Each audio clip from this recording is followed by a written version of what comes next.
Qin Dalong, where's the money in my pants? Did you take it to buy alcohol again? Are you even a man? Not earning money for me is bad enough, but stealing mine to buy booze? How could I end up with such a useless piece of trash? In Kanjiakan village, Daoyu City, Yang Fong stood in the dilapidated courtyard, wielding a rattan cane and screaming at the man before her. Qin Dalong, his eyes bleary with drunkenness, staggered as he held a bottle of Erguo too, chuckling. Even if I don't buy wine, you'll just gamble it away. Might as well. Let me drink it. All my money is mine to spend. Without me, you'd have starved to death long ago. With that, the woman raised the cane and lashed it at Qin Dalong. Qin Dalong didn't resist, letting the cane strike his body. He was already drunk. The pain was almost negligible. Inside the room, Qin Hanshu covered his 6-year-old sister Qin Xiaoyu's ears, his face dark as he watched his parents in the yard. "Big brother, I'm scared," Qin Xiaoyu whispered. Even though her ears were covered, she could still hear Yang Fong's furious shouts. She clung to Qin Hanshu's leg, sobbing. "Don't be afraid. I'm here," Qin Hanshu said softly, crouching down to hug Qin Xiaoyu. "When I earn money, I'll take you away from here, okay?" "Okay. I want to stay with Big Brother," Qin Xiaoyu replied. Scenes like this played out every few days. Only 6 years old, living in such a household had inflicted deep psychological trauma on Qin Xiaoyu. Looking at his sister's young, innocent face, Qin Hanshu's eyes filled with regret.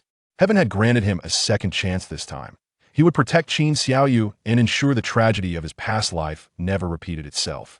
Yes, Qin Hanshu was a reincarnator. It had taken him several days to fully accept this reality.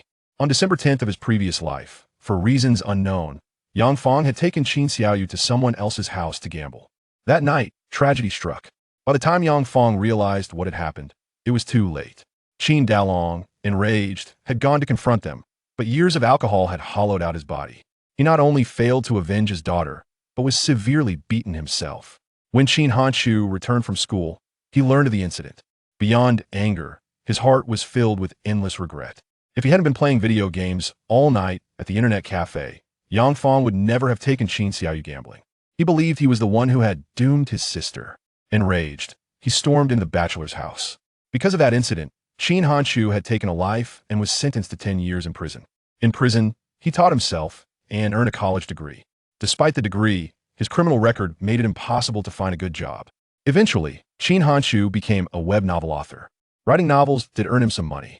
But years of late-night writing led to his sudden death in his rented apartment. When others were reborn, they either gained systems or walked the path of cultivation. But Qin Hanshu had nothing, only 30 years of life experience ahead of his time. He knew housing prices would soar and the internet would rise. But did he have money to invest? Now, Qin Hanshu had a plan. He would return to his old trade and earn his first fortune through writing. The year was 2003, the dawn of web novels. Chidian Chinese Network was about to launch its first batch of paid books this year. In his previous life, Qin Hanshu hadn't become rich from writing, but perhaps in this era, it was different. After all, web novels were still in their infancy, and there weren't many authors. In an era of intense competition within the web novel world, Qin Hanshu had still managed to earn money, so succeeding now would be even easier. He had 6 months until the tragedy with his sister. Within that time, Qin Hanshu needed to earn money and take his sister away from his family. Bang! The door was flung open violently as Qin Dalong staggered in. He glanced drunkenly at Qin Hanshu and his sister, then collapsed onto the Kong bed and passed out. Shortly after, Yang Fong entered, her face filled with anger. "It's the first day of school tomorrow. Here's your weekly allowance. Keep this money safe. Don't let your drunkard father take it to buy alcohol." She placed 20 yuan in front of Qin Hanshu and turned to leave. Staring at the 20 yuan on the table, Qin Hanshu fell silent. Though Yang Fong loved gambling, at least she still paid for his education. Even if she had to borrow money, she would give him his allowance. In that sense, Yang Fong wasn't entirely beyond redemption. This life, he wouldn't just change his sister's fate, would change his parents' fate too. He refused to believe he couldn't help them quit drinking and gambling. This 20 yuan had to be used sparingly. It was his startup capital. Without money, how could he get online? As far as he remembered, Chidian Chinese Network would launch its paid subscription system in October. Now was the end of August. Qin Hanshu had over a month to start writing. "Let's aim to be one of the first paid books, then I can start earning money." With that thought, Qin Hanshu said to Qin Xiaoyu, "Come on, let's go play in Big Brother's room." "Okay." Qin Xiaoyu tightly held Qin Hanshu's hand and followed him into the room. While playing with Qin Xiaoyu, Qin Hanshu suddenly remembered, I haven't done my summer homework yet. In this era, Qin Hanshu was still a school bully who fought and caused trouble. As for studying, he ranked dead last in the entire grade. If not for the tragedy involving Qin Xiaoyu, he would never have awakened in prison. Xiaoyu, play by yourself for a bit. Big brother needs to finish his homework. Reborn Qin Hanshu refused to remain a slacker. He wanted to set an example for his sister to be someone who studied hard. Okay, big brother, you can do it. Qin Xiaoyu smiled. For Qin Hanshu now, middle school homework was extremely simple. In just over 2 hours, he finished all his summer assignments. Big brother, I'm hungry. Qin Xiaoyu rubbed her stomach, her eyes filled with longing for food. I'll cook for you. Qin Hanshu gently rubbed Qin Xiaoyu's forehead and smiled. Qin Xiaoyu happily nodded. Okay. Chapter 2. Starting to write. Early morning, Qin Hanshu walked through the school campus. At that moment, a beautiful figure quickly passed by him. This stunning figure was none other than Tang Siwei, his classmate. During their school days, Tang Siwei had been Qin Hanshu's secret crush. But the old Qin Hanshu didn't know how to communicate with girls. To gain Tang Siwei's attention, he often played pranks on her, pulling her braids or putting a snake in a plastic bottle and hiding in her desk. Because of Qin Hanshu, Tang Siwei had cried countless times. Tang Siwei, Qin Hanshu called out, then quickly caught up. Tang Siwei glared at Qin Hanshu, her eyes filled with disgust. What? I'm sorry for what I did before. Reborn Qin Hanshu now had the right value. She knew how terrible his past actions had been. He owed Tang Siwei an apology. What? Tang Siwei was completely stunned by Qin Hanshu's words. What was going on with Qin Hanshu? Apologizing to her? Was this some new prank? I promise I won't bother you again. I'm truly sorry for the past, Qin Hanshu said sincerely. Tang Siwei was thrown off completely. She didn't know what to say, so she just muttered, "Oh." Seeing Tang Siwei nod, Qin Hanshu smiled slightly and walked on. Watching his back, Tang Siwei scratched her head in confusion. What's going on? In the classroom, students who had finished their homework gathered to chat about their summer fun, while those who hadn't were frantically copying. Entering the classroom, Qin Hanshu headed straight for the corner seat. Hanshu, want to copy my homework? I've finished mine, you can borrow it. The speaker was Qin Hanshu's desk mate, Yu Yang, a chubby boy. Qin Hanshu smiled. No thanks, I've already finished. Yu Yang was shocked. You finished your homework?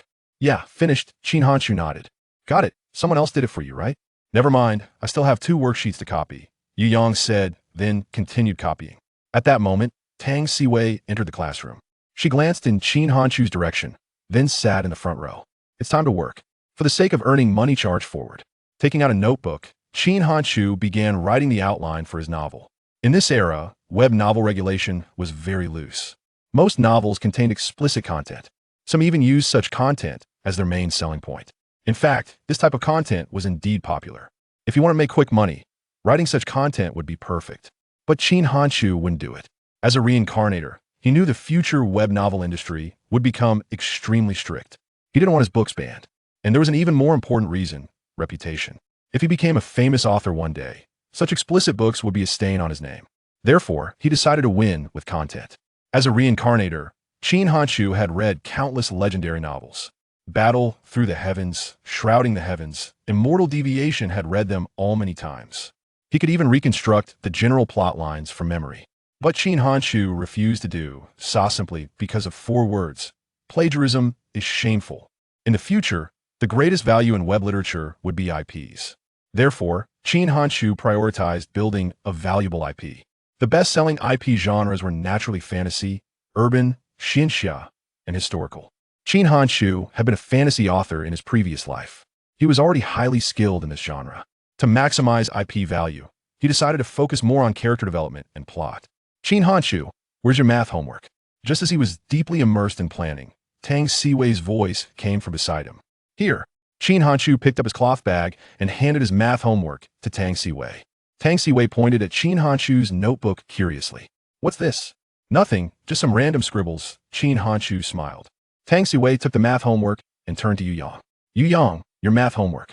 Just a minute, almost done, Yu Yang replied, still copying frantically. Give it to me before the second class, Tang Siwei said, then moved on to the next student. After Tang Siwei left, Qin Hanshu wrote 4 characters on his notebook. Invincible War God. Not long after, the class bell rang. The first class was Chinese, and teacher Wang Gang was also the homeroom teacher. Wang Gang was thin, wearing a black suit. He had always disliked Qin Hanshu. As long as Qin Hanshu didn't disturb others, Wang Gang let him do as he pleased. To catch Qi Dian's VIP subscription system launch, Qin Hanshu needed to write his book quickly and sign a contract. Neither Teacher Wang's lecture nor the student's reading could distract Qin Hanshu. By the end of the class, Qin Hanshu had finally finished the outline for the first volume. Next, he would begin writing Chapter 1. Hanshu, what are you writing?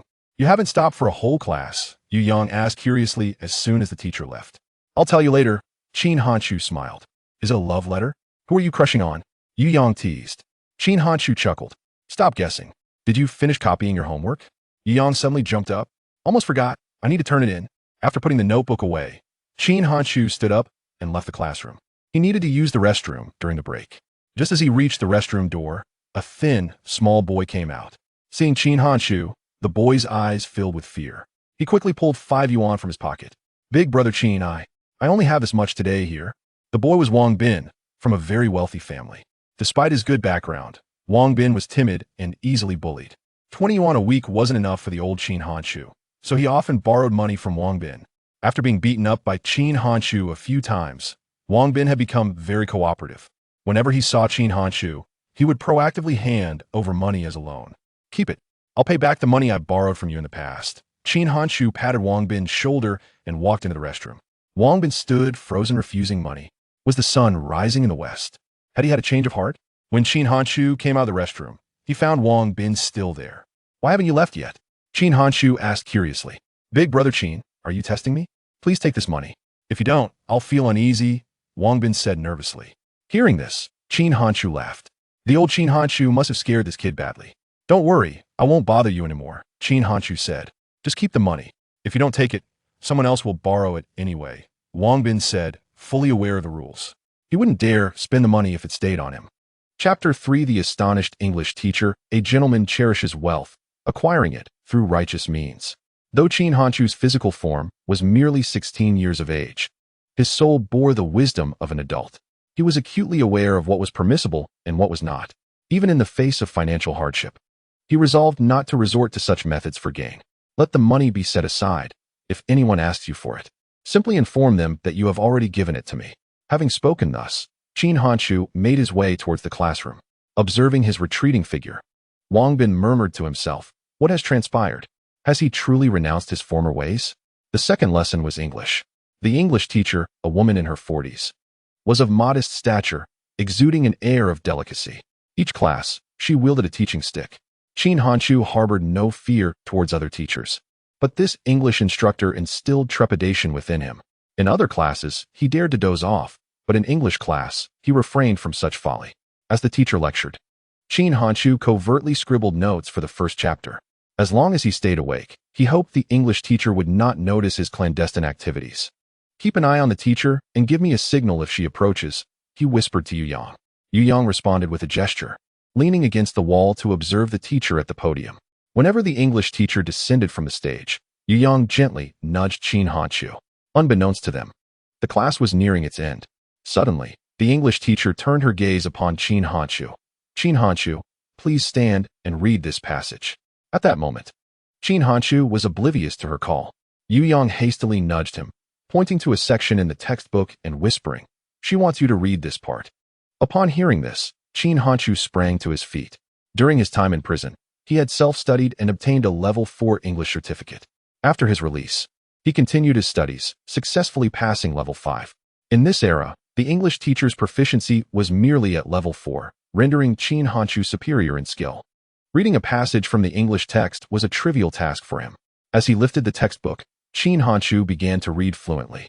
The moment he spoke, all his classmates were taken aback. The English teacher gazed at him in astonishment. The previous Qin Hanshu had struggled to pronounce a few words. Yet now he read the English passage with remarkable fluency. Most impressively, his pronunciation was impeccable, leaving even the English teacher feeling inadequate. When did Qin Hanshu become so proficient in English? Am I dreaming? Is this truly Qin Hanshu reading in English?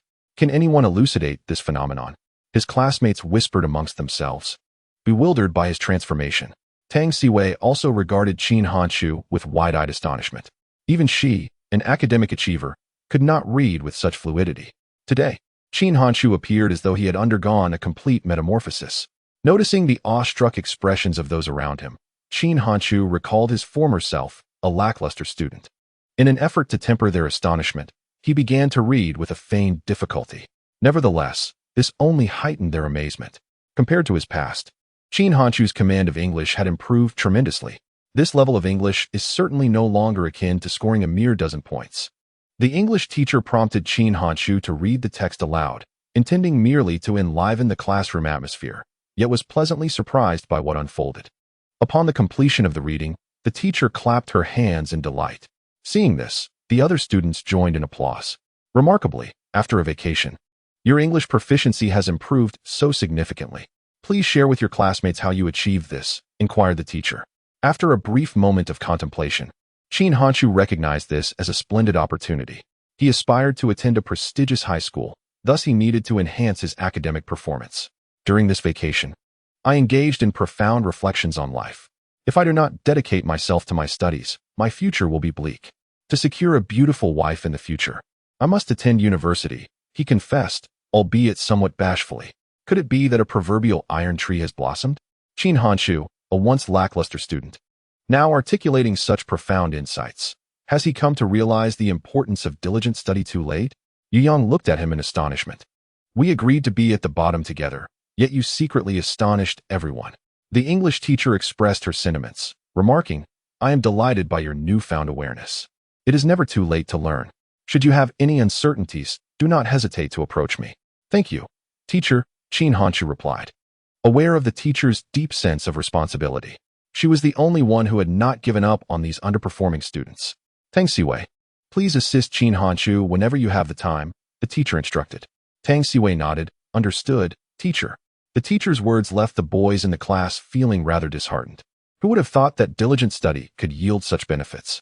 Tang Siwei was not only the class beauty but also the school's belle, admired by countless boys in secret. To have the school beauty tutor Chin Hanchu was indeed enviable. As the school bell rang, the English teacher picked up her textbook and advised Chin Hanchu, study diligently, and a prosperous future awaits you. After the teacher departed, Tang Siwei approached Chin Hanchu and said, if there's anything you don't understand, feel free to ask me. All right. Thank you, Chin Hanchu smiled. Tang Siwei nodded and turned to leave. You lucky fellow, the school beauty is tutoring you. Yu Yang exclaimed enviously as soon as she walked away. Chin Hanchu smiled and replied, why don't you also apply yourself to your studies? You can boast in front of the teacher, but don't put on a fade in front of me. You've set a trap for yourself today. The teacher will undoubtedly call on you frequently in future English classes. Just wait and see how she deals with you if you struggle. Yu Yang did not believe that Chin Hanchu would genuinely commit to his studies.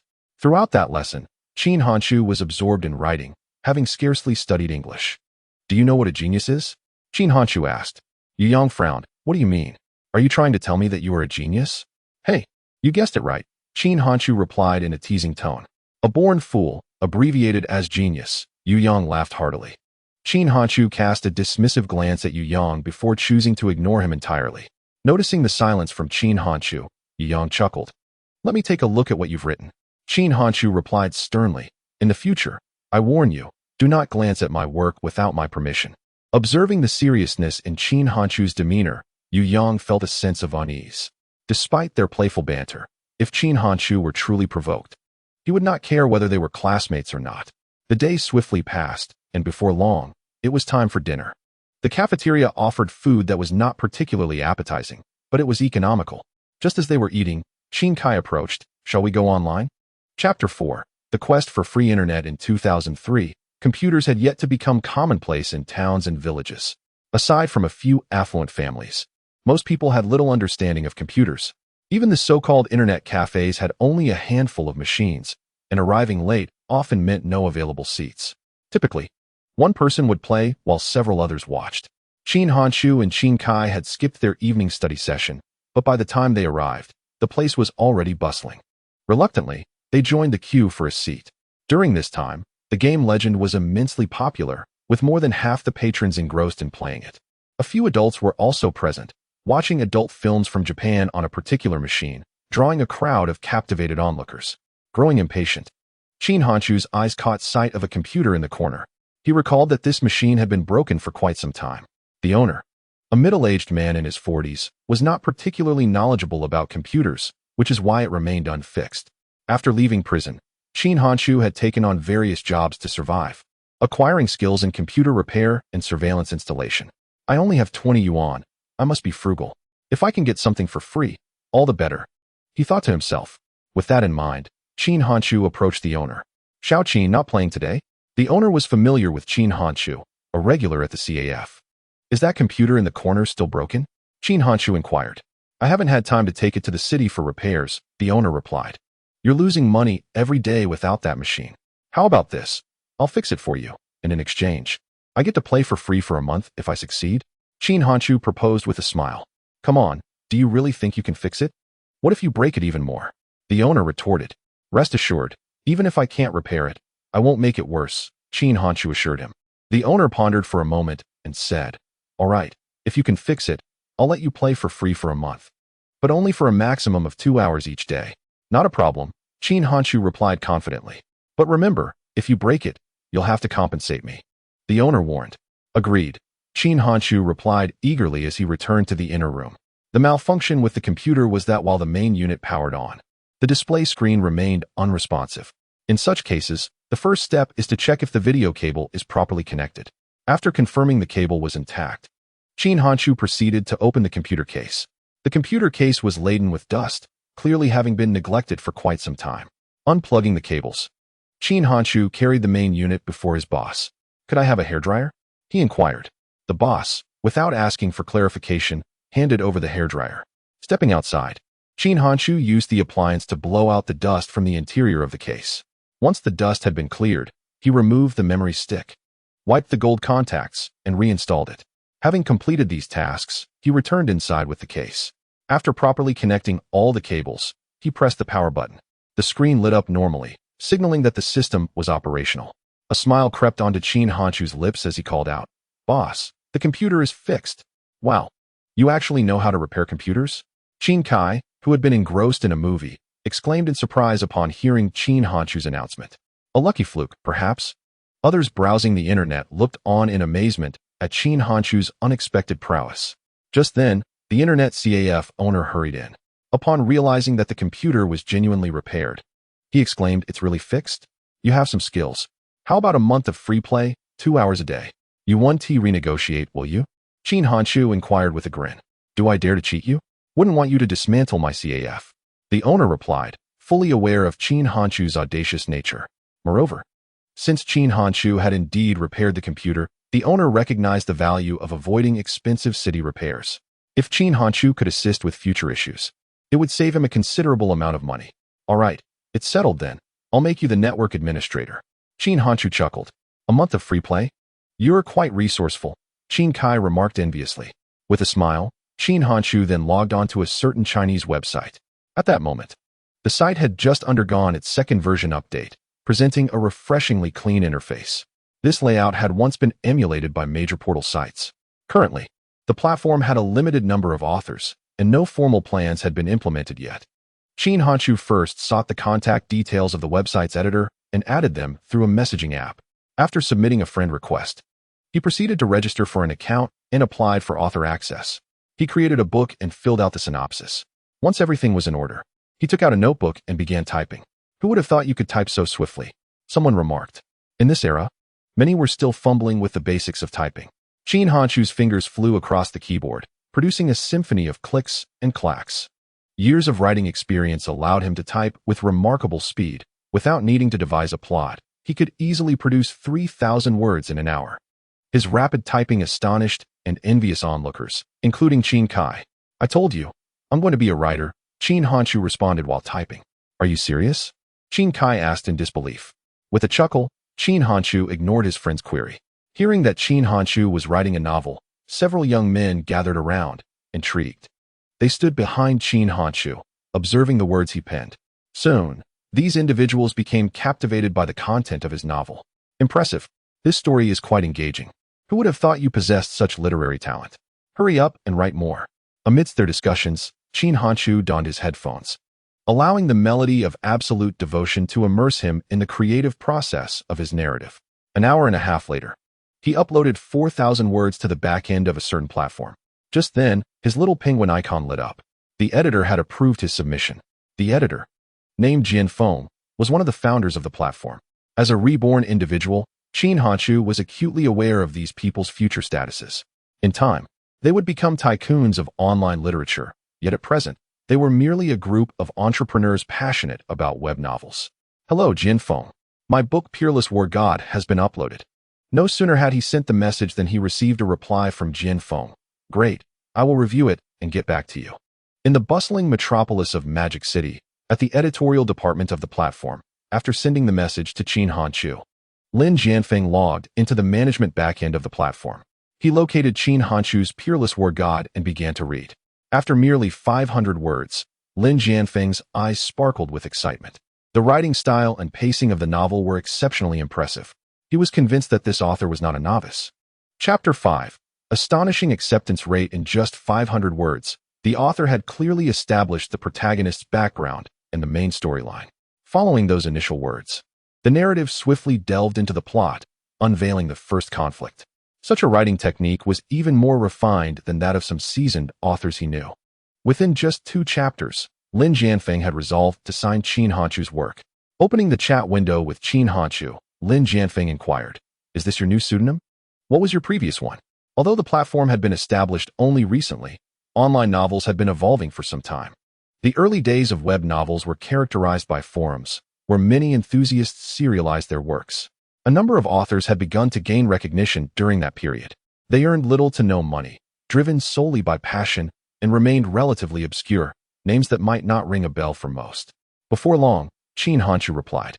Noticing that Qin Hanchu was reluctant to share, Lin Jianfeng cut to the chase. "I have read your novel. It is truly excellent. Are you considering signing a contract?"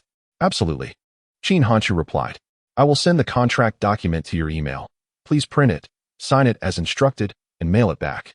After a brief conversation, Qin Hanchu successfully received the contract document. The internet CAF owner, who also worked part-time as a printer, was approached by Qin Hanchu. "What is this?" the owner asked. Perplexed by the content of the contract, Qin Hanchu smiled. "It's a contract for writing novels. Soon, my stories will be available online." "You write novels?" The CAF owner regarded Qin Hanchu with a skeptical gaze. After all, how many students who skipped classes to surf the internet were academically inclined? They could barely articulate their thoughts in essays, let alone write novels. "Am I not gifted?" Qin Hanchu jested. At a certain point, on the Chinese website, the proprietor of the internet CAF chuckled. "I'll wait and see how adept you truly are." Qin Hanchu retorted. "You ought to feel somewhat ashamed to ask for money for printing, right? It's merely a few sheets of paper. I shan't take your money." The CAF owner boasted grandly. Once the contract was printed, Qin Hanchu also photocopied his identification card. He had only received this ID a week prior, which had spared him considerable hassle. Meanwhile, in the bustling metropolis, Lin Jianfeng had summoned other editors. "I believe this book possesses great potential. Take a look," Lin Jianfeng remarked as he opened Qin Hanchu's unparalleled War God to his partners. The group gathered around the computer, engrossed in Qin Hanchu's novel. "It is truly remarkable. In our library, this is undoubtedly of the highest quality," Ho-Chen commented. "Whose work is this? Has it been signed yet?" Lin Jianfeng nodded. "The contract has already been sent. Communicate with him and encourage him to write swiftly. We must ensure he is among the first batch of publications." The speaker, Wu Hui, was a pivotal decision-maker at the Chinese website, with an inseparable link to the glory of online literature. Of course, he would later become a capitalist, a transformation that garnered disdain from many. "I've already spoken with him. He assures daily updates of 4,000 words. By that measure, there's ample time," Lin Jianfeng replied. "Once signed, immediately arrange for promotion and observe the reader's feedback." At 9 o'clock that evening, Qin Hanchu and Qin Kai departed from the internet CAF, cycling homeward. Upon entering, he spotted Qin Xiaoyu seated in the courtyard. As for Yang Fong, she was evidently not home. "Brother, you're back," Qin Xiaoyu exclaimed joyfully upon seeing Qin Hanchu. "Is mother out again?" he inquired. Qin Xiaoyu nodded. "Yes, have you eaten?" Qin Xiaoyu patted her belly. "I had a bit of noodles, but now I'm hungry again. Here, have some candy first. I'll go find some vegetables and return to cook for you." Handing a piece of candy to Qin Xiaoyu, Qin Hanchu turned to leave the house. At this season, the garden was abundant with vegetables. Since Qin Hanchu's family did not cultivate their own, he could only forage from others' yards. Before long, he returned home. He ignited the gas stove and deftly prepared 2 dishes. After serving a portion for Qin Xiaoyu, he placed the remaining food on the table in Qin Dalong's room. After all, he could not disregard his own father. "Brother, your cooking is truly delicious," Qin Xiaoyu exclaimed, devouring the stir-fried peppers and beans as if she were a famished refugee. "I also picked some tomatoes and tender cucumbers. When I'm hungry at home, I'll just wash a few to eat. Soon enough, you'll be earning money, brother," Qin Hanchu said softly. Qin Xiaoyu replied. Her head bowed as she continued to enjoy her meal. The following day, before dawn broke, after finishing breakfast with Xiaoyu, Qin Hanchu headed to school. Before the morning self-study, they were required to participate in a running exercise. On the playground, various classes had already begun to assemble by the time Qin Hanchu and his group arrived. The preceding classes were already sprinting outside the school. "Qin Hanchu, why didn't you attend evening self-study last night? Didn't you say you would study diligently?" Tang Siwei observed Qin Hanchu's expression, which bore traces of discontent. She had initially believed that Qin Hanchu had truly turned over a new leaf, yet to her dismay, he skipped evening study sessions that very day. "I will study hard, but I have my own matters to attend to in the evening," Qin Hanchu replied. Tang Siwei scoffed. "Don't think I'm unaware. You're just playing games online, aren't you?" Qin Hanchu refrained from offering an explanation, deeming it unnecessary. Noticing his silence, Tang Siwei remarked, "Whatever you do is none of my concern. I suppose I was meddling." Qin Hanchu sensed her disappointment and was taken aback by how much she cared about his affairs. After the running exercises concluded, all the students returned to the classroom. Today's morning study session was a Chinese language class, where students in the front rows were reading aloud while those in the back slumped over their desks in slumber. Yu Yang, seated beside Qin Hanchu, had even begun to drool. Taking out his notebook, Qin Hanchu commenced his writing for the day. At 8:30 in the morning, Lin Jianfeng arrived at the company. After responding to a message from a small penguin, he accessed the website's management backend. Through this interface, he could vividly observe the novel's statistics. At that moment, he stumbled upon the data for Peerless War God. The figures astounded Lin Jianfeng. He was aware of the novel's quality, yet he did not anticipate its immense popularity. Although it garnered just over 300 clicks, it boasted more than 200 collections. This meant that nearly 80 out of every 100 readers chose to save it. Such a collection rate was nothing short of astonishing. In reality, Qin Hanchu's writing prowess was not as formidable as it appeared. Rather, his unique settings, writing style, and pacing were ahead of the current trends in online literature, providing a refreshing experience. In addition to the clicks and collections, the novel also received a considerable number of recommendation votes and comments. With the support of these online readers, Peerless War Gods swiftly entered the top 10 of the new book rankings. Once on the list, the book was bound to attract even more readers. Lin Jianfeng saw hope in Peerless War God. If this book succeeded, it would undoubtedly yield substantial profits. Enthusiastically, he shared this news with Ho Chun, Wu Hui, and others. It must be vigorously promoted and positioned as a benchmark, Wu Hui immediately declared. Chapter 6. The postage fee of 10 yuan at 10 in the morning. Qin Hanchu seized the opportunity during the break between classes to leave the school. Directly across from the school was the post office. In this era, villages could only rely on postal services to send items. The postage is 10 yuan. Upon hearing the staff member's quote, Qin Hanchu's countenance darkened. Yang Fong had given him a total of 20 yuan, and he had already spent several yuan on meals over the past couple of days. After spending this 10 yuan, his living expenses would barely last 2 days. You can't catch a wolf without parting with a cub. If he hesitated to spend this 10 yuan, how could he ever earn money? Gritting his teeth, Qin Hanchu handed the money to the staff member. After filling out the recipient's address, he submitted the contract to the staff. With the dispatch of the contract, Qin Hanchu officially became a web novelist. What lay ahead was the arduous task of writing diligently and amassing a following. During this period, having 500 devoted fans could enable Qin Hanchu to earn over 1,000 yuan. In 2003, the average monthly wage for a worker was only around 700 yuan. As he stepped through the school gates, the sound of the class bell echoed through the air. With his long legs, Qin Hanchu sprinted towards the teaching building with the speed of a 100-meter dash. Upon entering the classroom, he found the English teacher already standing at the podium. In the past, he would have faced reprimand, but due to his prior performance, the teacher's demeanor had softened considerably. "Quickly, take your seat." Qin Hanchu hurried back to his desk. As was customary, he whispered to Yu Yang, "Let us get to work." Yu Yang signaled affirmatively, indicating all was well. Casting another glance at the English teacher, Qin Hanchu resumed typing. Just after he had penned a few hundred words, he heard the teacher call his name, asking him to recite vocabulary. As a student proficient in English, he effortlessly recalled the simple words. The teacher, pleased with Qin Hanchu's fluent recitation, posed another question. Once more, Qin Hanchu demonstrated his competence. Tang Siwei turned to glance at him, her eyes filled with astonishment. She had initially thought he was merely appeasing the teacher, but it now appeared that he had genuinely begun to study. Otherwise, how could he recall the vocabulary so adeptly? Excellent. Keep up the hard work, the English teacher smiled. After Qin Hanchu sat down, Yu Yang exclaimed, "You're so good at English? You can even recall such difficult words? Do not idolize me. I am merely a legend." Qin Hanchu replied with a grin. Yu Yang's eyes lit up. That's quite a boastful statement. I like it. It dawned on Qin Hanchu that this phrase would only become popular years later. Allowing Yu Yang to continue daydreaming, he returned to his writing. As the class bell rang, the English teacher called out to Qin Hanchu, "Come to my office." Taken aback, he wondered why. Was it a punishment for failing to recall words? Or was there another reason for his summons? Though perplexed, Qin Hanchu obediently followed the teacher to the office. Upon entering, he noticed the gaze of other subject teachers upon him. The homeroom teacher, Wang Gang, remarked, "What trouble have you gotten into now? Please do not misunderstand.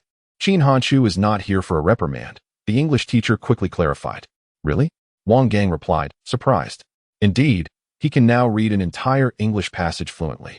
And he has also memorized the vocabulary I asked about," the English teacher praised. "But he cannot solely focus on English. He must excel in other subjects as well," the mathematics teacher added. Wang Gang nodded in agreement. "Yes, if he neglects other subjects, he will not be able to gain admission to a good high school. Rest assured, teachers, I will strive to improve across all subjects," Qin Hanchu declared with confidence. "Very well, your determination is commendable. If anything is unclear, do not hesitate to come to our office for assistance." Although the authenticity of Qin Hanchu's statements remains uncertain, the teachers felt compelled to commend him for his expression. "Are there any aspects of the previous lessons that you find unclear? Speak up, and I shall assist you," inquired the English teacher as he took a seat. Qin Hanchu scratched his head, pondering the situation. To claim he understood everything would be unrealistic, yet admitting to uncertainties would necessitate remedial classes. After considerable contemplation, he casually selected a passage, stating, "This sentence lacks clarity. After class, teachers also require respite. Those who take the initiative to engage students in their studies are undoubtedly responsible educators."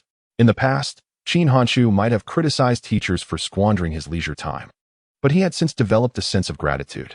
Within 10 minutes, the English teacher elucidated several challenging concepts. Upon hearing the class bell, the teacher remarked, "Should you have any questions, feel free to approach me. Now, return to your class." "Thank you, teacher," Qin Hanchu replied before turning to leave. Remarkably, it seemed that Qin Hanchu had undergone a significant transformation. Once he departed, Wang Gang commented, "This child possesses a good nature. It is the family environment that has shaped him." The teachers were well aware of Qin Hanchu's familial background. In such a household, how many could emerge as exemplary individuals? With a father who was a drunkard and a mother ensnared by gambling, how could the child receive a proper education? It appeared he had come to realize certain truths. Let us provide him with proper guidance. Even if he does not qualify for high school, he should at least refrain from becoming a wayward individual. The day passed swiftly, and immediately after school, Qin Hanchu ventured to an internet CAF. With limited funds remaining, he forewent dinner, determined to wait until he returned home to dine with Xiaoyu. Arriving early allowed him access to an available computer. Upon logging in, the first task Qin Hanchu undertook was to access QQ. As soon as he came online, a message from Lin Jianfeng arrived. Upon reviewing the data Lin provided, Qin Hanchu felt a surge of excitement. Most notably, Lin had promised that as long as the word count met the criteria, Qin Hanchu's book would be among the first to be offered for sale. After responding to Lin Jianfeng, Qin Hanchu navigated to a certain Chinese website. Locating his book, he promptly dragged it to the comments section. Though it only contained 2 chapters, the book resonated with him profoundly. "This is incredible. I've saved it. Author, please update soon. 2 chapters are insufficient. As long as updates are timely, I will cast all my recommendation votes your way. Do not delay, and continue writing." Encouraged by the comments urging for updates, Qin Hanchu felt invigorated. "Brother, why haven't you started writing yet? Your novel is genuinely captivating." Unbeknownst to him, 2 young men had positioned themselves behind him. One of them urged, Get started already. Suppressing his excitement, Qin Hanchu retrieved his handwritten manuscript. Opening a music site, the rhythmic sound of typing filled the air. Chapter 7. Taking my sister to gather eggs by 9:30 p.m., Qin Hanchu had returned home. As he pushed open the iron gate, he was greeted by the sight of Qin Xiaoyu joyfully running towards him. "Brother, you're back." The voice of Qin Xiaoyu resembled the tinkling of silver bells. Each day, her greatest anticipation was to see Qin Hanchu, for he alone in this household could provide her with warmth. Qin Dalong was perpetually inebriated, while Yang Fong was either out earning money or indulging in gambling. From them, Qin Xiaoyu felt no trace of care or affection. As Qin Hanchu set down his bicycle and embraced Qin Xiaoyu, he smiled and asked, "Have you eaten?" With a downcast gaze, Qin Xiaoyu replied pathetically, "I ate a piece of steamed bun. How about I make you some scrambled eggs with tomatoes?" Qin Hanchu offered. At 6 years old, Qin Xiaoyu was quite frail due to inadequate nutrition, her complexion bearing a waxy pallor. Holding her close, Qin Hanchu's heart ached. He longed to prepare a hearty meal for her, yet his current circumstances did not permit it. In his heart, he vowed that once he earned his first paycheck, he would definitely cook a rich broth from a large bone for Qin Xiaoyu. "Yes, I love the meals you make, brother," Qin Xiaoyu said, wrapping her arms around his neck with a smile. Setting her down, Qin Hanchu took her hand and led her to the kitchen. Upon seeing the cold, dry steamed buns on the counter, his heart sank anew. "Is this all you have? Has mother not returned?" he inquired. She came back briefly and then hurried out again. Qin Xiaoyu murmured.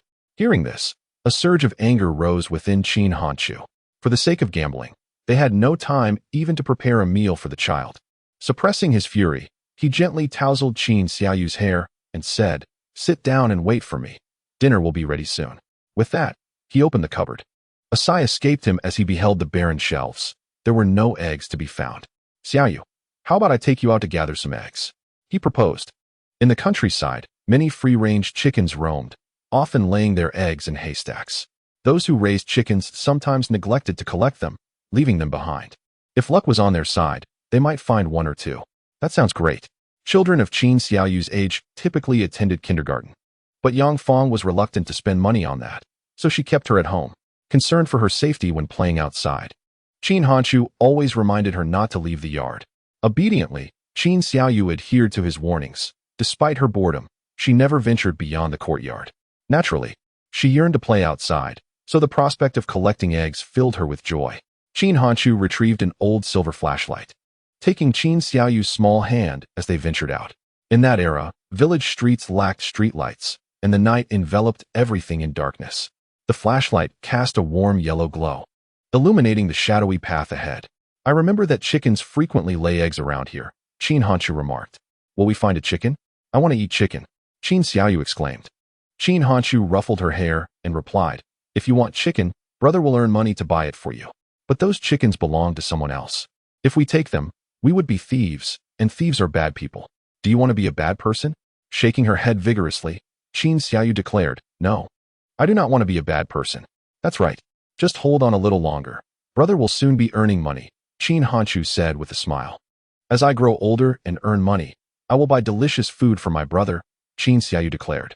Qin Hanchu nodded with a smile, agreeing. Just then, Qin Hanchu spotted an egg, and Qin Xiaoyu joyfully exclaimed, "Brother, there is an egg." Qin Hanchu picked up the egg and said, "Let us search for more, so you can enjoy a bit extra." Throughout the night, the siblings scoured the haystacks of the village. Ultimately, they discovered 5 eggs. Upon returning home, Qin Hanchu promptly scrambled 3 of the eggs with tomatoes. During this time, Qin Dalong awoke. He glanced at the siblings and then lowered his head as he exited. Qin Hanchu understood that he had gone out to drink again. Qin Dalong did not dare keep alcohol at home.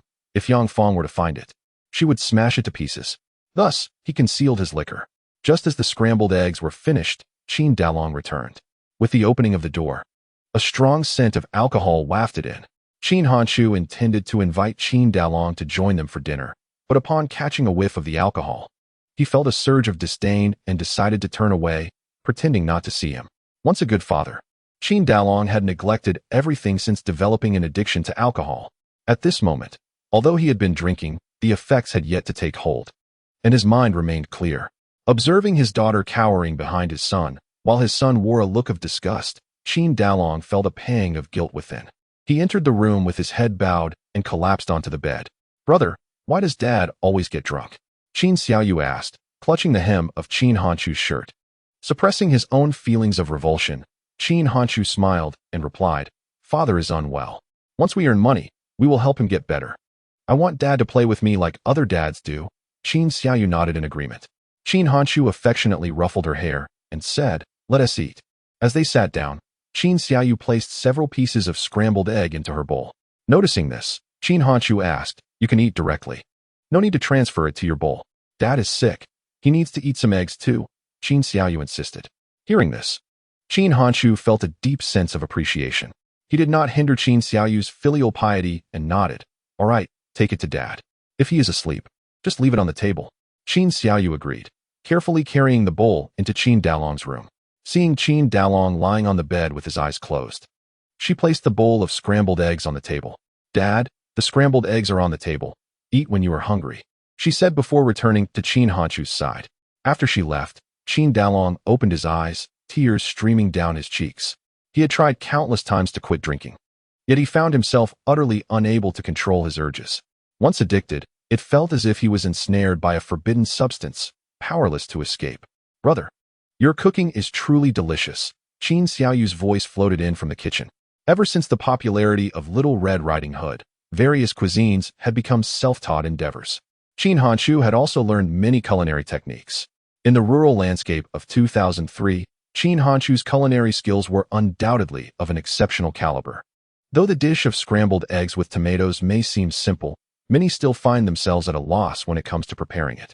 In other words, contemporary individuals lack the inclination to explore the nuances of their sustenance. Farmers toil diligently in the fields each day, and merely having a warm meal is already a significant blessing. In the early days of the Qin and Han dynasties, households too tended to their land. However, in Qin Hanchu's current state, farming is an impossibility. Consequently, Yang Feng opted to lease the land. In her daily life, Yang Feng either engaged in handicrafts or assisted others with agricultural tasks to earn a living. Chapter 8. Speak not lightly, for we are simply learning after dinner. Qin Hanchu prepared warm water. He first washed the feet of his little sister, Xiaoyu, and then instructed her on how to clean herself properly. Hygiene is often overlooked among the rural populace today. Yet, as one who has been reborn, Qin Hanchu understands the paramount importance of cleanliness for young girls. Although he is Xiaoyu's elder brother, this is a task he cannot perform for her. Fortunately, Xiaoyu has already matured enough to grasp these lessons with just a bit of guidance. In addition to teaching her about personal hygiene, Qin Hanchu also educated her on the importance of dental care. At 11, the siblings finally drifted into slumber. Upon awakening the next morning, Qin Hanchu boiled the remaining 2 eggs. During breakfast, he informed Xiaoyu, "I will leave these 2 eggs for you at home. When you feel hungry, just peel and eat them. This thermos contains warm water, so drink from it when thirsty. Avoid cold water, understood?" Xiaoyu nodded while munching on her food. I understand." After finishing their meal, Qin Hanchu rode his bicycle to school. "Hanchu, today you're in for it," murmured his classmate Yu Yang as they gathered on the playground for morning exercises. Puzzled, Qin Hanchu inquired, "Why is that?" Yu Yang replied, "Last night during evening study, there was an English class. The English teacher was looking for you." Taken aback, Qin Hanchu exclaimed, "That can't be. Last night, it was geography and history." Yu Yang clarified, the geography class was borrowed by the English teacher. Hearing this, Qin Hanchu felt disheartened. Given the temperament of the English teacher, he was certain she would seek him out, especially since today's morning study session appeared to be English. After completing their exercises, the students returned to their classroom. And indeed, the English teacher arrived early. "Qin Hanchu, step outside," she said with a stern expression. Embarrassed, he walked into the hallway. "Why did you skip class during evening study?" the English teacher inquired. Qin Hanchu had already prepared an excuse and replied, "I needed to return home to care for my sister, which is why I missed class." Upon hearing this, the English teacher fell silent. She was well aware of Qin Hanchu's family circumstances. His father was a drunkard, and his mother was often absent, leaving his 6-year-old sister in a pitiful situation. "Rest assured, teacher, I will self-study at home and not fall behind in my studies," Qin Hanchu assured her. The teacher's expression softened upon hearing his declaration. The former Qin Hanchu had been at the bottom of his class, but now, with newfound ambition, such progress was commendable. As long as he is willing to learn. Even without attending evening study, he could still make strides. Very well, you must exert yourself. With only a year remaining, if you wish to enter high school, you will need to put in several times the effort compared to others, the English teacher advised. I understand, Qin Hanshu affirmed. The English teacher nodded. You may return. Once back in the classroom, the English teacher commenced the lesson. Previously, there were several classes where Qin Hanshu was not even called upon once. However, ever since Qin Hanshu expressed his determination to study diligently, the frequency with which the teacher posed questions to him noticeably increased. In a single class, he was queried 3 times. To everyone's astonishment, whether it was vocabulary memorization or reading English text aloud, Qin Hanshu was able to accomplish them with ease. His proficiency in English had already surpassed that of more than half of his classmates. Observing Qin Hanshu's progress, the English teacher became even more confident in his abilities. Such remarkable improvement could not have been achieved without considerable effort behind the scenes. Tang Siwei's gaze towards Qin Hanshu transformed as well. She had not anticipated such significant advancement in his skills. In just a few days, his English proficiency had soared to such heights. As the morning's self-study session concluded, Tang Siwei approached Qin Hanshu. Qin Hanshu, may I ask you something? She inquired. With a smile, he replied, What is it? How have you been practicing your English? Your improvement is astonishing. Tang Siwei expressed her curiosity. Qin Hanshu chuckled. You, the true scholar, should be the one from whom I seek advice. Yet your spoken English seems to surpass mine, Tang Siwei noted. Speaking requires ample practice. You might consider finding someone to converse with in English, Qin Hanshu suggested. Are you available? Let's practice speaking together after lunch, Tang Siwei proposed. Upon hearing this, Yu Yang's eyes sparkled with envy. What a splendid opportunity it would be to practice conversation one-on-one with the school beauty. As the saying goes, the one closest to the water gets the moon first. Just as Qin Hanshu was about to decline, he noticed Tang Siwei smiling. It's settled then. Let us meet on the playground after lunch. All right, Qin Hanshu responded, feeling reluctant to refuse her invitation. Seeing Qin Hanshu agree, Tang Siwei beamed and departed. Wow, looks like you're about to win the heart of a beauty. Yu Yang whispered with a chuckle. Had Qin Hanshu not been a reborn individual, he would have been immensely excited. However, he felt quite indifferent at the moment. Though Tang Siwei was undeniably beautiful, there was a psychological gap of several decades between them. In Qin Hanshu's eyes, she still appeared as an innocent young girl. Let us not get carried away. It's merely a study session, Qin Hanshu remarked. I would like to join in on the speaking practice as well. Take me along. Yu Yang said with a grin. Qin Hanshu scoffed. Are you truly interested in practicing your speaking skills? Come on, let us go eat. I've already eaten at home. You go ahead, Yu Yang replied. Being a boarding student, he needed to have breakfast at school. Upon hearing Qin Hanshu's response, Yu Yang joined his other classmates and headed to the cafeteria. Just as Yu Yang and the others left, Wang Bin unexpectedly appeared at the classroom door, weakly calling out. Qin Gu. Qin Hanshu stood up and walked to the door, puzzled. What's the matter? My money was borrowed by Monkey, Wang Bin mumbled, looking down. Qin Hanshu frowned. How did he know you had money? Wang Bin scratched his head. I mentioned to some classmates that you didn't take my money, and they inadvertently informed Monkey. Monkey was known for being a troublemaker, and the former Qin Hanshu often sparred with him. The Monkey had been reprimanded several times by Qin Hanshu in the past, which instilled a sense of caution in him whenever he encountered anyone from that era. Where is the Monkey? Although Qin Hanshu had no desire to engage in brawls, he felt a responsibility to repay the money he had previously borrowed from Wang Bin. He should be in the cafeteria. Follow me, Wang Bin suggested. With that, Qin Hanshu stepped outside. 5 minutes later, the two arrived at the cafeteria, where Qin Hanshu spotted the Monkey exiting with several classmates. Monkey, come here, Qin Hanshu called from a distance. True to his name, the Monkey had a sharp face that suggested he was no saint. Chapter 9. Practicing English with the campus bell. Upon seeing Wang Bin and Qin Hanshu approaching, the Monkey realized their intentions. Hanshu, you, Wang Bin began. But Qin Hanshu interrupted by giving the Monkey a swift kick. Dare to touch my people? Want to practice some more? Qin Hanshu said, wrapping an arm around the Monkey's shoulder and gently inquiring. Didn't you say you wouldn't bother him? Even if I don't want him? It's not for you to take, Qin Hanshu replied firmly. I want to interfere with others, but you cannot bully Wang Bin, understand? The Monkey, visibly intimidated, nodded in acknowledgement. Return the borrowed money to Wang Bin, Qin Hanshu instructed. Reluctantly, the Monkey reached into his pocket and handed 10 yuan back to Wang Bin. We should play football together sometime. We're leaving now, Qin Hanshu said, giving the monkey a reassuring pat on the shoulder before departing with Wang Bin. On their way back, Wang Bin offered the 10 yuan to Qin Hanshu. Here, brother Qin, take this. Keep it. The monkey won't bother you for money anymore. Qin Hanshu smiled and declined. Noticing his refusal, Wang Bin hurried to a nearby convenience store. Moments later, he returned with some snacks and presented them to Qin Hanshu. Here, have some. Qin Hanshu chuckled, selecting a few treats that Qin Xiaoyu could enjoy, saying, thank you. Wang Bin bashfully scratched his head as they made their way back to the classroom. Their first class was mathematics. While Qin Hanshu was engrossed in his work, the math teacher unexpectedly called his name. At that moment, Yu Yang was comfortably asleep, leaving Qin Hanshu without a messenger.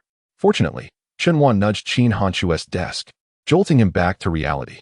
Come up and solve this problem, the math teacher instructed as Qin Hanshu stood up, approaching the podium.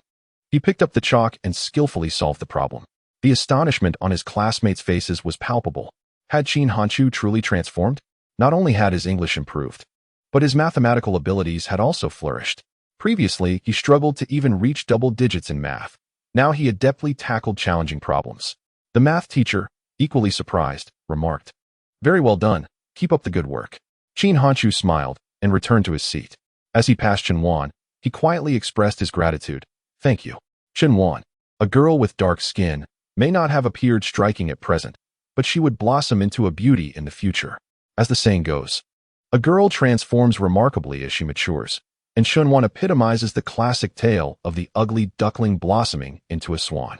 Throughout the morning, Qin Hanshu diligently penned 3,000 words, with the intention of writing a bit more in the afternoon. He aimed to complete a chapter's worth of manuscript by the day's end. As a reincarnated online novelist, Qin Hanshu was acutely aware of the significance of maintaining a stable update schedule. No one could guarantee a life lived according to plan every day. Unforeseen circumstances could disrupt the flow, and without a reservoir of manuscripts, one could face an abrupt halt in updates. To ensure a continuous stream of content, it was imperative to have some manuscripts on hand. As soon as school let out at noon, Tang Siwei approached Qin Hanshu and said, let us meet on the playground after lunch. Qin Hanshu nodded in agreement. After finishing their meal, he made his way to the playground, where he found Tang Siwei already engrossed in her English textbook, quietly reading aloud. A smile graced her face upon noticing his arrival. How shall we practice? She inquired as he drew near. Let us start with a passage from the English text, and, once we've mastered it, we can converse in English, Qin Hanshu suggested. Tang Siwei nodded enthusiastically. All right, let us read this one. They found a step to sit upon and began their speaking exercises together. After lunch, many students flocked to the playground to play. The sight of Qin Hanshu and Tang Siwei reading English together elicited expressions of astonishment from their peers. Tang Siwei was renowned as the school's beauty and a top scholar, while Qin Hanshu was notorious as a struggling student and school troublemaker. The two of them practicing English together was indeed a surprising juxtaposition. After 20 minutes of practice, Qin Hanshu remarked, let us call it a day for now. Shall we continue tomorrow? Tang Siwei asked. He nodded, certainly. If there is anything you find challenging, feel free to ask me. On their way back to the classroom, Tang Siwei said, all right, I will definitely ask you if I have any questions. They chatted casually until they returned to the classroom, where some classmates had already laid their heads down for a midday nap. Qin Hanshu resumed his seat and rested his head on the desk for a brief moment. The afternoon brought 2 consecutive writing classes, the perfect opportunity for Qin Hanshu to write his novel openly. He completed his essay in 10 minutes and then devoted himself entirely to his narrative. As he wrote, Yu Yang beside him had already succumbed to slumber. In the hushed classroom, a soft snore suddenly escaped him. Noticing Wang Gang drawn to the sound, Qin Hanshu quickly nudged Yu Yang with his elbow. Startled, Yu Yang opened his eyes. What is the matter? He asked, glancing at Wang Gang before lowering his voice. You were snoring, Qin Hanshu replied. Yu Yang responded with a sheepish acknowledgement and added, keep an eye on me. By the time school ended in the afternoon, Qin Hanshu had written a total of 7,000 words. The extensive writing left his wrist feeling slightly sore and numb. The moment the bell rang, he dashed into an internet CAF. After logging in, he received a message from Lin Jianfeng. I'll arrange a small recommendation for you now, and once the contract arrives, I'll secure a placement on the homepage. Thank you, esteemed mentor, Qin Hanshu replied. Though it was merely a minor recommendation, even a mosquito's leg is flesh. Every recommendation could usher in a few new readers. After several days of growth, Qin Hanchu's total collection has reached 1,005. Such an achievement is undeniably remarkable. Keep up the good work. As soon as the news from Qin Hanchu was sent out, Lin Jianfeng replied. Qin Hanchu did not respond further. Instead, he commenced typing. He uploaded 4,000 words and saved the remaining 3,000 in his email. Just then, the internet CAF owner approached him and said, "Can you update a bit faster? I'll give you an extra hour for free if you write another chapter." Chapter 10. The little fish doesn't want his brother to go hungry. When Qin Hanchu printed the contract, the internet CAF owner jokingly expressed his desire to read Qin Hanchu's novel. With some leisure time today, he curiously retrieved the novel and became utterly captivated. In this era, where short videos and self-media are absent, novels remain one of the most fashionable forms of entertainment. Qin Hanchu's work features vivid character portrayals and a brisk pace, which left the CAF owner, new to online novels, unable to resist. After finishing the latest 2 chapters, the CAF owner eagerly sought to know the subsequent plot, prompting him to urge Qin Hanchu for more updates. "I can't upload today. I need to head home." Qin Hanchu replied, needing to save some drafts and thus would not be updating anytime soon. "Then tell me, when does the villain die?" the CAF owner inquired. A young man standing behind Qin Hanchu chuckled. "I know." He had been watching Qin Hanchu type and thus had read 3,000 words more than the CAF owner. Within those 3,000 words, the first minor villain met his demise. "Spoiling is shameful," Qin Hanchu remarked. The young man responded with a laugh. "I won't say a word." "I didn't expect your novel to be this captivating. Hurry up and write more. I'm eagerly waiting," the CAF owner urged. Qin Hanchu shut down his computer and said, "I'll head home now." "All right, come early tomorrow to update," the CAF owner replied. Just as Qin Hanchu was about to leave, he suddenly halted. He recalled that the CAF owner would soon acquire 2 new computers. "Are you planning to buy 2 new computers?" Qin Hanchu asked. The CAF owner, surprised, replied, "How did you know? What will happen to the old computers?" Qin Hanchu inquired further. "They will be sold at a depreciated value," the CAF owner answered. "Save one for me and sell it to me at a lower price," Qin Hanchu requested. Computers in this era remain quite expensive. For similar specifications, it could cost over 3,000. Even with manuscript earnings, 3,000 is still a considerable sum. Hence, Qin Hanchu wanted the CAF owner to reserve an old computer for him. Even an old computer would still cost around 1,000. "Do you have that much money?" the CAF owner questioned. "It will take a few months," Qin Hanchu replied. The CAF owner pondered, saying, "When you have the money, you can choose any old machine to buy, and I will add a new one at that time." It's settled then. With that, Qin Hanchu left the CAF. At 9 o'clock in the evening, Qin Hanchu returned to the village. Before reaching his home, he heard Yang Fang's loud curses. The neighbors were already accustomed to it, and no one came to mediate. Pushing open the door and stepping into the courtyard, Qin Xiaoyu fearfully clung to Qin Hanchu's leg, exclaiming, "Brother, mother is hitting father again." Qin Hanchu carefully set down his bicycle and lifted Qin Xiaoyu into his arms, reassuring her, "That is a matter for adults. It does not concern you, my little one. I have brought you some snacks. Let us enjoy them in secret, away from father and mother, shall we?" Upon hearing the mention of snacks, Qin Xiaoyu's eyes sparkled with delight. "All right," she replied eagerly. With the door securely closed, Qin Hanchu carried Qin Xiaoyu inside. "All you do is drink. Why don't you just die? What good is your existence if it only brings us suffering?" In the room, Yang Fang wielded a Rot-10 switch, striking Qin Dalong, who was utterly intoxicated and in a deep slumber. Even as the switch landed upon him, he merely turned over, continuing his sleep. A drunken individual is often oblivious to pain, and with Qin Dalong still clad in his garments, Yang Fang's actions served only to vent her frustrations without any real effect. Qin Hanchu understood that Yang Fang had lost money again, a direct correlation to Qin Dalong's alcoholism. Casting a glance at Yang Fang, he carried Qin Xiaoyu straight into his own room. Placing her on the Kong, he retrieved the snacks purchased by Wang Bin and cheerfully said, "These are all for you. Do you like them?" Qin Xiaoyu's joy was palpable, but it quickly faded.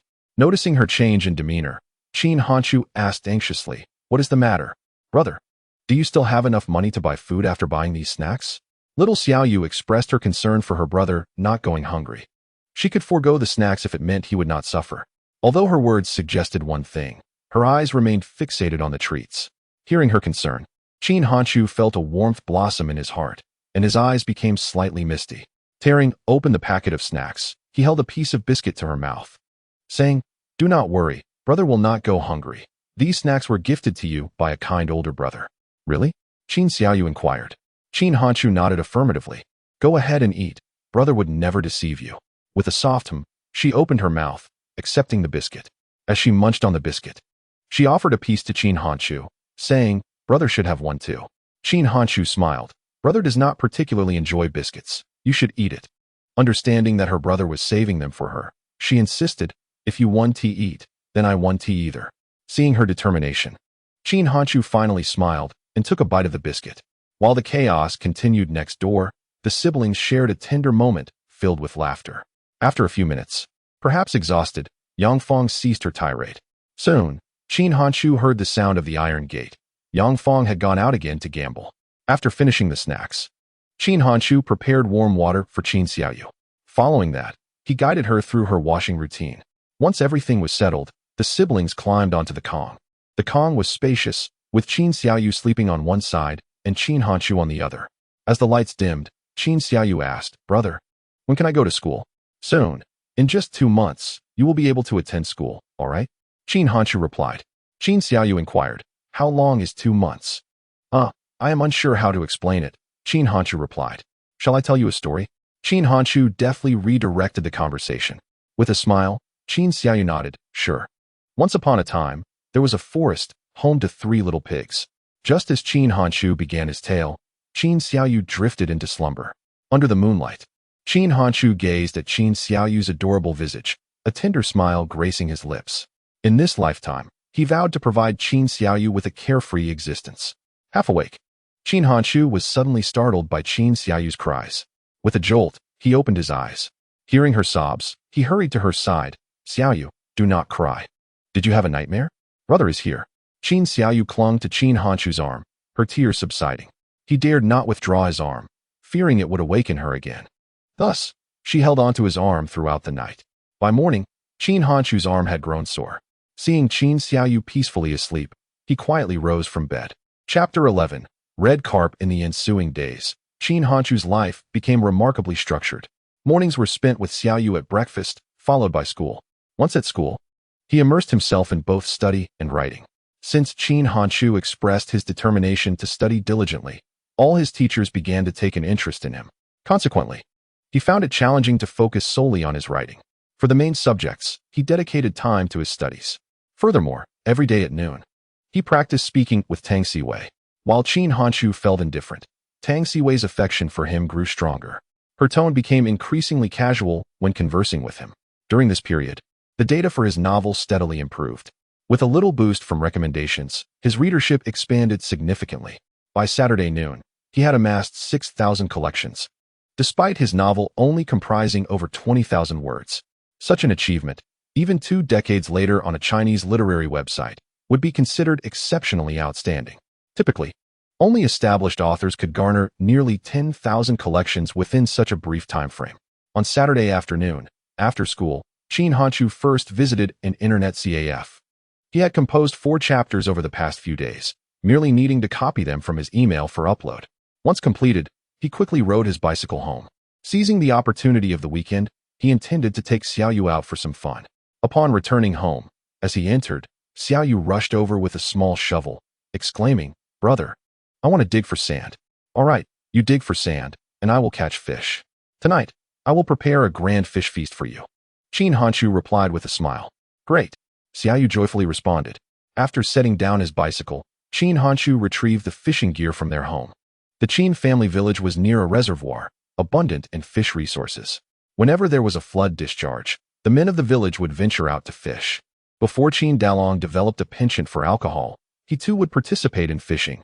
Thus, the household possessed various fishing nets.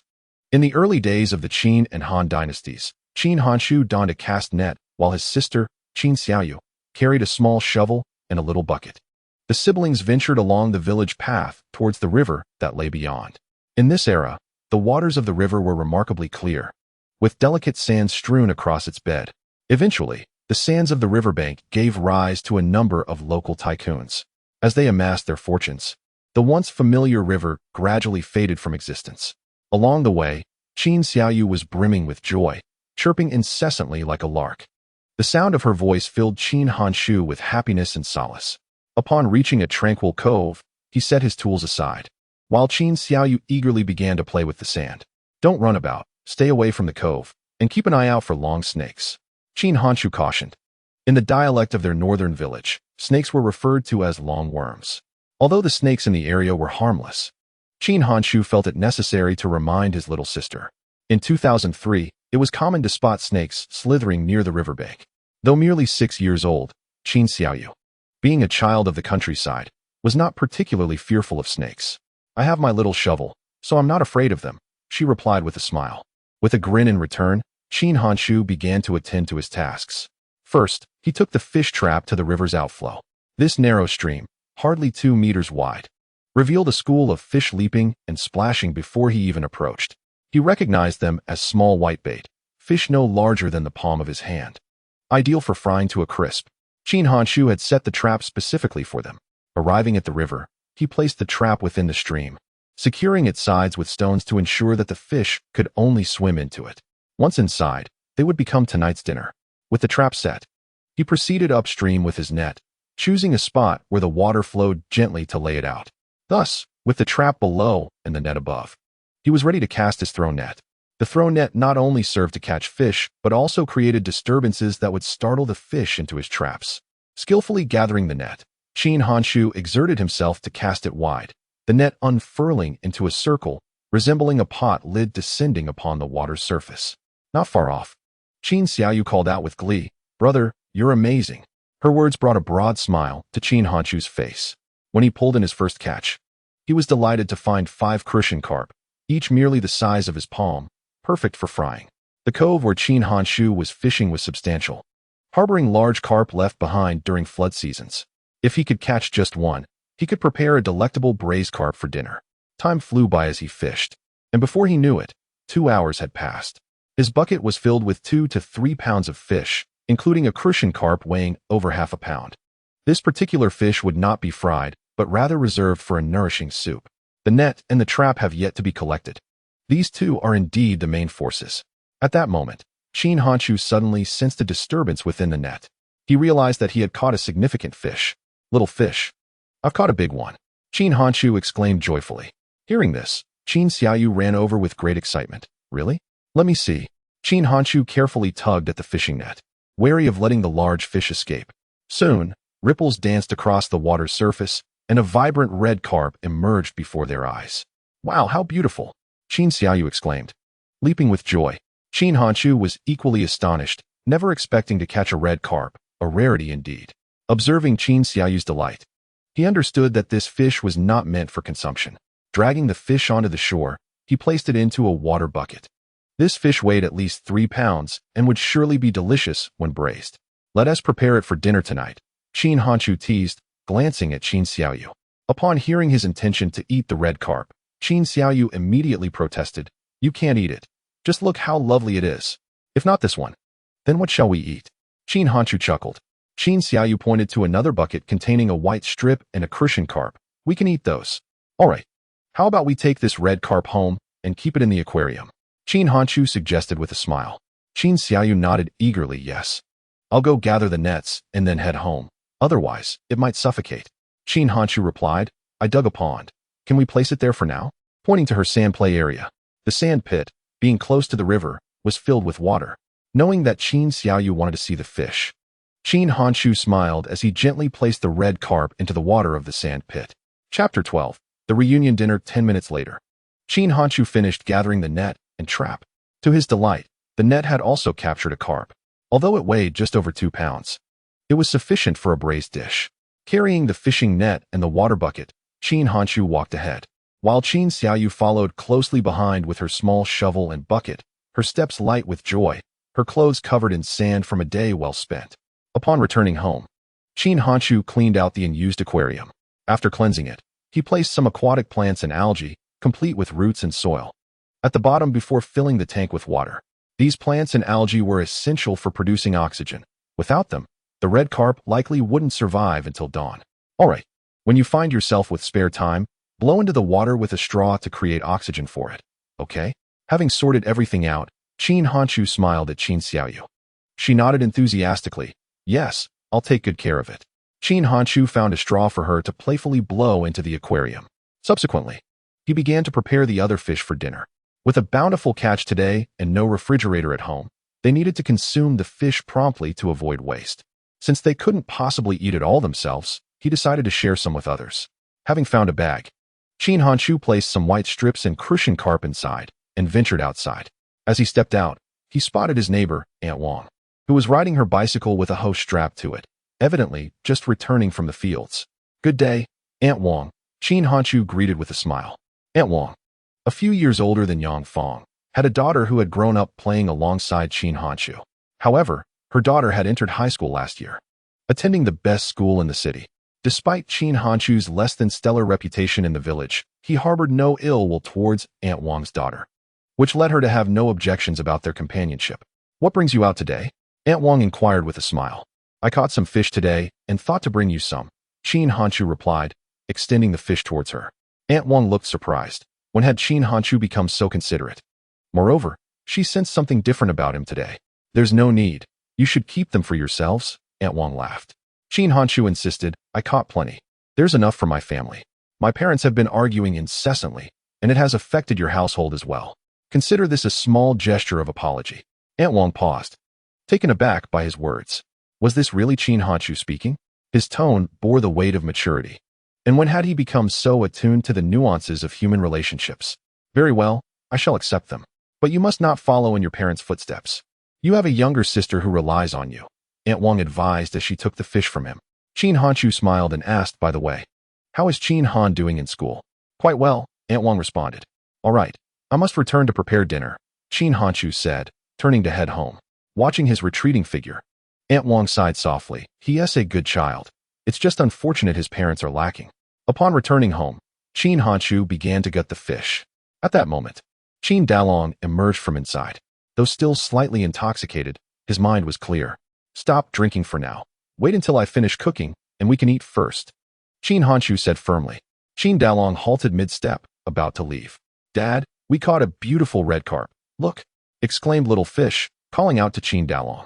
Qin Dalong forced a stiff smile as he approached Little Fish and glanced at the striking red carp in the water tank. Indeed, it is beautiful. Brother said you're unwell. You need to eat more to get better, Little Fish stated earnestly. A hint of bitterness filled Qin Dalong's eyes as he simply nodded in response. It was rare for him to heed Qin Hanshu's counsel. He fought against his craving for alcohol, sitting in the courtyard, watching Little Fish play joyfully. Just then, Yang Fong returned home. Surprised to see Qin Dalong upright, she exclaimed. What is going on today? As Yang Fong prepared to hurl insults at Qin Dalong, Qin Hanshu interjected, could we not quarrel? Let us have a peaceful meal together. Not just for ourselves, but for Little Fish. Yang Fong opened her mouth to retort, but ultimately acquiesced to Qin Hanshu's request. With the fish in hand, Qin Hanshu made his way into the kitchen. Dad, come help me start the fire, he called out. Upon hearing Qin Hanshu call him Dad, Qin Dalong's body trembled. Ever since he had succumbed to his addiction to alcohol, Qin Hanshu had not uttered that word in a long while. Qin Dalong hastily rose and entered the kitchen, where he stoked the fire with wood. After applying a layer of oil to the bottom of the pot, Qin Hanshu placed a large crucian carp into the pan to fry. The oil from the fish shimmered as it cooked, yielding a broth as white as milk. While Qin Dalong tended the fire to simmer the fish soup, Qin Hanshu began to fry white strips and small crucian carp. Half an hour later, both the fish soup and fried fish were ready. Next, Qin Hanshu prepared a dish of braised carp. Qin Dalong and Yang Fong were astonished. When had Qin Hanshu become so skilled in the culinary arts? Even Yang Fong, as a woman, could not produce such a fish soup. The braised carp was a sight they had never witnessed before. Let us eat, Qin Hanshu proclaimed as he set the table. As the family gathered, Qin Hanshu turned to Qin Dalong and said, bring in the wine. Let us enjoy the fried fish with a drink. Are you really going to let him drink? Yang Fong could not help but interject. Qin Hanshu replied, he will drink sooner or later. We cannot control it. If that is the case, it is better to let him enjoy the meal with a few sips. At least it will ease the discomfort. Qin Dalong wanted to voice his thoughts, but the words caught in his throat. Go on, don't let such delicious dishes go to waste, Qin Hanshu urged. Qin Dalong, already driven to distraction by his craving for alcohol, could hardly resist the temptation. Soon, He returned with half a bottle of erguo too. Qin Hanchu handed him a cup, and he poured himself a drink. Hanchu, where did you learn such culinary skills? Yang Fong asked in astonishment as she savored the braised fish. I learned from a chef. Qin Hanchu replied casually. A chef? A friend from town, he added, deflecting further inquiry. Turning to Qin Xiaoyu, he smiled. Is it delicious? Qin Xiaoyu nodded vigorously. Very tasty. Eat slowly, and if there are any bones, spit them out. Although Qin Hanchu had already removed the bones from her fish, he still cautioned her. Qin Xiaoyu had never tasted such exquisite fish before. She nodded eagerly as she relished the morsels given to her by Qin Hanchu. Though the meal was quiet, it was nonetheless a family reunion. The last time they had dined together as a family was several years ago.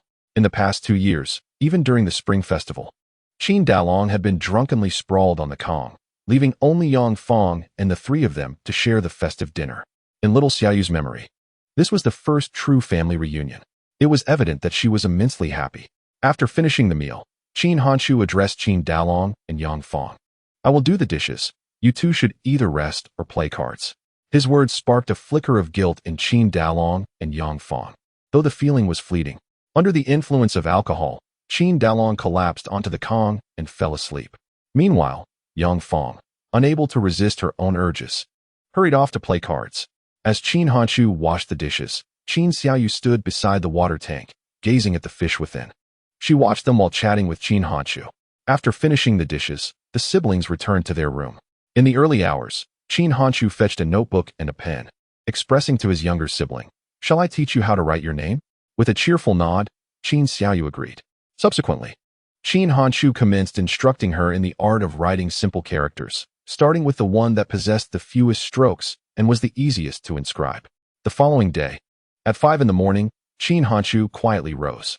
He mounted his bicycle and made his way to the internet CAF. What brings you here at this hour? Inquired the CAF owner, drowsily reclining on the sofa. I came to update my work. I have tasks to accomplish today, Qin Hanchu replied. The owner yawned and said, just turn on the machine yourself. I'll catch a few more winks. Early in the morning, a few night owls still occupied the CAF. Qin Hanchu activated a computer for himself, first responding to messages from readers before he began to compose his writing. By 7 o'clock, he uploaded a new chapter. Once the update was complete, he rode his bicycle back home, where Qin Xiaoyu was still asleep. As Qin Hanchu busied himself in the kitchen preparing a nourishing soup, he suddenly heard his sister's voice calling out. Awake? He called back. MHM, she replied. Get dressed. Breakfast will be ready shortly, he informed her. After a while, Qin Xiaoyu emerged, having recently learned to dress herself, albeit with her trousers slightly askew. Qin Hanchu approached her and adjusted her clothing.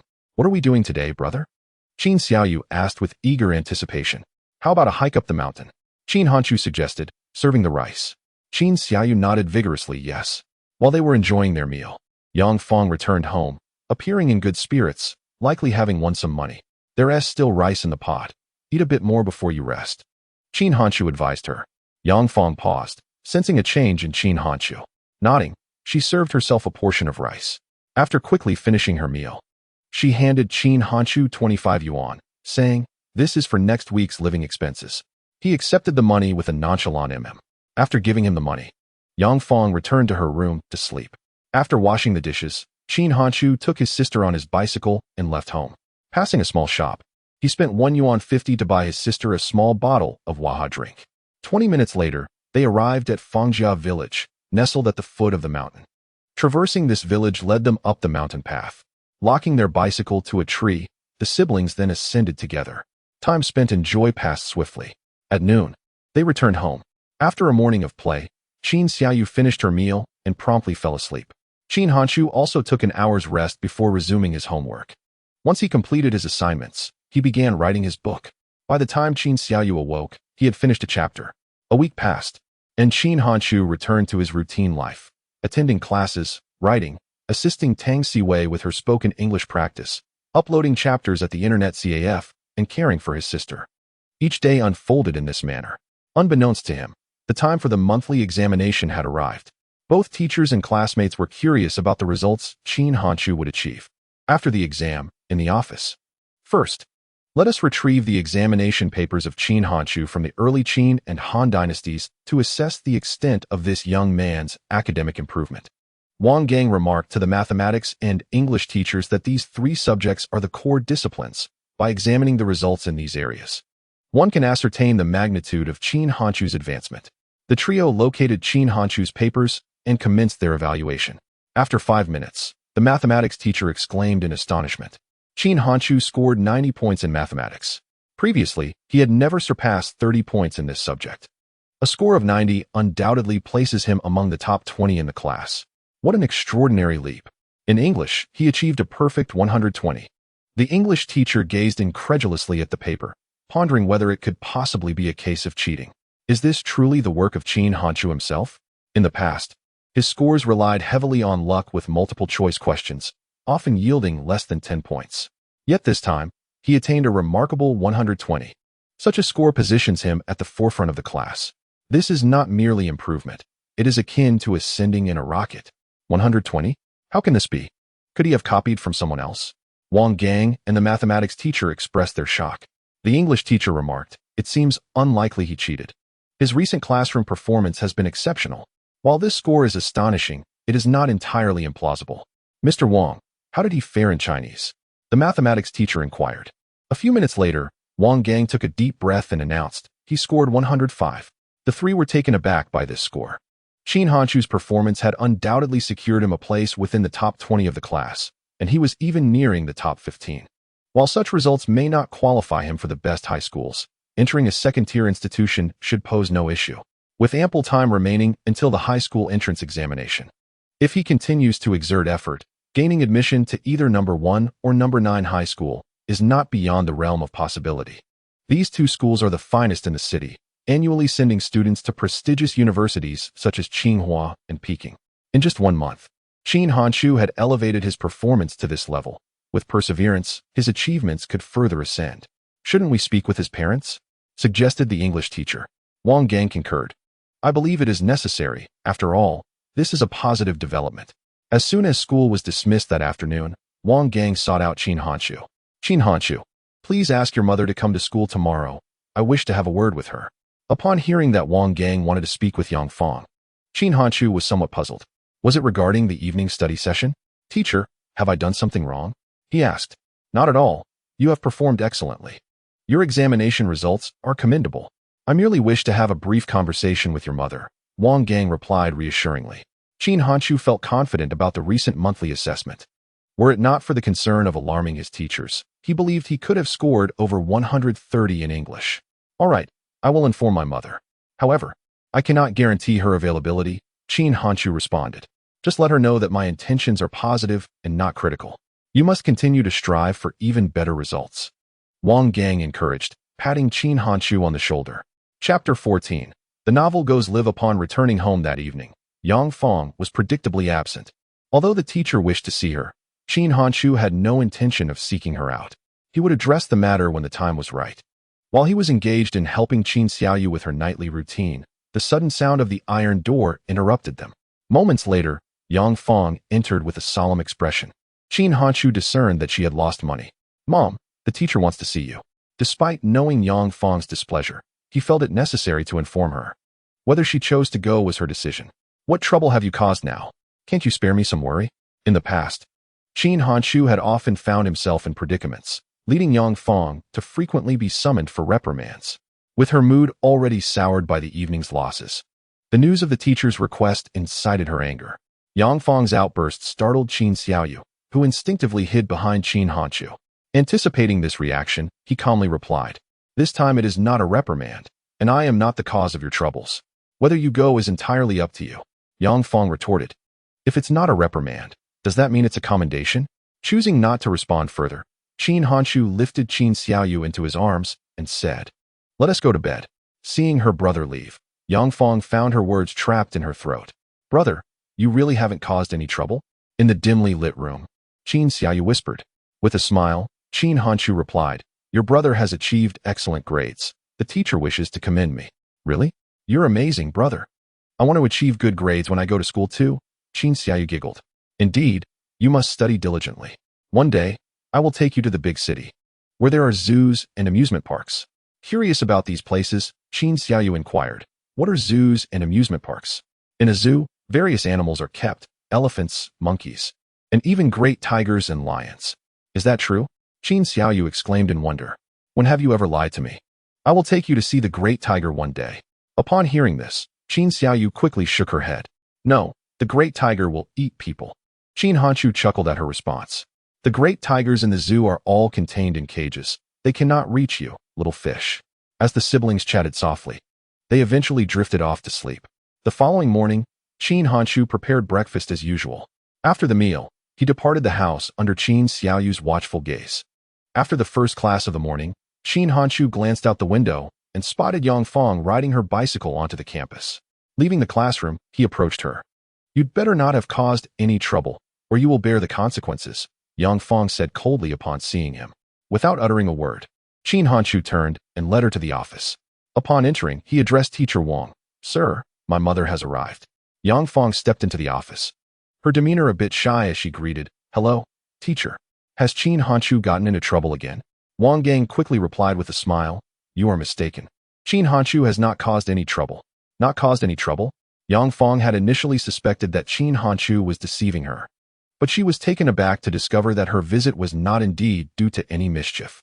Yet, if it was not for trouble, what could it possibly be for? Wang Gang presented the exam paper from Qin Hanshu, stating, In recent times, Qin Hanshu's academic performance has shown remarkable improvement. In this month's examination, he ranked 18th in the class across all subjects. What? 18th? How is that possible? Teacher, could this boy have cheated? Yang Fong could hardly believe her ears. Qin Hanshu had consistently been at the bottom of the class. How could he suddenly attain such a rank? Even if he were 18th from the bottom, she would find it hard to accept, let alone being 18th overall. The progress of Qin Hanshu is evident to all of us teachers. Based on his performance in class, we are convinced that this result is genuine. I believe your concern as a mother for your child has been insufficient. Qin Hanshu is now striving for improvement, and I hope you, as a parent, can support him. At that moment, Yang Fong was still in shock. She gazed at Qin Hanshu's exam paper, her emotions surging. Although she had seldom shown concern for him, witnessing such significant progress filled her with joy. Upon hearing the school bell, Qin Hanshu returned to the classroom. While Yang Fong remained engaged in Wang Gang's enlightening discussion, Qin Hanshu understood that Wang Gang meant well, yet he held no hope for this conversation. Convincing a gambler or an alcoholic is not a matter of mere words. For Qin Hanshu, his primary focus was still on writing novels. With only a little over a week until the system's launch, he was determined to ensure the quality of his work, confident that he would earn money. That evening, upon returning home, he was greeted by Yang Fong. You're back, she exclaimed. Qin Hanshu responded with a simple then proceeded to store his bicycle. Study hard. As long as you can get into high school, I will borrow money to support your education, Yang Fong declared. Understood. Once his novels were published, Qin Hanshu would have his own income, making Yang Fong's financial support unnecessary. Though she did not voice it, he was aware that she had debts outside. Over the years, Qin Hanshu had engaged in little conversation with Yang Fong. Their exchanges were limited to brief remarks. Yang Fong wished to connect with him, but struggled to find topics of discussion. Ultimately, she chose to go out and play cards, dismissing the promise made in front of Wang Gang. In the following week, Qin Hanshu accelerated his writing pace, planning for a significant release at the time of publication. During this week, the website began to promote the works of Qin Hanshu and others extensively. Following this promotion, the novels would be charged for access. With the support of this extensive promotion, the data for his novel began to surge. The day before the launch, the total number of collections had already reached 18,000. On that day, Qin Hanshu even skipped his last class, arriving early at the internet CAF. As soon as he logged into the platform, a message from the editor popped up. His privileges had been activated. He quickly accessed the website's backend and uploaded the chapters he had prepared in advance. This time, he directly uploaded 12,000 words. In the future realm of online literature, a daily update of 10,000 words may not be particularly remarkable. However, in the present day, a daily output of 12,000 words is undeniably explosive. After uploading a chapter, Qin Hanshu anxiously monitored the author's backend, refreshing the page at regular intervals. 10, 50, 100. With each refresh, the subscription count for the chapter steadily increased. Qin Hanchu's mood fluctuated in tandem with these figures, for they represented true monetary value. 2 hours later, the average subscriptions for the chapter astonishingly reached 500.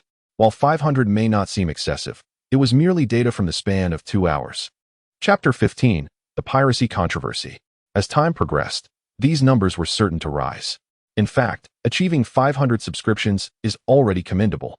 With 500 average subscriptions and daily updates of 4,000 words, the monthly remuneration would amount to at least 2,000 yuan. In 2003, the wage for a manual laborer was merely 6 or 700. 2,000 yuan is undeniably a handsome salary, surpassing even that of a school principal at that time. Today, the comments section of the novel was particularly lively. The introduction of paid subscriptions marked a historic first, and naturally, many were perplexed. Consequently, a multitude awaited the emergence of pirated versions. Those with a sound financial foundation were less concerned. 6 chapters? This is so enjoyable. Is there no more to update? A few more chapters would truly satisfy. Subscribe to support the author. Keep it up. I have subscribed. After responding to several comments, Qin Hanchu finally shut down his computer, planning to check the results again tomorrow evening. He hoped the average subscriptions would exceed 1,000. With 1,000 subscriptions, producing 4,000 words daily would yield a monthly income of 3,500 yuan. With this amount, Qin Hanchu could purchase a second-hand computer. As for the remaining funds, he could pay his sister's tuition, allowing her to attend kindergarten. Although little knowledge is gained at present, the opportunity to play with other children is crucial for Qin Xiaoyu's development. In a certain editorial office of a prominent Chinese online platform, all the editors gathered around a computer screen, anxiously observing the recharge and subscription records. The implementation of this system was vital for the platform's profitability. Without it, the website could not sustain its operations. The average subscriptions for The Unmatched War God had surpassed 800.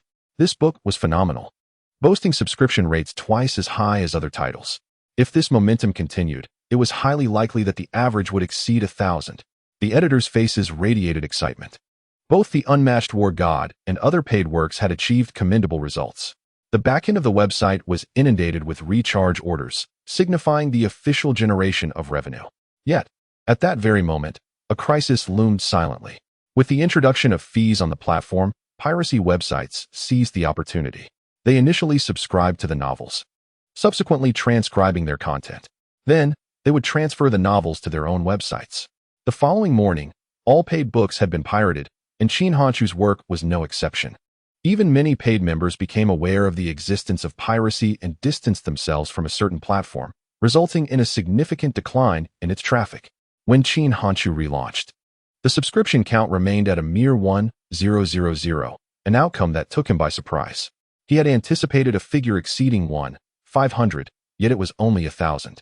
At that moment, Qin Hanchu recalled a rumor circulating in the online literature community that a certain frog had once utilized a pen to establish a prominent online platform. The timing seemed to align perfectly. In response to the reader attrition caused by piracy, the frog had modified the latest plot developments to ensure that the pirated versions could not align with the most current narrative. Consequently, many members returned to the platform. Realizing he too must take similar measures to stabilize his subscriptions, Qin Hanchu was struck by inspiration. At that juncture, he received a message from his editor indicating that due to piracy, his growth had stagnated, but they were devising a solution, urging him to focus on his writing. Qin Hanchu proposed, I could alter the latest developments in the plot, making it difficult for pirated readers to keep pace, perhaps enticing them back. The editor acknowledged this as a viable strategy, but cautioned against compromising the quality of the novel. After their conversation, Qin Hanchu began to revise the plot. This task proved to be a torment, as altering the storyline would disrupt the originally planned trajectory. Nevertheless, the pursuit of financial gain necessitated such actions. Simultaneously, the editorial team reached out to other authors, encouraging them to employ Qin Hanchu's method to contend with piracy. However, the complexity of modifying plots deterred many authors, leaving only the frog willing to undertake such changes. In truth, this approach was his own conception. Beginning at 6 in the evening, Qin Hanchu devoted 2 hours to revising the already published chapters. Following this, he edited the manuscripts at hand and uploaded them to the website, only to realize it was already 9:30. Upon returning home, it was 10 o'clock. Brother, why are you home so late today?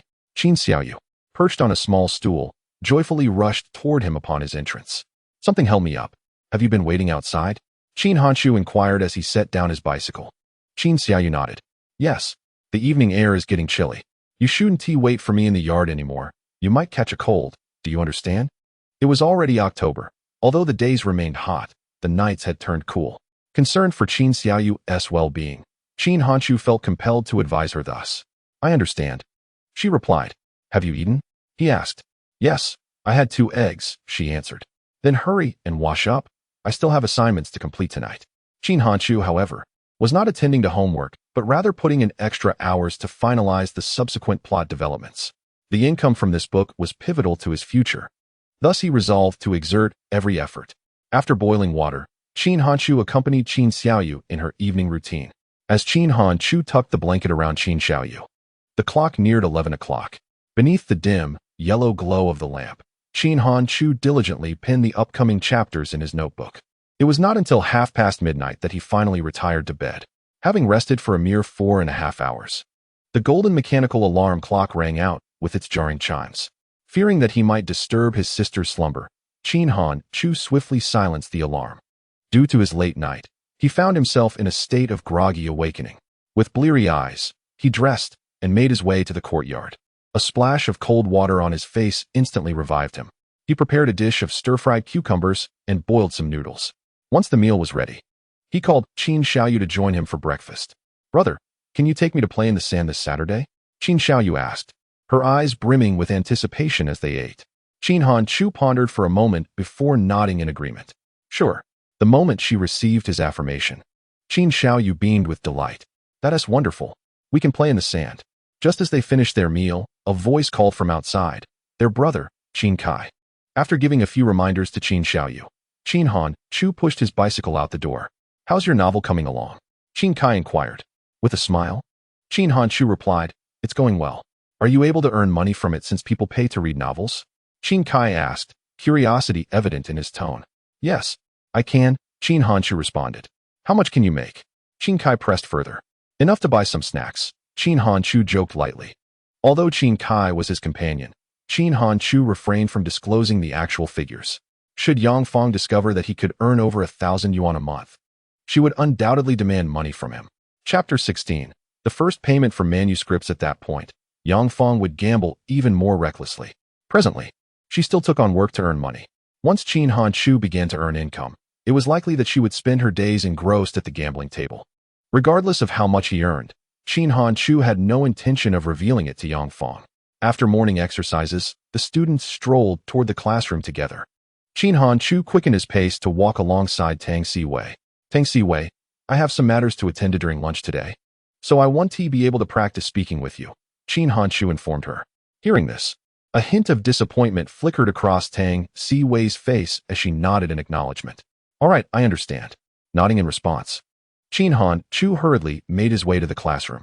In pursuit of his novel's success, he resolved to put in extra effort over the next couple of days. The time he would have spent practicing speaking with Tang Siwei could instead yield 500 to 600 words for his writing. During the morning classes, which were primarily core subjects, Qin Hanshu discreetly managed to write 1,000 words. After lunch, he dashed back to the classroom to focus on his novel. At present, Qin Hanshu's social circle was quite limited. Aside from a few individuals like Tang Siwei, Yu Yang, and Zhao Wan, he rarely engaged with other classmates. His time was predominantly consumed by writing, with little interaction apart from attending classes. Although his classmates were aware of his writing endeavors, they did not pay much heed to it. They were unaware that his novel had already been published online and was generating income.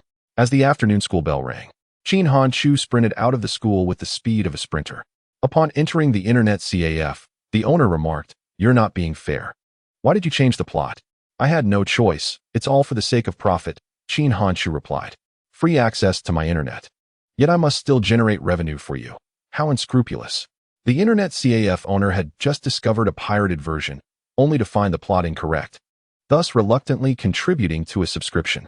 During this period, Qin Hanshu had repaired the CAF's computers several times, allowing him to continue accessing the internet without charge. I will treat you to a meal later, he promised, before logging onto a machine. Upon opening his computer, he immediately accessed the author's backend. And upon seeing the subscription data rise to 2,000, A joyful smile graced his face. This method proved indeed effective, closing the back end. He then logged into the messaging platform, responding to the editor's messages. After a brief exchange with the editor, he began to write. To increase his earnings this month, Qin Hanshu updated 6,000 words today. Each additional chapter led to a higher number of new subscriptions for his novel. At 9 in the evening, he finally left the CAF, coinciding with the end of school hours. Shortly after departing, he unexpectedly encountered Tang Siwei, who was being obstructed by two young men. Although numerous classmates were nearby, none dared to stand up for her. Riding his bicycle to her side, Qin Hanshu inquired, "What is the meaning of this?" He dismounted, positioning himself protectively behind Tang Siwei. "This does not concern you, Xiao Qin." The two young men, frequent visitors of the CAF, recognized him. "This is my classmate. Does that not concern you?" he asserted. "Show some respect and do not harass her." Qin Hanshu's tone was icy. "Fine, we will give you face," the young men replied. Aware of Qin Hanshu's temperament, despite their numbers, they preferred not to escalate the situation with him. After they departed, Qin Hanshu turned to Tang Siwei and asked, "Were you frightened?" Clearly shaken, she replied, "Thank you. In the future, try to walk with more people. Hop on. I will give you a ride home," Qin Hanshu offered, pushing his bicycle closer. "Thank you," Tang Siwei murmured, fearing another encounter with the young man, and she quietly took her seat on the rear of the bicycle. Her home was in town, and within 4 minutes, they arrived at her doorstep. "Goodbye," Tang Siwei said to Qin Hanshu.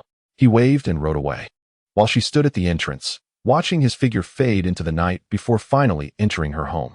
On Saturdays and Sundays, Qin Hanshu would take Qin Xiaoyu out for leisure activities. During the rest of the week, his life was quite routine. As time passed, the performance of his novel improved significantly. By the end of October, the average subscription had reached 3,000. In the future, 3,000 subscriptions would be the threshold for premium titles on a certain Chinese online literature platform. In the current era, 3,000 subscriptions placed a work among the top tier of the site. On the first day of November, Qin Hanshu's spirits soared. With the previous month concluded, he would soon receive his first payment for his writing. Given that the settlement system was still underdeveloped, he remained unaware of how much he had earned last month.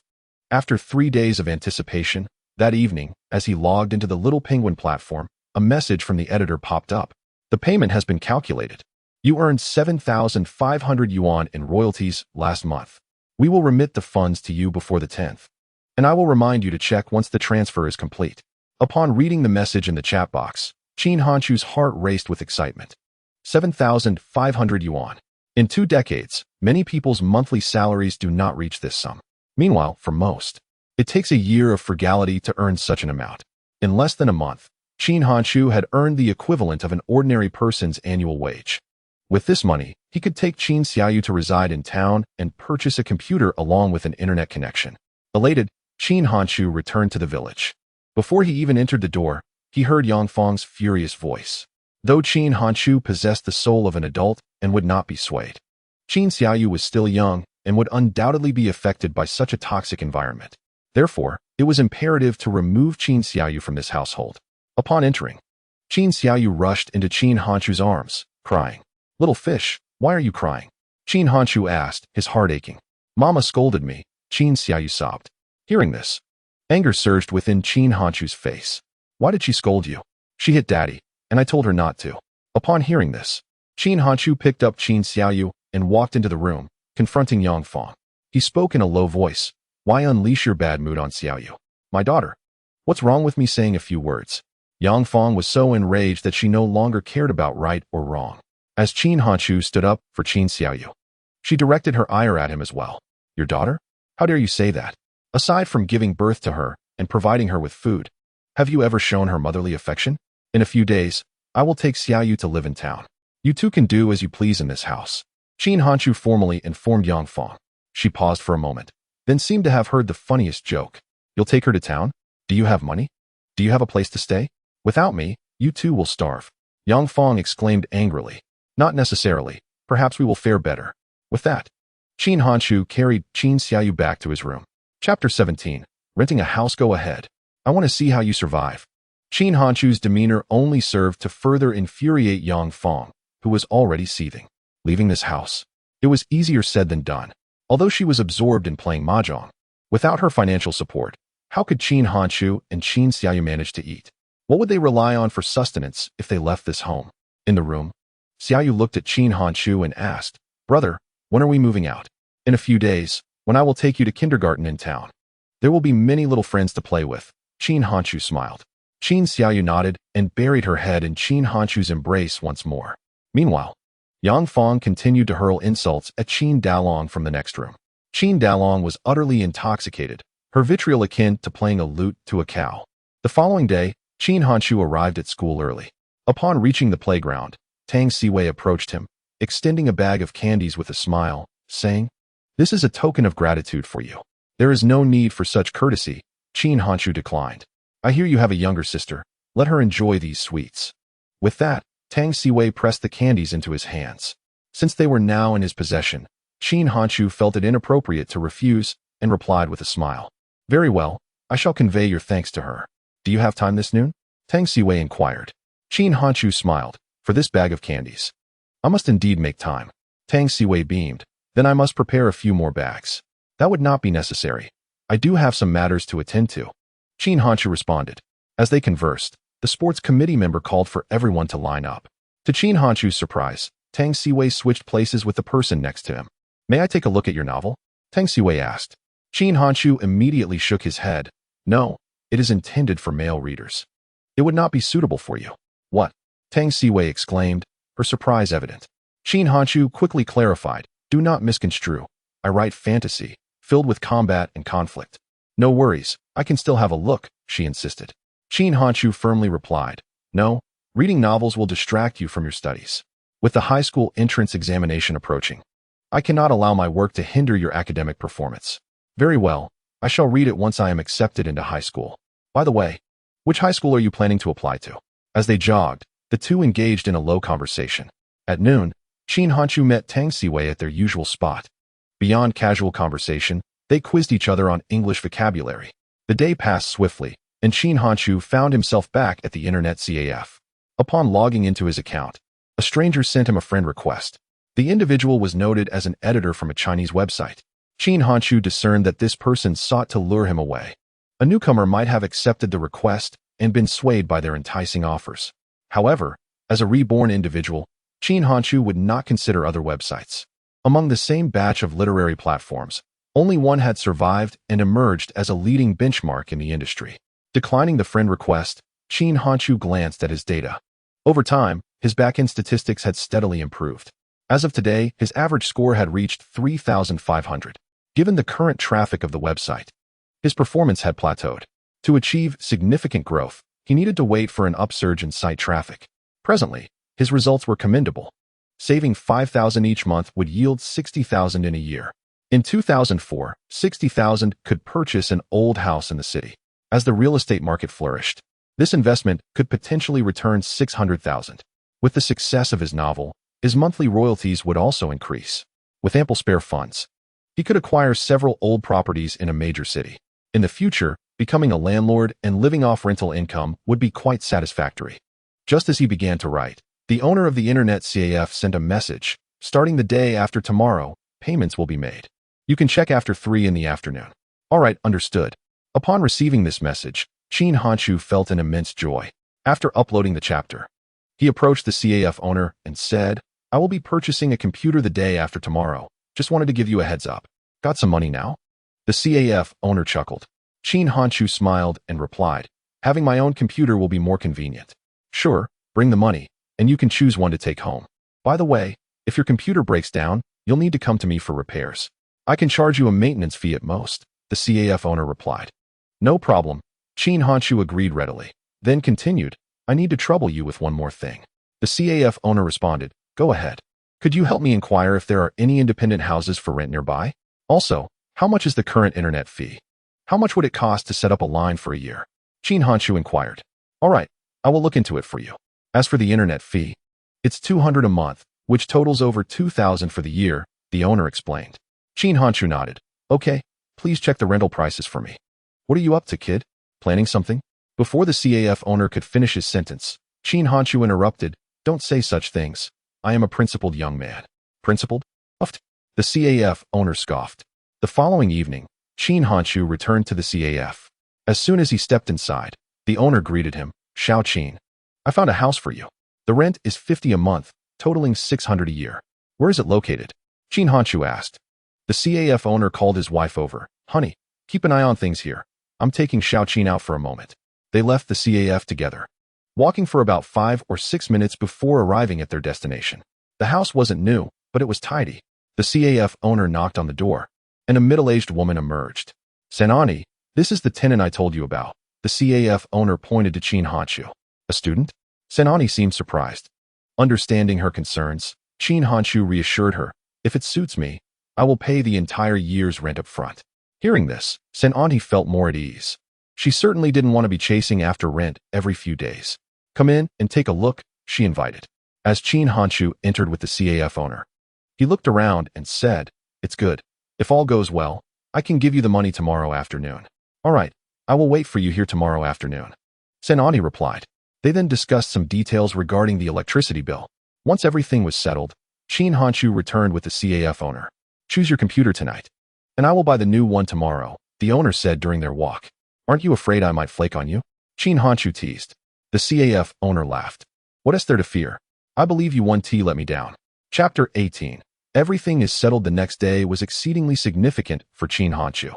Although it was not his first time receiving a manuscript payment, he still felt a mixture of nervousness and anticipation. During class, he found himself gazing out the window involuntarily. Through the window, one could clearly see the postal savings bank across the street. With thoughts weighing heavily on his mind, time seemed to stretch interminably. At 3:30 in the afternoon, Qin Hanshu seized the opportunity during the break to dash out of school. "Hello, could you please check how much money I have in my account?" he inquired as he approached the counter, presenting his bank card to the staff. "Please enter your password," the staff member instructed. Qin Hanshu inputted his password, his gaze filled with anticipation as he watched the staff member. "There is 7,500 yuan in your account," she said, her eyes widening in astonishment. She had not expected a middle school student to possess such a substantial sum. In this day and age, having 10,000 yuan was quite impressive. Many families struggled to scrape together funds for their children's tuition. "I would like to withdraw 1,600 yuan, Qin Hanshu stated. "I'm afraid I cannot permit that," the staff member replied. "Your parents must come to withdraw the money themselves." She suspected that Qin Hanshu had pilfered the card from his family and thus refused to process the withdrawal. Producing his identification card, Qin Hanshu insisted, "This card belongs to me. I have the authority to manage it." The staff member took the ID for verification and soon confirmed that he was indeed the rightful owner of the card. With this realization, she had no grounds to refuse him. Before long, Qin Hanshu left the post office with 1,600 yuan in hand, a sense of security enveloping him. After attending another class at school, he hurried to the internet CAF. "Here is 1,000 yuan. The computer is now mine," he declared as he placed the prepared cash before the CAF owner. "Wow, you really brought the money? This isn't stolen, is it?" the owner asked, astonished. "I have no intention of going to jail. I would never do such a thing," Qin Hanshu replied confidently. "All right then, go ahead and set up the computer," the CAF owner said. Qin Hanshu was well acquainted with the specifications of the machines. He entered the CAF and retrieved the computer he had already selected. "Please help me carry it to my rental place." Given that the computers still had bulky monitors, Qin Hanshu could not manage the case and monitor alone. "I can lend you the tricycle, but my aunt has gone out, and I can't leave right now," the CAF owner explained. "That's fine," Qin Hanshu nodded. He loaded the computer onto the tricycle and secured it with cardboard. In just 3 minutes, he arrived at his rented room. After knocking on the door, his aunt emerged. After greeting her, he brought the computer inside. "Aunt, here is 600 yuan. Could you write me a rental receipt?" he requested. After counting the money, his aunt replied, "I can only write my name. You can draft the receipt, and I'll sign it." Qin Hanshu retrieved paper and pen, drafting a simple rental agreement. After reading it aloud, his aunt chuckled, "You may be young, but you certainly handle things with a mature demeanor." With that, she signed her name. Once the keys were exchanged, his aunt took the money and left. As soon as she departed, Qin Hanshu swiftly replaced the old lock with a new one he had prepared in advance. Securing the computer within his home, he rode the tricycle back to the internet CAF. Although computers have become commonplace, I have yet to connect to the internet, necessitating my visits to the cyber CAF for uploads. Tomorrow at noon, I shall visit the service center to arrange for broadband installation. With a computer, I will be able to write at home, allowing me to care for my sister while also earning an income. Upon returning home in the evening, I found Yang Fong berating Qin Dalong once more. Ignoring her, I carried Qin Xiaoyu back to our room. Xiaoyu, tomorrow I will pay your school fees, and on Monday, I will take you to school. Is that all right? I whispered to her. Xiaoyu's eyes widened in surprise. Really? I smiled and nodded. Yes, on Sunday evening. I will take you to the town, and we will live there from now on. What about Dad? Who will take care of him if I'm not home? Xiaoyu asked. Father is an adult. Even if he drinks too much, he can manage himself. Once we earn enough money, we shall send him to the hospital to help him quit drinking, I reassured her. Xiaoyu nodded. Yes, I will study hard and earn money to help Dad. I patted her head and then helped her wash up before bed. The following noon, I rushed out of school without even eating. I first withdrew 3,000 yuan and then headed to the telecommunications service center. I paid 2,400 yuan just for the internet fee. Internet access is quite expensive these days. In our small town, few can afford to use a computer for online access. I am determined to earn through this endeavor. So I must endure the cost of installation. Given the current scarcity of installation services, they promptly scheduled a time for me. After school that afternoon, they would come to set up the equipment. Consequently, I would be online within 24 hours. After leaving the service center, I proceeded to the kindergarten. The current kindergartens are not particularly formal. They resemble private childcare facilities more than anything else. The annual fee is 200 yuan, where teachers engage children in games and basic counting. After discussing matters with the kindergarten teacher, I paid for a year's tuition, ensuring that on Monday, Xiaoyu would be able to play with her peers. In the past couple of days, I had accomplished much and spent a considerable amount of money. Out of the 7,500 yuan, only a little over 3,000 remains. On Saturday market day, I still need to buy Xiaoyu 2 new outfits. Her current clothes are all hand-me-downs. She cannot attend kindergarten wearing patched garments, and I certainly do not wish for my sister to be ridiculed. Life at school remained tranquil, and Saturday arrived swiftly.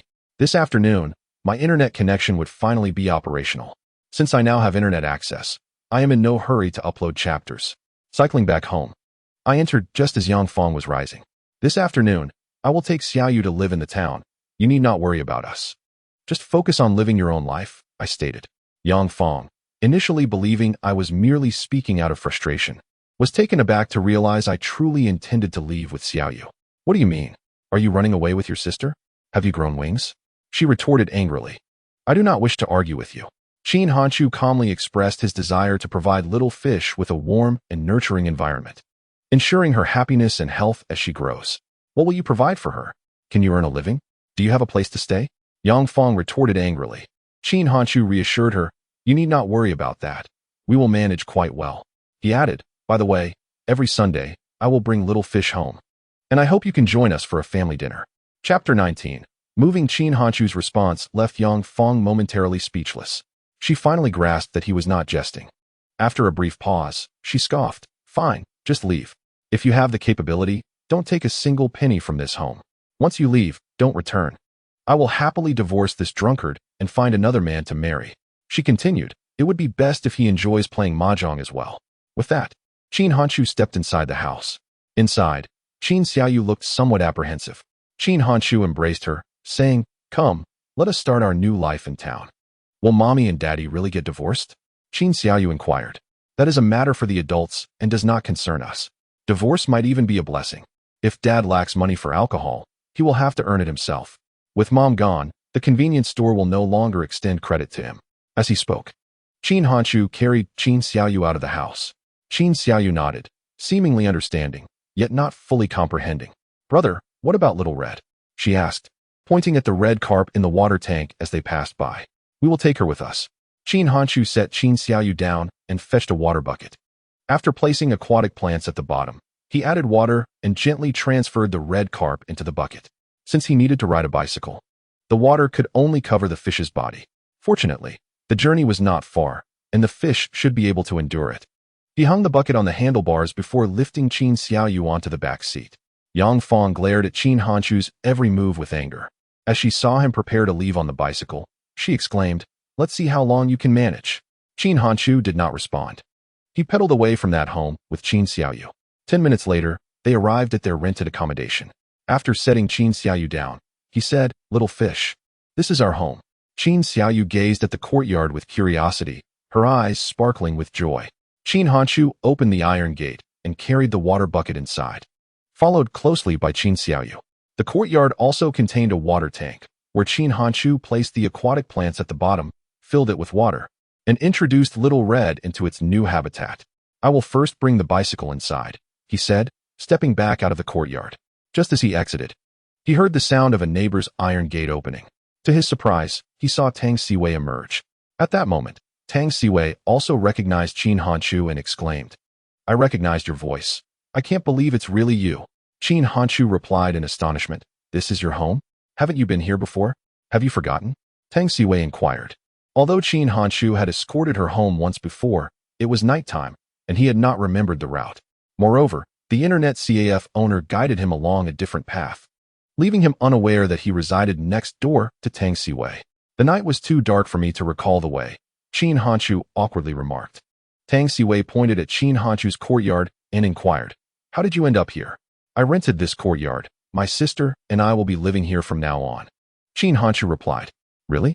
That's wonderful," Tang Siwei responded with a smile. Just then, Qin Xiaoyu emerged, calling out, "Brother Xiaoyu, greet Sister Siwei," Qin Hanshu instructed. "Sister Siwei? Is she the one who gave me candy?" Qin Xiaoyu asked. Qin Hanshu nodded, "Yes." Upon hearing this, Qin Xiaoyu beamed at Tang Siwei, exclaiming, "Hello, Sister Siwei. Thank you for the candy." "You're welcome. What is your name?" Tang Siwei looked at Qin Xiaoyu affectionately. "I'm Xiaoyu. You are truly adorable," Tang Siwei said with a smile. "Sister is very pretty," Qin Xiaoyu added. In the bloom of her youth, Tang Siwei couldn't help but smile gleefully at Qin Xiaoyu's compliment. "I want to take Xiaoyu to buy a couple of outfits. I will find you to chat later," Qin Hanshu stated. "I would also like to browse the market. Let us go together. When it comes to buying clothes for girls, it's best left to us ladies," Tang Siwei remarked. Qin Hanshu was about to decline when Qin Xiaoyu clapped her hands and said, "Great. I want to go to the market with Sister Siwei." Seeing Qin Xiaoyu's enthusiasm, Qin Hanshu nodded. "All right, I will put the bicycle away, and then we shall go together." After securing the bicycle in the courtyard, Qin Hanshu locked the iron gate and emerged. Subsequently, Qin Xiaoyu held on to Qin Hanshu with one hand and Tang Siwei with the other, engaging in light conversation. The trio made their way to the market. The current market was bustling with activity, with several stalls selling children's clothing. "What do you think of this one?" Qin Hanshu pointed to a pink jacket. Tang Siwei, holding Qin Xiaoyu's hand, called out to the vendor, "Do you have her size?" "Yes," the vendor replied, promptly retrieving a piece to hand over. Tang Siwei accepted it and helped Xiaoyu try it on. "Not bad." Tang Siwei nodded with a smile and then asked Qin Xiaoyu, "Do you like it?" Having never purchased new clothes since she could remember, Qin Xiaoyu happily nodded. "Yes, I like it." "How much is it?" Qin Hanshu inquired. 35, came the response. Although aware that money had a different value nowadays, Qin Hanshu still thought 35 was quite reasonable. Just as he was about to pay, he heard Tang Siwei say, 30. If you sell it at that price, we will take it." "All right," the vendor chuckled. "Such a little one already knows how to bargain." Tang Siwei smiled. "Who knows if you might try to take advantage of us children? I am the most honest in my dealings. I assure you. There is no deception here. In this day and age, 5 yuan could buy quite a bit." Qin Hanshu was surprised by Tang Siwei's bargaining skills. After handing the vendor 30 yuan, the three of them proceeded to the next stall with the clothes in hand. After an hour and a half of shopping, they finally finished buying clothes for Qin Xiaoyu. 2 jackets, 2 pairs of trousers, and 1 pair of shoes, totaling 150 yuan. Had it not been for Tang Siwei's bargaining, they would have easily spent over 170. "You have worked hard today. Let me treat you to candied hawthorn," Qin Hanshu said to Tang Siwei. Tang Siwei nodded with a smile. "All right, then I shall not be polite." After purchasing some candied hawthorn, Qin Hanshu said, "We still need to buy some vegetables. I have nothing to do, so I will join you," Tang Siwei replied. Subsequently, the trio proceeded to the market. Currently, the variety of vegetables was quite limited. Potatoes, kidney beans, and cucumbers were common staples found in rural households. In addition to vegetables, Qin Hanshu also procured some meat and ribs. On their way back, Qin Hanshu's hands were laden with goods. Tang Siwei held Qin Xiaoyu with one hand and assisted in carrying 2 pieces of clothing with the other. As they walked, Qin Xiaoyu happily munched on the candied hawthorn. "I will cook tonight. You should invite your parents over to join us. From now on, we will be neighbors," Qin Hanshu suggested. Tang Siwei appeared somewhat hesitant. Wouldn't that be too intrusive? It's just a meal. If you don't mention it, I will personally invite you to my home, Qin Hanchu assured her. Chapter 20. Can you access the internet here? Upon hearing Qin Hanchu's words, Tang Siwei nodded. All right, I will let my parents know when they return. Engaging in casual conversation, the three of them arrived at the doorstep. Qin Hanchu stated, let us go back and tidy up. I will call you once the meal is ready. I will take a short nap first, and then come over to help you, Tang Siwei replied. Acknowledging that refusing was futile, Qin Hanchu nodded. All right. Parting ways at the entrance, Qin Hanchu led Xiaoyu back home. After a long outing at the market, Qin Xiaoyu felt a bit fatigued. She lay down on the kong and quickly fell asleep. It was now 3:30 in the afternoon, and Qin Hanchu set about preparing the vegetables. Additionally, there were still many condiments yet to be purchased. Ensuring the door was locked, Qin Hanchu rode his bicycle to a nearby convenience store. Within 5 minutes, he returned home. After slicing the potatoes, picking the kidney beans, and soaking the ribs, 40 minutes had elapsed. Just then, Tang Siwei arrived. Did you cut these potato shreds? Seeing the bowl of potato shreds, Tang Siwei's eyes widened in astonishment. The fact that Qin Hanchu could cook already impressed her. But she never anticipated his knife skills to be so remarkable. As a girl, Tang Siwei felt somewhat inferior. What time will your parents be back? Qin Hanchu inquired. They should return around 5, Tang Siwei replied. Her mother was a teacher at the local primary school, while her father served as the principal of the village school. At that time, teachers' salaries were not particularly high, yet in the future, the teaching profession would be regarded as a secure and coveted career. Tang Siwei was often referred to as part of a dual-income family. Glancing at the time, Qin Hanchu remarked, then I shall begin cooking. Since there was no firewood in Qin Hanchu's home, he had to rely on the gas stove. He first set one burner to steam rice, while using another pot to stir-fry. The first dish he prepared was braised pork, which required simmering for a while. So it was best to start with that. In contemporary rural settings, braised pork was indeed a rare delicacy. Observing Qin Hanchu's actions, Tang Siwei curiously asked, what dish are you making? Braised pork, Qin Hanchu replied. It looks quite delectable. Who taught you? Tang Siwei inquired with intrigue. Qin Hanchu smiled. That is my little secret. Let it be, Tang Siwei remarked. Is there anything I can assist you with? No need. Everything is prepared. I can manage it myself, Qin Hanchu replied. Placing the caramel-coated meat into the pot to stew. Have you finished your homework? He inquired, covering the pot. Tang Siwei responded, I still have English and mathematics. I can complete them by tomorrow morning. Would you like to go online? I have a computer at home. There is nothing for you to do here, Qin Hanchu stated. Tang Siwei looked at him in astonishment. You have internet access here? And a computer? As Qin Hanchu's classmate. She was well aware of his family's circumstances. His father was an alcoholic and his mother a gambler. This understanding allowed her to comprehend why Qin Hanchu had taken his sister to live away from home. Today, when he spent so much on clothes for Xiaoyu, she was already taken aback. Yet, she never anticipated that his rental apartment would possess a computer and internet access. Both of Tang Siwei's parents were teachers, yet they hesitated to purchase a computer or install internet services.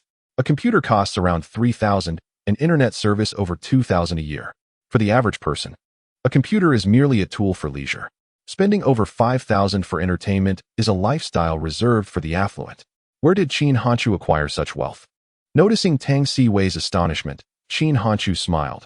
A relative owns an internet cafe. The computer is a hand-me-down. And the internet service isn't cheap either. Where did you get the money? Tang Siwei inquired curiously. That's a secret. I'll tell you later, Qin Hanchu replied. You certainly have many secrets, Tang Siwei remarked. Not pressing further, she let the topic drop. Half an hour later, the aroma of braised pork wafted through the air. Tang Siwei's eyes sparkled. What a delightful scent. I'll let you taste a piece shortly, Qin Hanchu assured her. After a while, he emerged with bowls and chopsticks, presenting 2 pieces of meat to her. Try this, he said with a smile. Tang Siwei picked up a piece and placed it in her mouth, her eyes widening immediately. This is incredibly delicious. At that moment, Qin Xiaoyu came out, patting her little belly. Brother, I'm hungry too. Tang Siwei brought the bowls to Qin Xiaoyu, offering the remaining piece of meat near her mouth. Take your time, it's a bit hot. Qin Xiaoyu nodded and took a bite. Brother's cooking is the best, she exclaimed, devouring the rest of the meat. Having not tasted pork in a long time, as a child, how could she resist? Qin Hanchu retrieved a few more pieces, instructing Qin Xiaoyu. You can only eat these for now. We must wait for our guests, you know? Qin Xiaoyu nodded. Yes, I understand. Pouring the braised pork into a bowl, Qin Hanchu began preparing the next dish. He heated oil and fried the green beans before removing them from the heat. Tang Siwei asked in wonder, "What dish is this?" "Dry-fried green beans," Qin Hanchu answered. "You certainly know a variety of unique dishes. You could work as a chef in a restaurant," Tang Siwei remarked. In the early days of the Qin and Han dynasties, Qin Hanchu smiled before beginning to prepare a meal. At that moment, the iron gate next door creaked open. "My mother is back. I must return home," Tang Siwei announced. After departing from Qin Hanchu's residence, Tang Siwei made her way back to her own home. Where had she been? Although Tang Siwei's mother was nearing 40, she appeared to be in her 30s.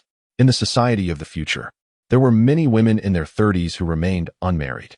"One of my classmates has moved in next door and invited us over for dinner," Tang Siwei remarked. "Your classmate? Which one?" Tang's mother inquired with curiosity. "Qin Hanchu, the one who rose from the bottom to the 18th place," Tang's mother exclaimed in surprise. Nodding, Tang Siwei quietly recounted Qin Hanchu's family background. "He lives independently with his younger sister? Where does he get the money?" Tang's mother questioned. "I don't know. That's his personal affair, and it's not our place to ask," Tang Siwei replied. Intrigued by Qin Hanchu, Tang's mother saw this as an opportunity to engage with him. "All right. Your father and I will head over shortly," she agreed. Tang Siwei smiled, saying, "Qin Hanchu's culinary skills are exceptional.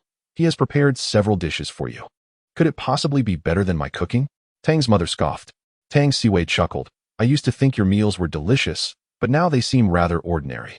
"You little rascal," Tang's mother exclaimed, feeling slightly disheartened. Chapter 21. The feast. When Tang Siwei returned to Qin Hanchu's side, he was busy preparing a dish called Di Sin Xian, which she had never encountered before. "Did you say something?" Qin Hanchu asked upon noticing her return. Tang Siwei's gaze was fixed on the pot, and she nodded. "Yes, I will come over shortly." "All right," Qin Hanchu replied. "Is there anything you would like me to do?" Tang Siwei inquired. "The new chopsticks haven't been washed yet. Could you please wash them?" Qin Hanchu asked. Tang Siwei nodded and proceeded to unwrap the chopsticks he had just purchased. After stir-frying the Di Sin Xian, Qin Hanchu began to pan-fry tofu, which turned out to be quite delectable. Just as he was finishing the garlic-flavored ribs, Tang Siwei's parents entered with beverages in hand. "Hello, uncle and aunt. I'm busy cooking, so I won't greet you," Qin Hanchu said while flipping the ribs. "No need to be polite. Please continue," Tang's mother replied with a smile. "Hello, uncle and aunt."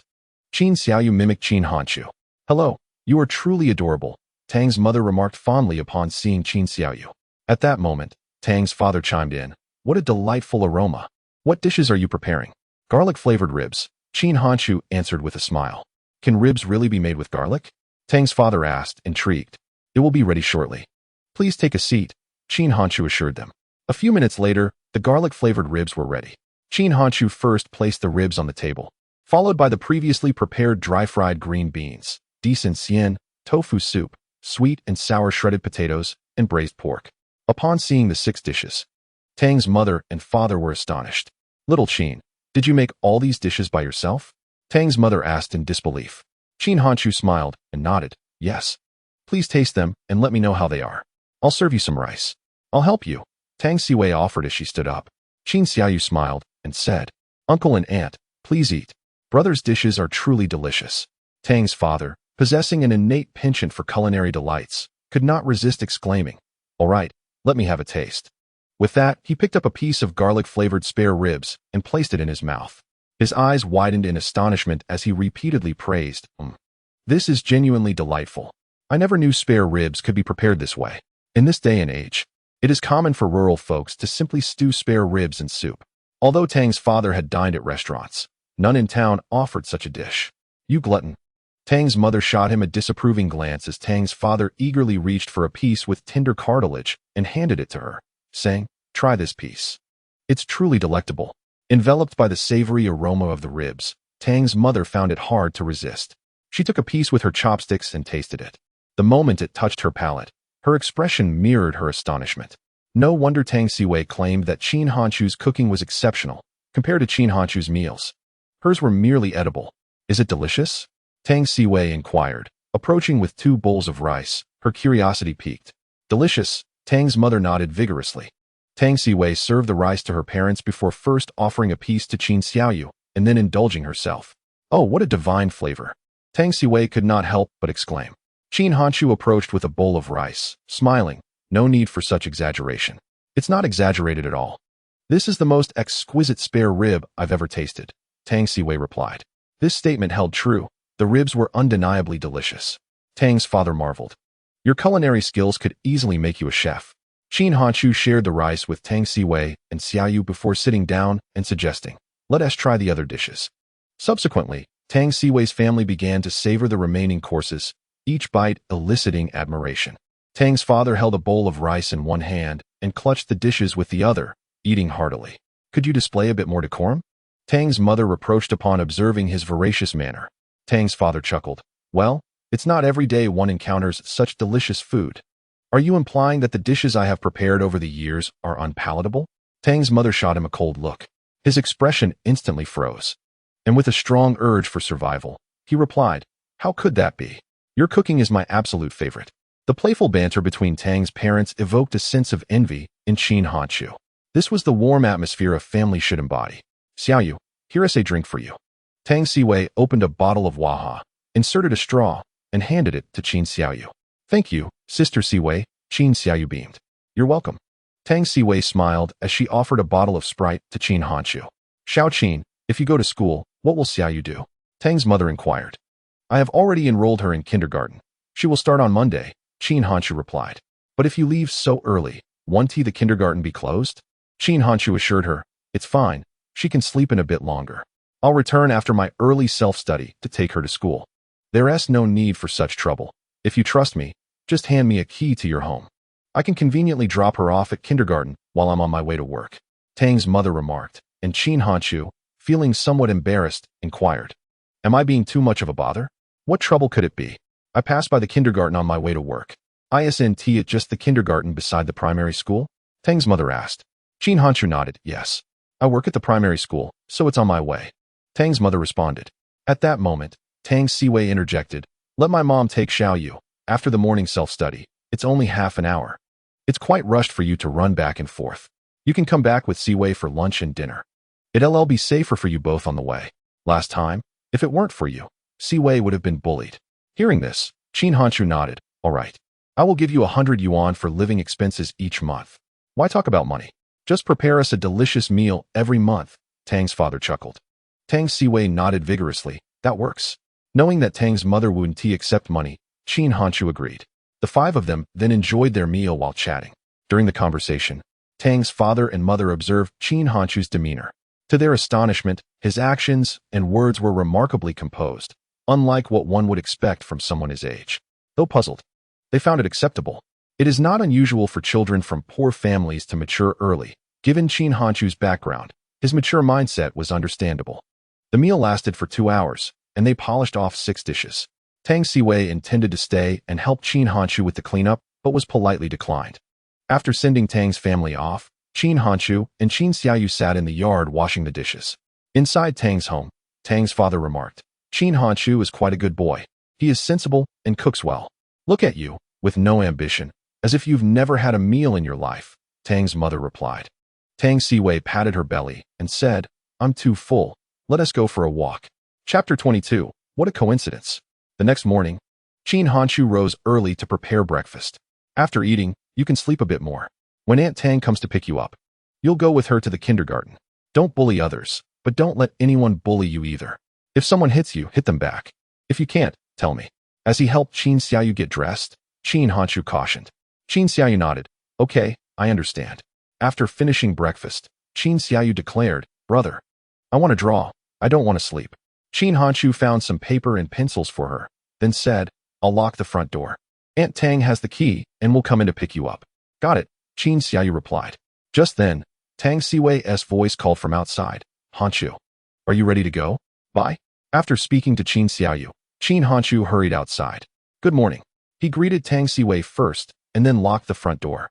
Now living in town, Qin Hanchu didn't even need to ride a bicycle. The two set off towards the school together. The monthly exam is approaching. Do you think we can make it into the top 10? Tang Siwei asked. Qin Hanchu nodded. It should be fine. Let us work hard and aim to attend the same school, Tang Siwei joked. All right, Qin Hanchu smiled. As they journeyed, Many classmates regarded Qin Hanshu and Tang Siwei with astonished gazes. How could these two be attending school together? The route they took appeared to originate from Tang Siwei's residence. For several days, Qin Hanshu had been accumulating drafts, and with the acquisition of his own computer, he felt less anxious than before. During core classes, he refrained from clandestinely writing novels. Although he possessed a wealth of knowledge, he still needed to diligently review to secure admission to a reputable high school. It was only during art and music classes that he seized the opportunity to pen additional manuscripts. As the final class of the morning concluded, Tang Siwei turned to Qin Hanshu and said, "Let's go home for lunch." Qin Hanshu approached her, and together they exited the classroom. Inside, their classmates were left in shock, gazing at the pair's retreating figures. Home for lunch. Yu Yang was utterly bewildered. Tang Siwei had always returned home for meals, but previously, she had rushed back to school after eating to practice her spoken English with Qin Hanshu. Now, sharing lunch together meant there was no need for haste. Upon arriving at Tang Siwei's home, they found her mother had prepared a delightful lunch. Hearing their return, Qin Xiaoyu joyfully dashed out. "Brother, Sister Siwei, how was kindergarten?" Qin Hanshu inquired with concern. "It was great. I met many new friends, and we played games together," Qin Xiaoyu replied gleefully. "As long as you're happy." Qin Hanshu smiled in response. "I can't match your culinary skills, so please don't mind," Tang's mother said with a chuckle. "How could I?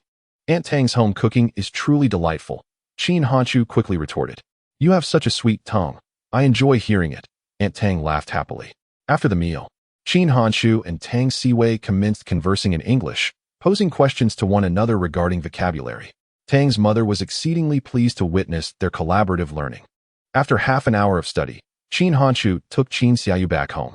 Once at his computer, he uploaded the chapter for the day. Having completed the update, he allowed himself a brief half-hour nap. Awakening around noon, Qin Hanshu accompanied Qin Xiaoyu to Tang Siwei's home, and the two set off to school together. Shortly thereafter, Tang's mother also escorted Qin Xiaoyu toward the kindergarten. Engaged in conversation, they entered the classroom. Under the watchful eyes of their classmates, Qin Hanshu returned to his seat. "Bro, what is going on? Why are you two commuting together?"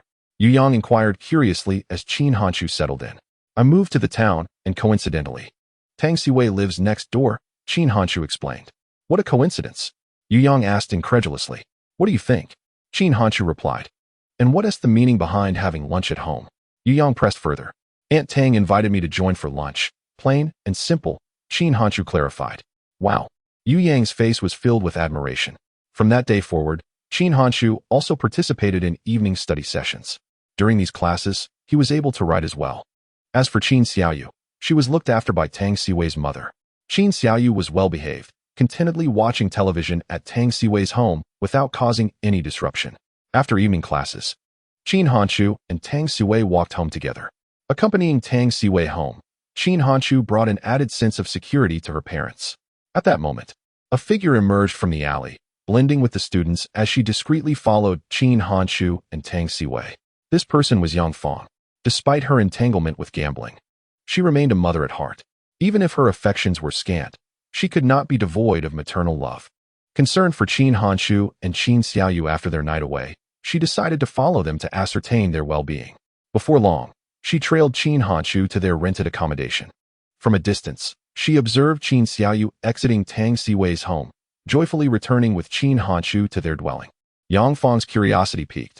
Where did Qin Hanshu find the means to rent such a place? Was it possible that his classmate had offered him free lodging?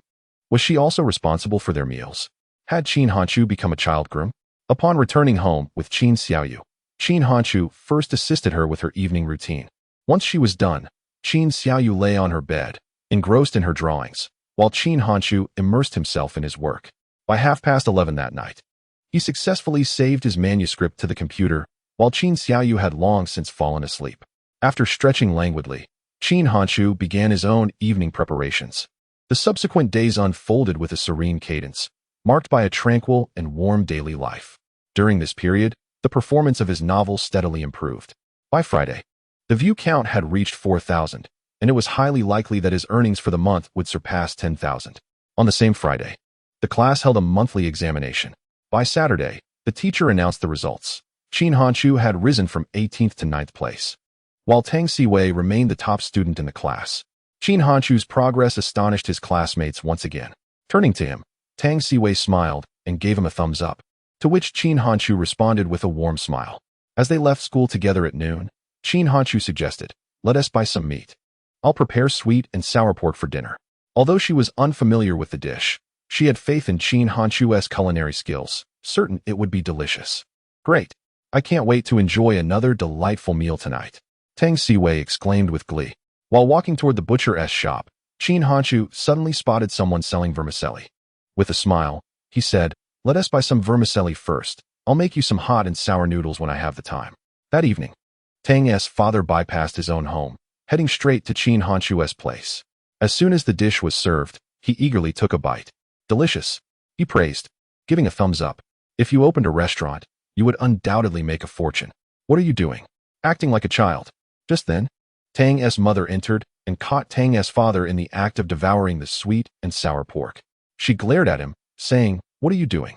Feeling somewhat sheepish, Tang's father replied, "I was just helping Xiao Qin check the seasoning." "Get out of here," Tang's mother retorted with a hint of annoyance. Tang's father chuckled sheepishly and retreated from the kitchen with the dish in hand. "Xiao Qin, do you need any assistance?" Tang's mother inquired as she approached. Qin Hanchu smiled and said, "No need. I can simply pour out the bone broth. With both meat and large bones, you must have spent quite a sum. You siblings have it tough. There's no need to go to such lengths," kindly reminded Tang's mother. Qin Hanchu replied with a smile, "Aunt Tang, I'm not one to squander money." Tang's mother glanced outside the kitchen, unable to suppress her curiosity, and inquired, "Little Qin, tell me truthfully, where does your money come from? We must not engage in any unlawful activities. Rest assured, Aunt, I would never partake in anything illegal. If I were to end up in trouble, who would look after little fish?" Qin Hanchu assured her with a smile. "Then please, enlighten me about the source of your funds. Whether it's for internet access or living expenses, it's certainly not a trivial amount. I am somewhat aware of your situation. Your family could not possibly provide you with such sums. You have my word. I will keep your secret, not even mentioning it to your uncle." Tang's mother whispered with a smile. Qin Hanchu glanced outside once more, then smiled and said, "All right, I will tell you." "Good." Tang's mother nodded eagerly. Qin Hanchu continued, "I am writing novels, and I've signed a contract with a website, receiving royalties each month." "Your novels are actually profitable?" Tang's mother was aware of Qin Hanchu's writing, but was astonished to learn that they could generate income. Qin Hanchu nodded with a smile. "Yes." "How much can you earn?" Tang's mother asked, lowering her voice with curiosity.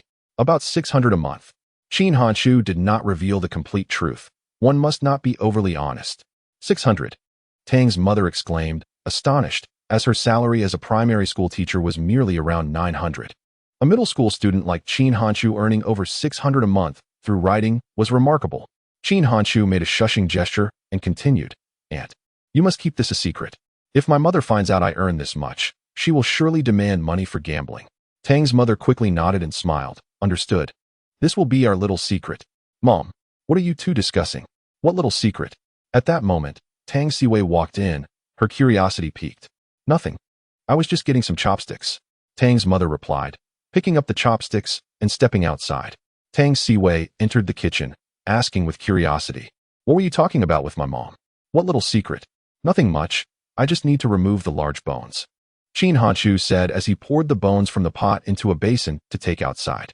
Tang Siwei followed closely behind, inquisitively saying, "Tell me. I promise I won't tell anyone." Qin Hanchu merely smiled, refusing to divulge the secret. The more he withheld, the more Tang Siwei's curiosity grew. During dinner, she persistently questioned him, but both Qin Hanchu and Tang's mother remained tight-lipped. Tang's father, upon hearing of a little secret, was equally curious. Yet he was left in the dark as well. Tang's mother understood her husband's nature. He was prone to indiscretion. If he learned that Qin Hanchu earned 600 a month from writing novels, the news would swiftly circulate throughout his school, eventually reaching Yang Fang's ears. After dinner, they sat together for a while to chat before parting ways. The following morning, Qin Hanchu first took Qin Xiaoyu to the bustling market. As noon approached, he brought Qin Xiaoyu back to Qin family village. Despite his parents' shortcomings, Qin Xiaoyu needed their presence at this moment. Just as they reached the doorstep, Qin Hanchu spotted Qin Dalong. At that moment, Qin Dalong was squatting at the entrance, appearing somewhat pitiful from a distance. Upon seeing Qin Hanchu and the others, he hurriedly stood up, and Qin Hanchu noticed a joyful smile on his face. You have returned?" As Qin Hanchu halted the vehicle, Qin Dalong asked, laden with guilt, "Have you refrained from drinking today?" Qin Hanchu inquired. With his head bowed, Qin Dalong replied, "After you left, I began to abstain from alcohol. Is it all right for you to stay here?" I am truly trying. Is that so?" Upon hearing Qin Dalong's intention to quit drinking, Qin Xiaoyu asked in surprise. Qin Dalong nodded eagerly. "Yes, I will certainly do my best. We are doing well in town, and Xiaoyu is set to attend kindergarten. Once you have truly quit drinking, we will reconsider staying." Qin Hanchu harbored doubts about Qin Dalong's ability to truly give up alcohol. At present, he was merely suppressing his cravings to entice his children back home. He feared that once he brought his sister back, Qin Dalong would quickly relapse. Nevertheless, the fact that he could resist the urge for a week for the sake of his children indicated that he still cared for them. Given this, Qin Hanchu felt even more compelled not to return. "I will do my utmost." Qin Dalong's expression was complex, reflecting his profound discomfort. Without alcohol, he felt utterly miserable, as if his very soul had been stripped away. During the past week, he had not completely abstained but had merely reduced his intake. Knowing that Qin Hanchu and his sister would return today, he had refrained from drinking since early morning. He understood that completely quitting alcohol would be a formidable challenge for him. "Dad, my brother says drinking is harmful to your health. You must persevere," Qin Xiaoyu urged. With a complex expression, Qin Dalong nodded. "I will strive to do so." Qin Hanchu entered the house with groceries, beginning to prepare lunch. Just as he was cooking, Yang Fong walked in from outside. "Why have you returned? Didn't you enjoy your life out there? Do you even remember whose child you are?" Yang Fong said with a stern face. "I do not wish to argue with you. Can we not simply share a meal in peace?" Qin Hanchu replied in a calm tone. Faced with Qin Hanchu's emotionless response, Yang Fong found herself at a loss for words. Glancing at the groceries he had purchased, she scoffed. "Where did you get the money for your living expenses? Let me tell you, I will not help you repay any borrowed money. That is unnecessary. I can repay it myself. Just take care of your own affairs and avoid accumulating debt." Since Yang Fong assumed he was surviving on borrowed money, Qin Hanchu decided to let her continue in her misunderstanding. His words infuriated Yang Fong, yet she struggled to contain her anger. While Qin Hanchu prepared the meal, Qin Dalong took the rare opportunity to play with Qin Xiaoyu. It was evident that she was immensely happy, although Qin Xiaoyu did not voice her feelings. Qin Hanchu knew she yearned for paternal love, a love he, as an older brother, could not provide. Chapter 24. This is confidence, not narcissism. Although the family gathered for dinner, Qin Hanchu felt no semblance of familial warmth. Due to the memories from his previous life, he harbored feelings of resentment and aversion towards his parents. Had it not been for their irresponsibility, his sister would not have been harmed, and he would not have spent a decade in prison. Because of such emotions, he was highly reluctant to engage in extensive communication with Qin Dalong and Yang Fong. Were it not for the sake of preserving Qin Xiaoyu's mental well-being, Qin Hanchu would have preferred not to return to this home at all. After dinner, Qin Hanchu took Qin Xiaoyu and departed from Kinjiakan. On the way, Qin Xiaoyu, seated in the back, embraced Qin Hanchu's waist and inquired, "Brother, can Dad quit drinking?" "Don't harbor too much hope. With his willpower, it's quite challenging to succeed." Qin Xiaoyu, puzzled, asked why. "Once addiction takes hold, one becomes powerless." Qin Hanchu sighed. "Forget it. Discussing this with you is futile. You'll understand when you grow up." Upon returning to their rented apartment, Qin Hanchu began to write. From 2 in the afternoon until 5:30, he wrote continuously. However, due to writer's block, he only managed to produce 2,000 words in 3 hours. For an online novelist, hitting a creative wall is a torturous experience. When inspiration eludes, one writes and deletes, unable to conjure even 2,000 words in a day. At such moments, having a stock of manuscripts proves invaluable, preventing interruptions in his updates. "What delicious dish shall we prepare tonight?" As Qin Hanchu was about to start cooking dinner, Tang Siwei entered, opening the iron gate. Qin Hanchu smiled. "I haven't begun yet. Weren't you going to make sour and spicy noodles?" "I can hardly wait," Tang Siwei said, somewhat shyly. "All right, then, I'll make sour and spicy noodles tonight. You keep Xiaoyu entertained while I go out to buy some ingredients. Oh, and ask uncle and aunt to join us for dinner." With that, Qin Hanchu rode his bicycle to the butcher shop. At this time, few villagers were aware of the existence of hot pot. Consequently, there were no establishments selling hot pot meatballs in town. Qin Hanchu first selected some meat, then purchased eggs and sausages. Upon returning home, he chopped the meat into filling and began preparing egg dumplings. Tang Siwei, curiously observing from the side, asked, "What are you making? What does it resemble?" Qin Hanchu replied. Tang Siwei promptly answered, "Dumplings." "Indeed, these are egg dumplings," Qin Hanchu smiled. "They will be added as ingredients to the spicy hot pot later." "How many more unique dishes can you prepare?" Tang Siwei inquired, intrigued. "Countless." Qin Hanchu beamed. At 6:30, Tang's father and mother arrived together. By this time, Qin Hanchu had prepared all the ingredients and had begun cooking sweet potato vermicelli in a pot. "You little girl, how dare you come over to mooch food again?" Tang's mother approached her, glaring. Tang Siwei chuckled. "He mentioned yesterday that he would make sour and spicy noodles, and I just wanted to know what they were." Tang's father chimed in with a smile. "Once a girl grows up, she can't be kept at home. A few meals, and she's lured away." "Not at all," Tang Siwei quickly retorted. "The simplified version of sour and spicy noodles is quite straightforward." Qin Hanchu was merely delayed by the egg dumplings. Within 5 minutes of their arrival, the Tang parents had the 5 large bowls of hot and sour noodles served at the table. As Qin Xiaoyu was still quite young, Qin Hanchu prepared a non-spicy bowl for her. Having consumed stewed noodles with cabbage for most of his life, he was experiencing the delightful taste of noodles in this manner for the very first time. The elder Tang father exclaimed over the hot and sour noodles and the egg dumplings in his bowl. "Do try it. This dish is utterly enjoyable," Qin Hanchu remarked. Tang father was the first to dive in. Coughing, he slurped the noodles into his mouth, but the spiciness of the hot and sour noodles made him choke. "So spicy," Tang father coughed, tears streaming down his face. "I told you to be patient." Tang mother chimed in, enjoying his misfortune. "Both sour and spicy, the more you eat, the more you crave," Tang Siwei remarked while gasping for air. Tang mother took a bite and found herself unable to resist, repeatedly expressing her delight. Few women can withstand the allure of spicy hot pot or hot and sour noodles. Besides the egg dumplings, Qin Hanchu also added ham, fried peanuts, and mushrooms to the hot and sour noodles.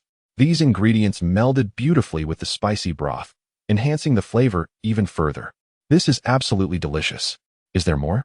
Tang father inquired after finishing his bowl. "Yes, I'll prepare some more noodles for you," Qin Hanchu replied, looking at Tang mother and Tang Siwei. "Would you two like some?" "I do," Tang Siwei immediately responded. Tang mother, feeling a bit shy, added, "A little more would be fine." Soon, Qin Hanchu had replenished their bowls once more. As they continued to eat, Tang Siwei said, "I've had quite a bit tonight. At this rate, I will surely gain weight." "This is all your fault, Qin Hanchu." "Huh? How is this my fault?" Qin Hanchu replied, bewildered. "If you didn't cook so deliciously, I wouldn't be eating this much. Thus, my potential weight gain is indirectly your responsibility." With that, Tang Siwei slurped another mouthful of noodles. Qin Hanchu playfully lifted Tang Siwei's bowl away. "Since you say so, you shouldn't eat this bowl. What if you can't find a husband because you gain weight? I would be immensely guilty." "No." Tang Siwei hurriedly snatched her hot and sour noodles back, declaring, "I'm so beautiful that even if I gain weight, many would still adore me." "How self-absorbed." Qin Hanchu smiled. "This is self-confidence, not narcissism." At this point, Tang Siwei turned to Qin Xiaoyu and asked, "Xiaoyu, don't you agree with me?" Qin Xiaoyu nodded. "Yes, Sister Siwei is the prettiest." Hearing Qin Xiaoyu's praise, Tang Siwei beamed with even more joy.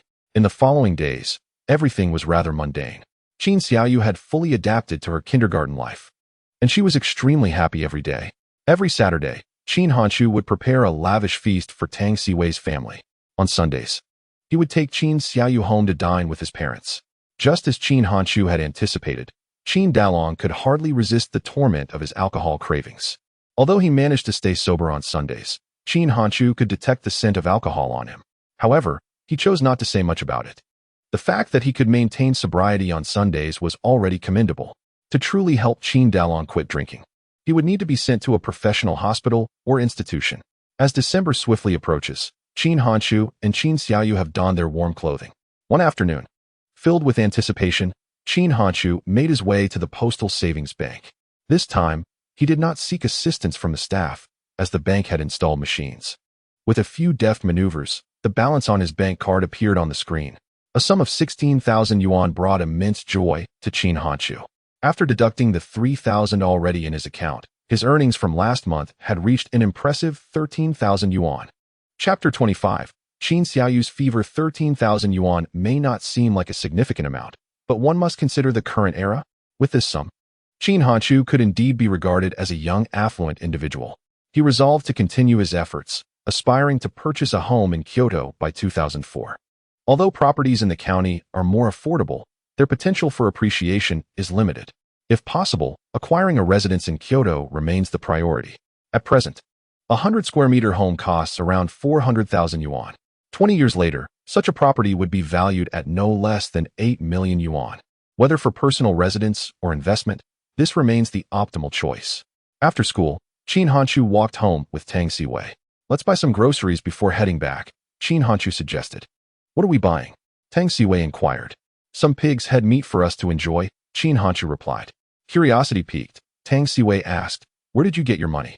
Qin Hanchu smiled mysteriously, choosing not to answer. Are we so familiar that you can keep secrets from me? She teased. I'll tell you later. It's not the right time yet, Qin Hanchu replied. As they chatted, they arrived at the stall selling pig's head meat. Qin Hanchu turned to Tang Siwei and asked, what do you like to eat? Anything but pig intestines, she responded. Then let's get 5 pig trotters and some pig liver. The trotters will help you and Xiaoyu replenish collagen. Tang Siwei, puzzled, asked, what is collagen? It makes your skin smoother and more elastic, Qin Hanchu smiled. Do I really need pig trotters? I was born beautiful, wasn't I? Tang Siwei retorted playfully. Qin Hanchu nodded with a smile, teasing. Indeed, it's hard to disagree with that. Her spirits lifted by the compliment, they continued home, laughing together. Upon entering, Aunt Tang greeted them, saying, Hanchu, Xiaoyu seems to have a fever. Alarmed, Qin Hanchu hurried into the room. Brother. Xiaoyu smiled upon seeing him. Qin Hanchu acknowledged her, placing his hand on her forehead. Are you feeling unwell? He asked. Xiaoyu shook her head, not really. Open your mouth so I can take a look, he instructed gently. Complying, Xiaoyu opened her mouth wide. Qin Hanchu first examined her mouth, then checked her hands and feet. Relieved to find no signs of hand, foot, and mouth disease, he exhaled in relief. His attentive care impressed Aunt Tang anew. At such a young age, he exhibited more competence in looking after children than some adults. You two go ahead and eat. I will take her to the clinic for some medicine, Qin Hanchu offered, handing the pig trotters to Aunt Tang. It's fine. I will take Xiaoyu to the clinic. You both should eat first. You still have school after, Aunt Tang insisted. I appreciate your kindness, he replied. Qin Hanchu, feeling a twinge of embarrassment, spoke softly. Aunt Tang, holding Qin Xiaoyu's hand, reassured him, what are you being so formal for? I will take good care of her. You focus on your studies. With that, Aunt Tang led Qin Xiaoyu to the clinic. Although Qin Hanchu was concerned about Qin Xiaoyu, he did not indulge her. Her fever was likely merely a result of throat inflammation, and there was no need for excessive worry. He handed a pig trotter to Tang Siwei, and they shared a meal at home. Just as they were preparing to head to evening self-study, Aunt Tang returned with Qin Xiaoyu. As Qin Hanchu had suspected, her fever was indeed caused by throat inflammation.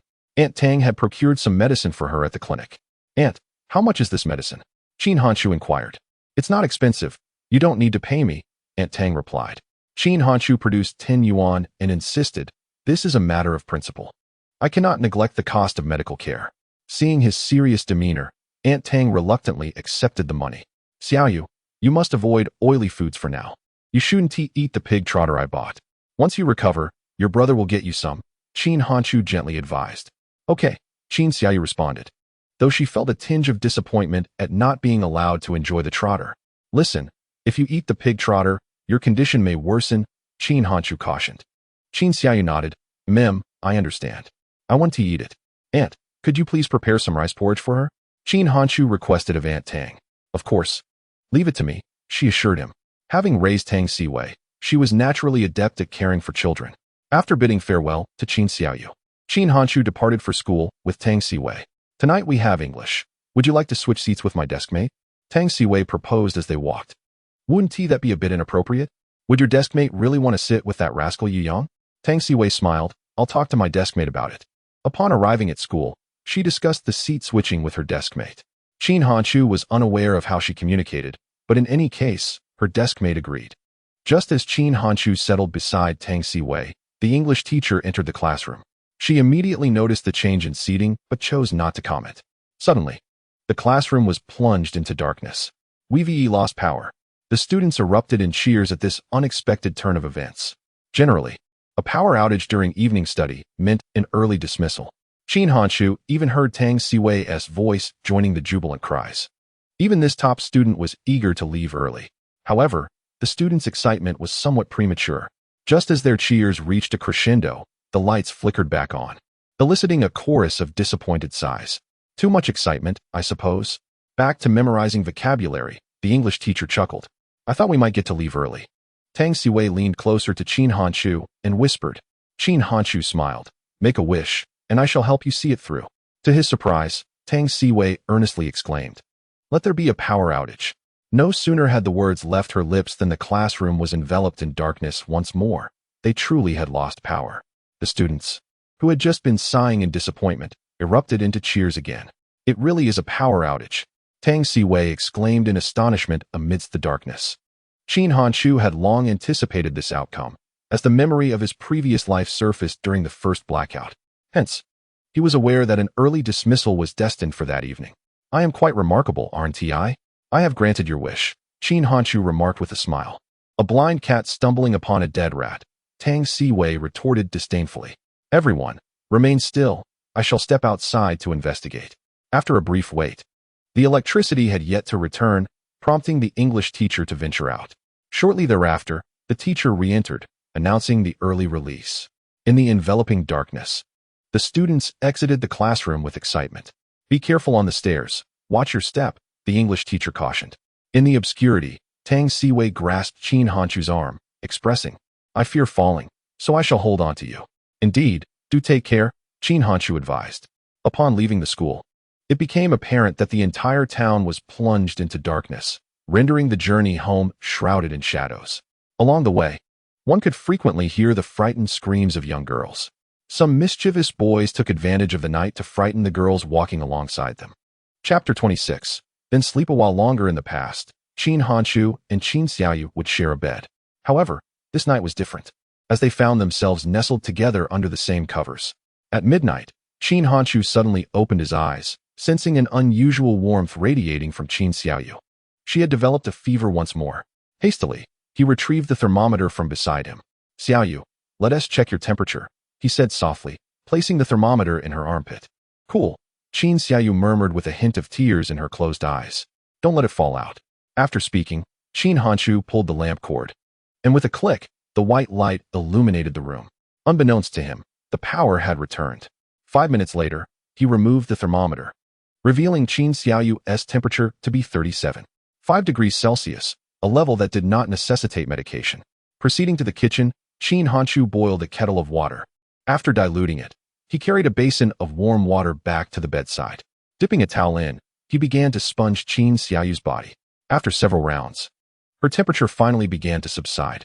Pouring the remaining hot water into a thermos, Qin Hanshu then climbed into bed. Throughout the night, Qin Xiaoyu experienced 3 bouts of fever. Each time, Qin Hanshu would rise to attend to her. At 5 in the morning, he awoke and instinctively placed his hand on her forehead. She seemed to be better now.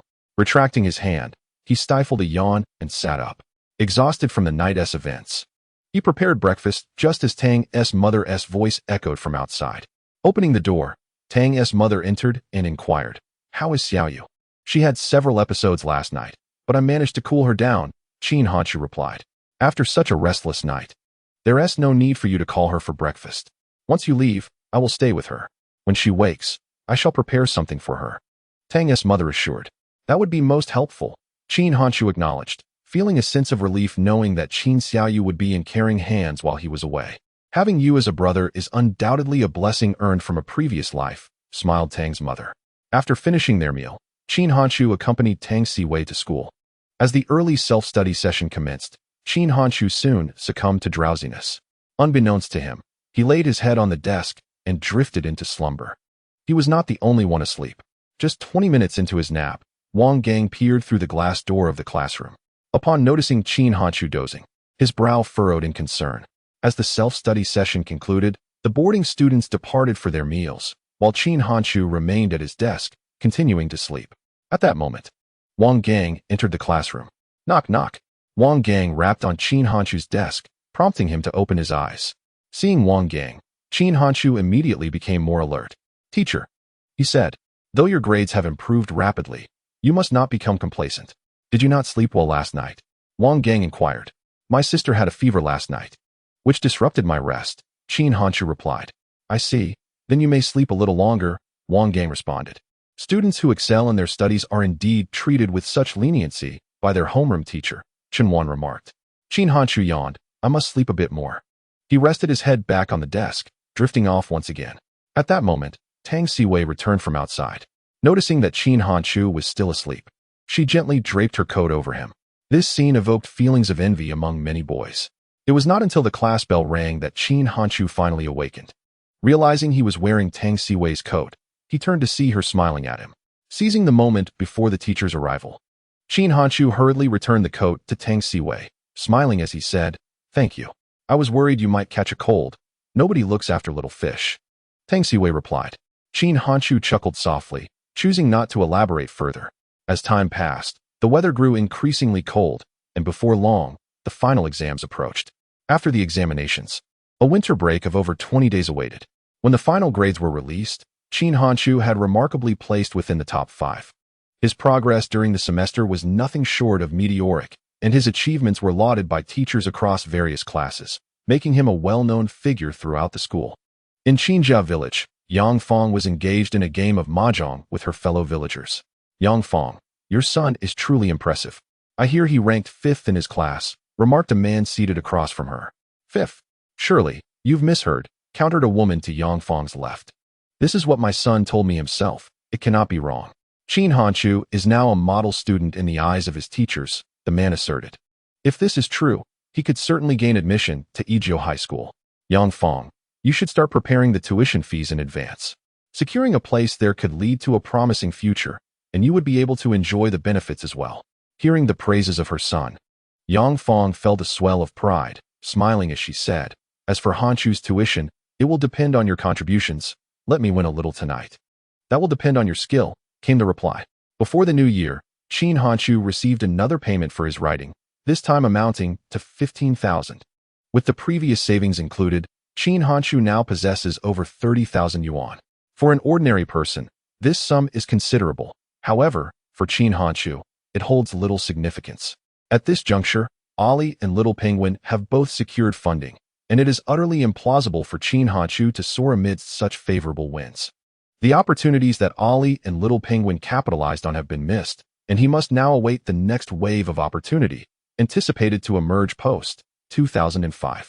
Before that, Qin Hanchu aims to amass more capital to catch up with the forthcoming internet boom. On the 3rd day of the winter vacation, Tang Siwei visited Qin Hanchu's residence. At that moment, Qin Hanchu was skillfully braiding Qin Xiaoyu's hair. Observing his adeptness, Tang Siwei remarked with a smile, You could have a daughter in the future, so as not to waste your talent for braiding. Qin Hanchu responded with a grin, That is a splendid suggestion. Brother is taking me to the city. Are you coming? Qin Xiaoyu inquired while seated on a small stool. You are going to the city? Tang Siwei exclaimed in surprise. Qin Hanchu nodded. Yes. I intend to take her for a stroll in the city and perhaps purchase a few new outfits for the new year. I would like to go as well. I have never been to the city before, Tang Siwei expressed. Then let us all go together. I will cover your transportation costs, Qin Hanchu offered. I will inform my mother, Tang Siwei said, and then called out in the courtyard, Mom, could you come here for a moment? Before long, Tang's mother arrived at Qin Hanchu's yard, asking her daughter, What do you need me for? Hanchu wants to take Xiaoyu to the city for some fun. And I would like to join, Tang Siwei replied. Tang's mother expressed her concern. Isn't it a bit dangerous for the 3 of you to venture into the city? In this era, few rural dwellers frequently visit the city. Even Tang's mother seldom goes there. Since both Qin Hanchu and Tang Siwei are still middle school students, it is easy to get lost, especially with so many swindlers around. Aunt Tang, why don't you join us? We can go to the city to buy new clothes. I will reimburse you both for the fare, Qin Hanchu smiled. Very well, I will accompany you, she replied. You need not worry about the fare. As a woman, it is indeed hard to resist the allure of shopping. Upon receiving the invitation from Qin Hanchu, Aunt Tang promptly agreed. Wonderful, we're going to the city. Tang Siwei exclaimed joyfully upon her mother's consent. After a brief period of preparation, they all headed to the bus station together. Once aboard the coach, they set off towards the county town. For both Tang Siwei and Qin Xiaoyu, it was their first visit to the city, and their excitement was palpable. In contrast, Qin Hanchu remained composed. Having lived in the county town for many years in his previous life, He was quite familiar with it. Brother, is the county town large? Qin Xiaoyu curiously asked. Qin Hanshu smiled. Compared to our small town, the county town is indeed spacious. However, when set against larger cities, it appears rather modest. I want to visit a big city in the future, Qin Xiaoyu declared. Certainly, I will take you to see the Forbidden City in the capital one day. Qin Hanshu replied with a smile. Take me along, Tang Siwei quickly interjected. Tang's mother looked at Tang Siwei and remarked, Are you going to follow Qin Hanshu wherever he goes?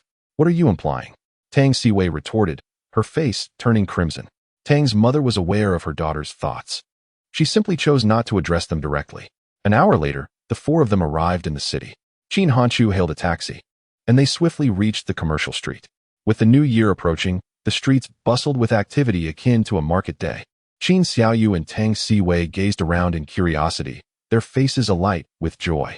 Qin Hanshu tightly grasped Qin Xiaoyu's wrist, unwilling to let her stray even for a moment. In this era, the streets were rife with swindlers, pickpockets, and human traffickers. In such a crowded throng, should a child go missing, locating them would prove exceedingly difficult. The Fashion World was the largest clothing mall in the county, and even 2 decades later, it would still stand. Upon entering the mall, a dazzling array of garments overwhelmed the senses. Siwei, do you think this dress is pretty? Qin Hanshu inquired, lifting a yellow women's cotton coat. It's quite lovely. Tang Siwei replied with a smile. Tang's mother suggested, try it on. Siwei removed her outerwear and changed into the coat. Aunt Tang, what do you think? Qin Hanshu asked. Tang's mother nodded, not bad. Siwei, tall and with exquisite features, effortlessly showcased the outfit. This coat was a new release for the year, and its vibrant color accentuated Siwei's elegance. Approaching the mirror, Siwei twirled a few times before joyfully exclaiming, I think it looks wonderful too. How much is this dress?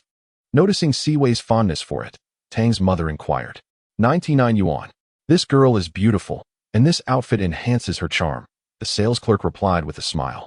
Upon hearing the price, Tang's mother hesitated. In this day and age, 99 yuan was no trivial sum. Could we get it for 80? She proposed. No, the lowest is 90. The sales clerk insisted. Aunt, we just arrived. There's no rush to buy, Qin Hanshu suggested with a smile. Let's browse elsewhere. Perhaps we'll find something even more appealing. Tang's mother nodded in agreement. As the four prepared to leave, the sales clerk called out, 85, that's the best I can do. Qin Hanshu waved his hand with a smile. And they continued on their way. Time flew by as they strolled. By the time they exited the clothing mall, it was already noon. Tang's mother purchased a coat and a pair of trousers for Tang Siwei, while Qin Hanshu bought Qin Xiaoyu a new outfit for the new year. Of course, he also treated himself to a fresh ensemble. Aunt, let me treat you all to some noodles, Qin Hanshu said, holding Qin Xiaoyu's hand. After we eat, we can stroll a bit longer before heading home. Sounds good, Tang's mother agreed. Under Qin Hanshu's guidance, the four of them arrived at a halal noodle restaurant. The streets were crowded with shoppers, and the eatery was bustling as well. After a brief wait, they finally secured a table. Once seated, Qin Hanshu ordered 3 bowls of noodles. Hanshu, have you been to the city before? You seem quite familiar with it, Tang's mother inquired. Qin Hanshu nodded. I've been here a couple of times. Brother, when did you come? Why didn't you take me with you? Qin Xiaoyu asked. Isn't this bringing you along? Qin Hanshu replied. As they were engaged in conversation, 3 bowls of ramen were brought to the table in succession. Qin Hanshu picked up 1 bowl and, from his own, scooped out some noodles to share with Qin Xiaoyu. He also offered her the 3 small pieces of beef that remained in his bowl. You eat first. If it's not enough, I'll give you more, Qin Hanshu said to Qin Xiaoyu. She nodded and began to eat with her chopsticks. At that moment, Tang Siwei turned to Qin Hanshu and asked, What if I can't finish this large bowl? If you can't eat it, just give it to Aunt Tang. Qin Hanshu replied. Aunt Tang shook her head, saying, I can't finish my own. Then I'll give you some, Tang Siwei insisted, reaching for Qin Hanshu's bowl. You eat first. If you can't finish it, I'll have the leftovers, Qin Hanshu said. Ah, so that means I will be leaving you my leftovers, Tang Siwei remarked. Qin Hanshu chuckled. No worries, I don't mind. The casual remark brought a smile to Tang Siwei's lips. Noticing her smile, Aunt Tang inquired. What are you smiling about? Huh, you must be mistaken. When did I smile? Tang Siwei quickly replied. A moment later, she set down her chopsticks and leaned towards Qin Hanshu, saying, I can't eat anymore. How about a couple sips of soup? It's quite delicious, Qin Hanshu suggested. Upon hearing this, Tang Siwei returned to sip the soup. It really is tasty, but I'm full. Qin Hanchu first finished his own ramen, then took Tang Siwei's bowl to finish it as well. After their meal, the four of them strolled around the pedestrian street for a while. During their outing, Qin Hanchu bought 2 grilled squids. Aunt Tang and Tang Siwei shared one, while he and Xiaoyu shared the other. They continued their shopping until after 3 in the afternoon, before finally hailing a taxi to the bus station. After a long day, Qin Hanchu was exhausted. Seated in the taxi, he turned to Qin Xiaoyu and asked, "Xiaoyu, are you tired?" She smiled and shook her head. "Not tired. Are you?" Tang Siwei inquired. Qin Hanchu nodded. "Aren't you tired?" Tang Siwei shook her head. "Not at all. That was a presumptuous question of mine. How could a woman feel tired from shopping?" Qin Hanchu mused. Aunt Tang laughed. "You're absolutely right. When it comes to shopping, women certainly do not back down." Chapter 28. The debt collector arrives on the eve of the Lunar New Year. Qin Hanchu returned to Kanjiakan with Qin Xiaoyu. They came back merely to paste up couplets, as he did not intend to spend the night there. Ever since Qin Dalong developed a drinking addiction, Yang Fong had even stopped putting up couplets. While other families adorned their homes in festive decorations, Qin Hanchu's household remained as ordinary as ever. During the new year, the number of card players increased. Yang Fong would play cards at night and sleep during the day, neglecting even a proper New Year's Eve dinner. From a distance, Qin Hanchu spotted Qin Dalong squatting at the entrance. Upon seeing the two return, he stood up. Qin Hanchu understood that his father cared about them, but he simply could not conquer his addiction. Though he harbored resentment towards him, there was also a sense of pity. Now that he had earned some money, it was still not enough. Once he accumulated more, Qin Hanchu planned to send Qin Dalong to a rehabilitation center, where perhaps he could find a cure. "Dad." Upon seeing Qin Dalong, Qin Xiaoyu joyfully ran over. Qin Dalong lifted Qin Xiaoyu into his arms, a smile gracing his face. "Did you refrain from drinking today?" Though Qin Hanchu's tone was somewhat indifferent, it bore a hint of concern.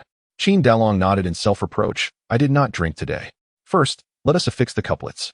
Do not indulge in excess tomorrow morning. I shall come over to assist you in hanging the ancestral scroll," Qin Hanchu advised. Qin Dalong nodded, understood. Qin Hanchu first placed the purchased poultry and fish under the eaves, then retrieved the couplets he had prepared. Although Qin Dalong had abstained from alcohol, he was already feeling drained. Not daring to let him climb the high stool, Qin Hanchu assigned him and Qin Xiaoyu to assist.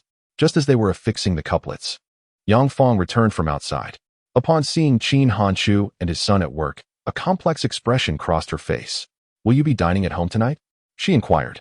Qin Hanchu, while smearing glue on the walls, replied, "I have matters to attend to tonight.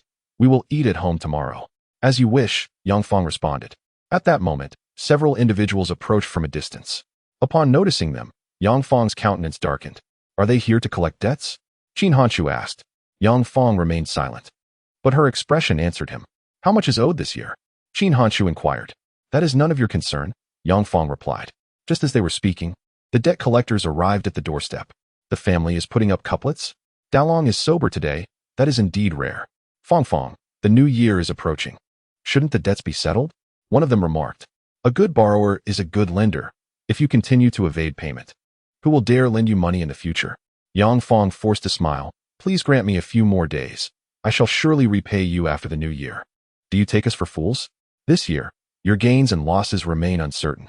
If you lose, the debts will accumulate, and you will have even less to repay us." Yang Fong responded with a smile. "What if I win?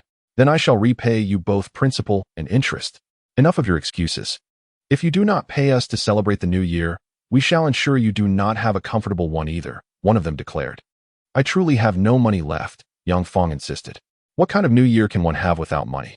Upon hearing Yang Fong's response, one of the men advanced towards Qin Hanchu's couplets, reaching out to tear down what had just been affixed. At this moment, Qin Hanchu coldly interjected. "How much does she owe you?" The middle-aged man responded. "She owes me 500, 800, 300, 1,000. The others chimed in sequentially. Qin Hanchu turned to Yang Fong. "Is that so? And what of it?" "It is none of your business," Yang Fong retorted. Ignoring her, Qin Hanchu reached into his pocket and pulled out 3,000 yuan. Both Yang Fong and Qin Dalong were taken aback by the sight of such a sum. "Where did this money come from?" Yang Fong asked, astonished. "And yet you claim to have no money. Who knew you would keep it all with your son?"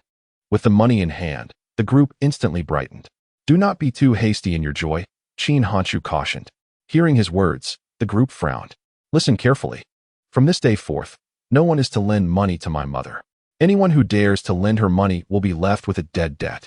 Those who agree may come to me with a promissory note to collect their funds. Do not agree to it. Ask your mother for money yourself, Qin Hanchu said coldly. Fine, I will no longer lend him money, one of them remarked. Qin Hanchu turned to Qin Xiaoyu and instructed, Xiaoyu, go inside and fetch some paper and a pen. Qin Xiaoyu scampered back home and soon returned with the requested items. Qin Hanchu took the pen and drafted a letter of commitment. Upon completion, he declared, signing this letter will confer legal validity. Should anyone lend money to my mother, either directly or indirectly, my family shall not acknowledge that debt. Those who can accept this, please come forward to sign and collect the money. The man who had lent 300 yuan to Yang Fong approached, signed the document, and handed over the IOU written by Yang Fong. The principal was only 250, with the excess 50 being interest. It appeared that others had similarly added interest. Qin Hanchu chose not to dwell on this. He tore up the IOU and handed the 300 yuan to the man. Observing this, others also came forward to sign. Yang Fong, your son is about to take his high school entrance examination, and with his current grades, he is sure to be admitted to a good school. You ought to quit gambling. DeLong, you should also give up drinking. Think more about your children. The creditors were all villagers from Qin family village. They had initially presented themselves as fierce and menacing merely to reclaim their debts. Once the money was secured, they offered a few words of advice before departing. Where did your money come from? After everyone had left, Yang Fong inquired with a stern expression. It is none of your concern. This is my first and last time repaying your debts, Qin Hanchu replied, carefully folding the letter of commitment after tearing it from the notebook. No. You must clarify where this money originated, Yang Fong pressed. I borrowed it, Qin Hanchu responded. Xiaoyu, where did your brother's money come from? Yang Fong doubted Qin Hanchu's words, questioning who would lend such a sum to a mere student. Aunt Tang lent it to my brother. Qin Hanchu had previously instructed Qin Xiaoyu on how to respond. Though it was a fib, it was a benevolent one. Why would she treat you so well? Not only does she provide for your food and shelter, but she also lends you such a considerable amount, Yang Fong challenged. The borrowed money will be repaid in due time. You need not concern yourself with it. This is my matter, Qin Hanchu stated, dismissing Yang Fong and continuing to paste couplets. Faced with Qin Hanchu's obstinacy, Yang Fong felt exasperated. Ultimately, she could only retort angrily. As I said, I will not assist you in repaying borrowed money. Focus on your own affairs. Qin Hanchu, being a reborn individual, was well aware that someone would come to collect debts today, which was why he had brought this money back. Had it not been for the desire to give Qin Xiaoyu a joyful new year, he likely would not have repaid Yang Fong's debts. Chapter 29. Must I keep this a secret? After pasting the couplets, Qin Hanchu took Qin Xiaoyu back to the town. They still needed to decorate their small house. While Qin Hanchu affixed the couplets, Qin Xiaoyu diligently assisted him. As they worked, Qin Xiaoyu chattered incessantly. Brother, may I set off firecrackers? As the lantern festival approaches, Qin Hanchu cheerfully promises, I will buy you firecrackers. Qin Xiaoyu beams with joy, replying, great. I also want a little bee. Just then, Tang Siwei steps out of her house, affixing couplets. Shall we buy fireworks? Let's have fun together when we return to town, she suggests with a smile. Yes, I want to play with Sister Siwei, Qin Xiaoyu responds. Qin Hanchu nods in agreement, and Tang Siwei's happiness is evident upon receiving his affirmation. Will you stay at home for the Spring Festival? Tang Siwei inquires. I will stay at home. We must keep vigil on New Year's Eve. I'll return on the morning of the first day, he explains. Unlike other families who visit relatives during the festival, Qin Hanchu does not have to.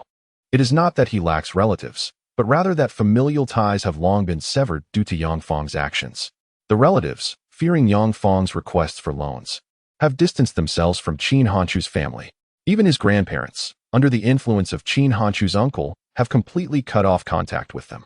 Consequently, neither Qin Dalong's inheritance nor his obligation to support them remains.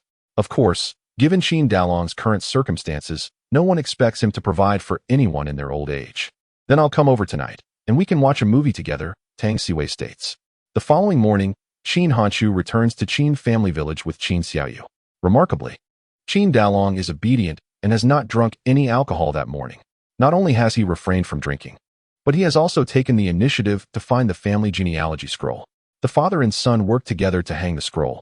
Once it is secured, Qin Hanchu arranges the chicken, fish, new chopsticks, fruits, and firecrackers he has purchased. With these items in place, the spirit of the new year grows stronger in their home. It is evident that Qin Dalong is somewhat moved by the preparations. Just as they finish setting everything up, a girl's voice calls from outside, "Hanchu, are you home?" Upon hearing this, Qin Xiaoyu laughs and exclaims, "Sister Qin Han is back." Qin Han, the daughter of their neighbor Aunt Wang, has successfully gained admission to the prestigious Municipal No. 1 High School, the same institution that Qin Hanchu and Tang Siwei aspire to attend. Stepping outside, Qin Hanchu finds Qin Han, dressed in a black cotton jacket. Although she may not appear particularly beautiful now, she will blossom into a stunning woman after university. However, in the future, Qin Han will unfortunately find herself involved with a scoundrel boyfriend, who, despite her financial support for his entrepreneurial endeavors, will betray her trust by taking another woman on the side. Qin Han once confided in Qin Hanchu about her woes during a drunken night, shedding tears of heartbreak. If possible, Qin Hanchu wishes to help her escape that toxic relationship in this lifetime. "When did you return?" Qin Hanchu inquires with a smile. "I came back right after you left," Qin Han replies with a grin. "Did you really stay in town?" Qin Hanchu nods affirmatively. "Shall we stroll around?" Qin Han suggests. "Let's go." Qin Hanchu agrees, leading Qin Xiaoyu as the three of them walk together. What Qin Han refers to as strolling is, in essence, a leisurely chat along the streets. Qin Hanchu frequently enjoys such walks with Qin Han. "I heard you are excelling in your studies now, ranking in the top 5 of your class. Is that true?" When Qin Han heard this news, she found it utterly astonishing. She had grown up alongside Qin Hanchu, who had always been the worst student in their class. After not seeing each other for half a year, he had astonishingly risen to be among the top 5 scholars in their class. This was indeed hard to believe. Qin Hanchu nodded and said, "Yes. Diligent study leads to progress every day." Has his mind finally awakened? "Given your current grades, you still have a good chance of being admitted to No. 1 high school. If that happens, we will be in the same school again." Qin Hanchu replied, "Sure, you can look after me then." "Brother, you're going to school in the county. What about me?" Qin Xiaoyu asked anxiously. "Of course, I'll take you with me. I'll rent a place in the city for you to attend kindergarten," Qin Hanchu assured her. "I also heard that you helped Aunt Yang pay off over 2,000 yuan in gambling debts. Where did you get so much money? Renting a house in town isn't cheap, is it?" The news of Qin Hanchu helping Yang Fong settle her gambling debts had spread throughout the village. Now, Qin Hanchu had become the talk of the town, with everyone curious about the source of his funds. Was it really borrowed? Who would lend money to a middle school student? The expenses for Qin Hanchu's living, housing, and debt repayment would amount to at least 5,000 yuan. In this era, even an adult with a steady income would find it difficult to borrow 5,000 yuan from others, let alone a student still in school. "I can't tell you now. You will know later," Qin Hanchu replied. "You have to keep it a secret from me?" Qin Han asked. "The fewer people who know about this matter, the better. In any case, this money is legally obtained." Upon hearing this, Qin Han nodded. "All right. If you don't want to tell me, I want to ask."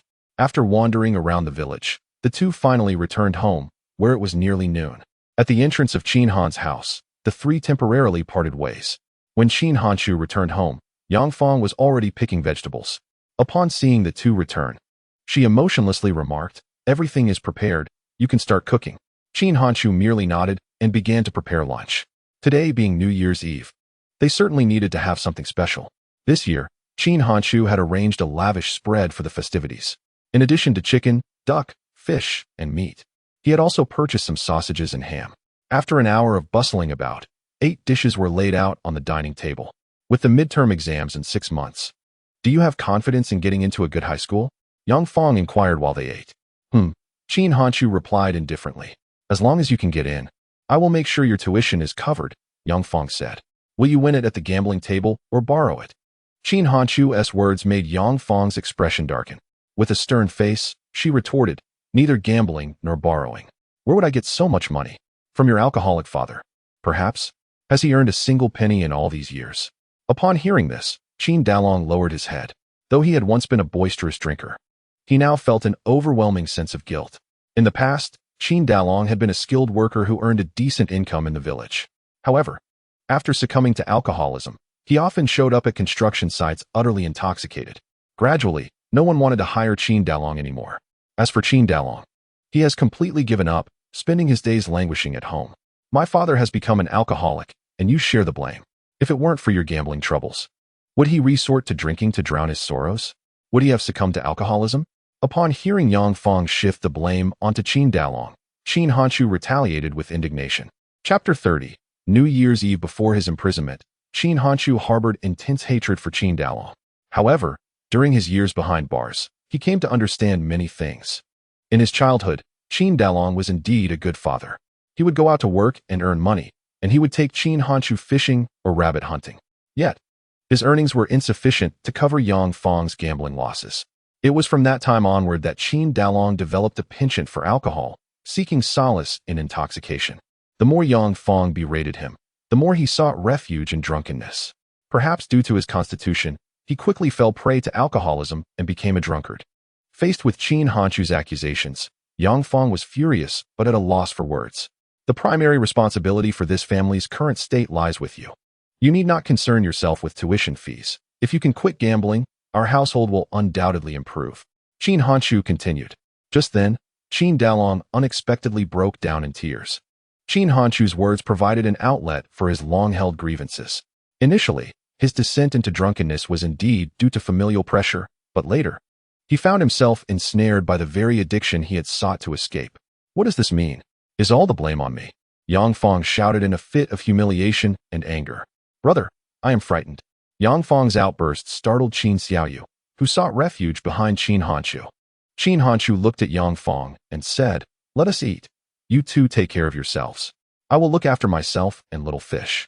Though a sumptuous lunch lay before them, the home could never achieve a harmonious atmosphere. In truth, it was merely a superficial reunion.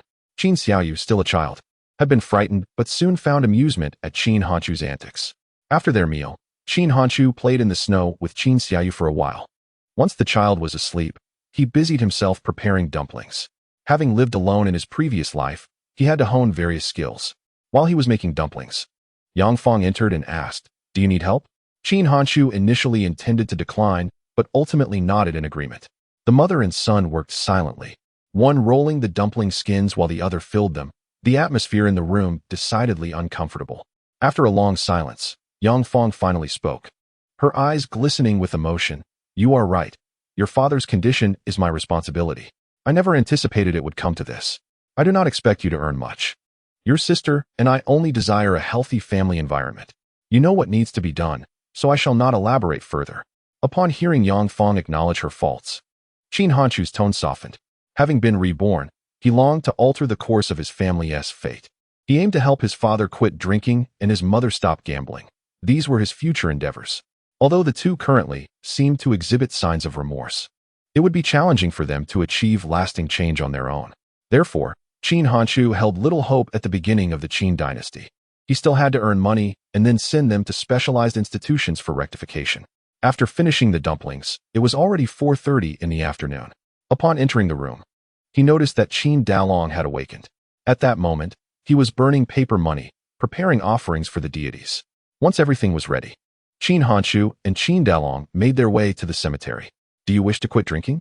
Qin Hanchu inquired, stepping through the snow, the crunching sound resonating beneath their feet.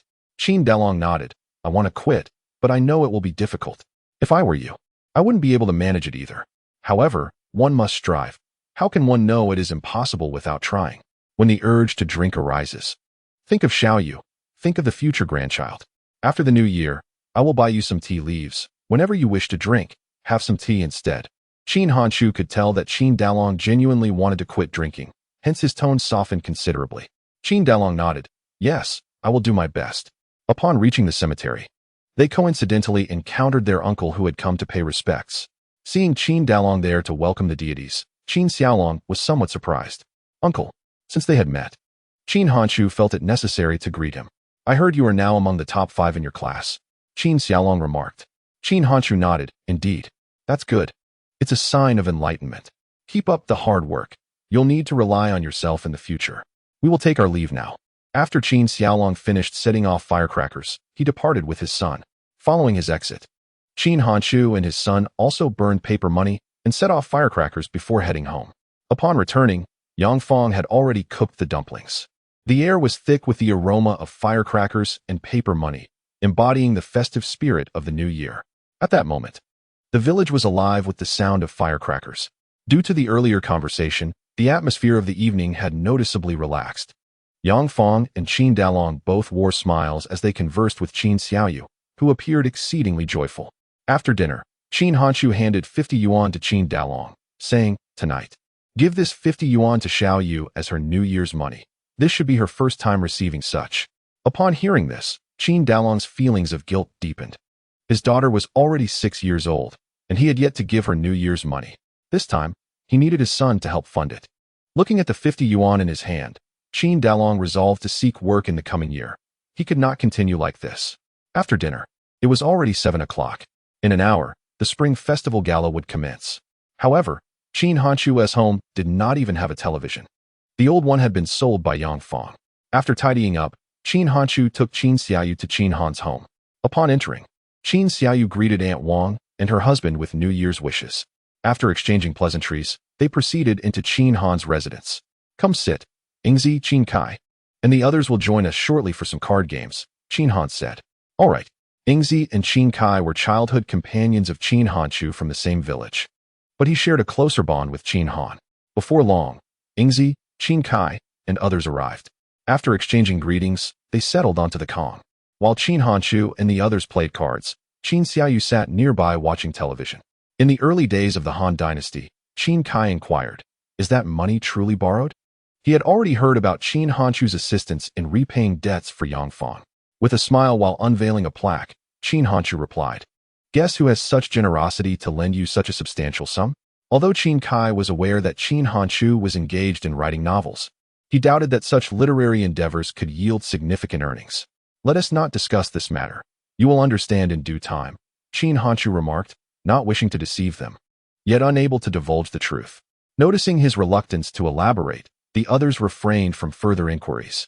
As their conversation unfolded, the Spring Festival Gala commenced.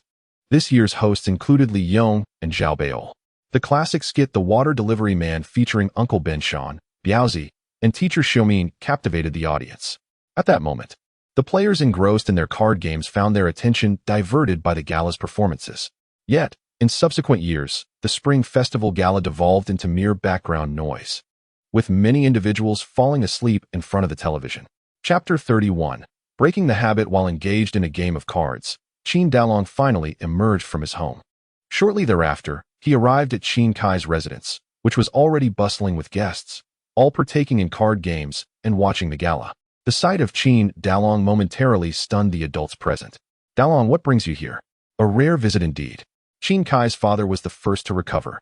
Greeting him with a smile, Qin Dalong managed a somewhat stiff smile in return. "Come, have a seat." The attendees were childhood companions of Qin Dalong. However, since succumbing to a drinking addiction, he had seldom gathered with them. "Dalong, haven't you been drinking today?" someone inquired. Qin Dalong nodded and replied, "I wish to quit drinking." This revelation surprised the group, as it was unexpected for a habitual drunkard to express such a desire. "What wonderful news. Seeing you inebriated all day long has worried us. And it's never too late to seek sobriety. Your son is excelling in his studies. You truly cannot afford to fall from grace." With both a son and daughter, such blessings should not be taken for granted. In this era, the people were not overly competitive, and the bonds among neighbors remained remarkably genuine. Upon hearing of Qin Dalong's intention to quit drinking, the group expressed their delight and offered support. "Is there anything we can assist you with?" Qin Kai's father asked. "After the new year, could you take me along to work? I wish to earn some money." Qin Kai's father, a contractor in the village, usually led a group to construct houses. In the past, Qin Dalong had worked alongside him. "Certainly, that is no problem. However, there is one condition. You must give up drinking. If you continue to drink, don't blame me for lacking compassion. You know our work involves climbing and carries certain dangers. If you are intoxicated and something goes awry, I cannot bear the consequences," Qin Kai's father warned. Qin Dalong nodded in understanding. "I comprehend. I will strive to quit drinking in the coming days. Alcohol can be enjoyed, but in moderation. Who among us doesn't indulge in a couple of drinks? After work, it's reasonable to celebrate and rest." Others chimed in with encouragement. "Well, you continue your game. I shall take my leave," Qin Dalong announced. "What is the rush? We're short one player for Do Di Zhu. Come join us." "Indeed. What will you do at home? Idly sitting about only tempts you to drink. To overcome the temptation of alcohol, one must divert one's attention." Meanwhile, Yang Fong arrived at her familiar territory. Observing the lively gathering engrossed in a game of mahjong, she felt an irresistible urge to join. Despite repeatedly admonishing herself that she was merely there to spectate and would not partake, she ultimately overestimated her self-control. Invited by her friends, she succumbed to the allure of the game. At 11 o'clock, Qin Hanchu returned home with Qin Xiaoyu. Shortly after their arrival, Qin Dalong came back as well. Did you go out? Qin Hanchu inquired. Qin Dalong nodded, revealing he had visited Qin Kai, expressing his desire to join him in work after the new year. Well, let us focus on overcoming your drinking habit for now. Although aware of the slim chances of success, Qin Hanchu felt compelled to offer encouragement, for one could always hope for triumph. As time swiftly approached 11:50, Yang Fong had yet to return. Why hasn't T-Mom come back yet? Qin Xiaoyu rubbed his eyes, already feeling drowsy. Understanding that Yang Fong was likely caught up in the game, Qin Hanchu suggested, let us set off some firecrackers. Afterward, he burned incense and paper offerings. Just then, Yang Fong returned. Upon seeing Qin Hanchu, her eyes flickered with a hint of guilt. Did you lose? He asked. I didn't intend to. Yang Fong began, but Qin Hanchu interjected. There are plenty of mahjong games in the village meant for fun. If you're feeling restless, you can join those without wagering money. If you must bet, it could be for small amounts. With that, he retreated into the house. The family sat together, and Qin Hanchu handed chopsticks to Qin Xiaoyu, suggesting, let us have a contest to see who can eat the most money. Okay, Qin Xiaoyu exclaimed joyfully. As they began, Qin Hanchu savored his dumplings. Soon, Qin Xiaoyu gleefully pointed to his mouth, pulling out a dime. You're impressive, Xiaoyu, Qin Hanchu smiled. Delighted, Qin Xiaoyu continued to eat. Before long, Qin Xiaoyu discovered another coin. This was not due to his extraordinary luck, but rather a deliberate act by Qin Hanchu, who had placed the coins in Xiaoyu's bowl, hoping to bring him joy. After finishing the New Year's Eve dinner, Qin Hanchu instructed Qin Xiaoyu to wish his parents a Happy New Year. Happy New Year, Dad and Mom, Qin Xiaoyu said with glee.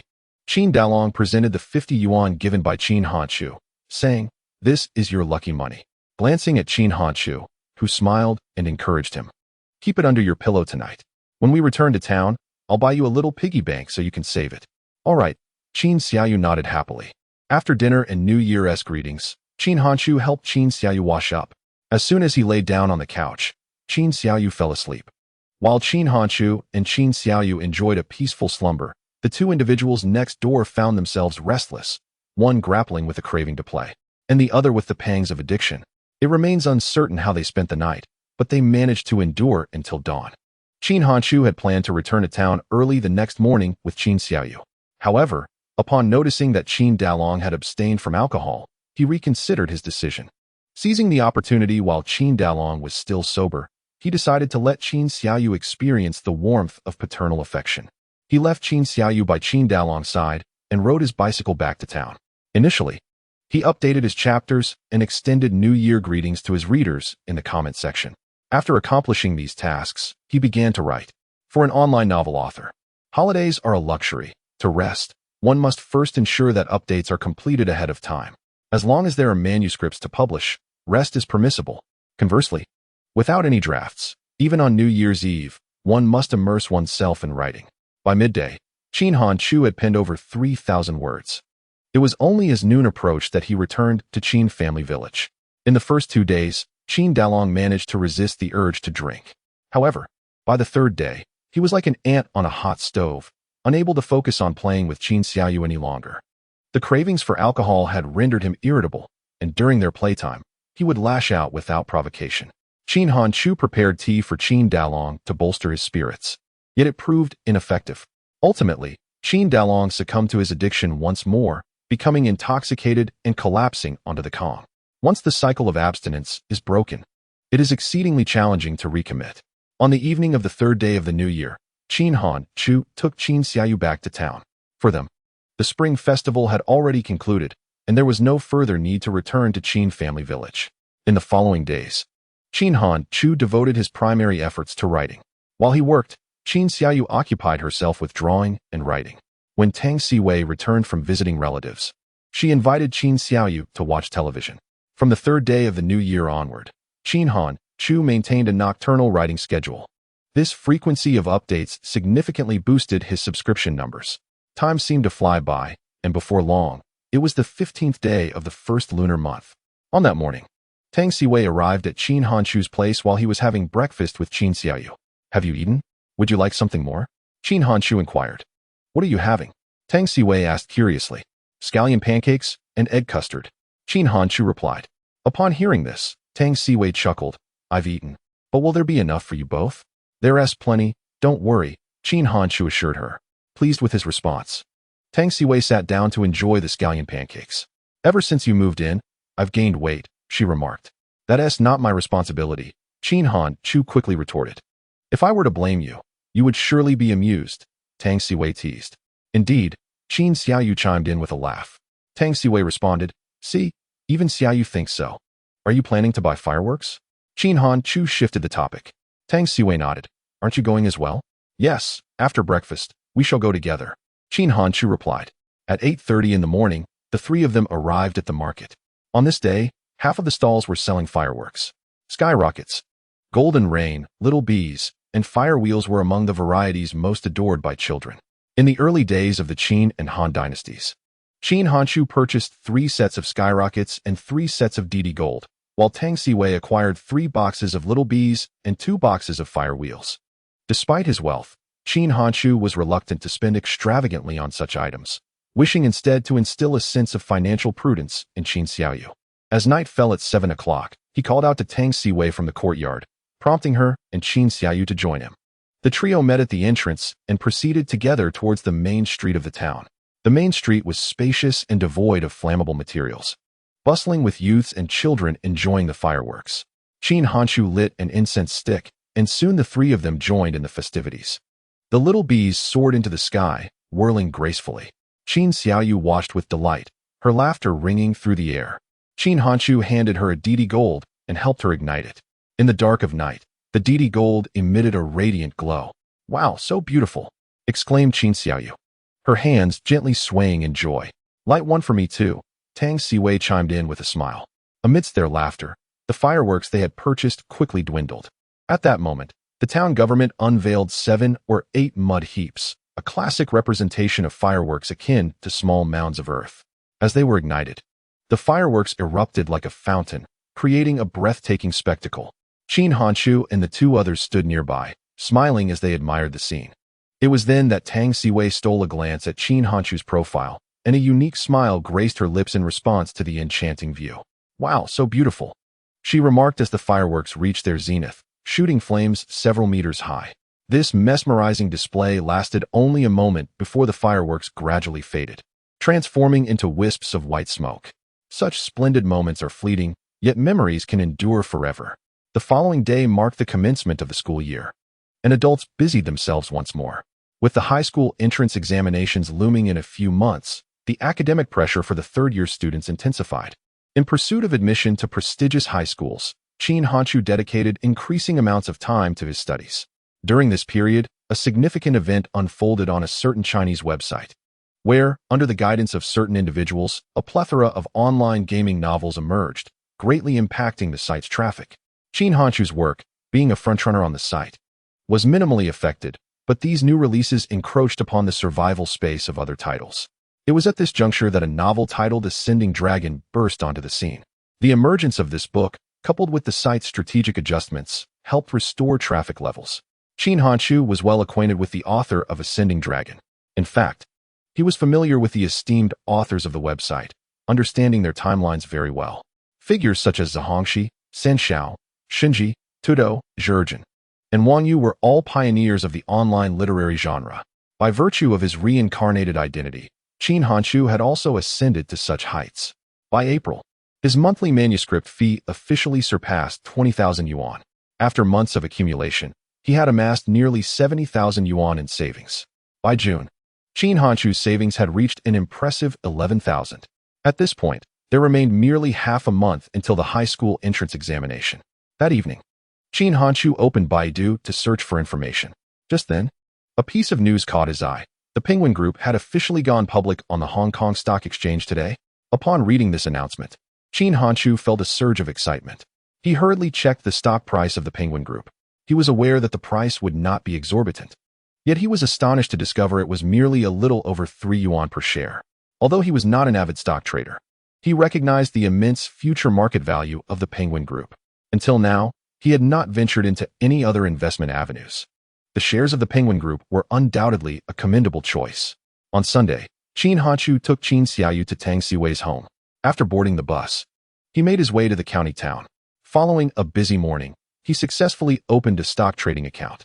Upon returning home, he set aside 15,000 yuan for living expenses, investing the remaining 100,000 entirely in the shares of the Penguin Group. As a reborn individual, Qin Hanchu was confident that the Penguin Group stock would yield profits. Thus, he felt no need for concern. Not only was this sum destined for the stock market, but he also planned to utilize future royalties to acquire more shares of the Penguin Group. When the time came to access funds, he could liquidate his investments without delay. On June 25th, the 3-day high school entrance examination commenced. Once the examination concluded, a 2-month holiday would follow. A week after the break, the results were announced. Qin Hanchu and Tang Siwei successfully gained admission to the prestigious No. 1 high school. This news swiftly circulated back to Kanjiakan. A year prior, Qin Hanchu was among the lowest performing students, yet a year later, he had secured a place at the finest high school in the county. This remarkable transformation left many in disbelief. Upon learning that her son had been accepted into No. 1 high school, Yang Fong was filled with joy. Walking through the village, she could hold her head high, basking in the envious glances of others. However, amidst her happiness, a sense of pressure loomed. With Qin Hanchu's acceptance into No. 1 high school, the family only had 300 yuan on hand. Although Qin Hanchu had insisted that he did not need financial support from home, as a mother, how could she truly remain indifferent? Chapter 33. Moving to the county town one day, Yang Fong, armed with a borrowed 1,000 yuan, ventured to the town. Yet, upon arriving at Qin Hanchu's home, she found it locked. Just then, Tang Siwei emerged, carrying out the trash. "Where are Qin Hanchu and Qin Xiaoyu?" Yang Fong inquired. Although she did not know Tang Siwei's name, she recognized her as Qin Hanchu's classmate, and it appeared that Qin Hanchu had borrowed money from this family. "May I ask who you are?" Tang Siwei questioned, having never encountered Yang Fong before. With some difficulty, Yang Fong replied, "I am their mother." "Hello, auntie." Although aware of Yang Fong's shortcomings as a mother, Tang Siwei respected her as Qin Hanchu's parent.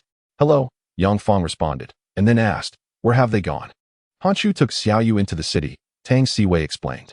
Perplexed, Yang Fong asked, "Into the city?"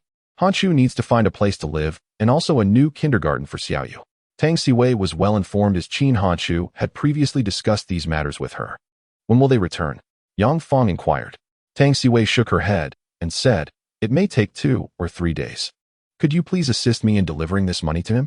Yang Fong took out the money and handed it to Tang Siwei. However, Tang Siwei quickly gestured to decline, saying, "Auntie, it's better for you to keep this money for now. You can give it to Hanchu when he returns. There's no rush." At that moment, Tang's mother emerged. "Siwei, what is this?"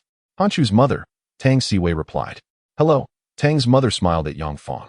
Upon seeing Tang's mother, Yang Fong felt a twinge of discomfort, as she sensed that Tang's mother intended to have her son become a son-in-law. "Could you help me deliver this money to Hanchu?" Yang Fong inquired of Tang's mother. "It would be best if you gave it to him yourself," Tang's mother advised. Looking at the money in her hands, Yang Fong remarked, "If I hold on to this money, it may not last until he returns." Yang Fong was aware of her own tendencies with the money in her possession. She feared she might succumb to the temptation of gambling.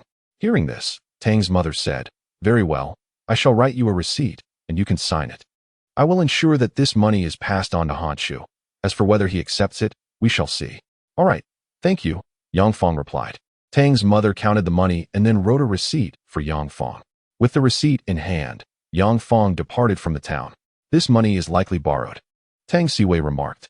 "The fact that she can send money indicates she still possesses some maternal love," Tang's mother observed. Meanwhile, Qin Hanchu had arrived in the county city with Qin Xiaoyu. The campus of the first high school was located on the northern outer ring of the county. At this time, the area was still underdeveloped, surrounded by dilapidated villages. In over a decade, this region would undergo demolition and transformation. Besides the first high school, the experimental center and Guangrao Road Primary School were also situated nearby, making this area a coveted location for educational purposes. After a day of inquiries, Qin Hanchu gained an understanding of the rental prices. A standalone house rented for over 300 per month, amounting to nearly 4,000 a year. High school would require 3 years, leading to a total rental cost of around $13,000. Upon investigation, an old house's price ranged from $30,000 to $40,000. Calculating the costs, it seemed more prudent to purchase an old house outright. Investing $30,000 or $40,000 now would yield a residential unit after demolition. Having recently received a manuscript fee, he had approximately $40,000 in liquid assets. With this realization, Shin Hanshu made a decision. The next day, Shin Hanshu began to seek potential properties for purchase. By noon, he finally found a house that met his expectations. This house had been renovated, and both its size and location aligned perfectly with Shin Hanshu's criteria. Guided by the villagers, Shin Hanshu met the homeowner. "Are you the one looking to buy the house?" The homeowner, a middle-aged man in his 40s, looked at Shin Hanshu with surprise. Shin Hanshu nodded. "Yes, how much are you selling this house for?" $40,000. "And all the furniture will be included," the middle-aged man replied nonchalantly, not believing in Shin Hanshu's purchasing capability. "$38,000, if we agree.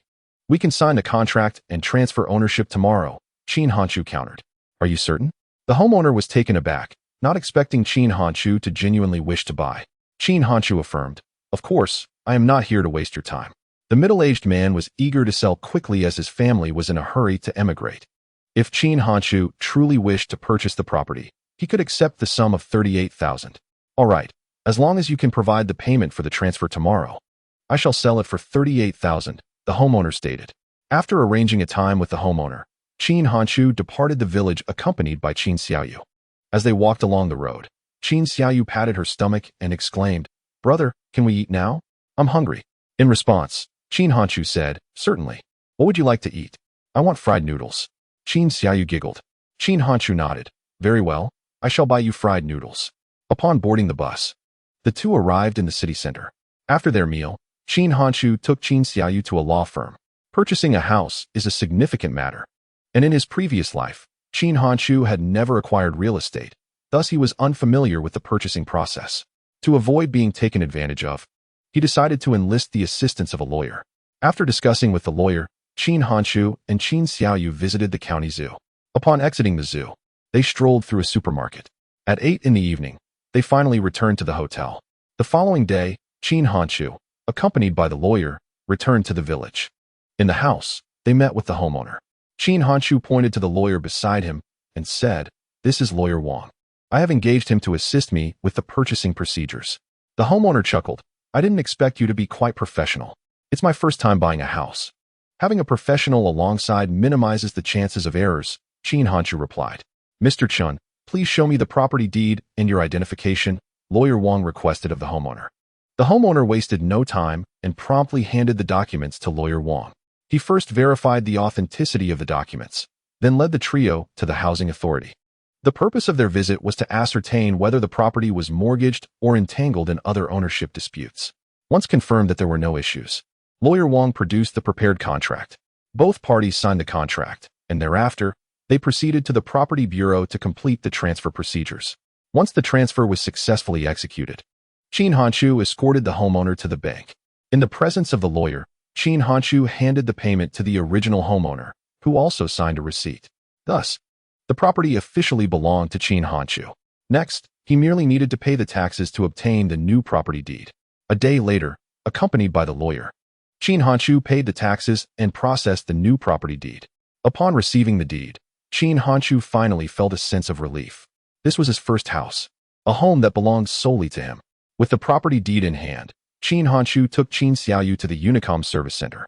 As an online novelist, how could he possibly be without internet access?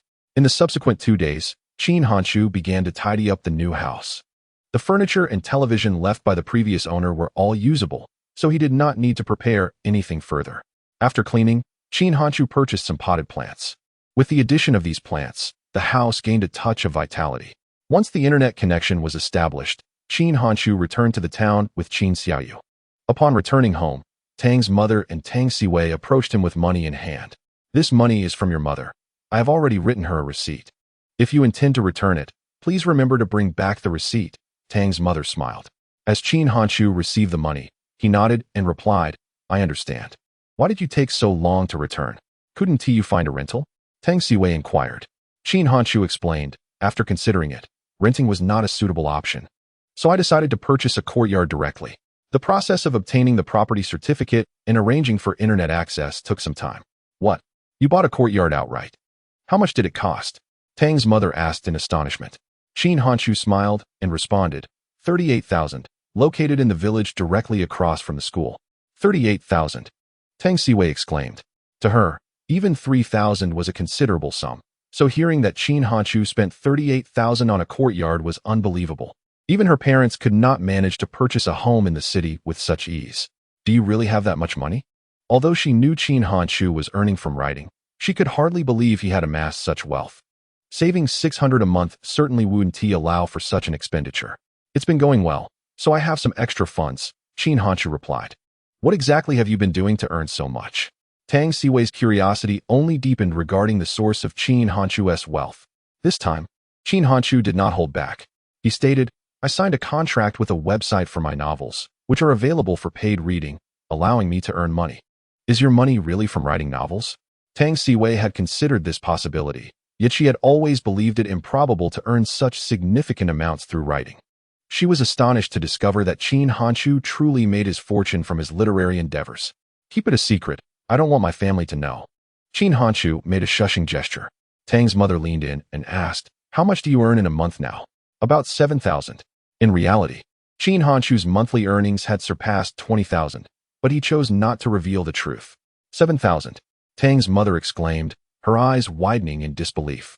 Together, she and Tang's father earned only around 4,000 a month. The fact that Qin Hanshu was earning more than them was astounding. Just half a year ago, he had only made 600, and now he was making 7,000. The rate of growth was simply staggering. I want to write novels too. I want to earn money. After graduation, I might not even make that much. Yet you're already earning so much. Tang Siwei expressed her envy. I'm afraid it might affect your studies, Qin Hanshu cautioned. I want to write too, but how does one even begin? Seeing Qin Hanshu's success stirred Tang's mother's ambitions as well. As a primary school language teacher, she considered her writing skills to be quite commendable. However, writing a novel was distinctly different from composing an essay. Qin Hanshu generously shared some writing techniques with Tang's mother. Whether she could produce a novel depended on her inherent talent. There are two types of online authors: those who are exceptionally gifted and can achieve remarkable success with their first book without much learning, and those without innate talent who, through perseverance, become adept in understanding the conventions of storytelling. Qin Hanshu himself did not possess strong innate talent. He worked part-time for several years before achieving any notable success, eventually becoming a full-time author. Were it not for his previous experiences as a full-time writer before his rebirth, his works would not have gained such popularity. In the afternoon, Qin Hanshu returned to Kanjiakan with Qin Xiaoyu. Upon entering the house, Qin Dalong lay sprawled upon the Kong, utterly intoxicated. The promises made during the new year ultimately succumbed to the overpowering allure of alcohol. At that moment, Yang Fong returned from outside. Upon seeing Qin Hanshu, Yang Fong, her expression a tapestry of emotions, inquired, who did you borrow the money from? I shall accompany you to return it. Qin Hanshu, well aware of Yang Fong's temperament, understood that if the money remained in her possession, it would inevitably find its way to the gambling table. Thus, he resolved to accompany her in returning the funds. This money is for your education, Yang Fong asserted. I have already sorted out the tuition, Qin Hanshu replied. What? Do you wish to sever our mother-son relationship? If you still regard me as your mother, then leave the money with me, Yang Fong retorted in frustration. Is there any interest on this loan? Qin Hanshu asked. Yang Fong's gaze faltered, indicating that this money was not borrowed out of goodwill. With compound interest, can you repay it? In the end, will it not be the case that the mother's debts must be repaid by the son? As long as you do not owe any debts. That is the greatest support for my education, he stated firmly. Now, who did you borrow this money from? Ultimately, Yang Fong acquiesced and took Qin Hanshu with her to return the money. Although it had only been a few days, there was already an interest of 3 yuan. Accepting the receipt pinned by Tang Mu from Yang Fong, Qin Hanshu handed her a note, saying, we shall move to the city tomorrow. Here is my landline number. Call me if anything arises. Upon returning to the town, Qin Hanshu commenced packing his belongings. The most essential item, of course, was his computer, followed by bedding and clothing. While he was organizing, Tang Siwei came to assist with the packing. With so many things, how will you transport them to the city? Tang Siwei inquired. It's simple. There are plenty of delivery vans on the street. Renting one will only cost 100 yuan, Qin Hanshu replied. Wealthy people certainly have a different way of speaking. Tang Siwei smiled. That is indeed a necessity, Qin Hanshu affirmed. How many rooms does your house have? May I move in with you? Tang Siwei asked. A hint of shyness in her voice. Qin Hanshu cleared his throat. Perhaps it would be best not to. Aunt Tang would be uneasy. It is not appropriate for a man and a woman to share a living space. But there is Xiao Yu, with 3 of us living together. How does that make it inappropriate? Tang Siwei countered. Xiao Yu does not count. She has no authority over me, Qin Hanshu replied. Tang Siwei huffed. I will speak to my mother tonight. Since she trusts you so much, she might just agree. You are overthinking it. No matter how much Aunt Tang trusts me, she would never allow you to stay in my home, Qin Hanshu stated. After helping Qin Hanshu finish packing, Tang Siwei returned home. That evening, the 3 of them were having dinner. Tang Siwei turned to her mother and said, Mom, Hanshu's house has several rooms. May I move in with him? He can cook delicious meals for me and also study together. Upon hearing this, Tang Mu immediately responded, Don't even think about it. Stay in your dormitory obediently. Why not? Hanshu is not a bad person. Why don't you trust him? Tang Siwei pressed. This is not a matter of trust. It is a matter of principle. Although I hold great affection for Hanshu, you are both still young and may not be able to navigate this appropriately, Tang Fu said sternly. Chapter 35. Enrollment. The next morning, Qin Hanshu sought out a delivery van on the street. Having just finished installing the car, Aunt Sen rode over on her bicycle. After returning the keys to her, Qin Hanshu and Qin Xiaoyu settled into the van. See you at the start of the school year, Tang Siwei said to Qin Hanshu. Qin Xiaoyu waved at Tang Siwei, bidding her farewell. Under the watchful gaze of the Tang family, the van slowly departed. No more good food ahead, sighed Tang's father. I can still scrounge a meal, replied Tang Siwei with a cheerful laugh. Tang's mother, with a serious demeanor, remarked, You can go, but you must find someone to accompany you. If you cannot find a companion, do you understand? Tang Siwei huffed, and then turned to return to her room. Let me tell you, this matter is quite serious. Tang's mother followed her inside, imparting the proper values of self-love for young girls. As they chatted along the way, they soon arrived at the county town. The driver helped Qin Hanshu carry the luggage into the house. When it came time to pay, Qin Hanshu handed a pack of peony cigarettes to the driver, who smiled and said, Thank you for your hard work. Spotting the cigarettes, the driver gave Qin Hanshu a thumbs up, exclaiming, This young man knows how to handle things. There is definitely a bright future ahead. After the van departed, the Qin siblings began to tidy up their home. Qin Hanshu first assembled the computer before making the bed, in addition to preparing his own room. He also set up Qin Xiaoyu's room. In a few days, he planned to let Qin Xiaoyu sleep alone. Nearly 7 years old, it was time for Qin Hanshu to no longer share a bed with her. At 12 noon, everything was in order. Just then, Qin Xiaoyu said, Brother, I'm hungry. Let's go to the supermarket, he replied. After locking the door, the two took the bus to the city. They first dined at a noodle shop, enjoying a hearty bowl of noodles before heading to the supermarket. Vegetables, meats, fresh milk, snacks. Qin Hanshu spent over 100 yuan during their shopping trip. Upon returning home, he opened the refrigerator, which, like the television, had been left behind by the previous owner. Having a refrigerator was convenient, allowing vegetables and meats to be stored for an extended period. The busyness of the past few days had depleted Qin Hanshu's reserves of written work. The next day, Qin Hanshu commenced diligent work. With a television now in the house, Qin Xiaoyu would not feel bored. Every Saturday and Sunday, Qin Hanshu would take Qin Xiaoyu to the city, prioritizing outings for play over merely procuring ingredients and snacks. As the 2-month holiday swiftly approached its conclusion, Qin Hanshu received another payment for his writing. Setting aside 10,000 yuan as working capital, he invested the remainder in stocks of the Penguin Group. On this day, Qin Hanshu dressed Qin Xiaoyu in fresh, clean clothes. Hand in hand, they left their home. In less than 5 minutes, they arrived at the kindergarten. After paying the tuition, Qin Xiaoyu was led into the classroom by her teacher. The city's kindergarten was indeed different. The children were already engaged with building blocks and other toys.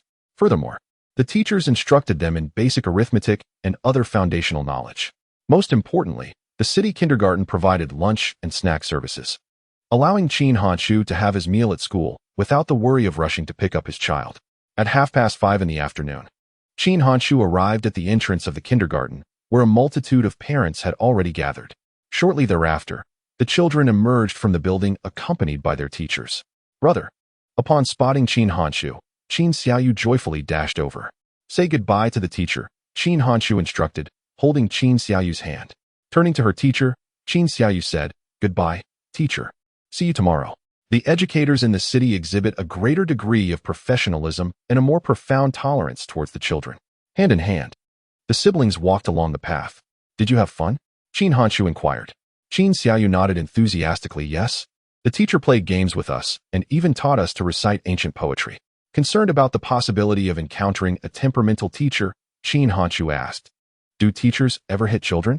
"Teachers make disobedient children stand as punishment, but they do not hit," Qin Xiaoyu reassured him. With this answer, Qin Hanshu felt a sense of relief. It is essential to discipline children when they misbehave. Even a couple of light smacks on the palm would be acceptable to him, provided it does not escalate to abuse. On the third day of kindergarten, high school commenced as well. After dropping Qin Xiaoyu off at the kindergarten, Qin Hanshu conveniently headed to school for registration. After waiting at the school gate for over 10 minutes, he finally spotted Tang's father descending with a suitcase in hand. Tang Siwei also carried several bags. Noticing them, Qin Hanshu hurried over to greet them. "Have you missed me during this time?" Tang Siwei beamed upon seeing Qin Hanshu. "I've nearly missed you to death. Does that satisfy you?" He replied with a smile. "Not bad," Tang Siwei chuckled. "All right, you two stop bantering and hurry to register." Tang's father interjected. "Let me carry one for you." Qin Hanshu took a bag from Tang Siwei's hands, and the three of them proceeded into the school together. It took them a full 2 hours to complete the registration process. The highlight for Tang Siwei was that she and Qin Hanshu had been assigned to the same class, allowing them to continue as classmates. "Dad, you can go home now. Hanshu will help me carry my things to the dormitory," Tang Siwei said, providing her father with the dormitory address. Tang's father, feeling somewhat disheartened, replied, "Are you so eager to see me go? Fine, I won't delay your conversation any longer. I'll take my leave." Qin Hanshu accepted the suitcase from Tang's father and smiled. "Goodbye, uncle. Please take good care of Siwei." Tang's father patted Qin Hanshu on the shoulder before walking away from the school. "Let us go. Help me take this to the dormitory," Tang Siwei said cheerfully. Qin Hanshu nodded, and the two made their way toward the dormitory. Along the way, Tang Siwei attracted the attention of numerous boys. Even in a county town, she still embodied the qualities of a campus goddess. As they walked, Tang Siwei turned to Qin Hanshu and asked, "How about dinner at your place tonight? Are you welcoming? If I say I'm not welcoming, will you not come?" Qin Hanshu chuckled. "If you dare to prevent me from going, I'll tell my mom that you're bullying me," Tang Siwei retorted playfully. Upon hearing this, Qin Hanshu promptly replied, "Now, let us not make such statements. It could lead to misunderstandings."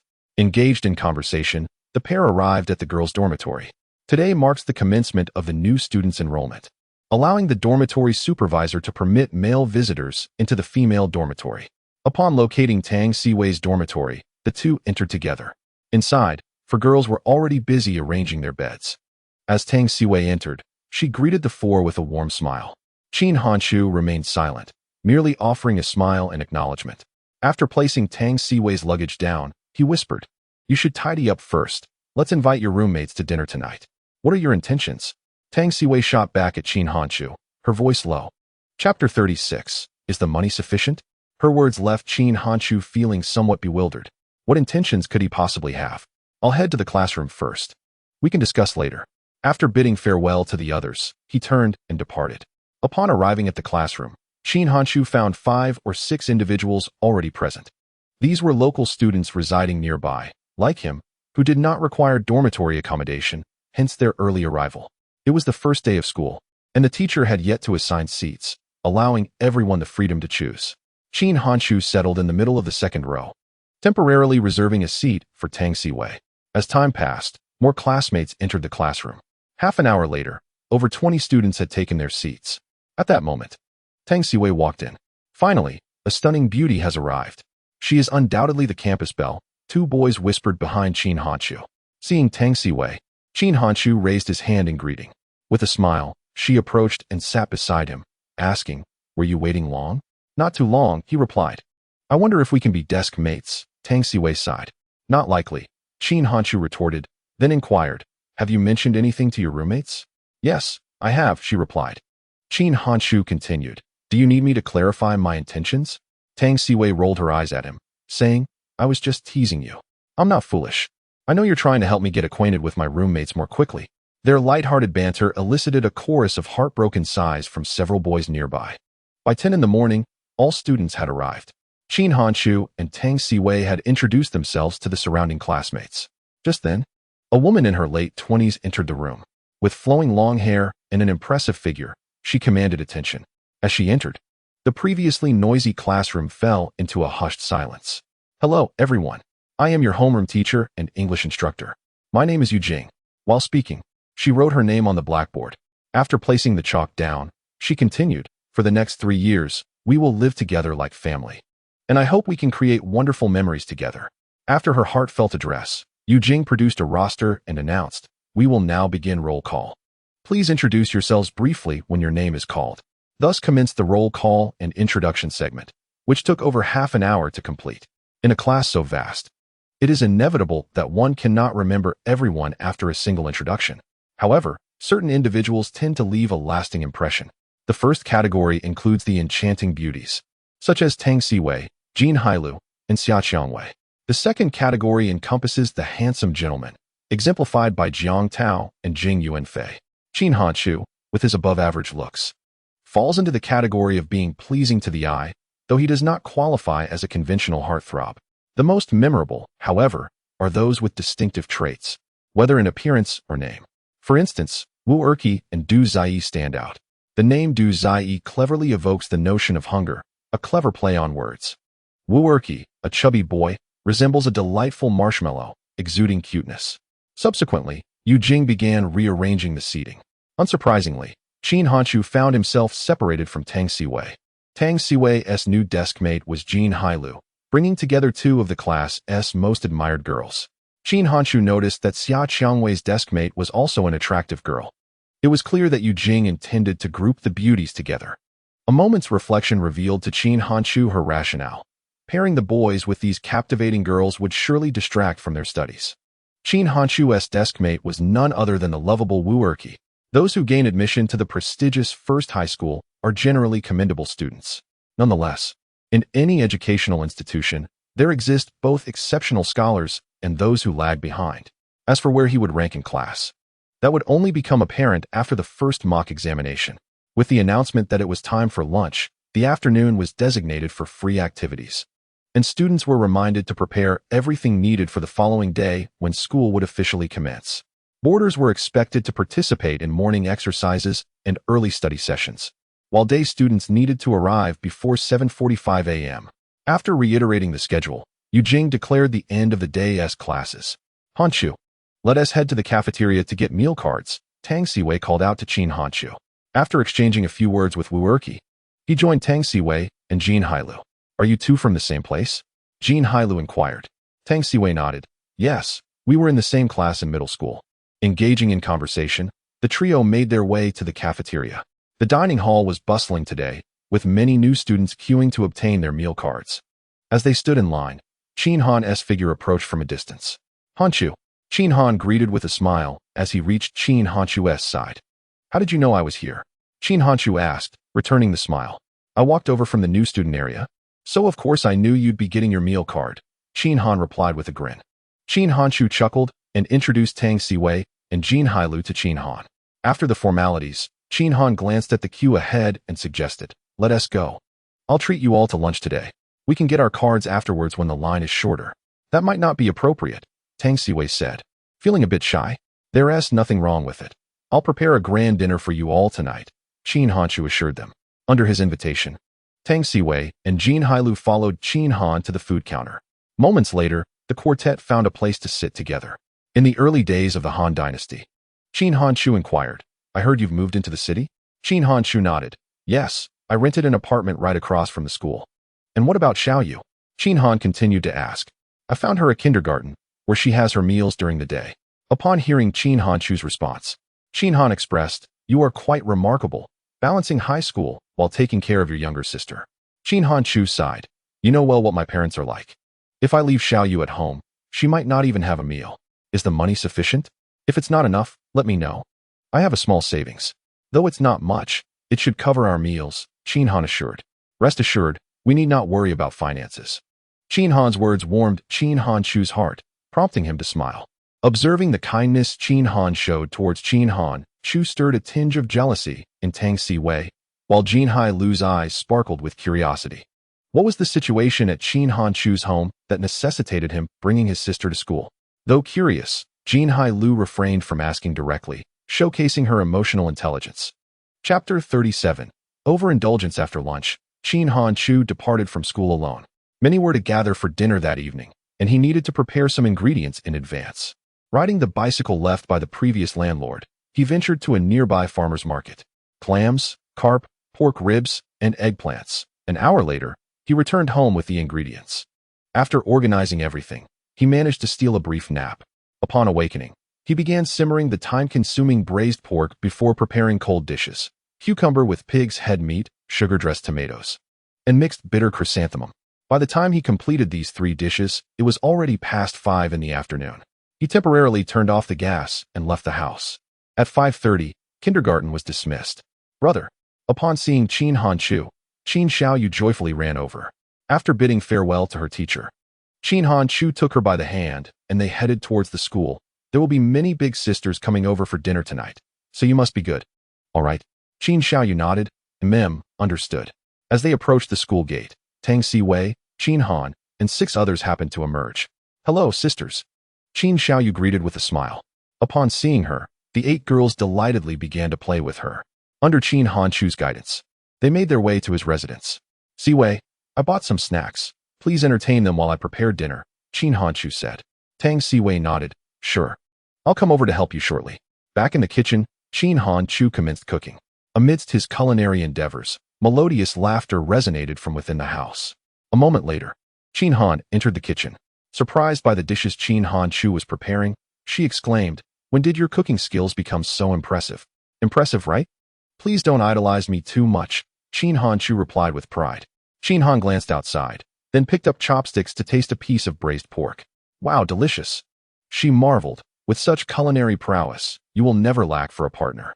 With my looks, I certainly won't lack either, Qin Han Chu retorted. At this, Qin Han scoffed dismissively. What are you two talking about? Tang Siwei entered just then. Just in time. Please take the dishes out. The bowls and chopsticks are in the cupboard. By the way, I also bought some drinks. There's fresh milk in the fridge. Feel free to take it if you like, Qin Han Chu said. All right. Tang Siwei and Qin Han divided the tasks and began serving the dishes. Soon, Jin Hailu and the others came out to help. Did you really prepare all these dishes by yourself? Is your father a chef? These dishes look incredibly appetizing. Observing the array of dishes, Tang Siwei's roommates were utterly astonished. Many of these dishes were new to them. Qin Han Chu was merely a first-year high school student, yet his culinary skills were exceptional. He could prepare numerous dishes. These were merely a few of his signature creations, Tang Siwei remarked with a hint of pride. Would you prefer drinks or milk? Qin Han inquired. Drinks. The group replied in unison. Shortly, beverages like Sprite were brought out. Qin Han Chu entered, carrying the last dish. Smiling as he said, Let us eat the dishes first. I have simmered rice, which I will serve shortly. Qin Han Chu, you are truly impressive. Managing to prepare so many dishes in such a short time, Jin Hailu exclaimed. Qin Han Chu smiled and replied, I have been preparing for the entire afternoon. Let us dig in and savor the flavors. At Qin Han Chu's invitation, everyone began to eat. This is so delicious. It's my first time tasting such flavorful ribs, exclaimed Tang Siwei's first roommate as she picked up a piece of garlic-flavored ribs. This braised pork is also delightful. Your culinary skills are remarkable. As they enjoyed the dishes prepared by Qin Han Chu, the girls continued to express their admiration. Hearing their praises brought Qin Han Chu much joy. He raised his drink and said, Let this meal celebrate our fortunate gathering. Over the next 3 years, let us grow together. Cheers. Upon hearing Qin Han Chu's words, everyone raised their drinks and laughed. Cheers. I truly envy Xiaoyu for having such a brother who can cook. That's pure happiness, Jin Hailu remarked wistfully. After finishing their drinks, Jin Xiaoyu cheerfully said, Hailu, you can come live with us, and my brother can cook for you too. Jin Hailu's face flushed at the suggestion. Tang Siwei quickly fed a piece of meat to Qin Xiaoyu, saying, Eat some meat. Qin Xiaoyu giggled, then lowered her head to eat. Hee, someone is getting anxious. Qin Han remarked with a smile, glancing at Tang Siwei. Jin Hailu and the others chuckled, turning their gaze toward Tang Siwei. Her cheeks flushed, Tang Siwei replied. Don't look at me, Let us eat. Amidst the cheerful banter, the meal finally came to an end. The table was cleared in no time, with everyone patting their bellies, looking quite satisfied. We'll help you clean up, Jean Hailu said, glancing at the pile of bowls and chopsticks. Qin Hanchu interjected, no need. I'll take care of it later. It's getting late. I'll escort you back to school to ensure you can get into the dorms. The meal had lasted from 6 to 8 o'clock, which was indeed a bit late. Had it not been for the first day of school, they wouldn't have had the opportunity to dine at Qin Hanchu's place. Accompanied by Qin Xiaoyu, Qin Hanchu led the 8 girls back to school, feeling uneasy about their walking home alone at night. The county town remains rather chaotic, with a few local ruffians frequently obstructing the streets at night to harass girls. Engaged in conversation, a few individuals returned to school. As they watched Tang Siwei and others enter the campus, Qin Hanchu led Qin Xiaoyu home. Brother, I want to attend your school in the future, Qin Xiaoyu expressed as she walked beside him. Qin Hanchu smiled and replied, when I go to university, you will have to move with me. At that time, we will venture to a larger city, where you will have better schools to choose from. Yes, wherever you go, I will follow, Qin Xiaoyu replied with a grin. Qin Hanchu affectionately ruffled her hair, and the siblings returned home together. Upon entering the courtyard, Qin Hanchu locked the gate. The 2 siblings tidied up the dishes outside. Qin Xiaoyu drew water using the well, while Qin Hanchu washed the dishes nearby. Under the warm glow of the lights, they chatted joyfully while cleaning. After finishing their chores, Qin Hanchu prepared water for Qin Xiaoyu to wash up. Once she was settled in bed, Qin Hanchu opened his computer to review some data and comments. Meanwhile, in the school dormitory, Tang Siwei's roommate, Gu Jiejia, paced back and forth, holding her stomach as she lamented, I ate too much and now I feel uncomfortable. What possessed you to eat so much? My goodness, you had 2 bowls of rice. Chimed in her second roommate, Xueling, with a laugh. Gu Jiejia sighed, how could I resist? Qin Hanchu's cooking is simply delightful, especially the boiled meat slices. They pair so well with rice. I adore the flavored eggplant, another roommate remarked. Hearing her friends praise Qin Hanchu, Tang Siwei beamed with pride, as if the accolades were directed at her. Chapter 38. Mastering Copyright. Upon awakening, it was already 6 in the morning. Qin Hanchu first prepared a bowl of noodle soup before calling Qin Xiaoyu to rise. Sitting on a small stool, Qin Xiaoyu was attended to by her brother, who gently combed her hair from behind. Brother, why doesn't Sister Siwei come to live with us? Qin Xiaoyu inquired curiously. Qin Hanchu paused for a moment before responding. Only family can live together, and Sister Siwei is just our friend. How can we become family? If you marry Sister Siwei, then we will be family, right? Qin Xiaoyu continued to ask. What are you daydreaming about? Don't say such things, or you'll make Sister Siwei uncomfortable, Qin Hanchu cautioned. Oh, Qin Xiaoyu nodded in understanding. Qin Hanchu set down the comb and said, go wash your face. I will serve you your meal. Okay. Qin Xiaoyu got up to wash in the courtyard while Qin Hanchu went to the kitchen to dish out the food. After their meal, the siblings held hands as they left home. Goodbye, brother, Qin Xiaoyu waved as she dashed into the kindergarten. Once she entered the building, Qin Hanchu made his way to school. As he stepped into the classroom, Tang Siwei waved enthusiastically, you're here. Qin Hanchu approached Tang Siwei and Jean Hailu, smiling as he asked, how is dormitory life treating you? Not bad, Tang Siwei replied with a smile. Jean Hailu then inquired, when can we savor your culinary skills again? I'm flexible, but it depends on your availability, Qin Hanchu responded. Jean Hailu sighed, we have evening study sessions, so I fear I won't have time to enjoy your cooking. Do not be so pessimistic. What would you like to eat? I shall pack it for you as lunch. Upon hearing this, Tang Siwei and Jean Hailu exchanged glances, their eyes sparkling with enthusiasm. They nodded in agreement. This is a good idea. As the class was about to commence, Qin Hanchu returned to his seat. When did you become so close with Jean Hailu? Wu Erqi inquired curiously upon seeing Qin Hanchu settle down. We shared a meal together last night, so we have become acquainted, Qin Hanchu replied. Wu Erqi gave a thumbs up in response. Impressive. Just as Qin Hanchu was about to elaborate, a balding middle-aged man entered the room. With the arrival of the teacher, the chatter ceased. Stand up, commanded the class monitor, Xia Qiangwei. Good day, teacher. All the students chorused as they rose. Good day, students, the balding teacher said, first signaling for everyone to sit before proceeding with his self-introduction. This teacher was the mathematics instructor for Qin Hanchu and his peers. As it was the first class, a roll call was unavoidable. After the roll call concluded, the mathematics teacher had formed some initial impressions of the class. The first lesson of high school had commenced. Qin Hanshu had acquired his university diploma through adult higher education examinations and had not previously studied many of the high school concepts. Therefore, he knew he had to exert himself just as diligently as everyone else.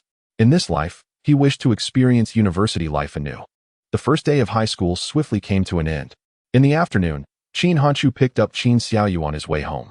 On their journey, Qin Xiaoyu shared her school experiences, such as the delicious food they had today and how a certain unruly child was made to stand by the teacher as punishment. Upon returning home, Qin Xiaoyu switched on the television to watch Halua, while Qin Hanshu headed to the kitchen to prepare dinner. After their meal, Qin Hanshu logged into his online account. Just as he went online, editor Jianfeng sent him a message. Once again, Qin Hanshu's book had made it to the homepage's top promotion. During the era of the Duanwang literature site, such a prominent position was undoubtedly the most coveted recommendation, unparalleled by any other. This month's royalties were poised for yet another surge. After conversing briefly with the editor, Qin Hanshu fell silent, contemplating in front of his computer. The initial version of his contract with Sordian was relatively generous, as it did not include clauses for adaptations in film, animation, and the like.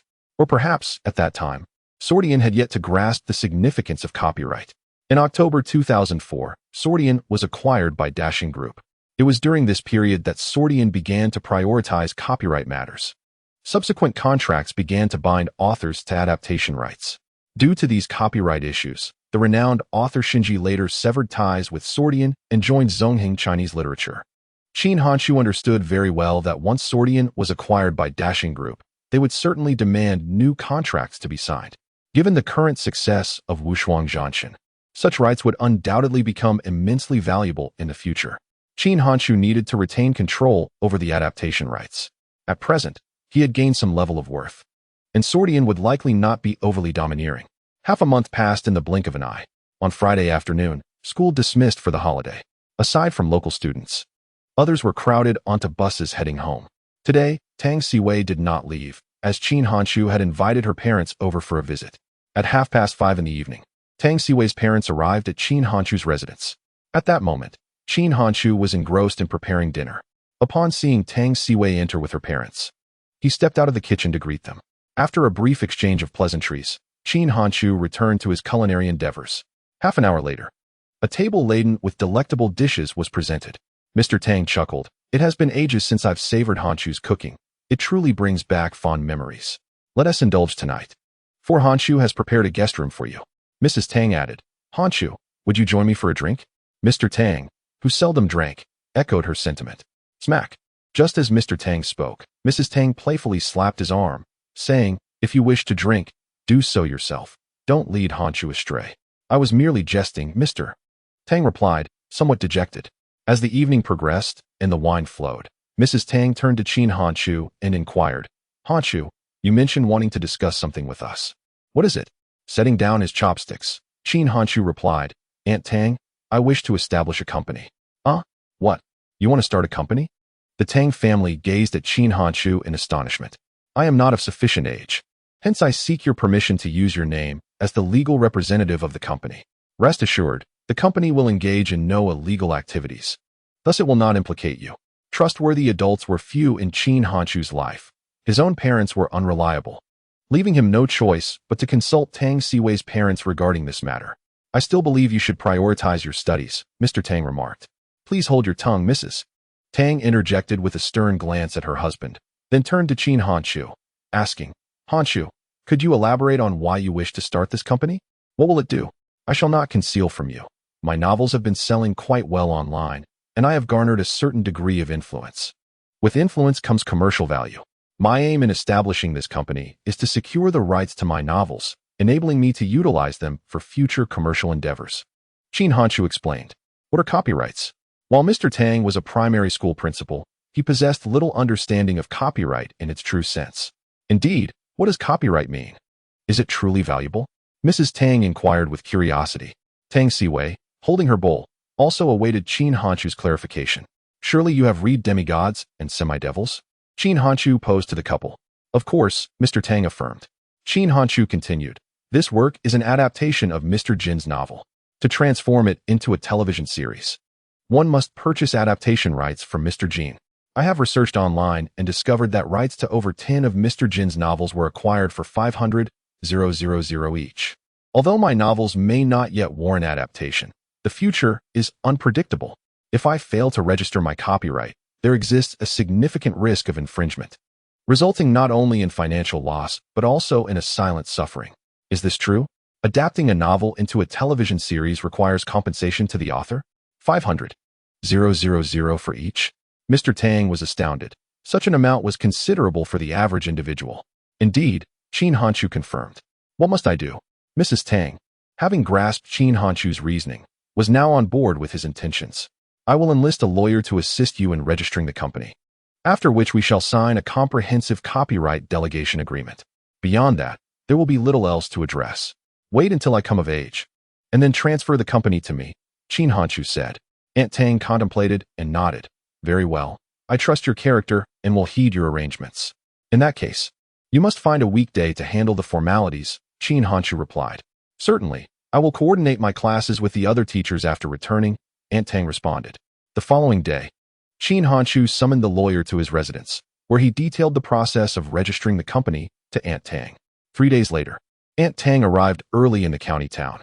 Accompanied by the lawyer, she registered the company at the Industrial and Commercial Bureau.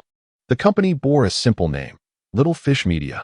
The scope of business applied for included production and distribution of television dramas, animation production and distribution, film investment and distribution, gaming, artist management, and internet services, among others. As for the company's address, it was listed as Qin Hanchu's residence. A few days later, the company was officially registered.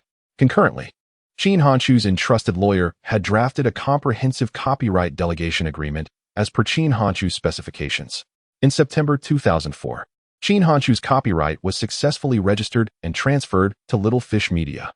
In October 2004, a certain Chinese website officially announced its acquisition by Dashing Group, becoming a wholly owned subsidiary of the latter. Wu Hui was appointed as the subsidiary's head.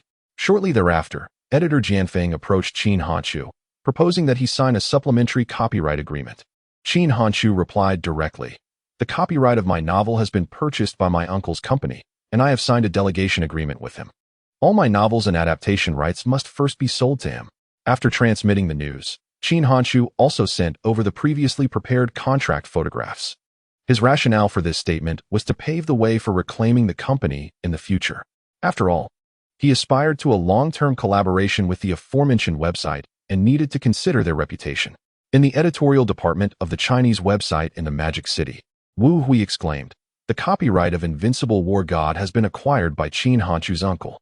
Upon receiving Qin Hanchu's response, Jianfeng hastily called out. Wu Hui quickly approached, glancing at the contract photos and remarked, "I didn't expect Qin Hanchu's uncle to possess such commercial foresight," swiftly securing Qin Hanchu's copyright. The editorial team was aware that Qin Hanchu was merely a minor high school student. They did not regard him as having such far-reaching vision, thus harboring no doubts about his assertions. What shall we do now? This book is currently so popular, and the copyright is substantial. More importantly, it will be challenging for us to acquire adaptation rights for Qin Hanchu's future works. Wu Hui pondered. Let's have a discussion with his uncle and see if we can negotiate to purchase the rights. Naturally, Qin Hanchu would not sell the copyright to the website, but he made some concessions. He agreed to collaborate with the website on the development of Invincible War God. The profits derived from the copyright would be split 60-40 between both parties. Qin Hanchu undertook this approach to ensure that the website could profit, for only then would they continue to promote his novels. If he did not offer them a share of the spoils, they might very well allocate their resources to other authors. The value of a book is determined by its popularity and influence. If a certain online platform ceases to promote novels from the early Qin and Han dynasties, the book's popularity and influence will inevitably diminish. Consequently, its commercial value will also decline. After a lengthy negotiation period of 2 weeks, Qin Hanchu finally reached an agreement on the collaboration details with the website. Subsequently, he entrusted a law firm to draft the cooperation agreement. Once he confirmed that the agreement posed no issues, he dispatched the lawyer to Shanghai to finalize the contract with the online platform. This strategy employed by Qin Hanchu is referred to as transferring from one hand to the other. In the forthcoming age of the internet, this tactic is commonly utilized by numerous companies, whether it be the online platform in question or other web literature sites. Each possesses its own subsidiaries for film and comic adaptations. They often transfer the rights of their authors' works to these subsidiaries at a low price, which subsequently handle the commercial operations. Frequently, the adapted works achieve great commercial success, while the original authors receive minimal royalties. To avoid being exploited, one must become an intermediary themselves. In his previous life, Sen Xiao adeptly navigated the commercial landscape of web literature. Later, Tudo established his own company and synchronized the publication of novels across all channels. In this era, Dashing Group undeniably stands as a titan of the internet. Thanks to the existence of the legendary game, it has established numerous point card sales outlets in first and second-tier cities nationwide. After the acquisition of the online platform by Dashing Group, it rapidly attracted a substantial number of members, leveraging the sales outlets for point cards. As the website's traffic surged, the sales of all paid books also experienced a swift increase. In the final month of 2004, Qin Hanshu's average monthly income reached 8,500. And due to his daily updates of 6,000 words, his monthly royalties exceeded 35,000 yuan. This year, Qin Hanshu's total income surpassed 300,000. After deducting expenses for housing and living, he invested 250,000 into the stock market of Penguin. Currently, Penguin's stock price has risen to 6 yuan, an increase of over 2 yuan since its initial listing. Although this rise may seem modest, having purchased Penguin shares, Qin Hanshu intends to hold them long-term. By 2019, the stock price of Penguin is projected to reach 400 yuan per share. As of today, Qin Hanshu has updated his novel with 3 million words. In the early days of online literature, most novels concluded at around 1 million words. Authors who debuted alongside Qin Hanshu have long since completed their earlier works and launched new ones. In contrast, Qin Hanshu's book still requires an additional 1 million words to reach its conclusion. During the Spring Festival, Qin Hanshu returned to his hometown with Qin Xiaoyu. This year, Qin Dalong did not abstain from alcohol. Whether during the New Year's Eve dinner or the vigil, he remained in a state of profound inebriation. Chapter 40. Investment in talent. Although Yang Fong would dine at home, there was little for Qin Hanshu and her to discuss. After the New Year's Eve celebrations, Qin Hanshu returned to the county town with Qin Xiaoyu. Taking advantage of the holiday, Qin Hanshu began to stockpile his writings. While accumulating manuscripts, he also prepared for a new book. Time flew by as he sat before the computer, and before he knew it, the Lantern Festival had arrived. That evening, Qin Hanshu took Qin Xiaoyu to the Xinhe Bridge. Not far from the Xinhe Bridge lies a square, a favored locale for citizens to gather and celebrate with fireworks. On this particular night, Qin Xiaoyu was filled with joy. By the time the two returned home, it was already past 9 o'clock. Shortly after entering, Qin Hanshu received a call from Tang Siwei. "Did you go out to see the fireworks?" she inquired as soon as he answered. Qin Hanshu nodded. "Yes. We just got back. I just returned as well, but without you and Xiaoyu, it felt rather lackluster," Tang Siwei replied. After a brief silence, Qin Hanshu smiled and asked, "Who did you watch the fireworks with?" "My parents," Tang Siwei replied softly. "Brother, is that Sister Siwei?" Qin Xiaoyu joyfully ran over, eager to chat. "Xiaoyu wants to talk to you. I'll boil some water," Qin Hanshu said, handing the phone to Qin Xiaoyu. Being just a child, she was oblivious to Tang Siwei's thoughts and happily began chatting. They conversed for 5 or 6 minutes before concluding the call, mindful of the costs of phone calls. "Brother, Sister Siwei wants you to pick her up at the school gate tomorrow afternoon. She has quite a few things with her," Qin Xiaoyu informed Qin Hanshu after hanging up. He nodded in acknowledgement. On the 16th day of the Lunar New Year, Qin Hanshu took Qin Xiaoyu to kindergarten early in the morning. In the afternoon, he arrived at school. After a brief wait at the entrance, a bus pulled up. Through the window, he spotted Tang Siwei. He approached the rear door of the bus and took the suitcase from her. "What did you bring? It seems quite heavy," Qin Hanshu remarked. Tang Siwei laughed joyfully. "Drinks, milk, and some pickled pancakes my mother made. There's quite a bounty." As they chatted, they walked into the campus together.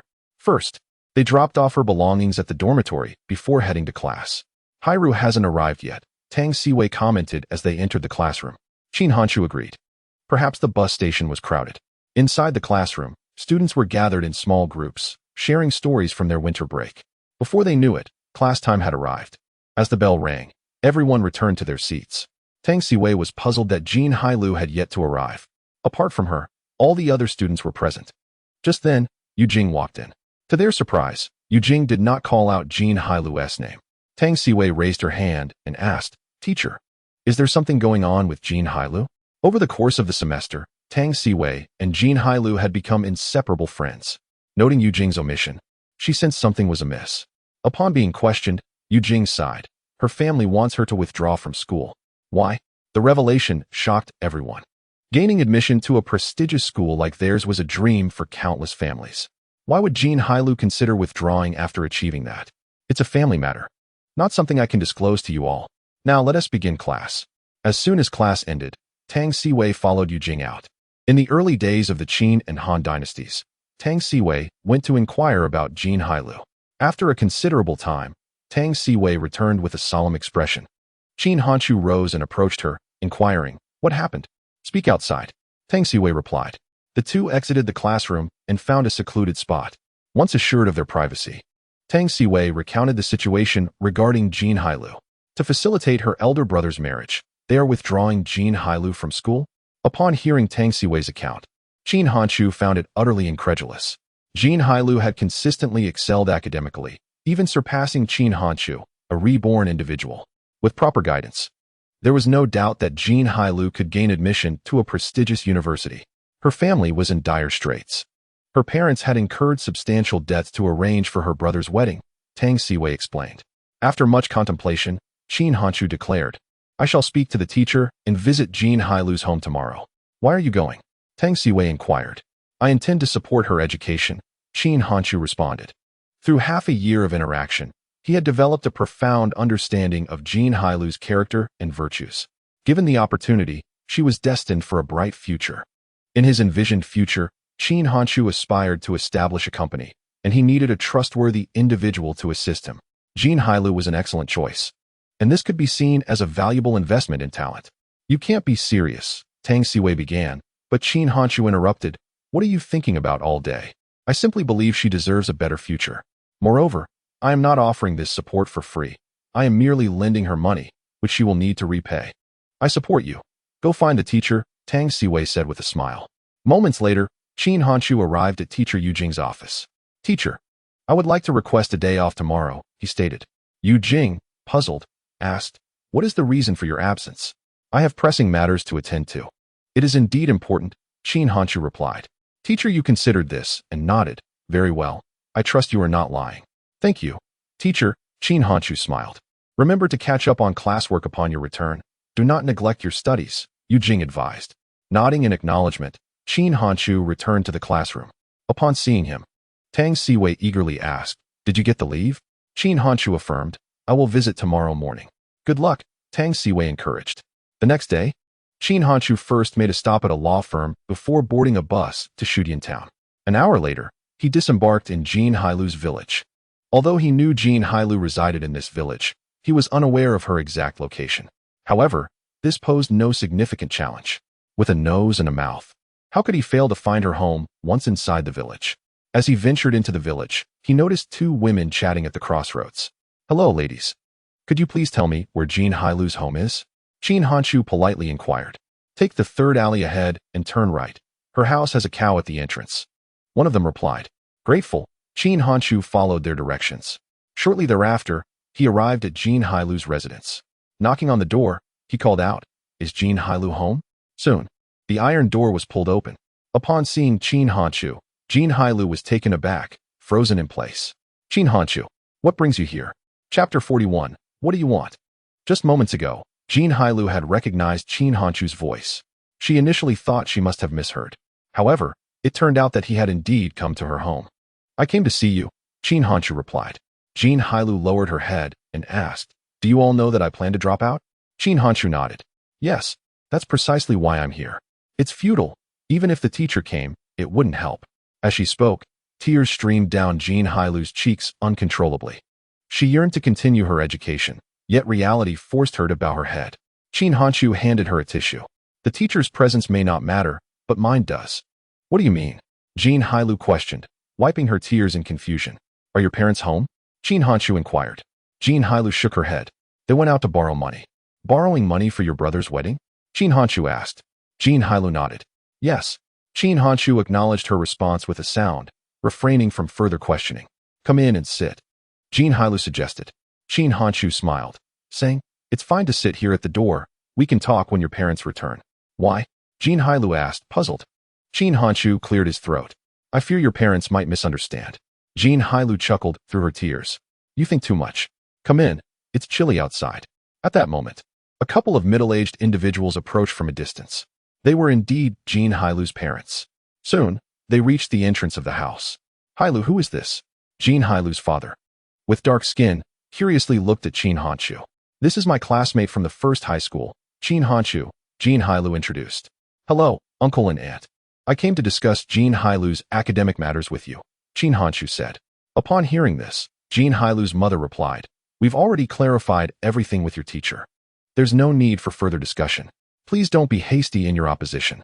I believe you will agree with my proposal, Jin Hanshu insisted. Mom and Dad, my classmate traveled from the county. Shouldn't we let him in to sit? Jin Hailu suggested. Hearing her words, the couple invited Jin Hanshu into their home. Although Jin Hailu's family was poor, they were diligent farmers, and thus her home was tidier than Jin Hanshu's. Once seated, Jin Hailu's father remarked, We truly have no money right now. If we had the means, how could we not allow her to continue her studies? If you're here to persuade us to provide funds for Hailu's education, it's unnecessary. Jin Hanshu smiled. You need not provide any money, nor do you need to make a decision. I only require you to be aware of this matter. What do you mean? The Jin family asked in confusion. Jin Hanshu handed Jin Hailu a pre-prepared contract. Here is the contract. Reading through it should clarify everything. Jin Hailu took the contract, bewildered. Upon reading its contents, she exclaimed, You intend to lend me money for my education? Jin Hanshu nodded. Yes. We cannot accept it. Jin Hailu's father firmly rejected. We cannot afford to accrue such external debts. This money does not require repayment from you too, Jin Hanshu declared. Jin Hailu's parents furrowed their brows in confusion. Surely, this money cannot be a gift for Jin Hailu? What does it mean? Her mother inquired. Jin Hailu glanced at the contract and explained, He is currently lending me money for my education, but once I begin working, I will repay him 1/3 of my salary each month until the debt is settled. Isn't this usury? Jin Hailu's mother remarked. Jin Hanshu shook his head. There is no interest. I simply require repayment of the principal. Young man, why are you doing this? As a student, where do you find the means to lend money to Hailu? Without interest, what do you gain? Jin Hailu's father, suspecting ulterior motives, pressed. Jin Hanshu hastily responded, Uncle, please do not misconstrue my intentions. I harbor no inappropriate desires towards Jin Hailu. Her academic performance is exceptional, and she possesses a bright future. By assisting her now, she may be able to aid me in the future. Even if your intentions are pure, do you possess the funds? A year's tuition and living expenses is no small sum, her mother questioned. Jin Hanshu smiled. I would not present this contract if I were not capable of covering Hailu's tuition. As for the source of my funds, I prefer to keep that private. While Jin Hanshu spoke, Jin Hailu contemplated the contract in her hands, silent, though she too was unaware of the origin of his funds. She recognized this as her sole opportunity. Should she drop out now, she might only lead a life as an ordinary worker. However, upon graduating from university, her existence would undoubtedly transform. Jin Hailu's parents fell into silence, understanding her academic prowess. They were aware that with continued diligence, she could secure admission to a prestigious university. Were it not for their son's impending marriage, they would not consider allowing their daughter to abandon her studies. If Jin Hanshu was truthful, this could prove to be a fortuitous arrangement for Jin Hailu. Jin Hanshu, will your assistance impact you adversely? After all, you have a younger sister to care for. Jin Hailu asked. Rest assured, my financial resources remain substantial. Please review the contract carefully. If all is in order, sign it. Once signed, I shall escort you back to school, Jin Hanshu replied. Hailu, be sure to scrutinize it. Otherwise, wait for your brother to return and have him review it. Jin Hailu suggested. I trust Hanshu will not lead me astray, she asserted. It is still prudent to wait for your brother, her father advised. Just then, Jin Hailu's elder brother entered. Her father recounted the situation, then asked Jin Hailu to present the contract for her brother's inspection. The contract was straightforward and unambiguous. Although her brother had only completed middle school, he discerned that it posed no issues. This contract is sound, he declared, gazing at Jin Hanshu in astonishment. Jin Hanshu, being of similar age to his sister, possessed such wealth?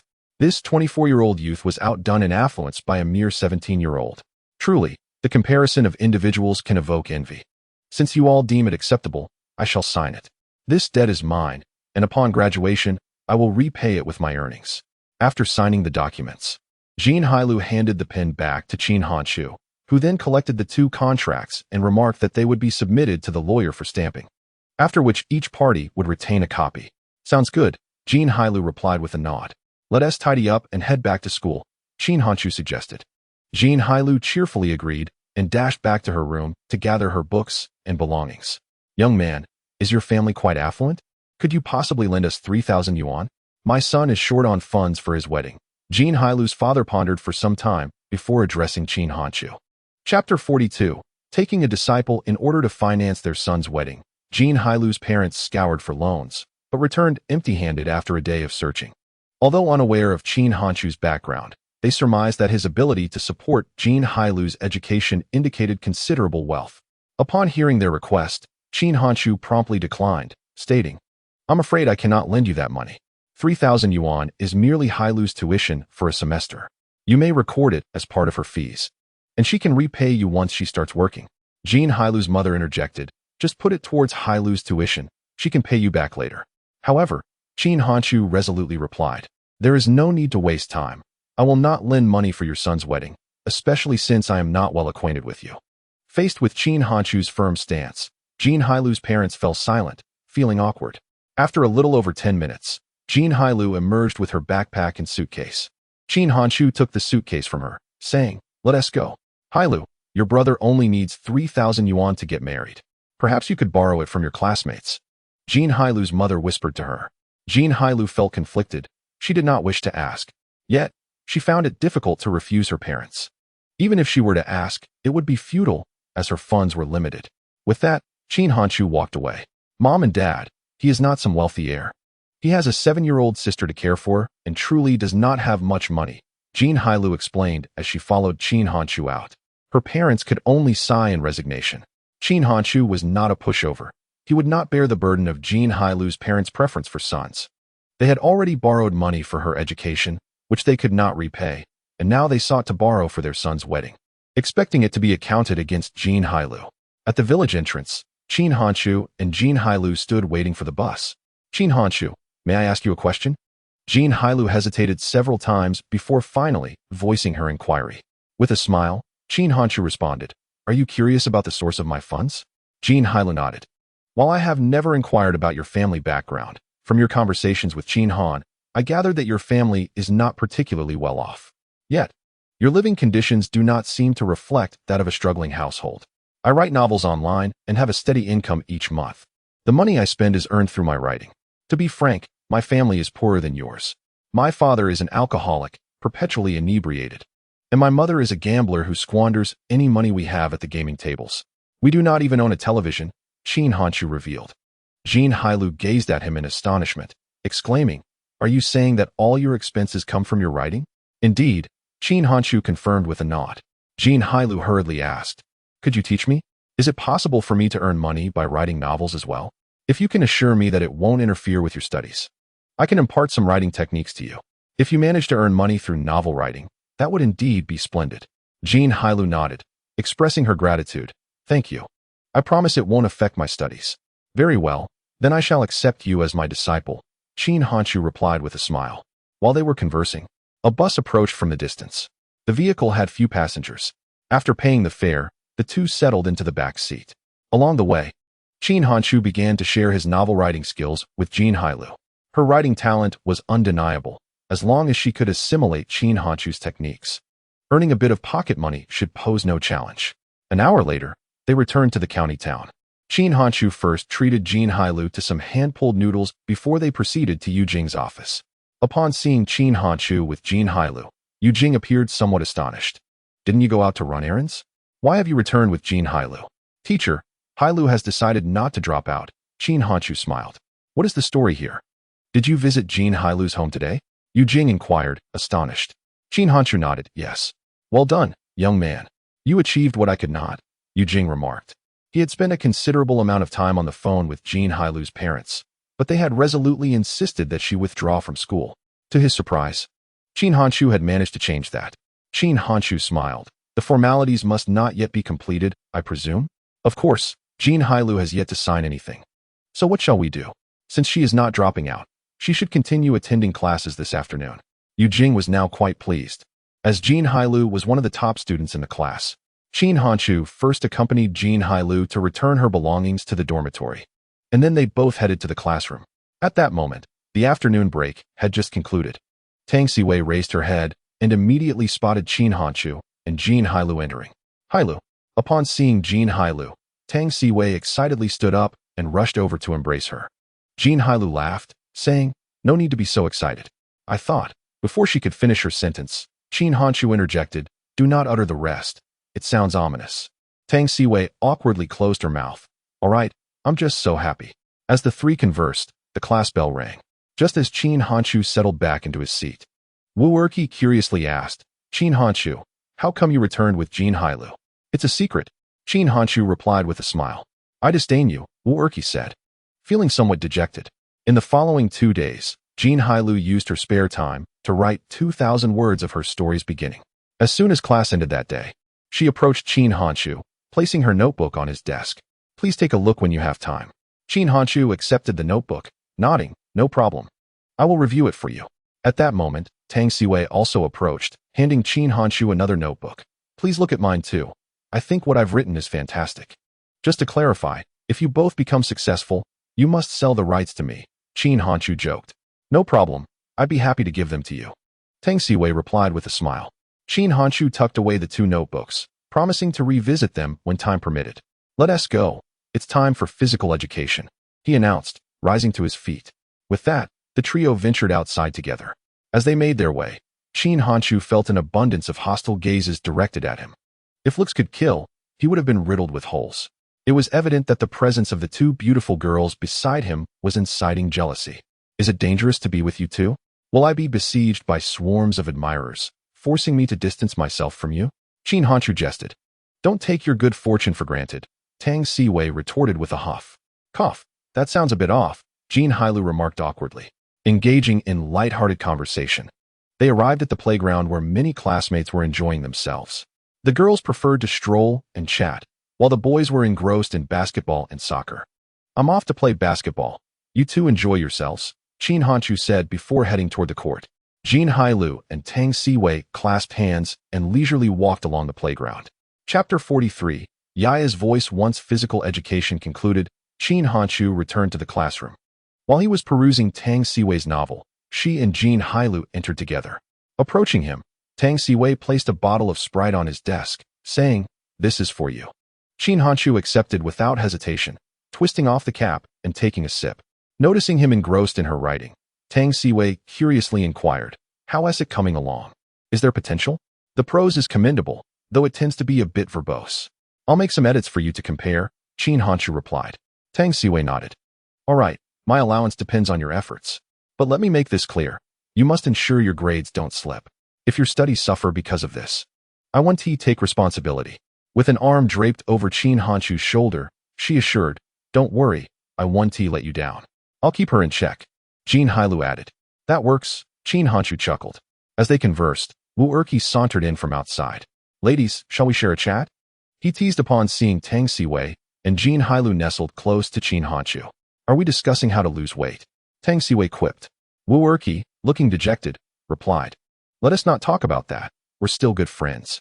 Just then, the school bell rang, prompting Tang Siwei and Jin Hailu to return to their seats. "Why do you attract so many girls? What am I lacking in charm?" Wu Erqi lamented. Qin Hanchu patted Wu Erqi's belly with a laugh. "Every chubby person is a hidden gem. Shed a few pounds, and you'll be stunning."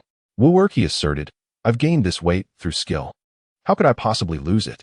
During their free time, Qin Hanchu diligently revised the novels of Jin Hailu and Tang Siwei. Their writing was delicate and nuanced, but as novice authors, they often approached their narratives as if they were essays. Mastering the art of novel writing is no simple feat. After school that evening, Qin Hanchu arrived at the kindergarten gate. Before long, Qin Xiaoyu emerged, pouting. Seeing her expression, Qin Hanchu smiled and asked, "What is the matter? Did you have a quarrel with a classmate?" "Wang Zhongkai perpetually plays with my braids, which drives me to distraction," Qin Xiaoyu huffed. The quarrels of children resemble the capriciousness of June weather.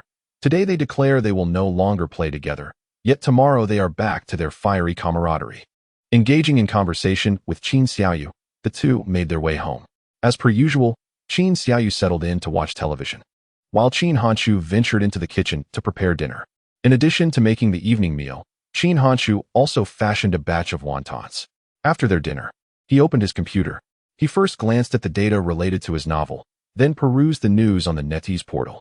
At present, NetEase remains one of the preeminent portals on the internet. As he browsed the news, Qin Hanshu's eyes fell upon a familiar name, Editor-in-Chief Li Shuling. This name was not unfamiliar to him. The once immensely popular Yaya voice was a brainchild of hers. To his surprise, Li Shuling was still serving as editor-in-chief at NetEase. This implied that she had yet to embark on an entrepreneurial venture. If this were the case, it could indeed present an opportunity for him. With this thought in mind, Qin Hanshu hastily sought out Li Shuling's contact information on the site. Just as he sent a friend request, she promptly accepted it. Hello. I am the author of Peerless War God on Certain Point Chinese Network. May I have a moment of your time? Qin Hanshu first established his identity as an author. Although he was not yet a household name, Peerless War God had garnered a measure of recognition. With this, he hoped to capture Li Shuling's attention. You are the author of Peerless War God. Is that true? Li Shuling's tone was tinged with surprise. Qin Hanshu sent a screenshot of part of his author dashboard. Upon seeing the image, Li Shuling replied, I am indeed your fan. I never expected you would take the initiative to add me as a friend. How may I assist you? Novels remain a burgeoning form of entertainment. Even some celebrities are readers of online literature. As Qin Hanshu's book was among the top offerings on Certain Point Chinese Network, it is likely that Li Shuling, even without having read it in detail, was familiar with its title. Whether she was truly a fan, however, remained to be seen. I have read your writings, and they are truly excellent. Recently, I have been contemplating writing an urban novel and would like to seek your advice on a few matters. Qin Hanshu offered a measure of flattery, then provided a pretext. He could hardly disclose to Li Shuling, I am a time traveler, aware of your plans to establish a remarkable company, and wish to partake in it. I see. May I ask, Li Shuling inquired, what do you perceive to be the current trajectory of internet development? Subsequently, Qin Hanshu engaged in an enlightening conversation with Li Shuling. Unbeknownst to them, they had been conversing for an hour and a half. As a reborn individual, Qin Hanshu possessed considerable insight into the trends of internet evolution. Li Shuling felt she had found an amiable confidant, and their rapport deepened with each exchange. Sensing the moment was ripe, Qin Hanshu ventured. Have you ever considered starting your own business? To be candid, I have been preparing for this endeavor, though I am still short on funds, Li Shuling responded. How much are you lacking? Qin Hanshu probed. My colleagues and I have pooled together 900,000. We still need 100,000. Li Shuling is striving to gather a startup capital of 1 million. The timing of Qin Hanshu's arrival is impeccable. Would you mind if I take a share? I will invest 100,000, Qin Hanshu declared. Are you certain? Entrepreneurship entails risks, and this 100,000 may be entirely lost, Li Shuling responded, visibly astonished. They had conversed for merely over an hour, and yet Qin Hanshu had the audacity to propose such a significant investment in their startup. I firmly believe the future gaming market will flourish immensely, and the gaming community, as well as voice chat you mentioned, hold tremendous potential for development. Qin Hanshu, a longtime user of Yaya, has witnessed its growth firsthand. Before platforms like Byte and Douyin rose to prominence, Yaya was undeniably the leader in the field. Most importantly, Yaya is a publicly traded company. The 100,000 that Qin Hanshu possesses now could potentially be worth hundreds of millions in the future. When you have time, let us meet to discuss, Li Shuling, currently beset by troubles at work, thought to himself. He had intended to operate a real estate section independently, only to discover that the upper management had sold it to another company. This incident left him fuming. Previously, he had established a photo website that earned him his first fortune. With his 600,000 combined with a colleague's 300,000, they managed to assemble 900,000. If Qin Hanshu were to truly invest this 100,000, he could immediately venture out to start a business. I will come over this Sunday. Please provide me with the address so that I can bring my team and sign the contract directly. Chapter 44. Partners of Yaya. Since Qin Hanshu aims to finalize everything in one day, the details of the partnership must be settled in advance. The initial funding requirement is 1 million, with Qin Hanshu's 100,000 representing a 10% equity stake. Qin Hanshu clearly recalls that Li Shuling's company, shortly after its establishment, received a $1 million investment from Lei Jun. At this point, Lei Jun is already affiliated with Yingshan Group, and in the future, he will establish the formidable Rice Group.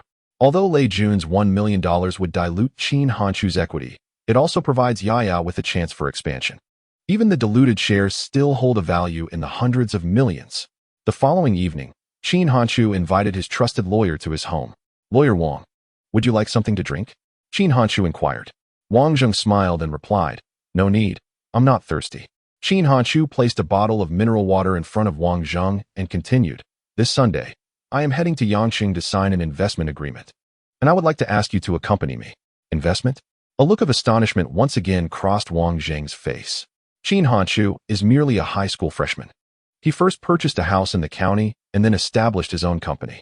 Now he intends to embark on an investment journey in Yangqing? Qin Hanchu nodded. There are 3 partners in total. I am investing 100,000, making the total investment 1 million.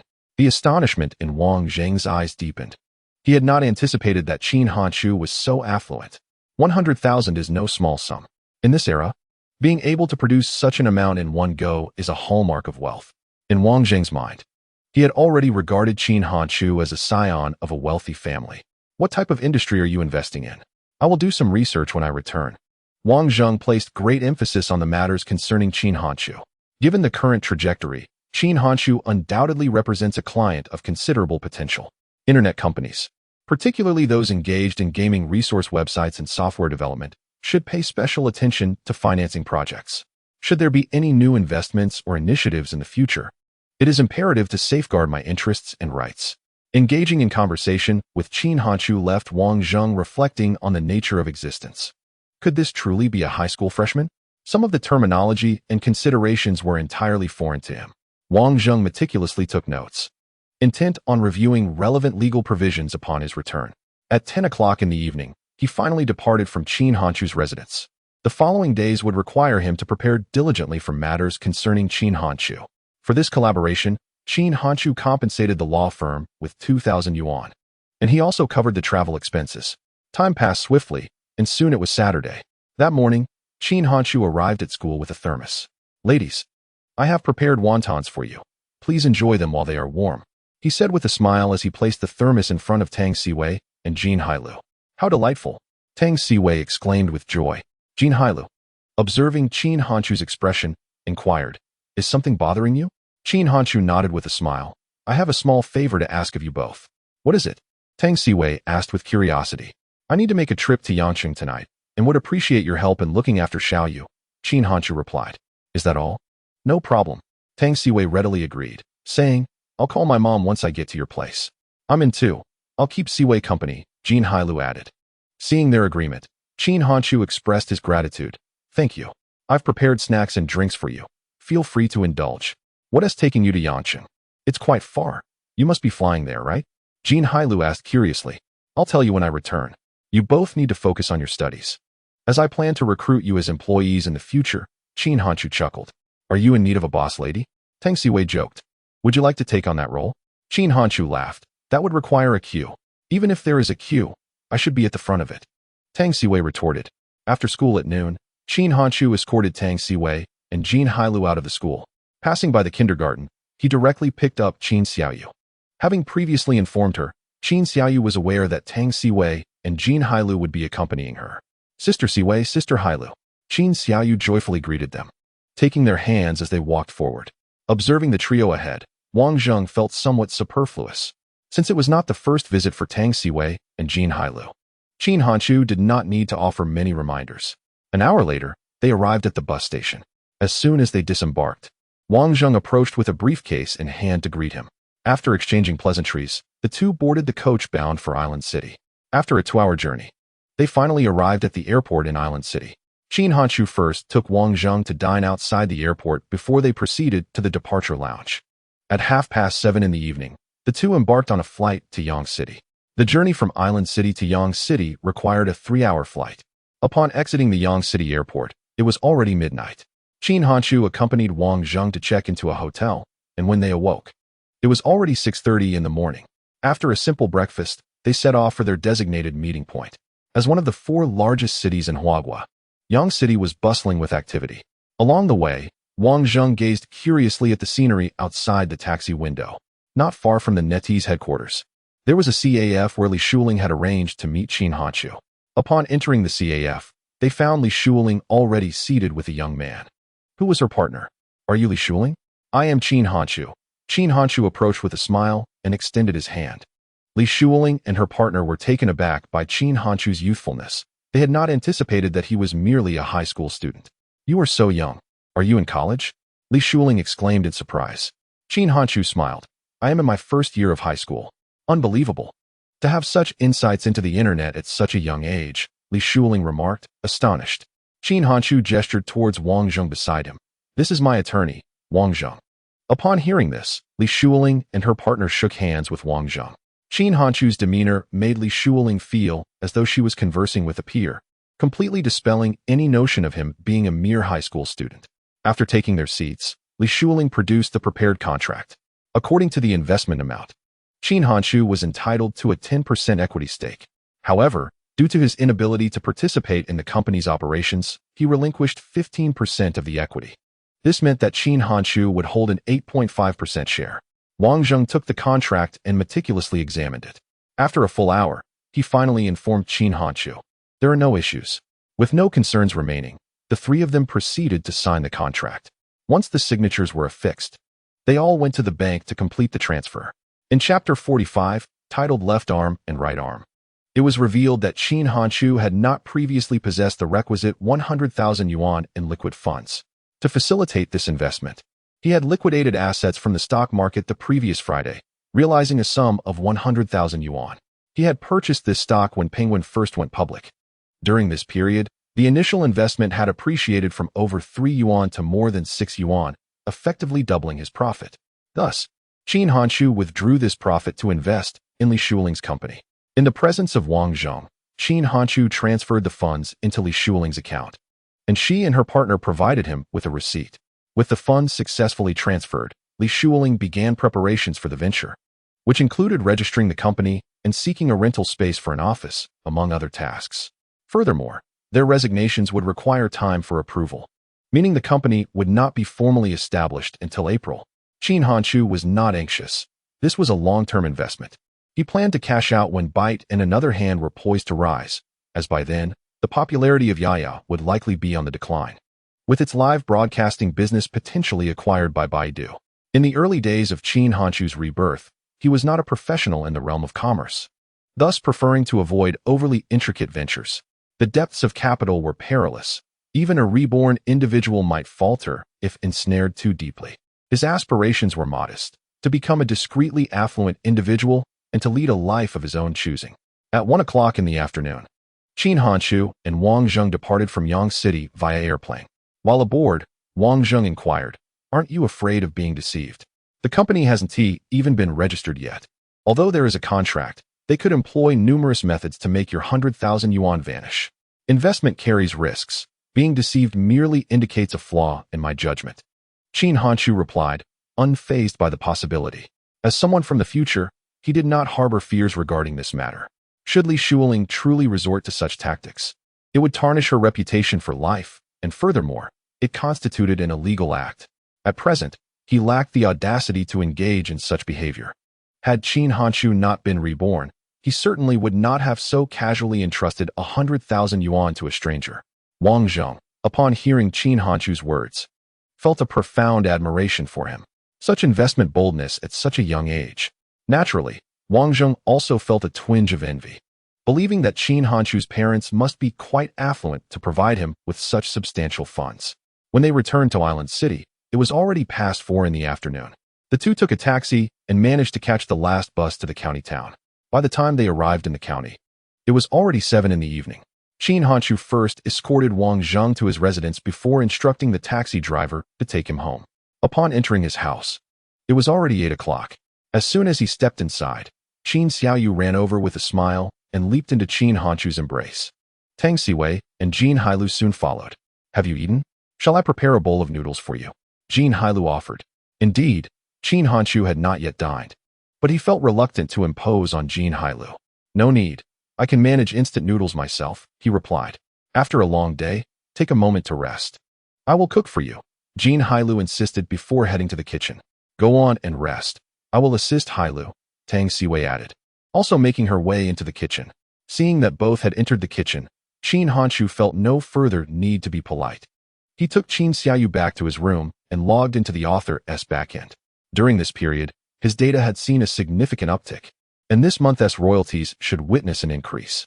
As he was responding to comments from readers, his little penguin notification chimed. Hanshu, we would like to arrange a media interview with you. Would that be convenient? Jianfeng inquired. Upon reading this message, Qin Hanshu fell into contemplation. Media coverage could indeed attract considerable attention to his book, but it would also thrust him into the public eye. If too many media outlets reported on him, those acquainted with Qin Hanshu would inevitably learn of his literary endeavors for profit.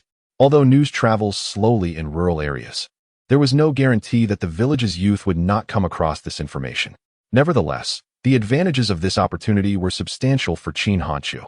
In addition to promoting his novel, it could enhance his renown, facilitating the future management of his novel's copyrights. With this in mind, Qin Hanshu resolved to accept the offer. I have no questions. However, I fear that my academic commitments will hinder my ability to visit the bustling metropolis. Qin Hanshu swiftly received a response from Jianfeng. How about waiting until summer vacation? Certainly. Qin Hanshu readily agreed. All right, we shall make arrangements. By the way, how many words do you have left to complete this book? What are your plans for the new one? Jianfeng inquired. Just as the conversation concluded, Jin Hailu entered, carrying a bowl of instant noodles adorned with 2 fried eggs, which appeared quite appetizing.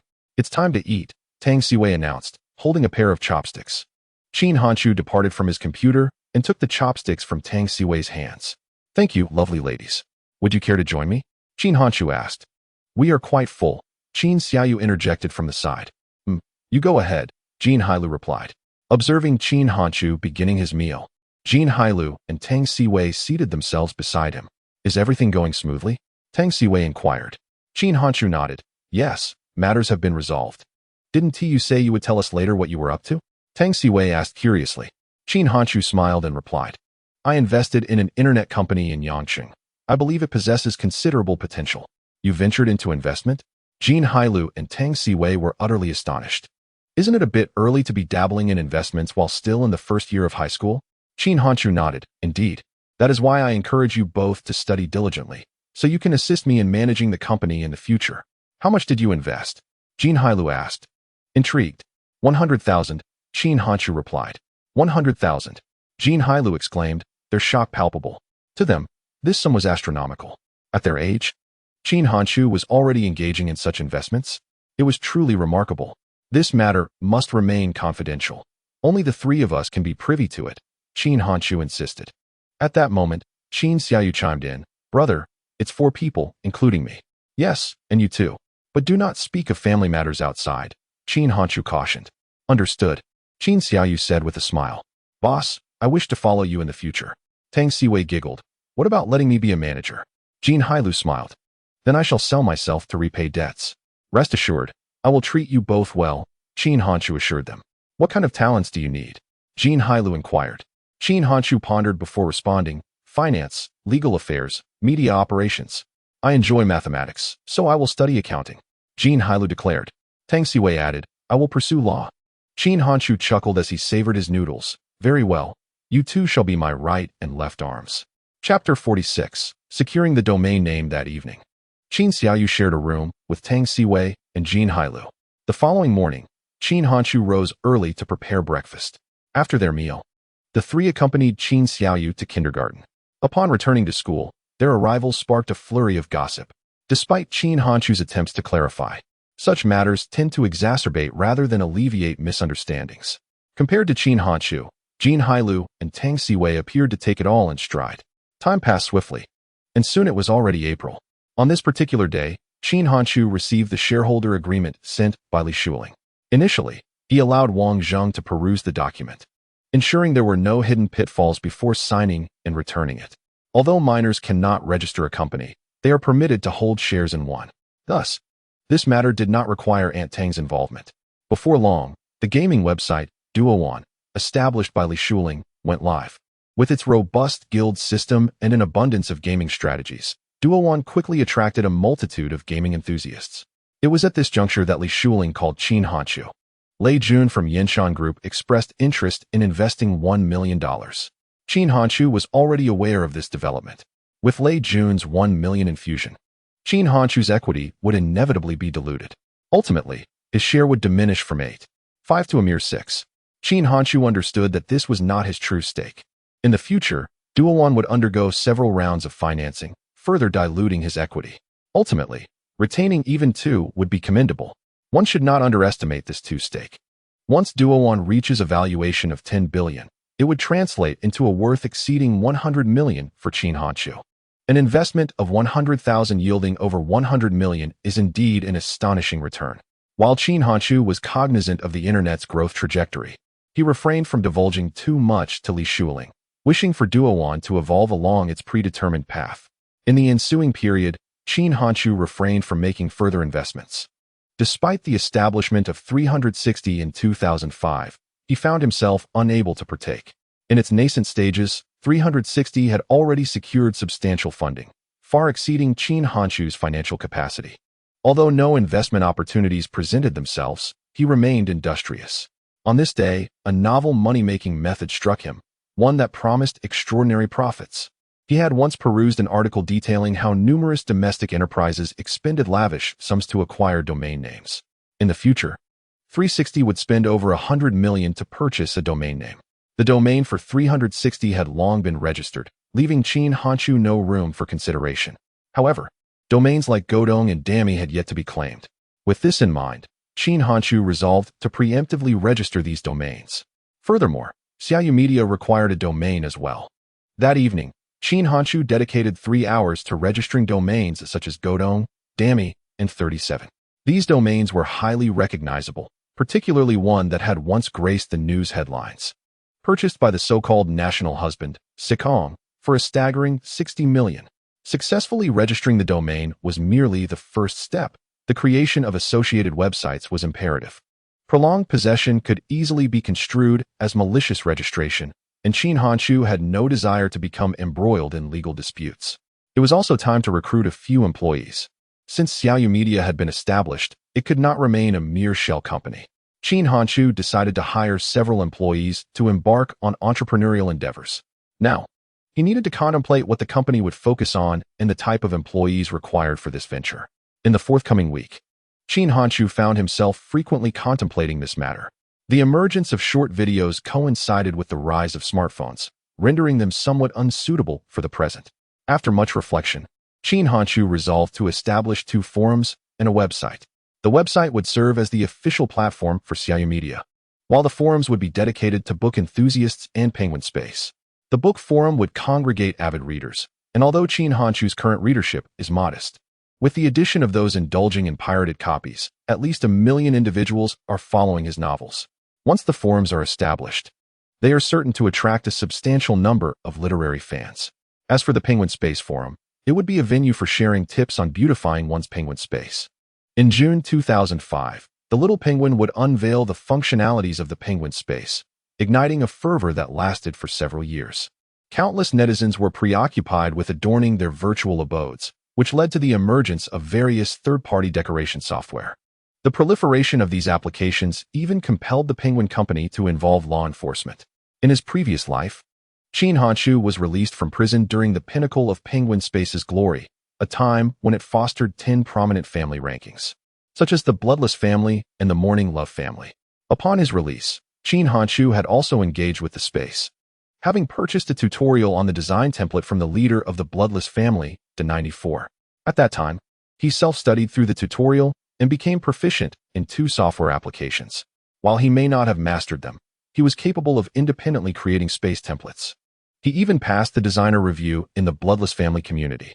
Each time he published a template, he garnered tens of thousands of views and received thousands of replies. At its zenith, the Bloodless community boasted a membership of over 1 million. Had the founding team not disbanded, the illustrious name of the Bloodless family could have undoubtedly nurtured several top-tier internet celebrities. Qin Hanshu's intention in establishing these forums was not to supplant the Bloodless community, but rather to bind a domain name to this website, while simultaneously accumulating some traffic. With a clear development direction established, he understood the type of employees he needed to recruit. A brief online search revealed that web programmers' salaries range from 1,500 to 4,500. Qin Hanshu decided to offer a monthly salary of 2,500 to hire 3 individuals, 2 web programmers, and 1 design expert, including expenses for rent, office computers, internet connections, and servers. The monthly expenditure would amount to at least 12,000 yuan. Provided everything went smoothly, the forums should generate some advertising revenue. Qin Hanshu did not expect the forums to be highly profitable. Breaking even would suffice. In the ensuing 2 months, Qin Hanshu utilized the internet for employee recruitment. Most programmers aspired to develop their careers in larger cities. Although the salary he offered was appealing, the fact that the company was located in a county meant that few were willing to relocate. Finally, just before the summer vacation, Qin Hanshu successfully secured 3 employees. These individuals were recent graduates. Despite their lack of work experience, Qin Hanshu was not overly concerned. As long as their capabilities met his requirements, he was satisfied. In the early days of the Han Dynasty, what plans do you have for the summer vacation? Are you considering returning home? As the holiday approached, Tang Siwei inquired. Qin Hanshu smiled and replied, "There are numerous tasks to attend to during the summer. First, I must travel to the Magic City for an interview arranged by the website." Chapter 47. Journey to the Magic City. Upon hearing that Qin Hanshu was headed to the Magic City, both girls felt a pang of envy. Having grown up, the county town was the farthest place they had ever visited. What about little fish? Should I take her to my house? I can look after her, Tang Siwei suggested. Qin Hanshu responded, "No need. I will bring her along to witness the grandeur of the metropolis and broaden her horizons. I'm so envious. I wish I could go too." Tang Siwei lamented. "There will always be opportunities in the future," Qin Hanshu reassured her. Jin Hailu nodded in agreement. "In the future, we shall attend university in the big city together." As time passed, summer vacation arrived, eagerly anticipated by the students. On the second day of the holiday, Qin Hanshu took Little Fish on a bus to the island city. Today, Little Fish was brimming with excitement as she was about to board an airplane. "Brother, what does it feel like to fly?" she asked, holding a lollipop, her curiosity palpable. Leaning back in his seat, Qin Hanshu smiled. "You'll find out for yourself." Little Fish had a seemingly endless stream of conversation, and before they knew it, they had arrived at the island city. On their way to the airport, she gazed curiously at the scenery, marveling at the bustling life around her. After waiting for an hour in the terminal, Qin Hanshu finally boarded the plane with Little Fish. To ensure she could see the sky during the flight, he had her sit by the window. As the plane took off, Little Fish exhibited signs of nervousness. But it wasn't long before her excitement bubbled over.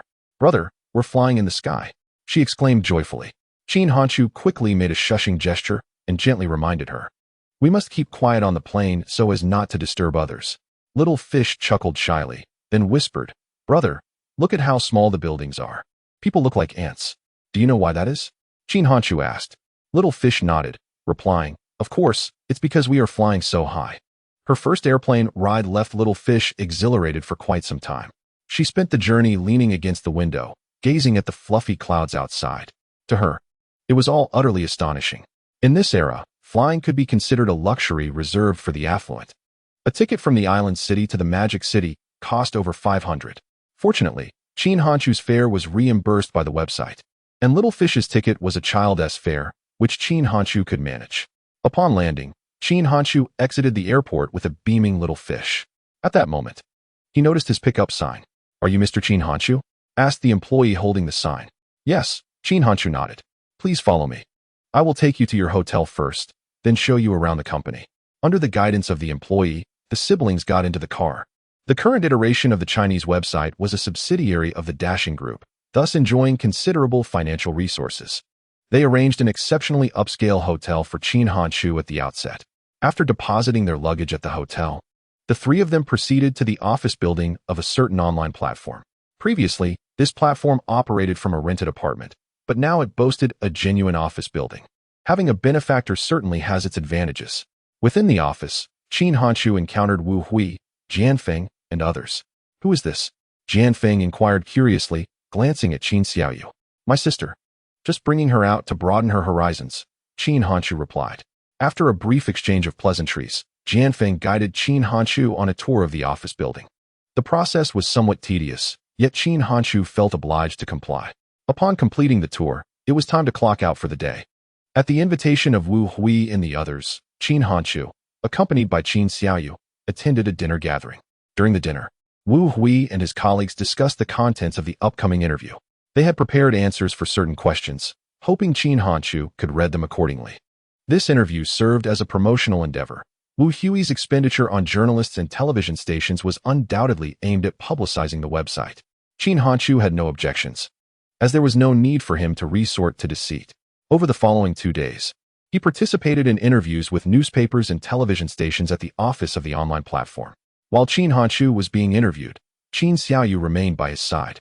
In her eyes, being featured on television was an extraordinary achievement. The sight of her brother being interviewed enhanced Qin Hanchu's stature in her perception.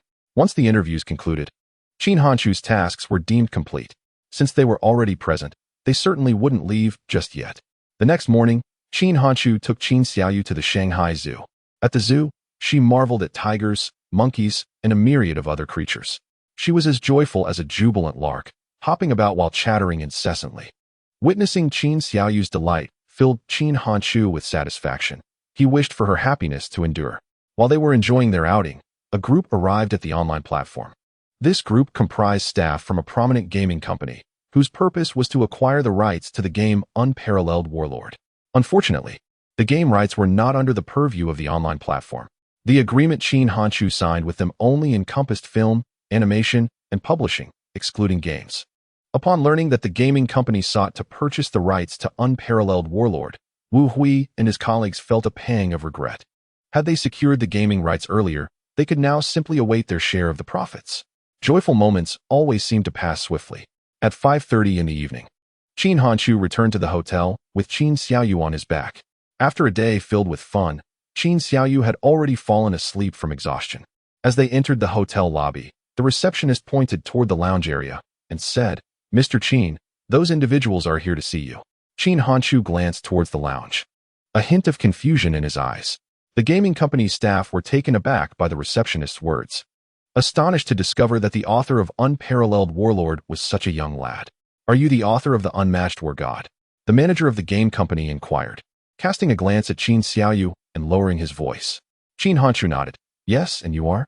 "Greetings, we are representatives of Perfect World Games. We have come to discuss the acquisition of the adaptation rights for the Unmatched War God." Upon hearing this, Qin Hanchu's heart raced with excitement. It seemed that a significant investor had arrived. "Let us proceed to a private room," he suggested. Under Qin Hanchu's guidance, the group entered the guest room. He first laid Qin Xiaoyu onto the bed before approaching the employees from the gaming company to extend his hospitality. "I apologize for the wait," he offered, handing them bottles of mineral water. "No worries. It is indeed fortunate to meet you here in the bustling metropolis," the manager replied with a smile. Chapter 48. Sale of game copyright. Had Qin Hanchu departed from the city, these individuals would have had to travel to the county to seek him out. Now, their task was considerably more convenient. Without further ado, Qin Hanchu inquired, "So, you intend to adapt the Unmatched War God into an online game, correct?" "Indeed. We are here to discuss the copyright," the manager confirmed. "I understand that the rights are held by your uncle's company. Can you set the price? Or will you need to consult with him?" "I can make the decision," Qin Hanchu replied. "By the way, you are also handling the adaptation of Pearl Immortal, correct?" The manager appeared taken aback. "How does Mr. Qin know about Pearl Immortal?" "It has yet to undergo public testing," he remarked, visibly impressed by Qin Hanchu's awareness. Indeed, Pearl Immortal was an early online novel, published even before the establishment of a certain platform. At that time, it was already available in Taiwan. This book not only inspired a game adaptation, but also evolved into a web drama and a digital film. Perfect World has profited immensely from this game. Even developing a mobile version, Qin Hanchu elaborated, demonstrating his familiarity with the adaptations as a fellow author. Recalling that the rights to Pearl Immortal were sold for $1 million, Qin Hanchu felt a twinge of regret, considering it a loss. "What is your intended price?" he asked, using the mention of Pearl Immortal to convey his knowledge of industry specifics, including the rights pricing. After a moment of contemplation, the manager responded, 110,000. In time, adaptation rights for top-tier novels would soar above 500,000, making $1 million a respectable offer in the present context. Investing that $1 million in the stock market could yield substantial returns in 10 years, after tax. "Perhaps 150,000, Qin Hanchu stated. The manager appeared somewhat conflicted. Qin Hanchu reassured him, "You may consult with your superiors. If you agree, I will sell."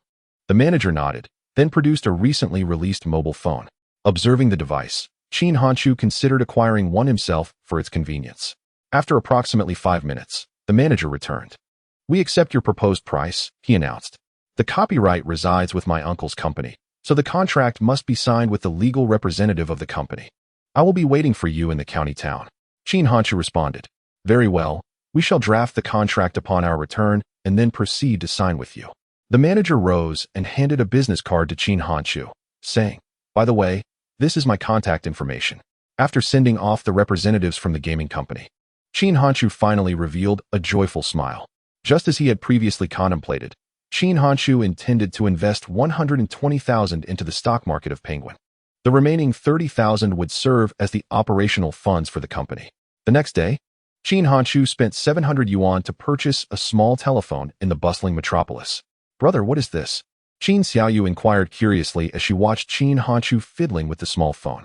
Qin Hanshu smiled and explained, "This is called a small telephone, also known as a mobile phone. With it, one can communicate with others even when outside." "Is it really that amazing?" Qin Xiaoyu exclaimed in surprise. Qin Hanshu chuckled. "This is merely the beginning. Technology is advancing rapidly, and even more sophisticated communication devices will surely emerge in the future." "More advanced? What are they?" Qin Xiaoyu asked. Qin Hanshu opened his mouth, but then said, "Let us not discuss that now. I'll take you out for some delicious food, and we can enjoy another day together before heading home." "All right." Upon hearing about the prospect of delicious food, Qin Xiaoyu promptly discarded the previous topic. Qin Hanshu first provided his contact information to the manager of the gaming company before taking Qin Xiaoyu on a day of fun. 2 days later, they returned to the county town. On that very day, the gaming company called Qin Hanshu, informing him that they would be coming to sign the contract the following day. Upon learning this, Qin Hanshu called Aunt Tang. As the legal representative of the company, her signature and seal were required for the contract. That afternoon, Tang Siwei and her family arrived in the county town. Upon seeing Qin Hanshu, Aunt Tang curiously asked, "Hanshu, why did you urgently summon us?" Qin Hanshu explained, "I have sold the game copyright for my novel, and we need to sign the contract tomorrow. Since you are the legal representative of the company, your signature and seal are necessary." "You sold the game copyright?" Aunt Tang exclaimed in surprise. "How much did it sell for?" Qin Hanshu did not conceal the truth, as it was unavoidable given that it needed to be stated in the contract. 1,500,000. Qin Hanshu declared. "What?" Tang Fu gasped in astonishment. Tang Siwei and Aunt Tang were equally stunned, frozen in place. 1,500,000. Such an amount is astonishing. They realized at that moment just how visionary Qin Hanshu truly was. The copyright of an online novel is worth so much. Impressive, truly remarkable. Tang Fu remarked in disbelief. "I never anticipated that a mere game copyright could hold such value," Aunt Tang added. Qin Hanshu replied, "The prospects for online novels are indeed quite promising." Tang Siwei, filled with envy, stated, "I must publish my work as well. I want to sell my copyright too." "You can sell your copyright to me, and I will ensure you become a little wealthy lady." Qin Hanshu smiled. Upon hearing this, Tang Siwei nodded eagerly. "You said it. I want to be a little wealthy lady. You can write novels, but it must not interfere with your studies," Aunt Tang cautioned Tang Siwei. "Understood. I shall serve as the chief attorney for Qin Hanshu in the future," Tang Siwei chuckled. That evening, Qin Hanshu prepared a sumptuous feast. The following morning at 10 o'clock, the staff from the gaming company arrived in the county. Qin Hanshu promptly escorted them to the Donglai Grand Hotel, the finest establishment in the county, equipped with dedicated meeting rooms for discussions. Besides Aunt Tang's family, Wang Zheng was also present. After exchanging pleasantries, everyone took their seats. The legal representative from the gaming company produced the contract and stated, "Mr. Qin, Ms. Tang, please review the contract." Qin Hanshu accepted the document, briefly scanned it, and then handed it to Wang Zheng. At that moment, Wang Zheng was utterly astonished. Just recently, he had witnessed Qin Hanshu invest in the company, and now, unexpectedly, Qin Hanshu was poised to earn 150,000. He could hardly fathom that writing novels could be so promising. However, a single successful book was akin to a lottery win. Wang Zheng, now embarking on his own writing journey, feared he might not even clear the signing hurdle. As he reviewed the contract, he simultaneously explained its terms to Qin Hanshu. "I need to add a clause." Upon finishing the contract, Qin Hanshu declared. "Please, go ahead," replied the gaming company's employee. The gaming rights I am granting you are limited to PC and browser games. Should you wish to develop a third category of game, you must reobtain my authorization. At this time, mobile phones were just beginning to gain traction. How could they foresee the impending rise of mobile gaming? In the contract with Perfect Company, the gaming rights were mentioned. Without this added clause, all rights would belong to Perfect Company. However, with this supplementary agreement, the adaptation rights for mobile games would remain with Qin Hanchu. When the mobile gaming boom eventually arrived, that single adaptation right could fetch over 5 million. Are you referring to mobile games as the third category? The manager inquired. Qin Hanchu nodded in affirmation. The manager picked up his mobile phone and called his superior. At present, mobile games were limited to simplistic offerings like Tetris. The higher-ups at Perfect Company had no intention of venturing into such games. Thus, they acquiesced to Qin Hanchu's request. To them, the adaptation rights for mobile games were inconsequential. Their focus lay solely on PC games and the emerging browser games. Apart from Qin Hanchu, a reborn individual, no one could fathom the terrifying potential of the mobile gaming market. In the future, the market share for PC gaming would dwindle to a pitiful level, with most computers serving merely as decorative objects. Mobile phones would dominate people's time. Receiving his superior's response, the manager nodded in agreement. Understood. Following Qin Hanchu's guidance, Wang Zheng added the supplementary agreement to both contracts. With no further issues, both parties proceeded to sign. Due to the supplementary agreement, both sides also had to affix their fingerprints to it. Once the contracts were finalized, the manager of the gaming company requested Qin Hanchu's bank account number and informed the finance department to initiate the payment. Upon receiving the notification of a successful transaction, Qin Hanchu promptly made his way to a nearby ATM to check his balance. Despite already being a modestly wealthy individual, the sight of 1,500,000 still stirred a wave of excitement within him. The advantage of being a reincarnator is undeniable. Even in the absence of a system, one can seize opportunities. Upon returning to the hotel, Qin Hanchu pinned a receipt for Aunt Tang, thus finalizing the transaction. As the host, he treated everyone to a splendid meal at the hotel. Once lunch concluded, the employees from the gaming company hurriedly took their leave.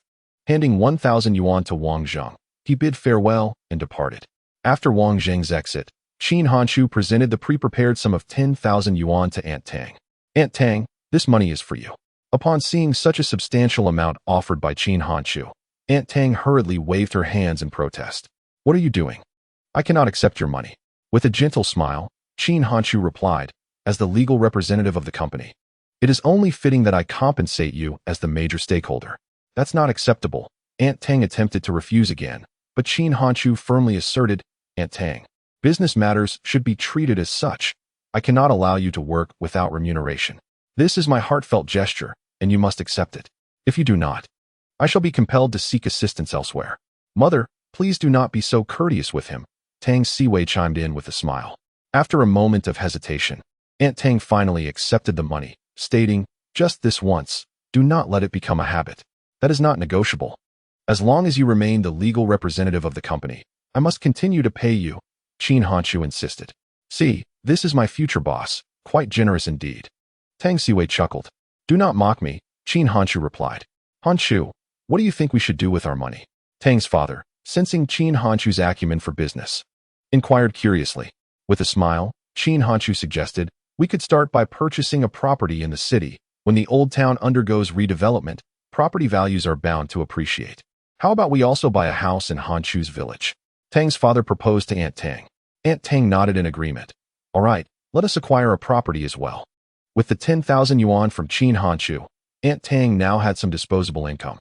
Investing in a house in the city seemed a wise decision. In the following days, Aunt Tang and her husband searched the village for suitable properties. After 3 days, they found a rather appealing house. With Wang Zheng's assistance, the paperwork was swiftly completed. The house had initially cost over 40,000 yuan when Qin Hanchu purchased it, but now it was priced at over 50,000. Without the 10,000 yuan provided by Qin Hanchu, Aunt Tang would have been reluctant to deplete her savings for the house. Once we retire, we will also move to the city, Tang's father remarked, gazing at the property certificate with a smile. In response, Qin Hanchu chuckled. Uncle, retirees typically flock to the countryside, not to the city. That is true.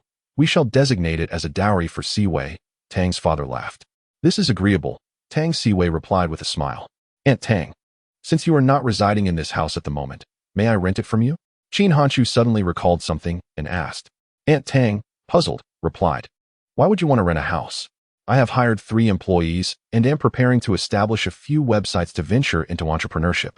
Your house would be perfectly suited for an office space. You are already recruiting employees? You truly are a boss now, Aunt Tang remarked in surprise. Since the house is sitting idle, just feel free to use it without the need for rent, Aunt Tang suggested. Qin Hanchu, however, responded earnestly, That is not acceptable. The rent must be paid. Listen to your aunt. The rent is waived, Tang's father interjected. Indeed, heed my mother's counsel, lest she be compelled to return the 10,000 yuan to you. Tang Siwei chimed in with a smile. Moreover, is my mother not a legal entity? How could she collect rent from her own company? Aunt Tang nodded in agreement. Seeing her affirmation, Qin Hanchu acquiesced. Very well. I shall prepare more nourishing meals for Siwei in the future. That sounds delightful, Tang Siwei responded cheerfully. The following day, Qin Hanchu connected the internet in Aunt Tang's house. In addition to the internet setup, he acquired 3 new computers. With the office supplies secured, he proceeded to purchase beds and other necessities. Aunt Tang's residence comprised 3 rooms. The largest would serve as the office, while the other 2 could function as dormitories. A package deal of 2,500 for accommodation was quite agreeable. Just as he completed all arrangements, his 3 newly hired employees arrived. Upon seeing Qin Hanchu, they were taken aback. They had not anticipated their boss to be a mere high school student. You are the boss? Surely you jest? One of them expressed. A hint of irritation in his tone. If Qin Hanchu were to be playing a prank, the repercussions would be significant, especially since 2 of them had traveled from other provinces. Qin Hanchu understood their reaction. Had he encountered a youthful employer, he too would have felt deceived. A high school student? How could he possibly pay their salaries? I will take you to the office space. Once we arrive, you will see I am not jesting, Qin Hanchu assured them. As he turned to lead them into the village, the 3 exchanged glances before following suit. They were all in their mid-20s, hardly intimidated by a mere boy.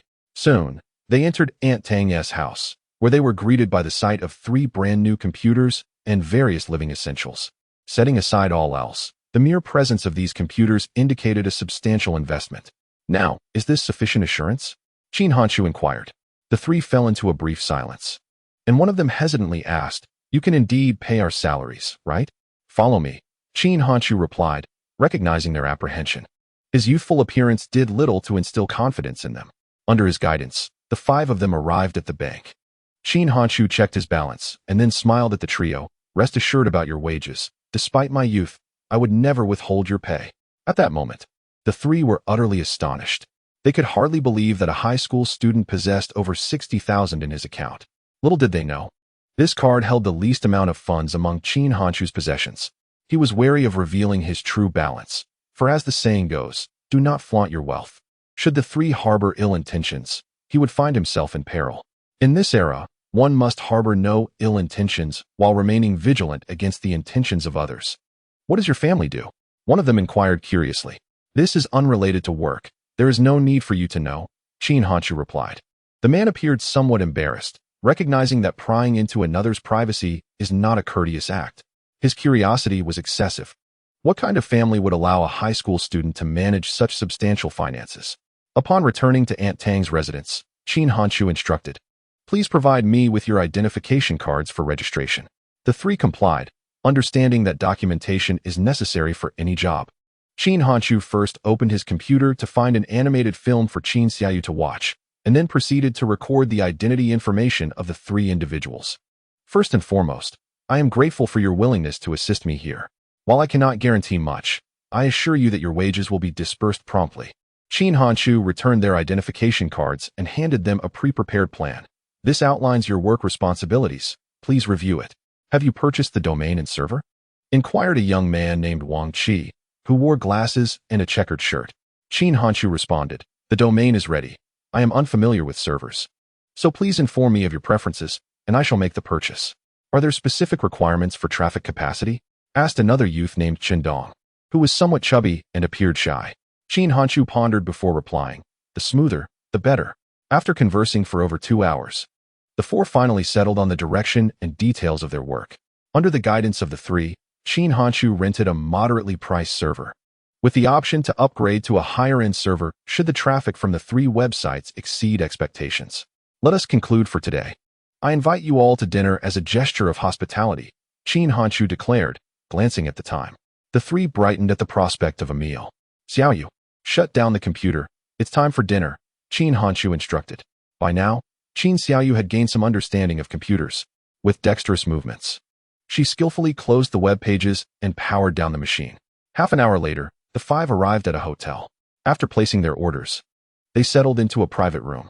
Boss, which book is your forum dedicated to? Inquired Yang He, who had long hair and a curious demeanor. To Unparalleled War God.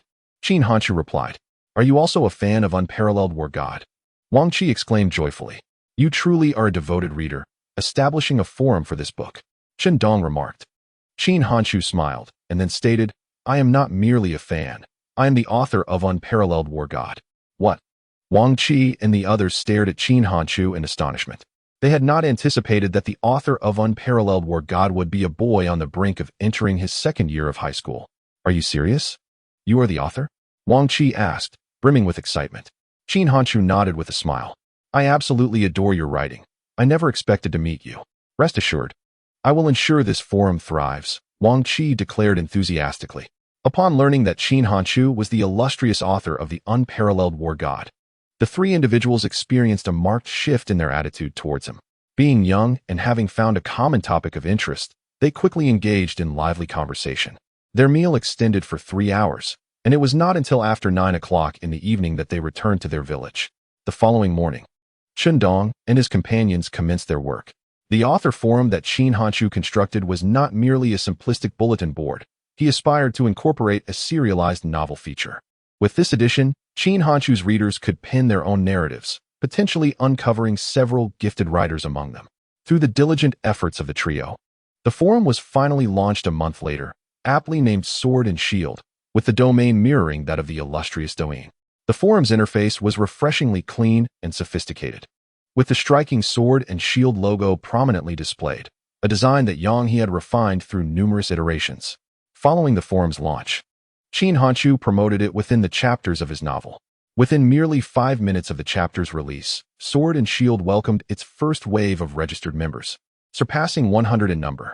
Chen Dong's eyes widened in astonishment. In under 10 minutes, the backend showed that registrations had exceeded 100. According to the statistics, hundreds of visitors were concurrently registering, with 2,000 online and 1,500 members already registered. The forum had accumulated over 100 threads. As time progressed, the number of registered users continued to soar. By 9 o'clock in the evening, the forum boasted 30,000 registered members. Remarkably, some users had even begun crafting supplementary character stories for the Unparalleled War God. The atmosphere in the forum was vibrant, maintaining around 1,000 active users at any given moment. In the days that followed, Qin Hanshu selected several individuals to act as moderators for the forum. To inspire their enthusiasm, he promised them a monthly reward of 100 virtual currency units. With these units, they could enjoy complimentary access to his novels.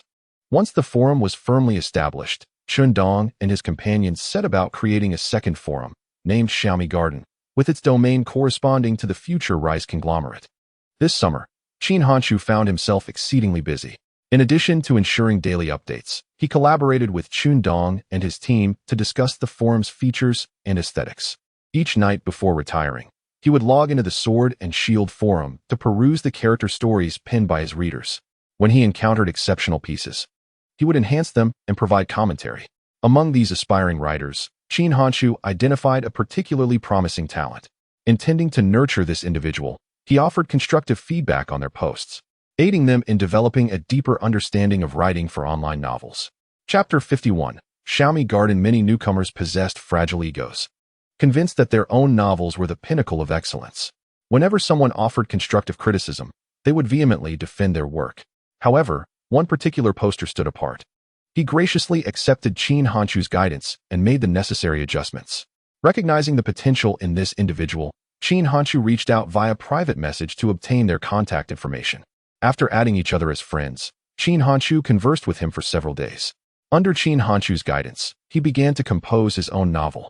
A week later, he shared the beginning of the novel with Qin Hanshu, which already met the standards for a certain point of contract signing. After much contemplation, Qin Hanchu resolved to enter into a contract with him. He wished to serialize this novel on the forum.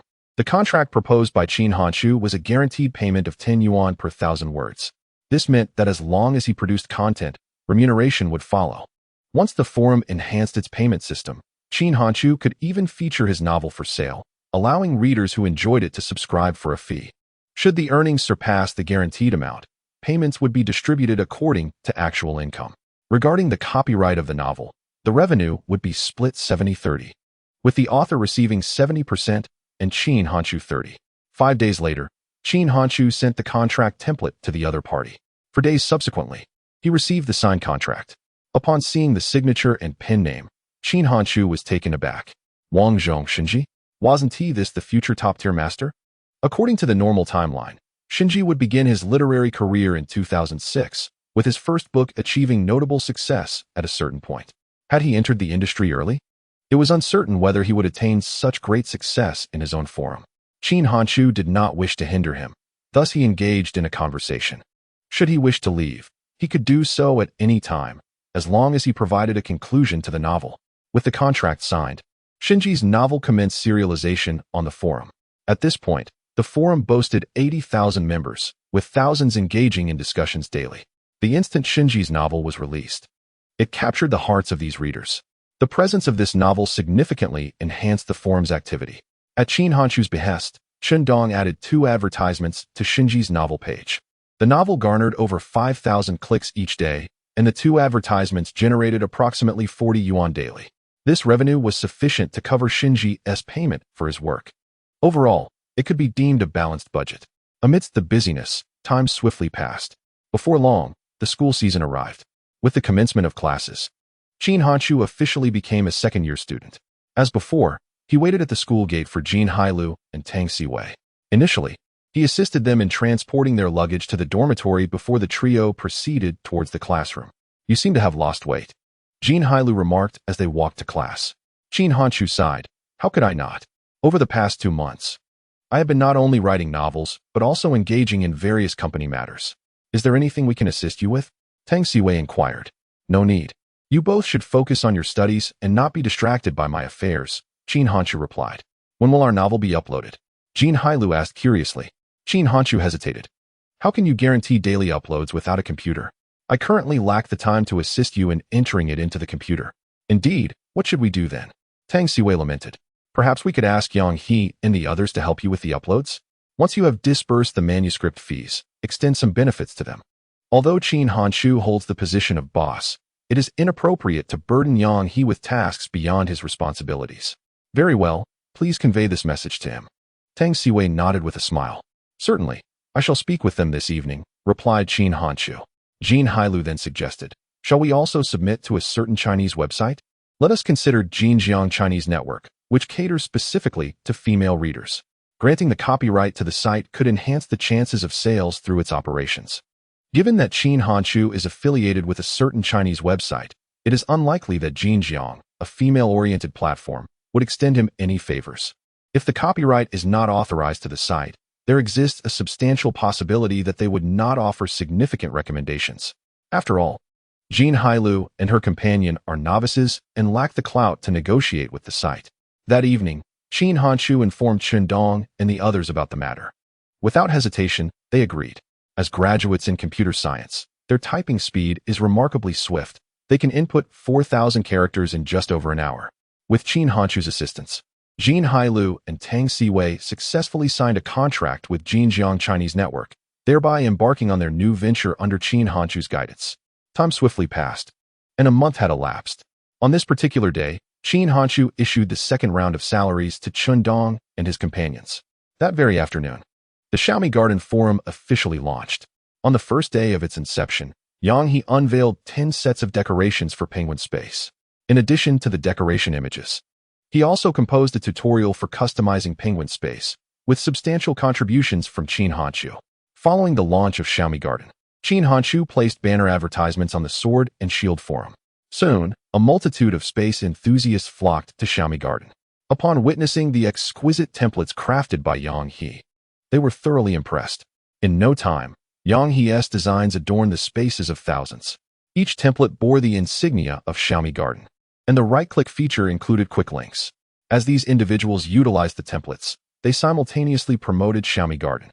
At this time, the trend of customizing spaces was at its peak, thus amplifying the promotional effectiveness of the templates.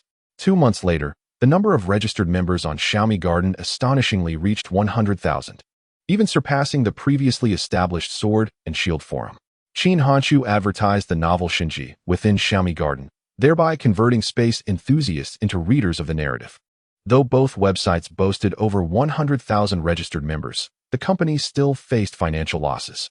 To expedite the growth of website traffic, Qin Hanshu initiated the creation of the Xiaomi family. The Xiaomi family adopted the development model of the Xiaomi family, involving the formation of groups, recruitment, publicity, and the establishment of a family culture, all without Qin Hanshu's direct involvement. He merely published the Xiaomi Family Manifesto on the website, which instantly resonated with space enthusiasts. Within a month, the registered family groups on the site had exceeded 300, each comprising hundreds of members. The names of all penguins were uniformly prefixed with Mi Family. And soon after, Qin Hanshu established the Mi Family Gaming Guild in the Mi Family Garden. Enthusiastic gamers gathered, donning Mi Family vests as they ventured into various games.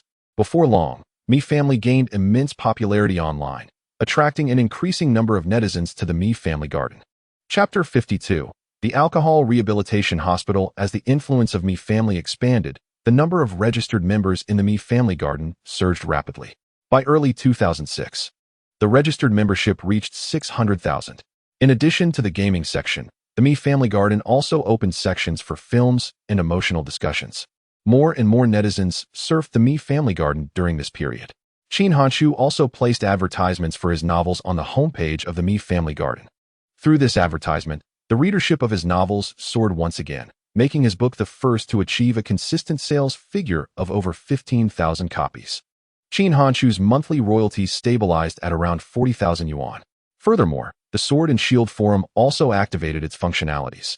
The novel by Shinji began to charge fees, and in its first month of release, it surpassed 500 sales. From that month onward, Shinji no longer received guaranteed royalties, but started earning subscription fees. With the increase in website traffic, Qin Hanshu's company finally emerged from the red. Although not yet profitable, it had achieved a balance between income and expenditure. However, not everything unfolded smoothly. A month prior, the website had suffered a hacker attack. Fortunately, thanks to the skills of Chen Dong and Wang Qi, no major issues arose. 3 months earlier, Jin Hailu and Tang Siwei received their first payments for their writings. Although their books did not achieve explosive popularity, they still earned nearly 2,000 yuan a month. Generously, the two of them pooled together 1,000 yuan each month to give to Chen Dong and the others as a token of appreciation for their hard work. While the amount was modest, it represented additional income from their side endeavors. After the Spring Festival, Qin Hanshu contacted an alcohol rehabilitation hospital in the island city. The monthly medical expenses amounted to 4,000 yuan.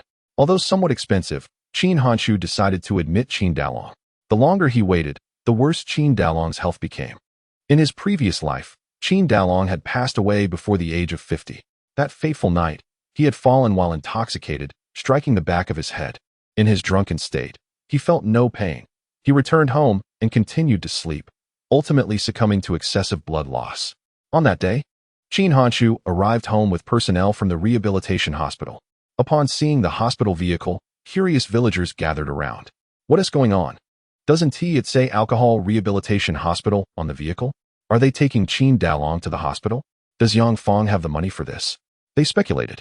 If she had that money, she'd definitely go play mahjong. Just then, Yang Fong returned from outside. Seeing the rehabilitation hospital vehicle, she appeared bewildered. What is happening? What are you doing? As Yang Fong approached the entrance, the hospital staff had already carried Qin Dalong out. At that moment, Qin Hanshu, accompanied by Qin Xiaoyu, stepped out of the house and stated, "I am taking him to the Alcohol Rehabilitation Hospital for treatment." "Where did you get the money?" Yang Fong exclaimed in shock. She couldn't believe that the money still belonged to Tang Siwei's mother, lent to Qin Hanshu. This detail was inconsequential. "My father had gone to a rehabilitation center, which should have improved your spirits." As Qin Hanshu engaged in conversation with Yang Fong, the doctors had already placed Qin Dalong into the ambulance. Upon finishing their exchange, Qin Hanchu guided Qin Xiaoyu into the hospital vehicle. Was Yang Fong truly unaware of this matter? Was Hanchu using his funds to assist Qin Dalong with his sobriety? Where did Hanchu acquire such money? Not only did he refrain from asking Yang Fong for tuition, but he also rented a place to support Xiaoyu on his own.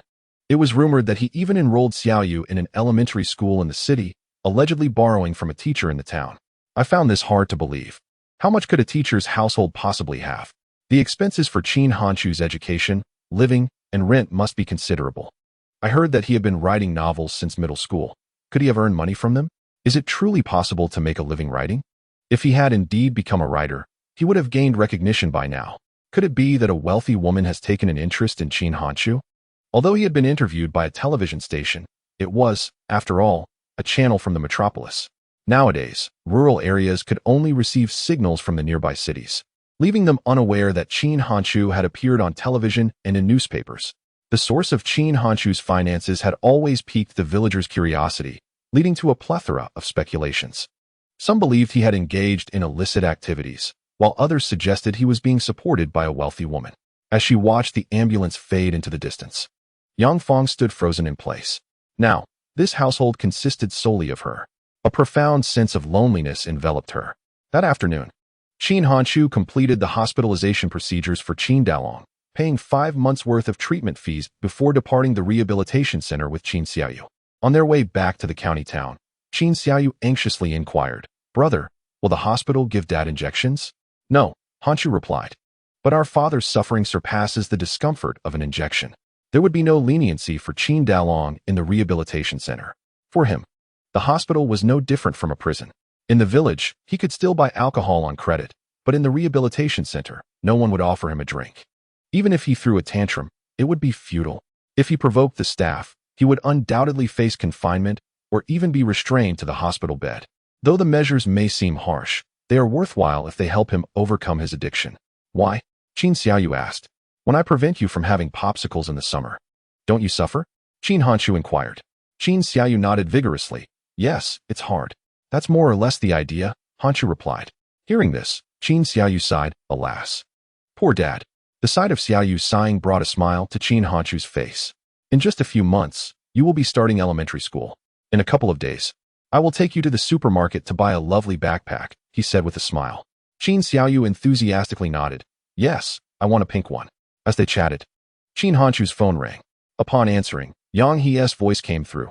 "Boss, a man named Guyong just called, saying he wanted to discuss something with you." "Guyong? What does he want?" Qin Hanchu inquired, puzzled.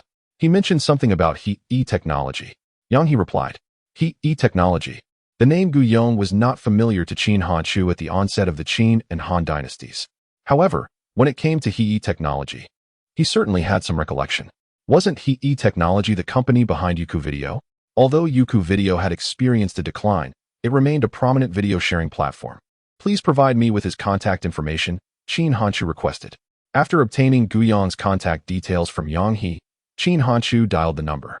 When the call connected, a man's voice emerged. "Hello, who is this?" "I am the administrator of Xiaomi Home, reaching out to you," Qin Hanchu replied. "Greetings. I would like to discuss a potential collaboration," Guyong responded with a smile. "Collaboration? Please elaborate." Qin Hanchu was taken aback that He technology would approach him directly. "My video platform is preparing for a public beta launch, and I wish to promote it through your Xiaomi Home. We can negotiate the advertising fees," Guyong explained. "Public beta?" Qin Hanchu suddenly realized that Youku Video had not yet gone live. After a brief pause, he said, "I will promote it for you without charge." Guyong was somewhat taken aback by this. "Free? What are your conditions?" "My company is a media enterprise, and we may venture into video production in the future. I will assist in your initial promotion at no cost, but you must also support our company's videos thereafter." Qin Hanchu had already devised some plans for the future. New media, live streaming, and online dramas were industries he intended to explore. As a pioneer in self-media, Youku Video represented the emergence of the self-media video era. Securing preferential recommendation rights from Youku Video would give Qin Hanchu a competitive edge. This reciprocal arrangement was the reason he offered to promote Youku Video for free. "That sounds agreeable. We are indeed in need of quality video content. As long as there are no violations, your company's videos will receive priority promotion," Guyong readily assented, recognizing that this arrangement held no detriment for him. May I inquire, what is your company's startup capital? Qin Hanshu asked. $3 million. Guyong replied. Upon hearing this figure, Qin Hanshu completely abandoned his initial thoughts. A startup capital of $3 million would certainly overlook the modest funds he possessed. Even if they sought financing, it would be alongside financial giants. After ending the call, Qin Hanshu fell into contemplation. Youku Video was set to launch, and he needed to prepare accordingly. On the 16th day of the first lunar month, a new semester commenced, and on that very day, Qin Hanshu's Peerless War God, after 2.5 years, finally concluded. On the same day the old book was completed, the new book, Ordinary Immortal, was simultaneously uploaded. The new work quickly ascended to the pinnacle of the new book rankings, recommendation charts, and click-through rates. Meanwhile, a certain platform retained only the electronic reading and publishing rights, while the rights for animations were still jointly developed with Xiaoyu Media. The gaming rights remained firmly in Qin Hanshu's possession. By the conclusion of Peerless War God, he had amassed nearly 900,000 in subscription royalties. In addition to the subscription royalties, there are also 1,500,000 in gaming copyrights and 500,000 in publishing royalties. Altogether, the unparalleled God of War has brought nearly 3 million in revenue to Qin Hanshu. Of this, 100,000 was invested in Yaya, while the remainder is nestled within the stock market of Penguin. The share price of Penguin has been on a steady rise, thus yielding substantial returns on Qin Hanshu's investments. Originally, he purchased shares at over 3 yuan each. However, at that time, his funds were limited, and he could only invest 100,000. Subsequently, he made additional purchases at 5 to 6 yuan per share.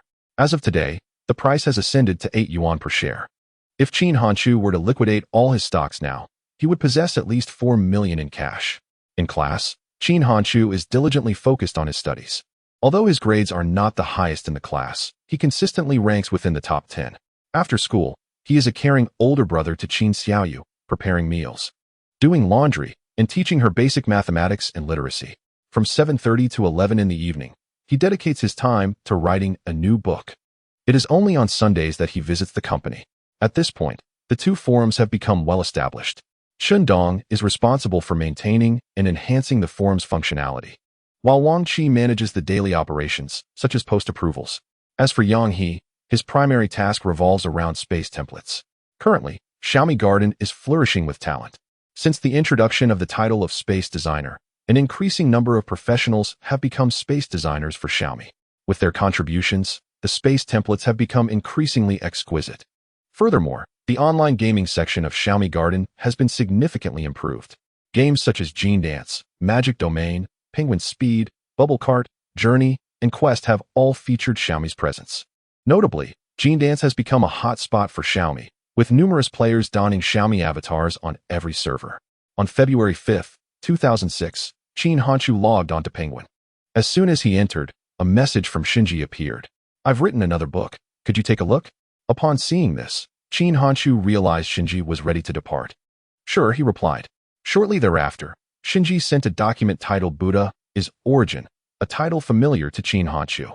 In his past life, he was an avid fan of Shinji and had read his earlier novels multiple times. Unfortunately, after Dragon Symbol, there had been no further works from Shinji. Nevertheless, it was of little consequence. At that time, Shinji was already a resounding success in life. "The book is excellent," Qin Hanshu responded.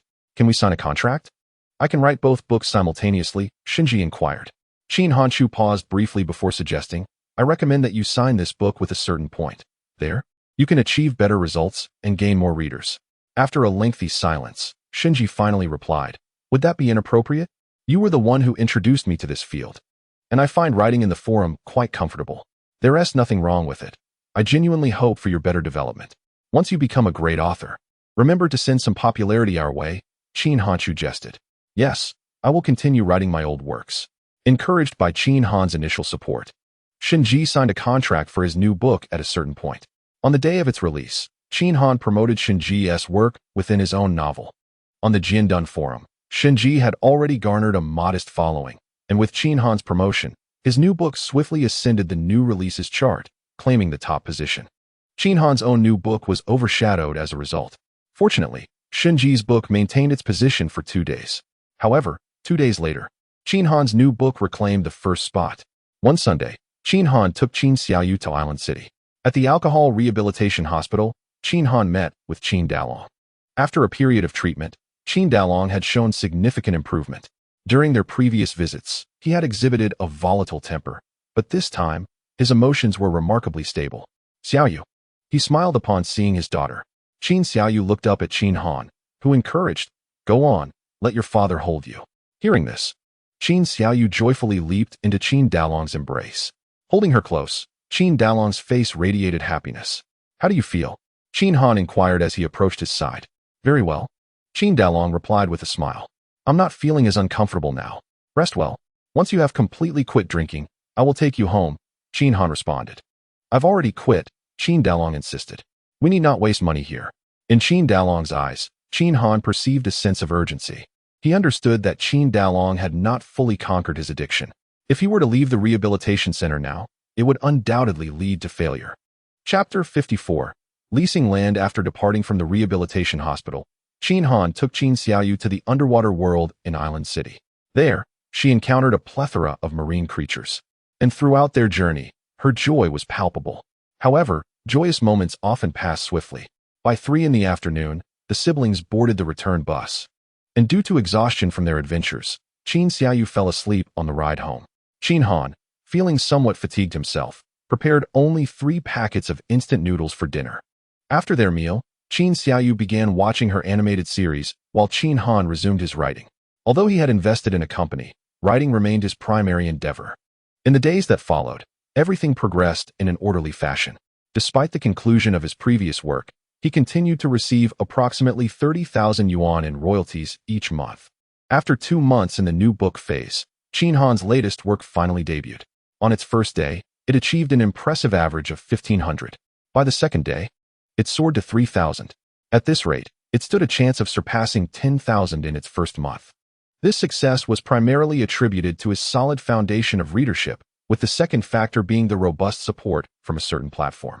As Qin Han was still a leading figure on this platform, he had access to ample resources. However, as the platform acquired numerous prominent authors, his resources would inevitably diminish. Not long after Qin Han's release, Xunji's Buddha's Essence also became available.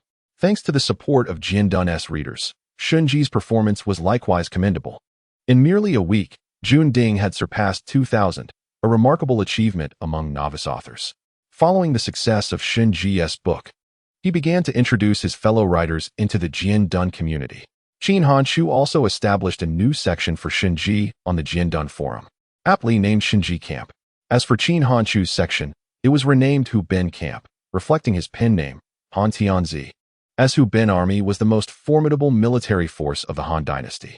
As summer approached, Qin Han had successfully completed the Gaokao and achieved her aspiration of enrolling in the prestigious Fuda in the magical city of Shanghai. Her success in the Gaokao heralded the commencement of Qin Hanshu's senior year. His ambitions were modest. Gaining admission to a 211 university would suffice, and he did not press for a 985 institution. After several months of treatment, Qin Dalong's condition had significantly improved. The doctor informed Qin Hanshu that after a month of observation, Qin Dalong would be able to be discharged. However, the doctor also emphasized the necessity of ensuring Qin Dalong's psychological well-being, as any emotional distress could lead to the possibility of relapse. Determined to uplift Qin Dalong's spirits, Qin Hanshu resolved to find him engaging activities. During the summer vacation, Qin Hanshu, accompanied by Qin Xiaoyu and Wang Zheng, journeyed to Fongjia village, a picturesque mountain village they had previously visited. Behind the village lay the majestic Ice Stone Gorge, home to a small valley that housed a quaint waterfall. Each winter, this waterfall would transform into an icy cascade, enduring until after the Qingming festival, making it a local attraction. Upon arriving at the village's administrative office, Qin Hanshu sought out the village secretary. "Hello, Secretary Fong. I am Qin Hanshu from Qingjia village," he greeted with a smile. "Qin Hanshu, are you the son of Qin Dalong?" Secretary Fong inquired. Clearly recognizing the young man who had become a local celebrity, celebrated for his remarkable transformation from a struggling student to an academic achiever, as well as his mysterious financial success. Moreover, Secretary Fong and Qin Dalong were former classmates. "Yes, that's me," Qin Hanshu replied, nodding. "What brings you to me?" Secretary Fong asked curiously. Qin Hanshu gestured toward the back mountain, stating, I wish to rent a piece of land there. Rent land? For what purpose? Secretary Fong was puzzled, as it was uncommon for a high school student to seek land rental. Qin Han Chu candidly explained, I want to cultivate a plot for my father to grow vegetables and raise chickens. Has your father successfully overcome his alcohol dependency? Secretary Fong was aware of Qin DeLong's journey to a rehabilitation facility. Yes, he has, Qin Han Chu confirmed. His condition is intertwined with both his mental and psychological state, so I wish to provide him with a tranquil lifestyle. Hearing this, Secretary Fong praised. With a son like you, DeLong is truly blessed by the fortunes of a past life. Very well, let us ascend the mountain. And you can choose which piece of land you desire. As they made their way up the mountain, Wang Zheng expressed his confusion. Isn't Qin Han Chu a rich second generation? His father is a drunkard. Could his mother possess any remarkable abilities? Despite his curiosity, Wang Zheng refrained from inquiring further. As an attorney, he understood the boundaries of knowledge, discerning what was pertinent and what was best left unasked. Having finally secured such a significant client in Qin Han Chu, he was unwilling to jeopardize this opportunity. 10 minutes later, the quartet arrived at the foot of the mountain. Qin Han Chu surveyed the area and then pointed toward a nearby flat expanse, stating, this piece of land, along with the adjacent flat area across the stream. That must amount to 3 acres, remarked Secretary Fong. The location chosen by Qin Han Chu was excellent. The terrain was gentle, ideal for constructing a modest dwelling. The flat land on either side of the stream could be cultivated into a vegetable garden. Most importantly, the stream itself, with a little modification, could transform into a small fishing pond. With some fish stocked within, Qin Dalong could leisurely fish right at his doorstep. How much? Qin Han Chu inquired. 200 per acre. So 3 acres would be 600. Secretary Fong replied, referring to the annual rent. For Qin Han Chu, 600 a year was exceedingly reasonable. All right, let us rent it for 20 years. Since he intended to build a small house there, a short-term lease of 3 to 5 years would not suffice. 600 a year for 20 years totals merely 12,000. Secretary Fong was astounded. For farmers, 12,000 was no trifling sum. His curiosity piqued. He wondered about the source of Qin Han Chu's funds. Han Chu, where exactly does your money come from? We cannot engage in any illegal activities, Secretary Fong stated.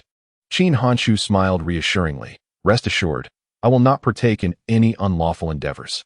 Then, what about your funds? This is lawyer Wang Zheng. He will draft a lease agreement for the land. If all is in order, we shall sign it. I wish to prepare this place before my father is discharged from the hospital. Qin Han Chu deftly sidestepped the question, offering no further explanation. Seeing that Qin Han Chu would not respond, Secretary Fong ceased his inquiries. I will go find the village secretary. I'll meet you at the village committee shortly. After Secretary Fong departed, Wang Zheng began measuring the land, needing to ascertain its dimensions for the contract. An hour later, the three returned to the village committee. Upon entering the courtyard, they heard a man's astonished voice. Renting for 20 years outright? Where on earth did Qin Han Chu acquire such funds? It was the village secretary of Fangjia village. Before he could finish his thought, he heard Qin Xiaoyu's voice and promptly closed his mouth. Though he silenced himself, his words had already been largely spoken. Qin Han Chu was well aware of the implications. Unperturbed by the opinions of others, Qin Han Chu understood that in the age of the internet, his past would soon be no secret. The village youth would undoubtedly unearth the tale of his upbringing. And by then, all rumors would crumble under scrutiny. Upon entering the village committee, Qin Han Chu greeted the secretary. Subsequently, Wang Zheng meticulously penned 2 copies of the lease agreement. Once they confirmed the terms were satisfactory, both parties affixed their signatures, and the secretary stamped it with the official seal of Fangjia village. After finalizing the contract, the group proceeded to the town, as the agreement required the stamp of the town's land office. Having completed the necessary formalities, Qin Han Chu finally arrived at the postal bank to withdraw his funds. He exchanged cash for a receipt, thereby securing the land at the foot of the mountain. At 3 o'clock in the afternoon, Wang Zheng returned to the county town, while Qin Han Chu would not be able to return for another 2 days. After purchasing 2 packs of cigarettes, Qin Han Chu, accompanied by Qin Xiaoyu, made his way to Qin Kai's residence. Since Qin Kai had ventured out to work after graduating from junior high, he was not at home. Uncle, are you at home? Upon hearing Qin Han Chu's call, Qin Kai's mother emerged. Han Chu has come, she said with a smile. Aunt, is my uncle at home? Qin Han Chu inquired. He'll be back shortly, Qin Kai's mother replied. Qin Han Chu handed the cigarettes to her with a smile, saying, These are for my uncle. Qin Kai's mother hesitated, responding, I cannot accept these. We are from the same village. Please do not do this. Qin Hanshu set the cigarettes aside and smiled. If I have a matter to discuss with my uncle, this is merely a token of my appreciation. Seeing that Qin Kai's mother was still reluctant, Qin Hanshu added, if you refuse, I shall seek assistance from another village. Very well, we shall accept them. You are quite resourceful, young man, Qin Kai's mother chuckled. As they conversed, the sound of a tractor echoed from outside. Soon after, Qin Kai's father entered. These are cigarettes that Hanshu bought for you. Saying he needs your help with something, Qin Kai's mother explained. Is that so? Qin Kai's father smiled. What do you need assistance with? I will ensure it is done efficiently. Qin Hanshu replied with a smile. I have enclosed a piece of land on the back mountain of Fangjia village and would like to ask you to gather some people to construct 3 houses. Construct houses? What are you building there? Qin Kai's father asked, astonished. Qin Hanshu did not conceal his intentions and shared his thoughts. Are you trying to ensure your father enjoys a comfortable life ahead of time? Qin Kai's father remarked with a hint of envy. Finding the life Qin Hanshu described rather leisurely. As long as he steers clear of the bottle and does not harm his health, that would suffice. I wish for Xiaoyu to have a relatively normal family. Qin Hanshu smiled. Qin Kai's mother nodded in agreement. That is true. If your father continues drinking like this, it is only a matter of time before something goes awry. Constructing 3 houses, including labor and materials, would require at least 30,000 yuan. You still need to attend university. It would be wise to save that money for now. Your family's house is sufficient. Tidying it up would be quite nice. 30,000 yuan is indeed a substantial sum for farmers today, with less than a third of the adult population in Qin family village able to muster that amount. Qin Kai's father felt that Qin Hanshu was underestimating the complexities of building a house. Living in the mountains would indeed enhance one's mood, he mused. Money is not an issue. I can pay you half up front, Qin Hanshu stated. Qin Kai's parents looked at him in shock. Is 30,000 yuan so trivial to you? Where does he procure such funds? Hanshu, where did you get this money? Qin Kai's mother began to question, but was silenced by a glance from Qin Kai's father. Very well, I will accompany you to inspect the site tomorrow, Qin Kai's father affirmed. Qin Hanshu said no more and left Qin Kai's home with Qin Xiaoyu. Once they departed, Qin Kai's mother expressed her astonishment. Aren't you curious about where his money comes from? It is evident that you can discern the truth without inquiring. If one wishes to keep something clandestine, it is likely not a matter of honor. To confront someone directly would only serve to embarrass them. In this world, there are no walls that do not leak, and paper cannot contain fire. The truth will inevitably emerge, Qin Kai's father remarked. Moments later, Qin Hanshu returned home with Qin Xiaoyu. Yang Fang was taken aback by their sudden arrival. After a brief moment of surprise, she smiled and asked, What brings you back unexpectedly? Have you eaten? Have you eaten? Qin Hanshu inquired. Not yet. I will go prepare something now. Since Qin Hanshu had sent Qin Dalong to a rehabilitation center, Yang Fang had begun living alone. During this time, she had profoundly felt the pangs of solitude. Despite having a husband and children, she felt like a solitary soul. Even her family seemed to avoid her. In her moments of solitude at home, she often reflected on her circumstances. She understood that all of this stemmed from gambling, yet she found it nearly impossible to resist. Once something becomes an obsession, it transforms into an affliction. The return of her children filled Yang Fang with immense joy, as she had grown weary of the feeling of loneliness. I will prepare dinner. You keep Xiaoyu entertained, Qin Hanshu suggested. Xiaoyu, come here for a hug, Yang Fang said, a sentiment she had never before felt towards Qin Xiaoyu. Even when she had just given birth, her mind had been preoccupied with gambling. She had taken Qin Xiaoyu to others' homes to gamble before even completing her confinement period. Upon hearing her words, Qin Xiaoyu joyfully ran over. As Yang Fang lifted her, Qin Xiaoyu exclaimed, Mom, have you ever seen a real tiger? Yang Fang shook her head. No. With pride, Qin Xiaoyu responded, I have. My brother took me to the zoo, where I saw a tiger, a lion, and even visited an underwater world. Yang Fang's face was filled with astonishment. Had the siblings truly been enjoying such a vibrant life outside? While the mother and daughter conversed, Qin Hanshu entered the kitchen. It was summer, and even without purchasing groceries, there were cucumbers and other seasonal vegetables at home. Soon, Qin Hanshu had prepared the meal. The 3 of them sat down together, and Qin Hanshu stated, My father is coming back next month. Hearing this, Yang Fang responded joyfully, Really? You should divorce him. Qin Hanshu certainly did not wish for their divorce. He merely intended to frighten Yang Fong with the notion. If she remained unrepentant, his words would not be mere jest. What do you mean? Yang Fong asked, genuinely alarmed. My father's alcoholism is akin to a mental illness. With you gambling every day, how can he experience any semblance of family warmth? Allowing him to continue living with you will only lead to further indulgence in alcohol. Neither of you should hinder the other. You should seek a partner who shares your values. I will find my father a suitable wife to lead a good life. Xiaoyu will stay with me, and you need not worry about either of us, Qin Hanchu stated solemnly. Chapter 56. Copyright Acquisition for the Pig Farm. The divorce of parents does not bode well for Xiaoyu's upbringing. I have refrained from pursuing divorce despite your father's years of alcoholism, solely for the sake of providing you both with a complete family. Yang Fong attempted to continue, but was interrupted by Qin Hanchu. In the early days of the Qin dynasty, one might say, enough, do not embellish your own reputation. Is this the reason you chose not to divorce?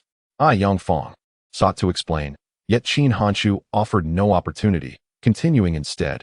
Who in the 10-mile stretch of villages does not know you as a gambler? Whoever marries, you should brace themselves for the inevitable depletion of their wealth. Qin Hanchu, do you not realize I am your mother? Is this how one speaks to their elders? Critiqued thus by Qin Hanchu, Yang Fong found herself defenseless, her embarrassment transforming into anger as she shouted. Qin Xiaoyu raised her gaze to Yang Fong, a hint of fear flickering in her eyes. Qin Hanchu gently stroked Qin Xiaoyu's forehead, smiling as he reassured her, fear not. I shall reason with our mother. Qin Xiaoyu nodded in response, having calmed Qin Xiaoyu's emotions. Qin Hanchu turned to Yang Fong and stated, if you truly care for us siblings, you must renounce gambling. Reflect honestly. Was this home ever a healthy one? Has Xiaoyu ever received even a modicum of affection from you? She has received far less than Xiao Qing, a girl from the village. Xiao Qing, of a similar age to Xiaoyu, lost her mother during childbirth and was raised solely by her father. Despite having only one parent, Xiao Qing enjoyed significantly more affection than Xiaoyu. The love Qin Hanchu could offer Xiaoyu could never substitute for maternal or paternal love. Yang Fong found herself at a loss for words against Qin Hanchu's pointed remarks.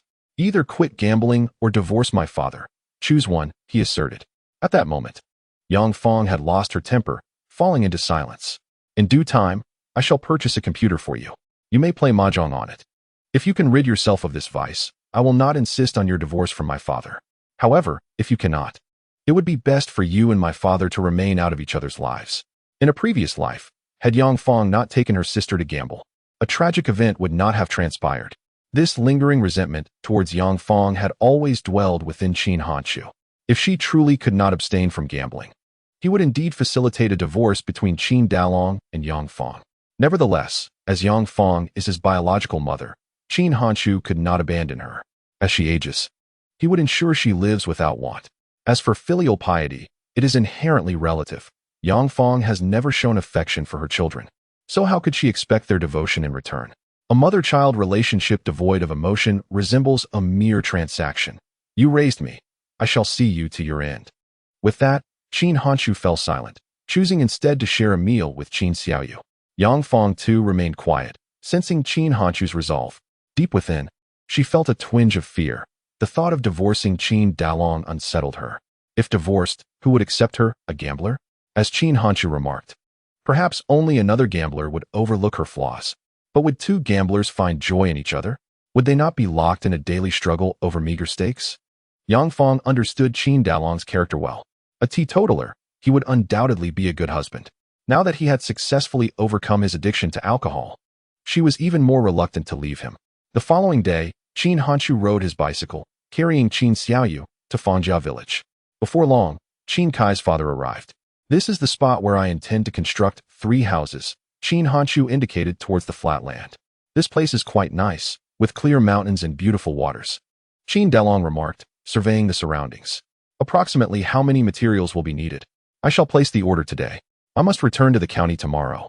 So I will leave the construction matters in your capable hands, Qin Hanchu stated. Will 3 houses suffice? Where will you and your sister stay? Qin Kai's father inquired. We will not be returning to stay in the short term. These 3 houses will merely serve as a temporary solution, Qin Hanchu replied. What will the layout be? Qin Kai's father continued to question. Qin Hanchu handed over the blueprint he had drawn the previous night. As an experienced builder, Qin Kai's father quickly calculated the approximate quantities of sand and bricks required. After descending the mountain, Qin Hanshu promptly ordered the materials. By noon, he delivered 15,000 yuan to Qin Kai's family. Once these trivial matters were arranged, Qin Hanshu and Qin Xiaoyu boarded the bus back to the county. Soon, news of Qin Dalong's house construction spread throughout the neighboring villages. The land clearing cost 12,000, and building the houses would require at least 30,000, totaling over 40,000 yuan. Few families in the current rural landscape could easily produce such a sum. Curiosity about the source of Qin Hanshu's funds grew. Had he won the lottery? This situation even prompted several estranged relatives to seek reconciliation with Yang Fong. Upon returning to the county, Qin Hanshu began to focus on his writing. The study plan for his senior year was exceedingly rigorous, and he needed to stockpile manuscripts to avoid any interruptions. 2 weeks later, he received a call from the Pig Factory, one of the premier gaming companies today. Titles such as Dahua and Dream Fantasy were among the most popular games currently. After negotiations, the Pig Factory secured the adaptation rights for Fancian for 2 million yuan. Naturally, Qin Hanshu retained the rights for mobile game adaptations. During the contract signing, the Pig Factory proposed a condition. They hoped Qin Hanshu could promote Fancian on Xiaomi Garden, clearly valuing the platform's traffic. This was precisely why they agreed to the 2 million price. Qin Hanshu responded that the promotion would depend on the quality of the game. If the game was of high quality, he would promote it for free on Xiaomi Garden. If not, he would decline the promotion. On the day of the contract signing, Aunt Tang and Wang Zheng were once again astonished. In less than a year, Qin Hanshu had sold another game adaptation right, this time for an impressive 2 million. Writing novels must be exceedingly lucrative. In fact, Wang Zheng had secretly attempted to write novels, but his efforts sank without a trace on the website. He couldn't even secure a signing opportunity. Ultimately, Wang Zheng could only envy. Shortly after the sale of the game rights, Qin Hanshu received a call from Li Shuling, who was interested in incorporating Xiaomi Garden into the Yaya gaming network. As for the price, it was indeed 2 million. However, Qin Hanshu did not agree. The domain of Xiaomi Home alone held an opportunity value of several million. Beyond this, what Qin Hanshu valued most was the traffic that Xiaomi Home could generate. In his business strategy, traffic was a crucial element. With sufficient traffic, his self-media videos and influencer ventures could flourish seamlessly. Chapter 57. Qin Dalong's discharge from the hospital. Seeing that Qin Hanshu was reluctant to part with Xiaomi Home, Li Shuling had no choice but to settle for less. He purchased an advertising space on the homepage of Xiaomi Home for 50,000 yuan, for a duration of 1 year. As for the 2 million earmarked for game adaptation, it remained in the stock market of Tencent. After a month of construction, the houses in Fangjia village were finally completed, confirming that there were no quality issues. Qin Hanshu settled the final payment directly. In the subsequent 2 weeks, he furnished the house with furniture, appliances, and internet connections. Altogether, this added up to an expenditure of 50,000 yuan. On this day, Qin Hanshu and Qin Xiaoyu arrived at the Alcohol Rehabilitation Hospital. At that moment, Qin Dalong had packed his belongings and was bidding farewell to other patients. On the way home, Qin Hanshu asked, "Dad, do you want Mom to quit gambling?" Both physically and mentally, Qin Dalong had returned to a normal state. He nodded, "Of course." "Then follow my plan," Qin Hanshu instructed. Qin Dalong agreed. "All right, I'll follow your lead." Qin Hanshu shared his plan with Qin Dalong and then advised, "If Mom goes out to gamble, you must take her to the Civil Affairs Bureau. Will that work?" Qin Dalong questioned.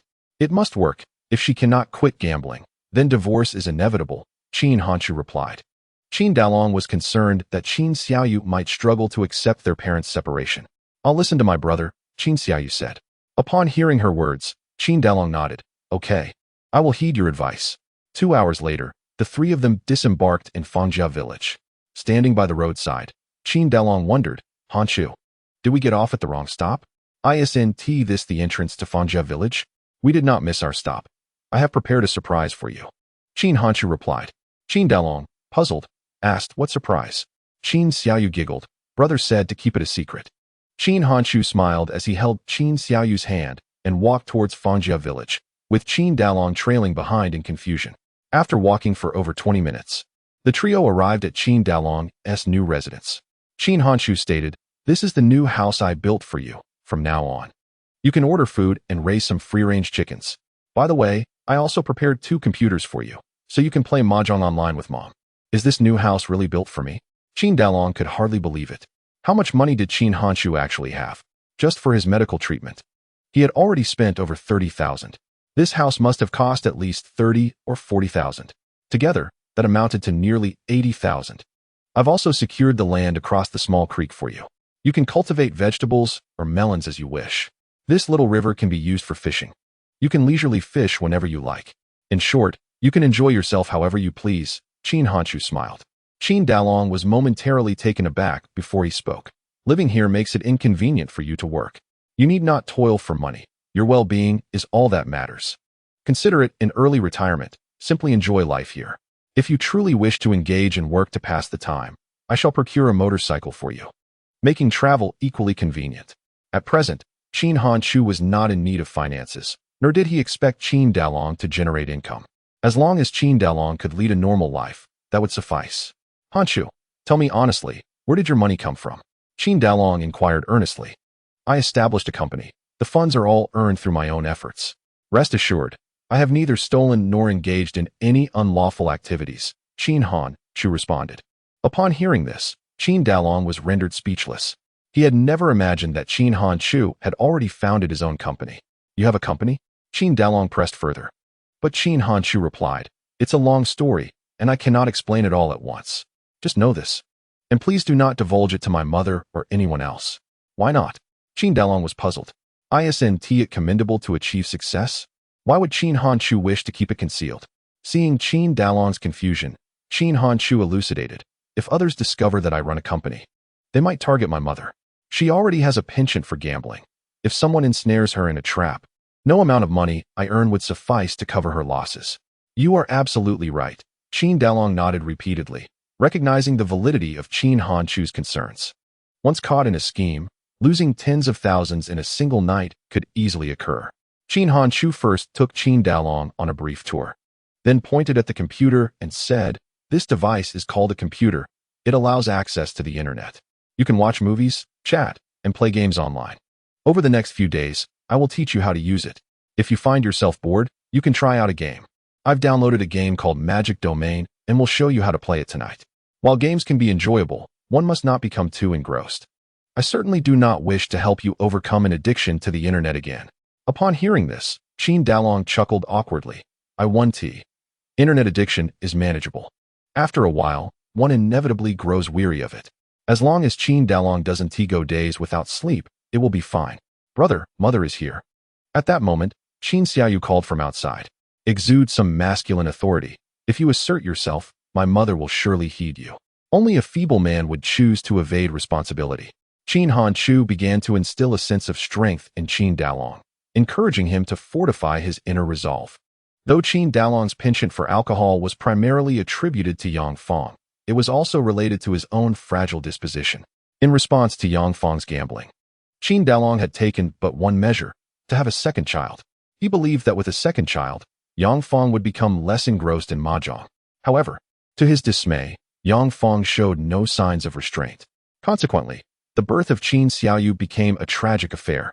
As the two exited the house, they spotted Yang Fong pushing a bicycle towards them. Although the house lay at the foot of a mountain, it was still a rugged terrain. Ascending the hill proved to be a challenge, making it no easy feat for her to ride the bicycle back home. Living here, Yang Fong faced considerable difficulty in descending the mountain to play cards. The winding mountain path takes a good 40 minutes to traverse. By the time Yang Fong arrived before the three individuals, beads of perspiration had already formed upon her forehead. You're back? Yang Fong inquired, casting a glance at Qin Dalong. He nodded in affirmation, then stated, I have already promised Hanshu that if you cannot quit gambling, we shall proceed with the divorce. Upon hearing this, Yang Fong's expression turned urgent as she responded, Am I not able to quit gambling? For the sake of our child, we cannot divorce. Don't you enjoy playing cards? I have purchased 2 computers for you. I will teach you how to play mahjong on them shortly. Qin Hanshu interjected. Will I be able to learn? Yang Fong asked, her voice tinged with apprehension. If you can master mahjong, surely clicking a mouse will not prove too challenging for you? Even Xiaoyu can use a computer to watch cartoons. Are you to be outdone by a child? After being chided by Qin Hanshu, Yang Fong felt a wave of frustration wash over her. Chapter 58. Purchasing a house in the capital after more than 3 hours. Qin Hanshu finally instructed his parents in the use of computers. Their curiosity about this novel experience sparked a keen interest in the devices. At that moment, Yang Fong was engrossed in an online game of mahjong, while Qin Dalong had taken to the most popular game of the time, Magic Domain. Like many men, he could not escape the allure of gaming.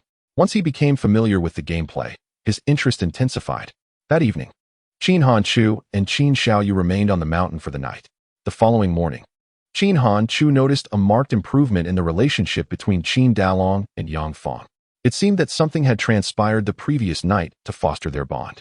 Now that Qin Dalong had returned to normalcy and Yang Fong had been alone for so long, their growing intimacy was a sight that Qin Hanchu had longed to witness. Xiaoyu, spend some time with your parents at home. I have some matters to attend to. When I return, I will take you back to the county, Qin Hanchu said after their lunch. Qin Xiaoyu nodded in understanding. Rising from his seat, Qin Hanchu advised Qin Dalong and Yang Fong, although gaming is enjoyable, do not become overly absorbed. With Xiaoyu at home, be sure to spend quality time with her. Qin Dalong nodded, assuring, rest assured, I will take good care of Xiaoyu. Many envy your life. Cherish it, Qin Hanchu added. Despite his lingering reservations towards Yang Fong, he still hoped for a harmonious family. Having broken free from his addiction to alcohol, Qin Dalong wished earnestly for Yang Fong to relinquish her gambling habit. Leaving Qin Xiaoyu at home served two purposes. First, Qin Hanchu aimed for her to experience the warmth of family and parental love. Second, with school yet to commence, he planned a trip to the capital. Qin Hanchu had resolved to apply to Renmin University in Beijing. If successful, he intended to make the city his home. Given the relatively affordable housing prices in Beijing, he hoped to purchase a property in advance so that he could reside there with Qin Xiaoyu. Even if he did not succeed in his studies, it would still be a worthwhile investment. Rest assured, I will never touch alcohol again, Qin Dalong pledged. Yang Fong added, playing mahjong on the computer is quite enjoyable.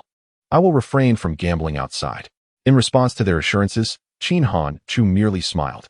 Everything must be substantiated by facts. Most promises are akin to mere empty words.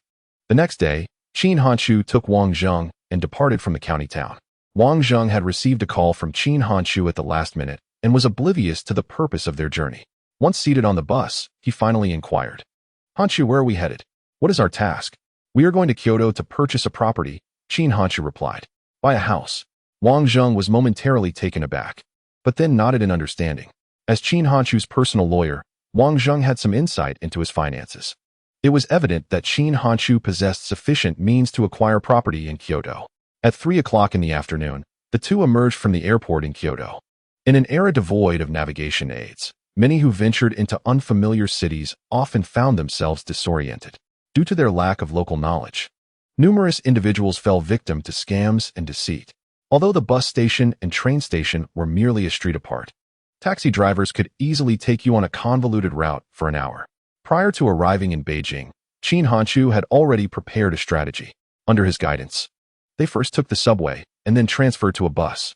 After more than an hour, they finally reached Haidian district. At that time, property prices in Haidian ranged from 500 to 8,500. However, a decade later, prices soared to over 80,000. Although the return on investment in real estate was substantial, it paled in comparison to the stock market.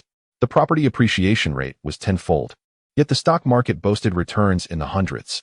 Were it not for the necessity of securing an office for his company, Qin Hanchu would not have opted to purchase property at this juncture. They first found accommodation at a hotel, after which Qin Hanchu took Wang Jing out for a meal. Following their dinner, they arrived at a real estate agency. Are you interested in buying a property? What are your requirements? A staff member at the agency eagerly approached Wang Zheng. Feeling somewhat awkward, Wang Zheng clarified, I am merely accompanying as the lawyer. The buyer is him. Gesturing towards Qin Hanchu, the staff member was taken aback. He had not anticipated that the prospective buyer was a youth. However, upon reflection, he realized that there was nothing particularly surprising about it. Kyoto was home to many affluent second-generation individuals. For them, a million was a daunting figure, yet for the wealthy elite, it might merely represent a month's living expenses. What are your needs? I can certainly make some recommendations, the staff member inquired politely. Noting that Qin Hanchu had brought a lawyer, indicating his serious intent to purchase. Near Renmin University, approximately 100 square meters, Qin Hanchu specified. How about Wangquan Garden? This unit is 143 square meters, with a negotiable total price of $1.35 million. The real estate agent pointed to a listing. The price of $1.35 million caused Chin Hanchu to furrow his brow. Is this neighborhood so expensive? I had checked online. Weren't properties in Hadian around $7,500? He questioned. School district property? Chin Hanchu inquired further. The agent smiled and nodded. Indeed, Renmin University, University of Science and Technology, and the Foreign Language Institute are all nearby, along with an experimental primary school. At this, Chin Hanchu's eyes brightened. The appreciation potential of a property in a good school district was significantly higher. If the location was indeed as advantageous as claimed, it could not be disregarded. We rode electric bikes to explore the surroundings. The real estate agency, in an effort to facilitate property viewings for clients, had purchased numerous electric bikes stationed here. The agent led the way, with Chin Hanchu riding behind alongside Wang Zheng. After a mere 5 minutes, the trio arrived outside the east gate of Renmin University. The agent halted and remarked, "Over there is Renmin University. And just across the street is the University of Science and Technology." After a brief tour of the area, Chin Hanchu confirmed the agent's assertion. Indeed, this neighborhood was within the educational district. 7 minutes later, they reached Wangquan Garden. Under the agent's guidance, the two entered the premises of the property in question. This complex boasted 6 stories, and Chin Hanchu was interested in a unit on the 3rd floor. The agent knocked on the door, and a middle-aged woman answered. "Sister Chun, I've brought some people to view the house," the agent greeted with a smile. "Please, come in," the woman, the owner, replied warmly. Stepping inside, they found the home tastefully decorated, with high-end furniture and appliances, indicating the family's affluence. Guided by the agent, Chin Hanchu surveyed the layout of the house. He was pleased with both the lighting and the decor. This property, built in 2000, had been owned for over 5 years, qualifying it for tax exemptions. The agent informed them, upon purchase, all furniture and appliances will be included, meaning you can move in with just your suitcase. While the property was indeed appealing, purchasing a home was a significant decision, and Chin Hanchu could not commit immediately. In the following 2 days, the agent accompanied Chin Hanchu to view several other properties. Although these alternatives were more affordable, the community amenities and surroundings were vastly inferior to the one viewed the previous evening. Chin Hanchu made his decision. He would buy this property. On the morning of the 3rd day, he liquidated $1.2 million from the stock market, and combined with his savings, he had sufficient funds to proceed with the purchase. In the afternoon, the trio returned to the owner's home. After an extensive discussion, they agreed on a price of $1.3 million. The 143 square meter unit, complete with a parking space and storage room, was quite satisfactory. In the future, this property would likely appreciate to at least $20 million. Naturally, there would also be an additional commission of 13,000 yuan for the agent. In terms of investment returns, it paled in comparison to the stock market.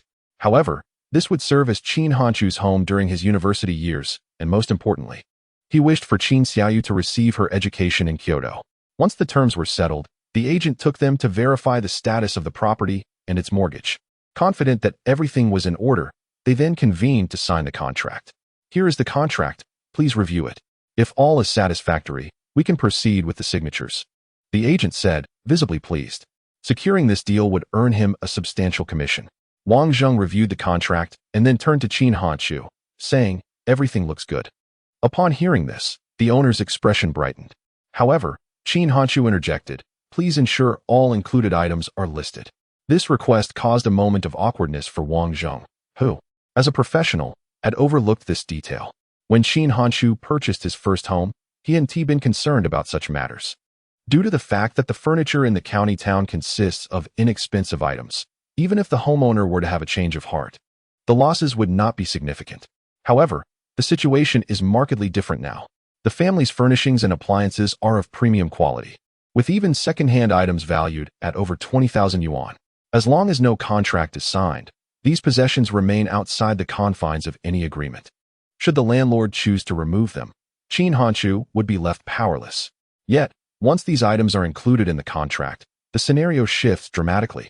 If the landlord were to take them away, it would constitute illegal appropriation of another's property, potentially leading to charges of theft. Although Chin Hanchu had never purchased property in his previous life, he possessed enough life experience to be wary. A colleague of his had once fallen into a similar trap. Before purchasing a home, The previous owner had promised to include all furniture and appliances. However, after the payment was made, the landlord discreetly removed all the items. Chin Hanchu's colleague was so enraged that he could not sleep for several days and ended up spending tens of thousands more on new furnishings and appliances.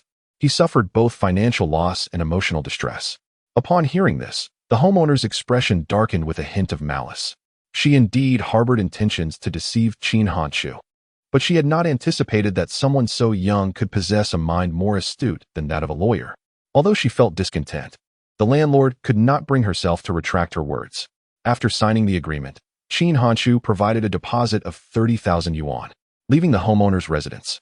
He and Wang Zheng sought out a restaurant for a meal. Wang Zheng expressed his apologies, saying, "I'm sorry, I forgot about the issue of the gifts." "Not a problem. You're not a professional real estate agent, so it's understandable that you might not be aware of such matters," Chin Hanchu reassured him. He believed that the real estate agent must have encountered similar situations before.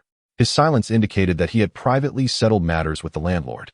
"Regardless, I made an error," Wang Zheng admitted regretfully. The following day, both parties commenced the procedures for the transfer of ownership. After a full day of efforts, Chin Hanchu finally obtained the property deed. In the presence of the agent and Wang Zheng, he completed the payment. The previous landlord also handed over the keys and provided a receipt. Thus, Chin Hanchu acquired his own residence in Kyoto. In his previous life, he had never even dared to dream of owning a home in such a prestigious city. Now, not only had he purchased a property, but it was also situated in a prime educational district within the Third Ring Road. Upon returning to the community, Chin Hanchu promptly changed the locks on his door. With his own home, there was no longer any need to stay in hotels. Observing Chin Hanchu's spacious house, Wang Zheng was filled with envy. Approaching 30, he felt as though he was living a less fulfilling life than a mere youth. The next day, Chin Hanchu bought a return ticket for Wang Zheng. With some matters still to attend to, he was in no rush to return. After Wang Zheng's departure, Chin Hanchu first visited an internet CAF. He uploaded a chapter of his novel and then began updating the utility accounts, water, electricity, and gas, under his name. This task alone took 2 days to complete. Once these trivial matters were settled, Chin Hanchu finally returned to the county town. At this point, only 3 days remained until the start of the new school term. After resting for a night in the county town, Chin Hanchu made his way back to Fangjia village. From a distance, he spotted Qin Dalong playing with Qin Xiaoyu. Beside them frolicked a small puppy, with Qin Xiaoyu running ahead and the puppy chasing closely behind. As Chin Hanchu heard the joyful laughter of Qin Xiaoyu, it was evident that she had been enjoying herself these past few days. "Brother." Upon seeing Qin Hanchu, Qin Xiaoyu gleefully dashed towards him. Following her, the little puppy, with its chubby body wobbling amusingly, scampered along. Qin Hanchu greeted Qin Xiaoyu with a smile, and as she leaped into his arms, the puppy barked at him. To the puppy, Qin Hanchu was a stranger. Perhaps it intended to protect Qin Xiaoyu. "Naichio, no barking. This is my brother." Qin Xiaoyu scolded the little dog. Under her reprimand, the puppy ceased its barking. Qin Hanchu chuckled. "Is this your new pet?" "Yes. Dad helped me get it. Its name is Naichio. Isn't it adorable?" Qin Xiaoyu replied with a beaming smile. Qin Hanchu nodded. "Indeed, it is quite charming." As they spoke, they approached Qin Dalong. "Dad, where's Mom?" Qin Hanchu inquired. "She's inside making dough for dumplings for lunch." Qin Dalong responded with a smile. Qin Hanchu asked with a grin, "Are you enjoying life now?" Qin Dalong nodded. "Yes, this life is truly comfortable." "That's wonderful," Qin Hanchu smiled, pointing to the flat land across the stream. "Have you planted anything?" Qin Dalong nodded. "Yes, I've planted some radishes and pickled vegetables." "I helped too." Qin Xiaoyu chimed in eagerly. "Yes, Xiaoyu helped as well," Qin Dalong affirmed. "Fantastic." Qin Hanchu gave Qin Xiaoyu a thumbs up. Delighted by the praise, Qin Xiaoyu beamed even more. "Go play with Naichio. I will help Mom with the dumplings." Gently setting Qin Xiaoyu down, Qin Hanchu made his way towards the house. Just then, Yang Fong emerged, smiling. "Hanchu is back." "Yes, I'll help you roll the dough," Qin Hanchu replied with a smile. Upon returning home, while rolling the dough, Qin Hanchu asked, "Have you been gambling lately?" "No, I've just been playing mahjong on the computer." "Your dad can testify to that," Yang Fong quickly replied. "No need to be so anxious. I was just making casual conversation." Qin Hanchu smiled reassuringly. At noon, the family gathered for lunch, and Qin Xiaoyu's laughter filled the air, creating a warm atmosphere that Qin Hanchu had always longed for. He hoped such harmonious moments would persist. The following morning, Qin Xiaoyu gazed at Naichio with reluctance. "Brother, can we take Naichio with us?" she asked. "You can take it, but you must take good care of it. Besides bathing and feeding, you'll also need to clean up after it. Oh, and we must get it vaccinated," Qin Hanchu explained. Though he cherished Qin Xiaoyu, he did not want to raise her as a pampered child. Having a pet was acceptable, but he intended for her to be responsible for everything. "Clean up after it too? Brother, can you help me with that?" Qin Xiaoyu pleaded in a sweet tone. Qin Hanchu smiled and shook his head. "Naichio is your pet, so you must take responsibility for it. If you cannot care for it properly, it would be better to leave it here. Here, it can frolic freely across the hills and will not have to endure hunger." Qin Xiaoyu, with a face full of inner turmoil, finally sighed in disappointment and said, "All right, let it play on the mountain. I have school during the day, and it would surely be quite lonely at home. Are you worried about its boredom, or are you reluctant to clean up after it?" Qin Hanchu inquired with a teasing smile. At this, Qin Xiaoyu blushed and chuckled. Observing her embarrassment, both Qin Dalong and Yang Feng joined in laughter. After bidding farewell to their parents, the siblings held hands and departed from Fengjia village. As they walked along the path, Qin Hanchu asked Qin Xiaoyu, "Did Mom ask you where my money came from?" Qin Xiaoyu nodded. "Yes," she asked several times. "And how did you respond?" Qin Xiaoyu flashed a playful smile. "I told her the 3 words you taught me. I don't know." "Well done." Qin Hanchu smiled. "Is there a reward?" Qin Xiaoyu giggled. Qin Hanchu playfully flicked her forehead and chuckled. "How about this as a reward?" "Bad brother, let me flick you back." Qin Xiaoyu retorted with feigned anger. "Catch me, and I will let you." With that, Qin Hanchu laughed and dashed ahead. "Brother, wait for me," Qin Xiaoyu called out while running after him.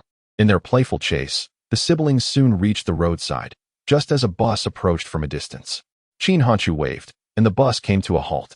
Upon returning to the county town, they stopped by the supermarket with Qin Xiaoyu. After purchasing some snacks and daily necessities, they finally returned home. Qin Xiaoyu kicked off her shoes and settled on the sofa, munching on snacks while watching television. Qin Hanchu first uploaded a chapter of his novel, then logged into Xiaomi Garden. At that moment, Penguin Space was gaining immense popularity, and the traffic for Xiaomi Garden was rapidly increasing. Qin Hanchu clicked the mouse, casually browsing through the content. Upon entering the online gaming section, several highlighted posts caught his eye. The 9th Legion of Xiaomi has joined Penguin Sonic, aggressively recruiting. The 10th Legion of Xiaomi is recruiting, set to join Huaxia 2 in August. Battle report. The 5th Legion of Xiaomi achieved a great victory against the Prague Guild's Demon Realm Legion. Battle report. The 1st Legion of Xiaomi successfully captured Shabak. Seeing these posts, Qin Hanchu was taken aback. The online gaming division of Xiaomi could actually contend with the Prague Guild? The Prague Online Gaming Guild was the dominant force in the realm. In that moment, an idea suddenly sparked in Qin Hanchu's mind. Should he compose an anthem for the gaming division? A family battle song holds significant importance. It can elevate the morale of the entire family and foster a sense of belonging among its members. Since 2008, the trend of rap has flourished. It would be embarrassing to mingle without a family battle song. Especially in the online space, opening tracks were once all the rage. It seems that such a trend has yet to emerge in this period. Qin Hanchu's eyes lit up. He felt he had stumbled upon a key to gaining traffic. He knew how to record it, though he had never actually done so. He was aware of many renowned experts, yet these experts had not even begun to play. Even Hong Lei only rose to fame in 2008. Currently, Jiujiu is still employed in the railway department. Must he truly record it himself? The mere thought of shouting into a microphone, akin to a scene from a chaotic performance, leaves him feeling rather uneasy. Contemplating the matter, Qin Hanchu opened a search engine. Upon entering the name Hong Lei, he was met with an absence of relevant information. Subsequently, he input several other notable names. With another click of the search button, his eyes suddenly sparkled with recognition. Jiao. He was astonished to discover that she had debuted so early. This young woman is considered a leading figure among her peers, and Qin Hanchu had previously heard her perform. Through the information available online, he swiftly located Jiao's QQ number. After sending a friend request, he continued his search. Before long, he stumbled upon another familiar name, Shui Guanyin. At that time, he was still a novice in the field. Qin Hanchu once again searched for a QQ number and sent another friend request. Aside from these 2 individuals, he could not find any additional prominent figures. However, this was sufficient for him. In addition to these 2, he also sought out contact information for several other renowned personalities. Just then, a notification chimed from his QQ. Jiao had accepted his friend request. Opening the chat window, Qin Hanshu greeted her. Hello, Jiao. I am the administrator of Xiaomi Garden, Hanianzi. No sooner had he sent the message than Jiao replied. Are you truly the administrator of Xiaomi Garden? Qin Hanshu opened his management page and took a screenshot to send. Upon viewing his screenshot, Jiao quickly responded. Hello, I didn't expect you to add me. I am also a member of Xiaomi Garden. Qin Hanshu was taken aback, realizing that his forum was indeed a treasure trove of talent. Upon reflection, it seemed quite reasonable. Individuals like Jiao were destined to be leaders in the future, and it was only natural that they would be attracted to Xiaomi Garden. Are you studying? Qin Hanshu inquired. How did you know? I'm just playing around with it. Jiao replied, astonished.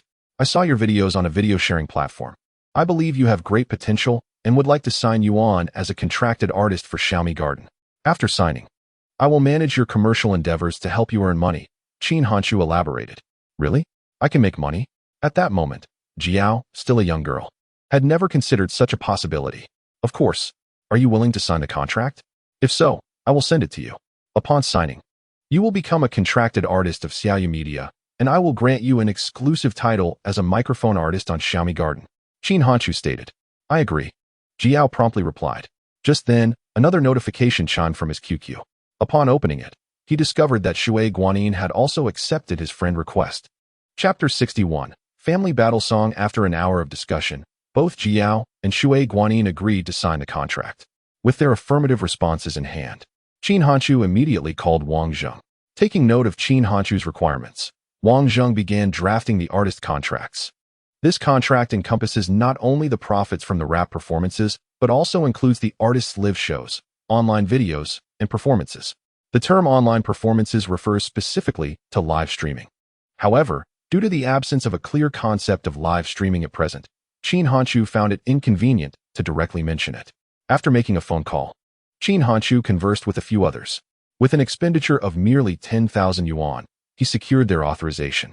With this endorsement, Jiao and Shui Guanyin could utilize their dance tracks for accompaniment. Qin Hanshu was determined not to infringe upon the author's copyrights. The following day, Qin Hanshu arrived at the company accompanied by Qin Xiaoyu. Let us convene a brief meeting, and please take notes, Qin Hanshu declared, placing snacks and beverages on the table. Chen Dong and the others promptly sat before him with paper and pens in hand.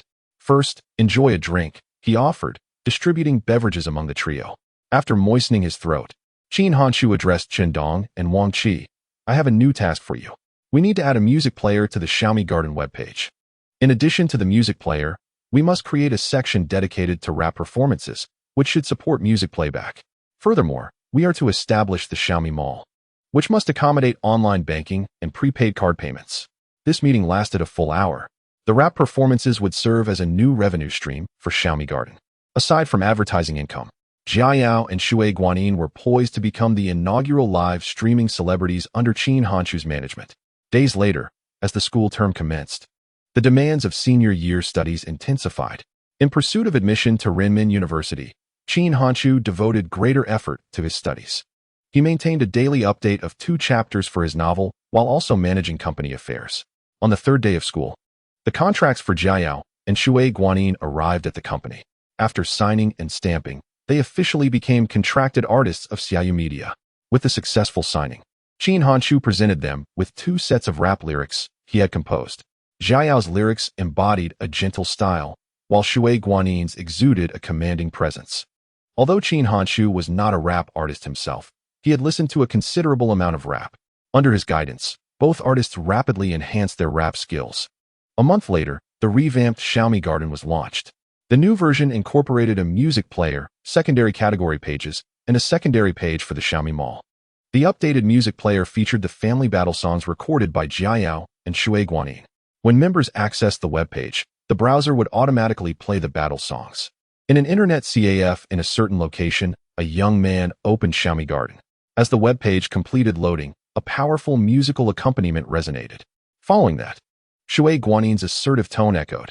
Listening to Shui Guanyin's impassioned family battle song, the young man's heart swelled with excitement and pride. At that moment, he felt an overwhelming sense of belonging to the Xiaomi family.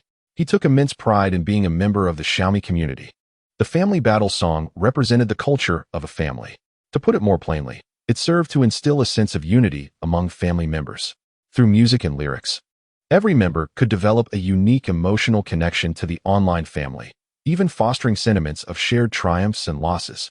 Only in this manner, when the family is under attack, will they unhesitatingly fight for their kin. In truth, the early family culture was but the nascent form of fan culture. Once the family battle song was released, it immediately captured the affection of countless members. This novel music rapidly spread across the internet. The forum on that day was exceptionally lively. Me family is magnificent. Fight for me family. Me family marches forth, leaving no blade of grass untouched. Posts of this nature continuously refreshed the page. Chin Hanchu logged into his account, posting the pre-edited message that included the external link to the Me Family Battle song. All family members could add it to their QQ spaces. Additionally, the service for personalized space shoutouts was officially launched. On the first day, Chin Hanchu opened up only 200 slots for customized shoutouts.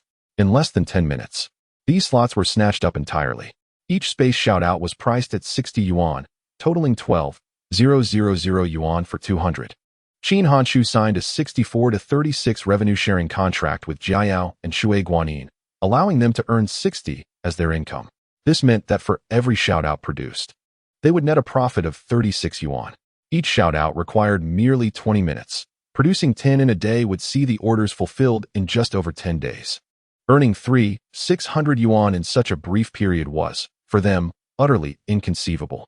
Jiao's real-world occupation was that of a bodyguard, with a monthly salary of around 1,000 yuan. As for Chin Hanchu, he simply awaited his share. Under the promotion of Me family members, the Me Family Battle song quickly became an internet sensation. All music platforms began to include the Me Family Battle song. By 2006, mobile phones had started to gain popularity, with many downloading the Me Family Battle song onto their devices. On a Sunday a month later, Chin Hanchu took Chin Xiaoyu to the commercial street to shop for clothes. At that moment, the Me Family Battle song reached his ears, as a barbershop was surprisingly playing it through their sound system. Chin Hanchu was convinced this was no isolated incident. With the spread of the Me Family Battle song, the traffic to the Xiaomi Garden would surely witness a new surge. As predicted by Chin Hanchu, in the following months, the traffic to Xiaomi Garden skyrocketed. To ensure the website's operation, Chin Hanchu directly upgraded to top-tier servers. By early 2007, the registered members of Xiaomi Garden had reached 3 million, with daily traffic soaring to 300,000. In just 5 months, Jiayao and Shui Guanyin each earned 60,000 yuan from shoutouts, while Chin Hanchu effortlessly raked in 80,000 yuan. Furthermore, due to the exponential increase in traffic, the website's advertising revenue doubled. In addition, Chin Hanchu's novels also benefited from this surge. Many members, wishing to support their esteemed leader, subscribed to Chin Hanchu's novels on a certain platform. Thanks to the traffic boost from Xiaomi Garden, Chin Hanchu's new book surpassed an average of 30,000 subscriptions. The monthly royalties from the new book alone reached 70,000 yuan. Combined with the royalties from his previous works, Chin Hanchu's monthly earnings stabilized around 100,000 yuan. With the addition of website advertisements and revenue sharing from live streaming, Chin Hanchu's monthly income has reached an impressive 300,000. This sum represents his net earnings. Having already deducted the operational costs of the website and the salaries of Chun Dong and his 2 associates, the profits garnered have been reinvested into Tencent's stock market. As of early 2007, Chin Hanchu possessed nearly 3 million yuan in Tencent shares. The current stock price remains relatively low, indicating significant potential for profit. With the rise of live streaming, an increasing number of internet users have developed an interest in this phenomenon. Under Chin Hanchu's guidance, Jiayao and Shui Guanyin have begun to take on apprentices. The fees for mentorship are entirely allocated to Jiayao and Shui Guanyin. Chapter 62. The end of the college entrance examination. Under their tutelage, the number of performers in Xiaomi Home has grown. All performers require the approval of Jiayao, Shui Guanyin, and Chin Hanchu. Once approved, Chin Hanchu would proceed to formalize contracts with them, enabling them to accept orders through the Xiaomi Mall. He entrusted the operational divisions to Jiayao and Shui Guanyin, choosing to focus primarily on his aspiration to attend university. One afternoon, the trio was dining in the cafeteria. Tang Siwei placed a piece of meat onto Chin Hanchu's plate, saying, "Here, have some meat. I have plenty, so indulge yourself." In response, Qin Hanshu returned the favor by placing 2 pieces of meat back onto her plate. You need to watch your weight, he teased lightly. Tang Siwei replied in a flirtatious tone, you are so unappreciative, acting like a big blockhead. Feeling a bit shaken, Qin Hanshu awkwardly remarked, please speak more kindly. Your approach is a bit overwhelming. Siwei is offering you a treat, and you don't even show gratitude, Jin Hailu chimed in with a smile. With a furrowed brow, Qin Hanshu shifted the conversation. So, have you decided which school to apply to? Just like you, Tang Siwei replied. Do you know which school I want to apply for? Although Qin Hanshu had already made his decision, he had never disclosed it to either of them. Tang Siwei's response caught him off guard. I don't know, but I want to go to the same school as you. Whatever you choose, I will too, she declared resolutely. If you're always by my side, how will I find a girlfriend? Qin Hanshu teased. In response, Tang Siwei shot him a reproachful look. If you can't find one, just date someone from close by. Jin Hailu turned to Tang Siwei and asked, is that a confession? Tang Siwei's face flushed instantly. While she had harbored such thoughts, voicing them felt quite embarrassing. I meant someone nearby, not me. Are you not also someone nearby? Tang Siwei quickly defended herself. Jin Hailu laughed. I never claimed I wanted to attend the same university as Hanshu. No way. The 3 of us cannot be separated. We must attend the same university. Tang Siwei asserted with seriousness. Jin Hailu leaned closer to Tang Siwei and whispered, are you certain? What is there to be uncertain about? Tang Siwei replied confidently. Jin Hailu gently patted Tang Siwei on the shoulder and said earnestly, a best friend can be a dangerous entity. Huh. Tang Siwei was momentarily puzzled by the implication. It's nothing. Just watch more idol dramas, and you'll understand, Jin Hailu teased. Tang Siwei finally came to her senses and smiled, saying, I believe you wouldn't do such a thing. Come on, let us not tease me any longer. Let us eat quickly, we still have to review our studies. As a reborn individual, Qin Hanshu possessed the mindset of an adult. How could he be oblivious to Tang Siwei's feelings? In his previous life, he harbored a secret affection for her. Even in the confines of prison, her image frequently haunted his thoughts. Initially, Qin Hanshu genuinely believed this to be love. However, as he matured, he realized he had been mistaken. To put it frankly, it was merely the yearning for something unattainable that consumed his mind. In this lifetime, he was aware of Tang Siwei's feelings for him. But were they truly compatible? The answer would only reveal itself through the course of their relationship. For now, it was best to cherish this innocent affection. You haven't mentioned which university you plan to apply to, Tang Siwei inquired. Renmin University of China. I intend to major in business administration. In this life, Qin Hanshu had begun to delve into the world of commerce and to command his own business empire. He needed to acquire relevant knowledge. All right then, let us both apply to Renmin University, Tang Siwei responded. Jin Hailu smiled. I want to try for Tsinghua. Oh no, wouldn't it be better if we all applied together? Tang Siwei exclaimed upon learning of Jin Hailu's ambitions. One must forge their own path in life. We should respect Hailu's decision. Although he was unaware of Jin Hailu's reasoning behind her choice, Qin Hanshu trusted that it was a result of careful contemplation. Seeing Qin Hanshu's affirmation, Tang Siwei nodded. Fine, since we'll all be in Kyoto, we can shop together during our breaks. Of course, Jin Hailu replied with a smile. In the ensuing months, the 3 of them banded together for their studies. With mutual support, their academic performances consistently ranked among the top. During this time, the online game adapted from the web novel Zhu Xian commenced its open beta. Prior to the launch, Perfect Online invested a substantial sum in advertising on Xiaomi's platform. On June 7, 2007, the highly anticipated college entrance examination began. Each day after the test, the trio gathered to estimate their scores. Once the examination concluded, they had a fairly accurate prediction of their results. Qin Hanshu reviewed the admission scores of Renmin University from previous years and felt confident about his chances. As for Tang Siwei, there was no uncertainty. Among the 3, Jin Hailu boasted the best academic performance, making her acceptance to Tsinghua a foregone conclusion. With the college entrance examination behind him, Qin Hanshu could finally relax. He spent his days writing and his evenings binge-watching dramas. In 2007, the hit series Soldier Assault was all the rage. This drama was undoubtedly a pinnacle of military-themed storytelling. Aside from I Am a Special Soldier Parts 1 and 2, subsequent military dramas were hardly worth watching. As he became engrossed in the show, his little penguin notification popped up. Upon opening the chat box, he found a message from Li Shuling. In 5 days, Yaya would hold a board meeting and wished to invite Qin Hanshu to attend in person.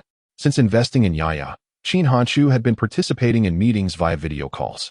Li Shuling extended an invitation to Qin Hanshu to attend an event, presumably to discuss certain matters.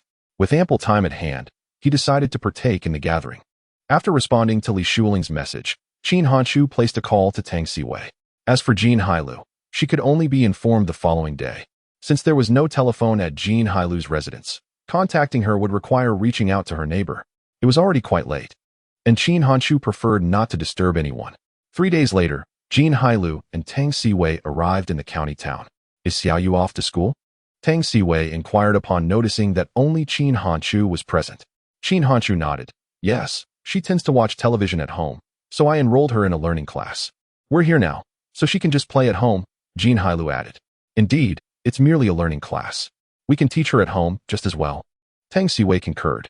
Qin Hanshu chuckled. Let us not be too optimistic. Xiaoyu is at that troublesome age. I fear you two may struggle to manage her. How could that be? Xiaoyu is quite obedient, Jin Hailu retorted. At the ages of 7 and 8, they can be quite vexing. Even a mother dog might shy away.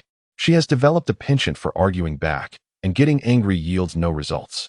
Now, at 9.5, Xiaoyu was about to enter the 2nd grade after summer break. Previously, she had been relatively obedient, but Qin Hanshu had noticed a significant change in her temperament since last month. When she misbehaved, she would not allow for any reprimands. Attempting to reason with her was futile, as she seemed indifferent and unresponsive.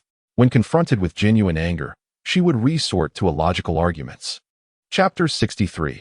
The trials of 7 and 8-year-olds Tang Siwei and Jin Hailu dismissed his concerns, still confident in their ability to handle Xiaoyu.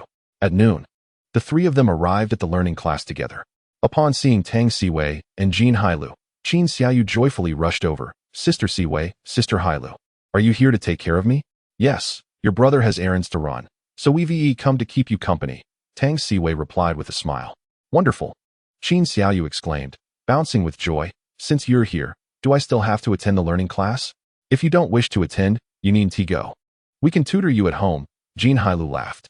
Yay, that is fantastic. Qin Xiaoyu beamed even brighter. Qin Hanshu, maintaining a serious demeanor, interjected, don't celebrate too soon. You are only permitted to watch television for no more than 3 hours each day. Sister Siwei, can I watch for 4 hours? Qin Xiaoyu turned to Tang Siwei with hopeful eyes. You should probably listen to your brother on this matter, Tang Siwei replied, somewhat hesitantly. If you let me watch for 4 hours, I'll call you sister-in-law, Qin Xiaoyu teased with a mischievous grin. Upon hearing this, Tang Siwei's face flushed with embarrassment, her eyes sparkling with delight. Jin Hailu burst into laughter. Even Xiaoyu has noticed. Qin Hanshu shot a stern look at Qin Xiaoyu. I see you're asking for trouble. I think you're the one asking for trouble, Qin Xiaoyu countered defiantly. More arguing, is it? We shall have a friendly dialogue with a little stick when we get home, Qin Hanshu retorted coldly. In response, Qin Xiaoyu hid behind Tang Siwei, exclaiming, Sister Siwei. Sister Hailu, look at my brother. He wants to hit me. Your brother is just trying to scare you, Jin Hailu reassured her. He is not just scaring me. There is a little stick at home specifically for hitting me. As the conversation unfolded, Qin Xiaoyu turned to Qin Hanshu and exclaimed, do you not understand that striking a child is inappropriate? Observing the back and forth between Qin Xiaoyu and Qin Hanshu, Jin Hailu and Tang Siwei were taken aback. How could it be that after such a short separation, Qin Xiaoyu's temperament had become so fiery? The adage passed down through generations indeed holds true. Look at this. Even now, she is like this with me, Qin Hanshu lamented. Calm down. She's nearly 9 now, isn't she? At 9, she'll be just fine. Tang Siwei smiled reassuringly. Sister Siwei, Sister Hailu, let us return home and ignore my brother. With that, Qin Xiaoyu took the hands of Tang Siwei and Jin Hailu, leading them forward. Qin Hanshu felt utterly helpless regarding the current state of Qin Xiaoyu. Although he possessed the wisdom of adulthood, he had never raised a child. While he did have a small stick for discipline, he had yet to bring himself to use it on Qin Xiaoyu, as she had not committed any grievous misdeeds. Typically, the stick served merely as a deterrent. Upon returning home, Qin Xiaoyu rummaged through the snacks. Sister Siwei, Sister Hailu, please indulge, she declared. When my brother is absent, it is we 3 sisters who rely on one another. You must treat me with kindness. Whoever is good to me, I will allow them to be my sister-in-law. Upon hearing this, Jin Hailu quickly interjected. That has nothing to do with me. She said it. Are you really negotiating with that? Tang Siwei replied. somewhat exasperated. See, she has quite the cheek now, Qin Hanchu observed. Qin Xiaoyu huffed at Qin Hanchu before returning her attention to Tang Siwei and Jin Hailu. That evening, Qin Hanchu prepared a nourishing pork rib soup. While garlic-flavored ribs were delectable, the rib soup was far more nutritious. He had even added a few pieces of corn, infusing the broth with a delightful corn aroma. As they savored the ribs, Qin Xiaoyu suddenly exclaimed, "Oh no!" Startled, Qin Hanchu quickly inquired, "What happened?" Qin Xiaoyu opened her mouth and revealed a lost tooth. "I've lost a tooth," she exclaimed in astonishment. With the loss of an upper tooth, her speech became slightly lisping, which prompted hearty laughter from Qin Hanchu and the others. Noticing their amusement, Qin Xiaoyu huffed, "What are you laughing at? Did none of you lose teeth when you were young?" "All right, we shall refrain from laughing," Qin Hanchu managed to say while stifling his chuckles. "Where did the lost tooth go?" "In the gutter," Qin Xiaoyu promptly replied. Qin Hanchu nodded. "Very well, go dispose of it yourself." With that, Qin Xiaoyu dashed outside with her tooth. Shortly after, she returned, ready to continue devouring the ribs. Observing this, Qin Hanchu asked, "Can you still gnaw on the ribs without a tooth?" "Only one tooth is gone." "Of course I can," Qin Xiaoyu retorted, humorously gnawing on the ribs. This sight elicited more laughter from Qin Hanchu and the others. The following morning, Qin Hanchu departed the county town by car. This trip was merely for a meeting, so he ventured alone. Departing at 8 in the morning, he did not emerge from Yangqing Airport until 2 in the afternoon. As he stepped outside, he spotted his pickup sign. The sign was held by a 26-year-old young man, accompanied by a striking young woman, both of whom were employees of Yaya. In their hearts, Qin Hanchu was certainly perceived as a person over 30. Thus, even when he stood before them, they paid him no heed. "Shall we proceed?" Qin Hanchu remarked, feeling somewhat awkward as the two remained oblivious to his presence. "Are you perhaps mistaking us for someone else?" "We are here for Qin Hanchu," said the young man holding the boarding pass. With a smile, Qin Hanchu replied, "I am indeed Qin Hanchu. That must be a case of mistaken identity." "We cannot be waiting for you," the girl interjected. "Are you employees of Yaya Company?" Qin Hanchu inquired. The two were taken aback by this question. "Yes, indeed," the young man stammered in response. "Then there's no mistake. I am here to attend the board meeting tomorrow," Qin Hanchu declared. "You are our director?" The youth and the girl exchanged astonished glances at Qin Hanchu, unable to fathom that the director of their company was but a youth. "Should we confirm this with Li Shuling?" Their incredulous expressions brought a sense of satisfaction to Qin Hanchu's vanity. "So this is what it feels like to show off. Surprisingly delightful." "No need. Please follow me," he replied. Knowing of Yaya Company and its board, Qin Hanchu felt assured. With a mix of astonishment and excitement, the two led him out of the airport. Yaya Company was flourishing, even boasting its own company vehicles. In this era, owning a Jetta was quite impressive. "Director Qin, we have arranged a hotel for you. Would you prefer to go there first or take a tour of the company?" The young woman in the passenger seat politely inquired. "Let us visit the company first. I have yet to see it," Qin Hanchu replied. "Director Qin, are you one of the founders of the company?" The young man driving asked curiously. "In a sense, yes. Strictly speaking, I am merely an investor," Qin Hanchu clarified. At this revelation, both employees were even more astonished. To be so young and already engaged in investment. What kind of family does he come from? Chapter 64. Laptop. Since receiving investment from Lei Jun, Yaya had moved into a new office building. Under the guidance of the two employees, Qin Hanchu began to explore the office area of Yaya. Witnessing his colleague's courteous demeanor towards a young man left the staff utterly perplexed. Just then, Li Shuling emerged from an office. Extending his hand with a smile, he said, "Hanchu, it's been quite a while." Qin Hanchu shook his hand and responded, "I truly haven't had the time. After all, I am still a student." "You must be preparing for the college entrance examination this year, right? Which university will you attend?" Li Shuling inquired. "Renmin University of China, to study business administration," Qin Hanchu replied. Upon hearing this, Li Shuling chuckled in surprise. "Is that so? You should call me senior, as I graduated from the philosophy department at Renmin. To comprehend business so well while studying philosophy is quite impressive," Qin Hanchu remarked with a smile. Li Shuling laughed. "All right, enough jesting. You are the true prodigy. Your Xiaomi Garden is no less formidable than our Yaya. I envy the rapid growth of Xiaomi Garden." His words left the two employees once again in a state of shock. They did not expect that Qin Hanchu was actually the administrator of Xiaomi Home. As young individuals, they were also fans of Penguin Space. Anyone who enjoys penguin space would undoubtedly be familiar with Xiaomi Home. Let us refrain from mutual promotion, Qin Hanshu remarked. Let us discuss this in the office, Li Shuling suggested. Invited by Li Shuling, Qin Hanshu entered her office. As the two departed, several employees approached with curiosity. Xiaoling, who is this young man? The president is treating him so courteously. One inquired. Xiaoling, the girl who had brought Qin Hanshu to the company, replied with surprise. He is a shareholder of our company and the administrator of Xiaomi Home, as well as the Sword and Shield Forum. What? A shareholder? He is so young and already a company shareholder? You mean he is the administrator of Xiaomi Home? Isn't that akin to being the patriarch of our Xiaomi family? That is exceedingly youthful. Another added. He must have written both Peerless Battle God and Common Immortal, right? Not only is he an exceptional author, but he is also remarkably adept in business. Most of the employees at Yaya were young, and several were members of Xiaomi Home. Thus, Qin Hanshu's identity as a web novelist was not a secret. In the office, the two had taken their seats. Li Shuling poured tea for Qin Hanshu and said, It must have been quite a journey for you to come all this way. There is no need for such formality between us. What significant decisions are to be made at this board meeting? Qin Hanshu inquired.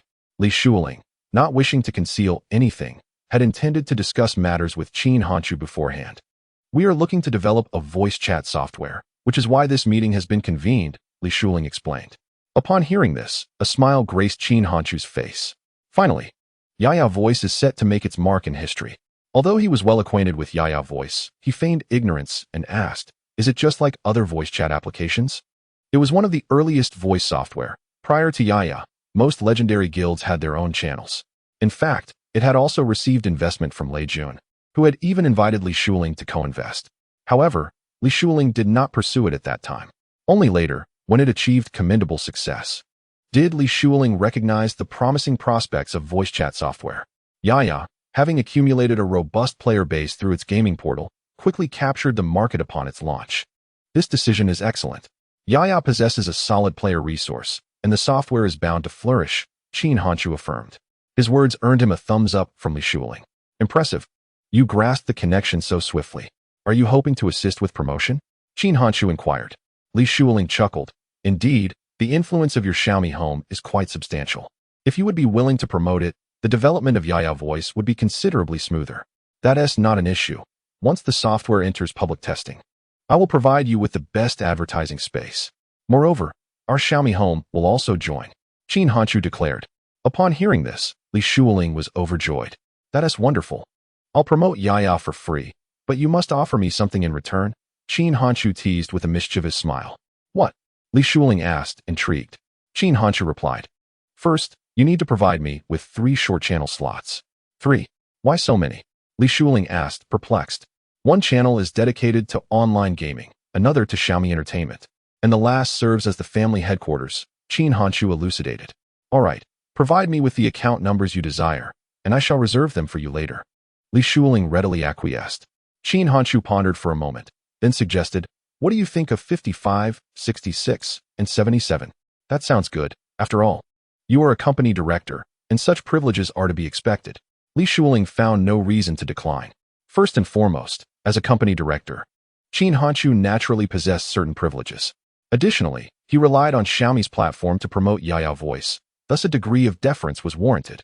Furthermore, the multitude of Xiaomi members inherently elevated the online traffic for Yaya Voice. 3 short channels posed no loss to him. Agreed. Then it is settled, Qin Hanshu declared. Let us dine together tonight. I shall treat. After finalizing the arrangements with Qin Hanshu, Li Shuling smiled. Just so you know, I don't drink, Qin Hanshu stated. That evening, Qin Hanshu dined with Li Shuling and other high-ranking officials. During the banquet, it was inevitable that the attendees lavished praises upon Qin Hanshu. Had he lacked the wisdom garnered from adulthood, he would have surely been swept away by their flattery. However, having lived 2 lives, Qin Hanshu possessed a profound understanding of human nature. He recognized that others' compliments often masked negative sentiments, be it jealousy or sarcasm. One should not naively assume themselves to be exceptional in light of flattery. Many have met their demise through excessive praise. At 9 o'clock, the dinner finally concluded. Hanshu, how about we go sing together? You're an adult now. A little drink 1 tea hurt, Li Shuling suggested. You all go ahead. I still have some matters to attend to, Qin Hanshu replied, fully aware that such singing outings were rarely sincere. In this day and age, 10 out of 10 were anything but earnest.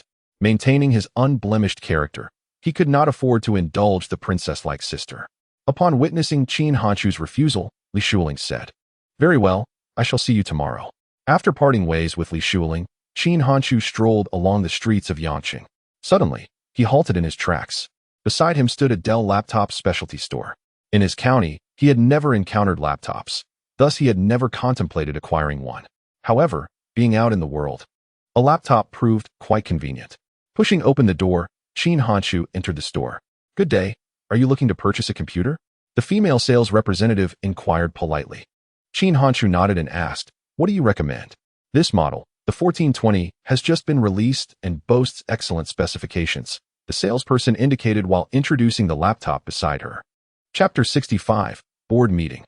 Qin Hanchu glanced at the computer's specifications. 1 GB of RAM, 120 GB hard drive, and a second-generation dual-core processor.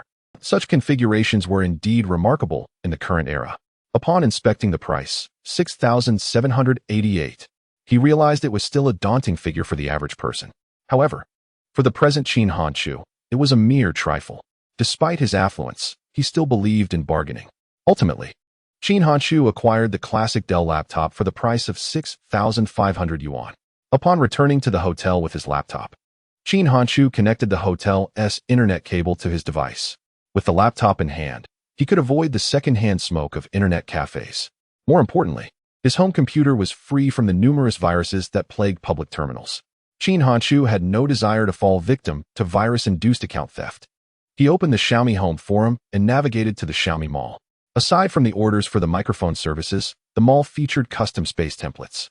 Any designer affiliated with Xiaomi Home could accept orders through the mall to earn money. Although there were indeed orders for space designs available, the transaction volume was relatively modest. This was primarily due to designers being able to include their contact information in their posts, leading many orders to occur privately between users and designers. Qin Hanchu could certainly impose restrictions on designers sharing their contact details, but he refrained from doing so. One must not exploit the opportunity to earn too severely. If Qin Hanchu were to oppress the designers for profit, it was highly likely they would depart from Xiaomi Home. Without talented designers creating high-quality templates, a portion of the membership would inevitably dwindle. A judicious approach to profit sharing would benefit both parties. The Xiaomi Mall merely served as a safeguard for those wary of being deceived. After closing the mall, Qin Hanchu perused other posts when one in particular caught his eye. "Fortunate to meet the patriarch offline. Who would have thought he is merely a high school student and also a director of our company?" The title made it evident that this was a post from a Yaya employee. Upon opening the post, Qin Hanchu scanned the comments. Astonishingly, the patriarch was just a high school student. By the timeline, he must have been a mere middle schooler when he penned the invincible war god. Truly impressive. After reading the replies, Qin Hanchu felt a slight swell of vanity. His investment in Yaya was nothing to be ashamed of, so its revelation posed no concern for him. After spending some time online, he finally retired to bed for rest. The following morning, Qin Hanchu arrived at the office. As he stepped inside, a young man approached him with a smile, greeting him with, "Greetings, patriarch. Was that post on the forum authored by you?" Yes," the young man replied, a hint of anxiety in his voice. "Do you need me to delete it?" "It's fine. I was just inquiring," Qin Hanchu replied with a smile. "Keep up the good work." After exchanging a few words with the employee, he made his way to the conference room. In addition to Li Shuling and other management members, there was a familiar face present, Lei Jun, the president of Yaya's major shareholder, Yingshan Group. In the future, Lei Jun would not only be the chairman of Demi Group, but also a notable internet celebrity. His quirky English and plastic Mandarin had been humorously parroted into a viral song. Moreover, his billion-yuan bet with Chairman Gu had frequently made headlines online. "Mr. Lei, this is Qin Hanchu, whom I mentioned to you. Xiaomi Home and the Sword and Shield Forum are his creations," Li Shuling introduced. With a smile, Qin Hanchu said, "Mr. Lei, I have long admired your reputation. It is impressive to see such a sharp business acumen at such a young age." Lei Jun wore his signature smile in response. After exchanging pleasantries, everyone took their seats. Subsequently, Li Shuling began to expound on the plans for Yaya Voice. After an hour of deliberation, the proposal received unanimous approval. Following the meeting, all attendees partook in a luncheon. What plans do you have for your Xiaomi garden next, Hanshu? Lei Jun inquired. Qin Hanshu replied with a smile. We will attempt to create content in the entertainment sector. That's a commendable choice. Will you require investment? Lei Jun asked. Qin Hanshu shook his head. Not at this time. Should you need it, do not hesitate to speak up. I am open to investing, Lei Jun offered. All right, Qin Hanshu accepted, as a means to preserve Lei Jun's dignity. Although aware that Lei Jun would become a prominent figure in the future internet landscape, Qin Hanshu refrained from ingratiating himself. He was, in fact, waiting for Lei Jun to purchase his domain name. Presently, Xiaomi Garden enjoyed considerable traffic. If Lei Jun desired the domain, he would surely extract a hefty price. How could he justify charging a premium if he grew too close to him? That evening, Qin Hanshu boarded a return flight. By the time he exited the island city's airport, it was already late at night. After spending a night at a hotel, he finally took a bus back to the county town. Have you hidden well? I have come to find you. As he approached his doorstep, Qin Hanshu heard Qin Xiaoyu's voice. Were the three of them playing hide-and-seek at home? Pushing open the iron gate and stepping into the courtyard, he spotted Tang Siwei crouched behind a water tank, holding a bucket lid. This tank housed Qin Xiaoyu's beloved little red fish. To care for it, Qin Hanshu had even purchased a dedicated oxygen machine and regularly fed it small earthworms. In winter, he had to move the fish tank indoors. Soon, Qin Hanshu would take Qin Xiaoyu to Kyoto to complete enrollment procedures. This time, he intended to send her to the mountains. In the spring water, the fish should thrive even better. Shoo! Upon seeing Qin Hanshu return, Tang Siwei made a shushing gesture. Her crouched position behind the tank was quite amusing, prompting Qin Hanshu to chuckle. Just then, Qin Xiaoyu emerged. Brother, you're back, she exclaimed joyfully, rushing over and reaching for the suitcase in Qin Hanshu's hand. Do you have gifts for me inside? Qin Hanshu replied with mild exasperation. You only care about the gifts. Don't you even ask if I'm tired? Brother, shall I give you a back rub? Qin Xiaoyu giggled. Hurry back to your game. Your two sisters are about to collapse from exhaustion, Qin Hanshu remarked, glancing at Tang Siwei behind the tank. Upon hearing this, Qin Xiaoyu remembered she was in the midst of a game. I'll be the one to find them first. Before long, Qin Xiaoyu discovered Tang Siwei and Jin Hailu. The four gathered together as Qin Hanshu opened his suitcase. This is for you, he said, handing a Barbie doll to Qin Xiaoyu. Oh, it's so beautiful. Qin Xiaoyu squealed with delight upon seeing the doll. Witnessing her happiness, Qin Hanshu felt a surge of joy as well. Here are gifts for both of you, he added, presenting 2 boxes to Jin Hailu and Tang Siwei. What is this? Tang Siwei asked curiously. In the early days of Qin Han, Qin Hanshu remarked, the Tianyu 60 phone is already equipped with a card and can be used directly. Chapter 66. Fingers intertwined, happiness sets sail. Tang Siwei and Jin Hailu wore expressions of astonishment. They had not anticipated that Qin Hanshu would bestow such an extravagant gift upon them. It was indeed too lavish. Just as Jin Hailu was about to decline, Qin Hanshu interjected, surely you wouldn't want me to fly to Yanqing just to return it? I could give you the money instead. That won't do, Jin Hailu replied. Tang Siwei smiled, saying, just graciously accept it. Even if you offer him money, he wouldn't accept it. This statement was undeniably true, and Qin Hanshu nodded in agreement. Jin Hailu looked at the phone in her hands and reluctantly consented. All right, I shall accept it. Having just received the mobile device, the two girls found it difficult to part with it. They opened the box and began to familiarize themselves with its features. Qin Hanshu busied himself packing his luggage and then turned to Tang Siwei, saying, Siwei, could you ask Aunt Tang when she is free? I wish to invite her up to transfer the company into my name. Now that Qin Hanshu had turned 18, he was eligible to become a legal representative of the company. As he was heading to Kyoto for his studies, it was imperative that the company followed suit. If Aunt Tang remained the legal representative, many matters would become cumbersome. Tang Siwei acknowledged this and then used her phone to call home. When the call connected, Aunt Tang's voice came through. Hello, who is this? Guess, Tang Siwei replied with a laugh. Recognizing her daughter's voice, Aunt Tang was still puzzled by the unfamiliar number. Whose phone are you using? Tang Siwei's joy increased as she responded, it's the new phone that Hanshu gifted me. No wonder you sound so cheerful. Is this call solely for that purpose? Aunt Tang inquired. Tang Siwei then relayed Qin Hanshu's message. After hanging up, she informed Qin Hanshu. My mother said she would come over tomorrow. All right, you two can enjoy yourselves at home while I go buy groceries. I'll prepare spicy chicken for dinner tonight. Seeing Qin Hanshu preparing to leave, Tang Siwei quickly stood up, saying, I'll accompany you. Qin Xiaoyu, clutching a doll, exclaimed, I want to go too. What for? I can keep you company at home to play games, she added.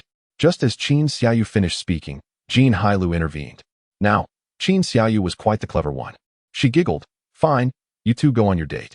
Tang Siwei's cheeks flushed at this comment. Qin Hanshu noted her expression, shot a glare at Qin Xiaoyu, and then said to Tang Siwei, let us go. Tang Siwei nodded and walked out with Qin Hanshu. As the two departed the courtyard, Jin Hailu began to play with Qin Xiaoyu and their Barbie dolls with a smile. Walking on the street, the corners of Tang Siwei's mouth lifted, seemingly still absorbed in the notion of a date with Qin Hanshu. Siwei, do you like me? Qin Hanshu pondered for a long while before finally speaking up. His question caught Tang Siwei off guard. She had not expected him to ask so directly.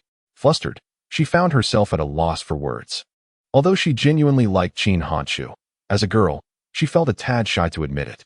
You can say it if it's true. Tang Siwei's face burned like fire. The little heart raced like a startled deer. She lowered her head, shyly uttering, do you wish to spend a lifetime with me? Qin Hanshu continued to inquire. Tang Siwei's heart quickened even more. How could Qin Hanshu's topics be so provocative? Who discusses such distant futures before even embarking on a romance? Of course, I am not a frivolous girl. Tang Siwei clenched her fists, striving to calm her emotions. We are still quite young. Our perceptions of matters and things are not yet mature. If we were to start dating now, there is a significant probability that we would part ways. I hope we can maintain our current relationship for now and wait until we are more mature before embarking on a romance. By then, we might smoothly enter the sanctum of marriage, hand in hand for a lifetime. Qin Hanshu's mindset reflects that of a man in his 30s, while Tang Siwei remains a naive girl. At this moment, they possess utterly divergent worldviews. If Qin Hanshu were a reckless man, he could easily accept Tang Siwei's advances. A few sweet words from him would surely lead Tang Siwei to close her eyes and offer her lips. She might even surrender herself entirely to him. Physiologically, Qin Hanshu would find it hard to resist such youthful allure. Yet, as a responsible adult, he could not allow himself to act upon such impulses. Gazing at Tang Siwei's delicate face, he found himself unable to proceed. The sensation resembled that of a dubious elder attempting to deceive a young girl, leaving him with an indescribable sense of guilt. His feelings for Tang Siwei were distinct, compelling him to avoid causing her harm.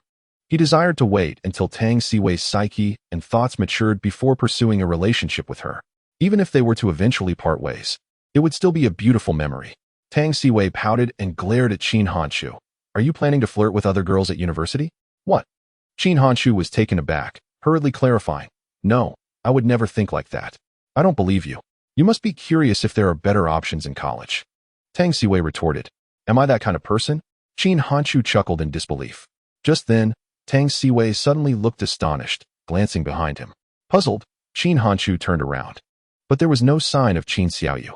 As he turned back, a fragrant breeze wafted by, and Tang Siwei's enchanting face loomed closer. Before he could react, she pecked him like a dragonfly touching water. I don't care. I've made my mark. Until we break up, you're not allowed to like any other girls. With that, her face flushed red as she quickly walked away. At that moment, Qin Hanshu stood frozen like a statue. He truly did not expect Tang Siwei to act in such a manner. A rational soul ultimately succumbed to the fervor of youth, clutching his rapidly beating heart. Qin Hanshu found himself overwhelmed. In his previous life, Tang Siwei had been the object of his secret affection for many years. Now, having been reborn, he yearned to rectify that regret. Even if they could not be together, Qin Hanshu hoped for a future devoid of regrets. He originally intended to wait until Tang Siwei matured before embarking on this romance. However, discussing maturity with a teenage girl seems rather unrealistic. Since love has blossomed, let it flourish fervently. Yet, some instincts must be tempered. Wood, why are you still dawdling? At that moment, Tang Siwei turned to shout at Qin Hanshu. With a heart full of excitement, Qin Hanshu approached her. I wish to say something to you, he declared, gazing at Tang Siwei. What is it? She inquired, a hint of nervousness in her voice. Can we have another go? Qin Hanshu smiled. Upon hearing this, Tang Siwei's face flushed crimson, and she playfully punched his chest, exclaiming, Dream on. Qin Hanshu's expression grew more serious as he extended his hand towards Tang Siwei. In the days to come, let us be more forgiving of one another. Even if we cannot ultimately be together, we must leave each other with the most beautiful memories. I've become attached to you. You are destined to be mine in this lifetime. Tang Siwei, blushing, clasped his hand tightly, and together they embarked on a journey of happiness. Chapter 67. My brother is dating Sister Siwei. Feeling the warmth of her hand in his, Qin Hanchu experienced a profound sense of satisfaction. In his previous life, such moments existed only in dreams. Observing Tang Siwei's joyous demeanor, he resolved to cherish this girl wholeheartedly. He would accompany her on her journey of growth. At that moment, Tang Siwei resembled a child who had toppled a jar of honey, her inner sweetness radiating through her smile. Hand in hand, they arrived at the market. What would you like for dinner tonight? Qin Hanchu inquired with a smile. A feast to celebrate my conquest. Tang Siwei giggled. Were you plotting this all along? Qin Hanchu teased. Oh please, as if I were the one pursuing you. You clearly like me too.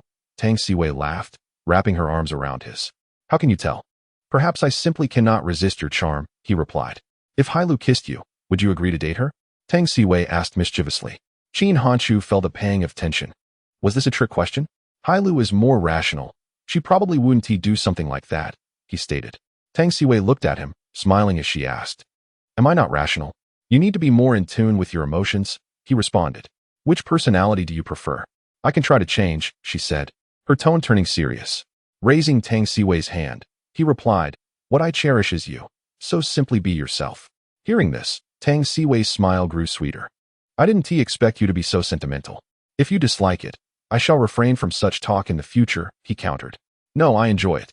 Please say more, she urged eagerly. An hour later, the two returned to the doorstep with their groceries. At that moment, Tang Siwei, holding their intertwined hands, softly asked, are we just going to walk in like this? What? Do you wish to engage in a clandestine affair? Qin Hanchu smiled. It feels a bit embarrassing, she admitted. Her cheeks flushed. What about when you secretly kissed me? He responded, as he opened the door and led Tang Siwei into the courtyard, hand in hand. Upon hearing the sound of the door, Jin Hailu turned to look outside. Her expression froze upon seeing Qin Hanchu and Tang Siwei holding hands. She had anticipated this day would come, yet she had not expected it to arrive so swiftly. As the couple entered, Jin Hailu's face transformed back into a smile. So, you are holding hands now. Is this the revelation? She teased. At her words, Tang Siwei's cheeks flushed once more. Hailu, you mustn't tease me, Tang Siwei playfully protested. Sister Siwei, are you going to become my brother's wife? Should I start calling you sister-in-law? Qin Xiaoyu chimed in with a cheerful laugh. Tang Siwei's shyness deepened, and she buried her face in Qin Hanchu's chest. Are you too embarrassed to face anyone? Qin Hanchu jested. You're joining in the teasing. Tang Siwei playfully punched Qin Hanchu's chest with her small fist. Qin Hanchu laughed. You all have your fun. I shall go prepare lunch. I'll help you. Tang Siwei replied softly. Qin Hanchu nodded. All right. With that, the two made their way to the kitchen. Once they departed, Qin Xiaoyu took Jin Hailu's hand and said, do not be sad. Jin Hailu paused for a moment before smiling. Why would I be sad? There is a kind of love that means letting go. Sacrificing eternity for love. Qin Xiaoyu unexpectedly began to sing a recently popular song. Though her singing was quite off-key, Jin Hailu believed she was concealing her feelings well. But her sorrowful gaze betrayed her. Even Qin Xiaoyu noticed it. What are you thinking?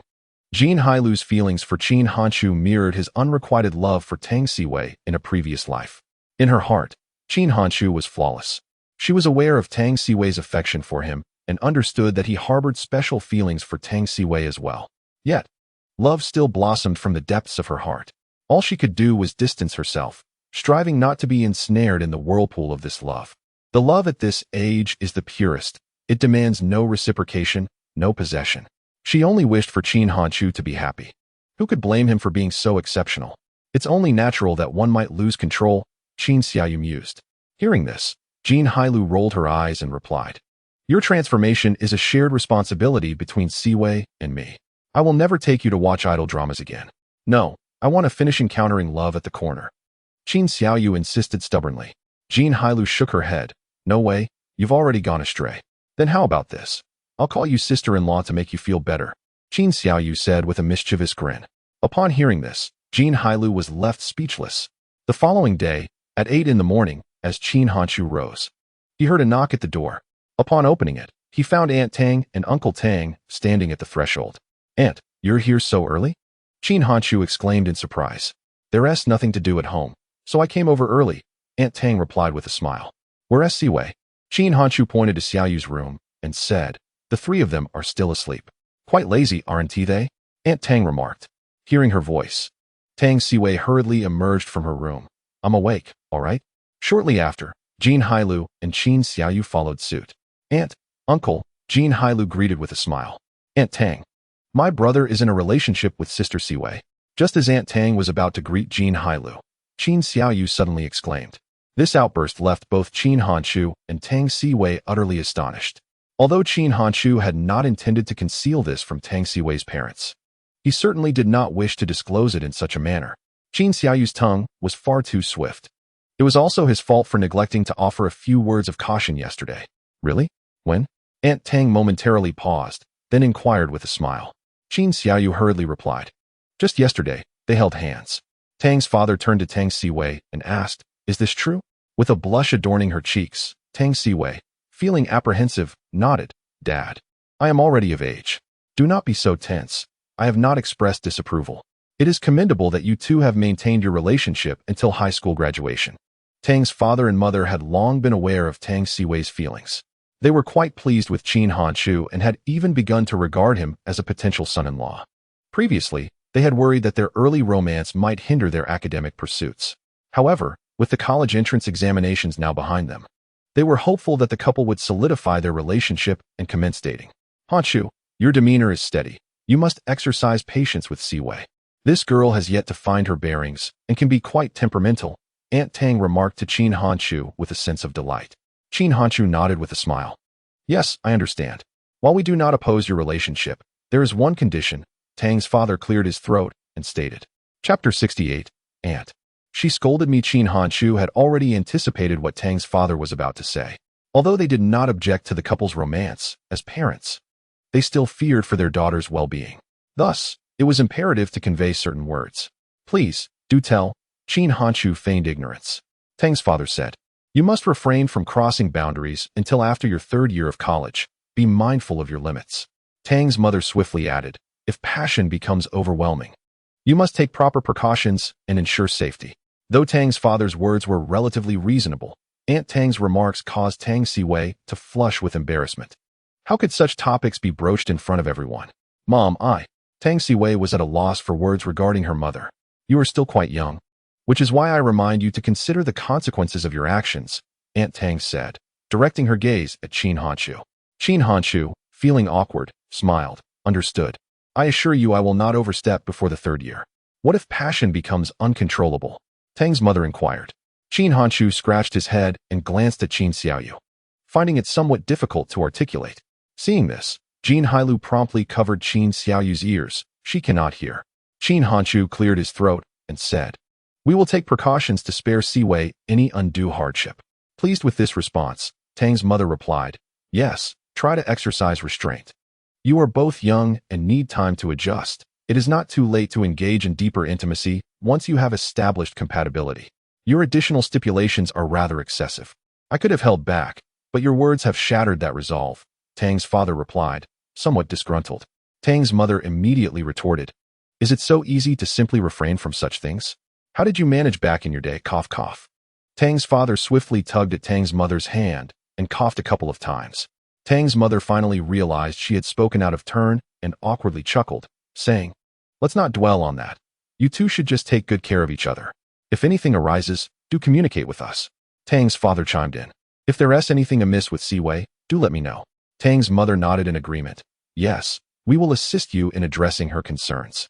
Tang Siwei, feeling a bit disheartened, remarked, I am your daughter after all. Han Chu is so wonderful, he would never mistreat you. However, you must not throw tantrums and take advantage of Han Chu. If you let such a good son-in-law slip away, just wait and see how I will handle you, warned Tang's mother with a huff.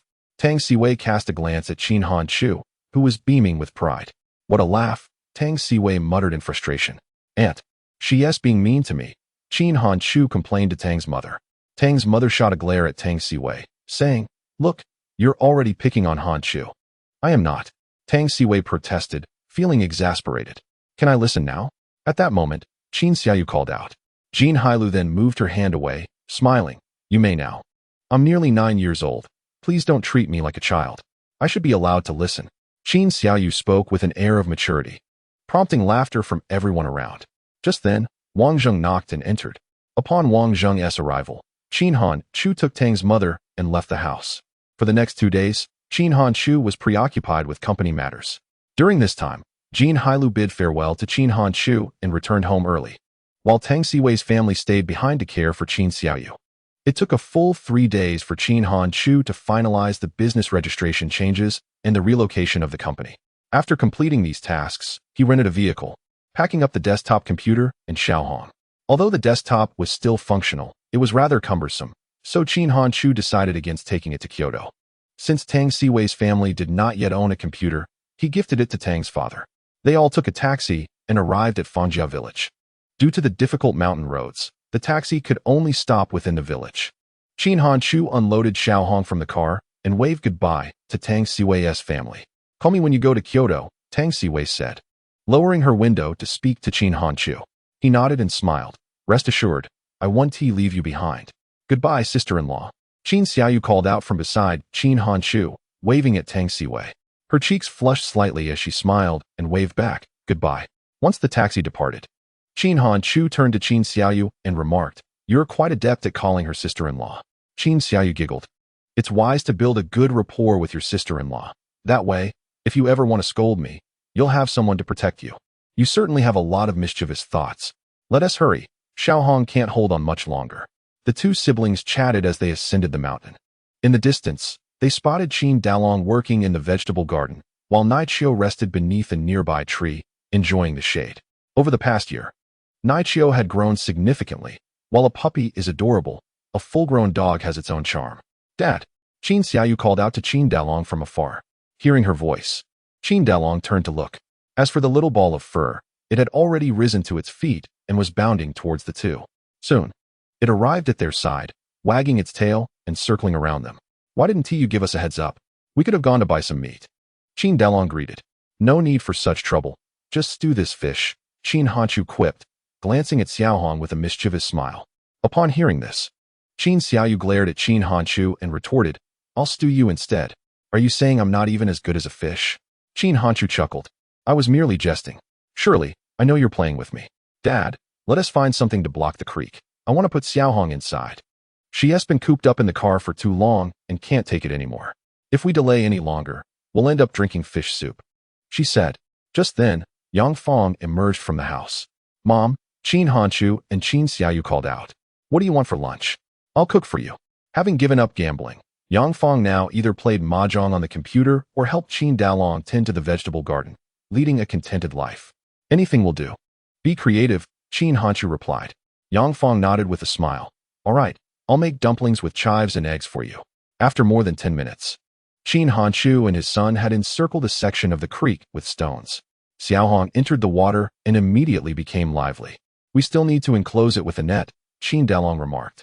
Qin Hanchu examined the creek's terrain and suggested, "Let us dig a bit deeper tomorrow and then use iron mesh to seal both sides." Qin Dalong nodded with a grin. "All right, we'll create a small fish pond." "Brother, I found 2 eggs." At that moment, Qin Xiaoyu emerged from beneath a pine tree, holding 2 eggs. Not only had Qin Dalong cultivated a vegetable garden, but he also raised over 10 free-range chickens on the mountain. These eggs were laid by the free-range hens. "Take them to Mom and ask her to make dumplings for you," Qin Hanchu chuckled. Chapter 69. Lu Laolao enters the Grand View Garden at noon. The family gathered to enjoy dumplings together. While they were eating, Qin Dalong inquired, "Hanchu, which university do you plan to apply to?" "People's University of Kyoto," Qin Hanchu replied. "What level is that school?" Qin Dalong asked, unfamiliar with the institution. "It's comparable to Tsinghua and Peking University." In this era, rural communication was still underdeveloped, and most farmers were only aware of Tsinghua and Peking University. Upon hearing Qin Hanchu's explanation, Qin Dalong and his wife were astounded. Once, Qin Hanchu had been a lackluster student. Who could have predicted that he would not only gain admission to a good high school, but also to a prestigious institution like Tsinghua? "I don't know what good deeds I did in my past life to deserve such a wonderful son. Without you, I can only imagine what our family would have become." Qin Dalong's eyes glistened with moisture. The achievements of Qin Hanchu intensified Qin Dalong's feelings of guilt. As a father, He had not only failed to assist Qin Hanchu, but had also burdened him with numerous troubles. Let us not dwell on that. Your provision of a warm and complete home is more than enough for me. Indeed, in a couple of days, you all must accompany me to the county town. And thereafter, we shall proceed to Kyoto, Qin Hanchu stated. To Kyoto? Yang Fong expressed her surprise. Having lived for so long, she had scarcely visited the county town. The thought of going to Kyoto made her somewhat anxious. I need to take Xiaoyu to Kyoto for her schooling. And you must assist her in completing the transfer procedures, Qin Hanchu elucidated. Qin Dalong, aware of the superior educational environment in Kyoto, nodded in agreement, saying, all right. We shall follow your lead. In these next 2 days, we need to find someone to look after our home, Yang Fong remarked. Tomorrow, I will speak to Xiao Jun. He has long desired to play on the computer. He will surely be willing to help watch the house. The Xiao Jun mentioned by Qin Dalong is the secretary of Fangjia Village. Since Qin Dalong settled in Fangjia Village, his interactions with this old classmate had increased. Nowadays, many envy Qin Dalong's leisurely lifestyle, as the village secretary often drops by to play games for a while. The following morning, Qin Hanchu, alongside Qin Dalong, excavated a small section of the creek in front of their residence to create a small pond. Once the pond was completed, Qin Hanchu ventured to the hardware store to purchase iron mesh and gauze. After some arrangement, a miniature fish pond was established. In addition to the little red fish, Qin Hanchu caught some additional fish to inhabit it. 3 days later, the family arrived at the county town. Without pausing for rest, the four directly went to the Education Bureau. After a busy morning, they finally managed to complete the transfer of student status. At noon, the family returned to their residence in the county town. This was the first visit for Qin Dalong and his wife. After lunch, Qin Hanchu took out a piece of paper and wrote a rental agreement. Upon seeing this document, Yang Fong curiously inquired, have you rented this house for long? It is not rented. I purchased this house, Qin Hanchu replied. Upon hearing this, Yang Fong was taken aback once more. Until now, she remained unaware of Qin Hanchu's business endeavors. Although she did not know the cost of the house, it must have been worth several tens of thousands. Just the construction and acquisition of the house would have required an expenditure exceeding 100,000. To most farmers, 100,000 is undoubtedly a considerable sum. Yang Fong was eager to ask Qin Hanchu where he had acquired such funds, but she understood he would not divulge, so she suppressed her curiosity. The next day, Qin Hanchu took Qin Dalong and the others to the airport in Island City. At this point, Qin Xiaoyu had already grown accustomed to flying, but it was the first time for Qin Dalong and Yang Fong to board an airplane. Their nervousness was palpable. Seated on the plane, they resembled Lu Laolao entering the Grand View Garden, gazing around in wonder. Qin Hanchu personally fastened their seatbelts before returning to his own seat. This journey to Kyoto primarily involved 2 matters. First, to complete the transfer procedures for Qin Xiaoyu. Second, to lease an office space for the company.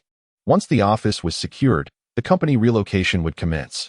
As the plane ascended, Qin Hanchu's parents gazed in astonishment out of the window. For them, the airplane was truly a marvel. Hanchu, how long will it take us to reach Kyoto? Qin Dalong inquired curiously. Qin Hanchu smiled and replied, an hour and a half. An hour and a half to reach Kyoto? Is it truly that fast? It takes a full hour to travel from our village to the county town. Upon learning that it would only take an hour and a half to fly to Kyoto, Qin Dalong and Yang Fong were quite astonished. As it was their inaugural flight, they felt as though time passed swiftly. After the airplane touched down, the two remained in awe. Exiting the airport, they were once again taken aback by the towering skyscrapers and the bustling traffic that unfolded before their eyes, expanding their horizons significantly. Subsequently, Qin Hanchu and his sister led Qin Dalong and Yang Fong to the subway entrance. Curiously, Yang Fong inquired, Hanchu, why are we going underground? With a smile, Qin Xiaoyu replied, we are going to take the subway. What is the subway? Yang Fong felt a twinge of inadequacy, realizing that even Qin Xiaoyu possessed broader knowledge than she did. Qin Xiaoyu pondered momentarily before explaining, the subway is a train that runs underground. Qin Dalong marveled, a train runs underground? Won't the buildings above collapse? In response, Qin Hanchu chuckled reassuringly, rest assured, that won't happen. Throughout this journey, Qin Dalong and his wife were truly exposed to the wider world. It was no wonder Qin Hanchu chose to bring Qin Xiaoyu to study in Kyoto. The perspectives gained here were beyond what rural children could compare. Those with broadened horizons tend to possess more mature thoughts and intellect. While children of similar ages from rural backgrounds are still engrossed in games, Their urban counterparts may have already embarked on entrepreneurial ventures. This is not meant to belittle rural life. Under Qin Hanshu's guidance, the family arrived at Wanquan Garden. Having not visited for a year, the house had accumulated a layer of dust. Hanshu, is this house yours? Yangfang initially assumed Qin Hanshu would take them to a hotel, but was surprised to find they were going directly to a residence. Moreover, Qin Hanshu surprisingly had a key. Without hesitation, he revealed, "This is my house. From now on, Xiaoyu and I will reside here." You bought a house. Qin Dalong and Yang Fong were nearly numb with disbelief. What on earth had their son done to amass such wealth? This was Kyoto, and the house was quite splendid. With a slight tremor, Qin Dalong asked, "How much did this cost?" It's perhaps best you don't know," Qin Hanshu replied. "Let us tidy up first. Tonight I will take you to enjoy the renowned Peking duck at Quanjude. After handling Xiaoyu's matters, I will show you around Kyoto, which can also be considered a tour." Although Qin Hanshu refrained from disclosing the price of the house, Qin Dalong and his wife understood it must have been quite expensive, given its size and grandeur. It surely must have cost hundreds of thousands. Just how much money does Qin Hanshu possess? What could a high school student possibly do to earn such a fortune? After more than 2 hours of diligent cleaning, the family finally had the house spotless. Without the dust, the residence appeared even more spacious and elegant. Qin Xiaoyu was exceedingly pleased with their new abode, particularly enamored with the large LCD television in the living room, which introduced her to a new realm of experience. Chapter 70, 1,850,000. That evening, the family arrived at Quanjude for Peking duck. As a time-honored establishment with a history of several centuries, Quanjude has become a renowned brand. In this era, it enjoys national fame. It was Qin Hanshu's first experience dining at Quanjude, and he could only describe the flavor as quite satisfactory. Its popularity, however, was more significantly attributed to its brand influence. Qin Dalong and Yang Fong felt quite out of place during their first visit to such an upscale restaurant, whereas Qin Xiaoyu appeared far more at ease, delighting in her meal.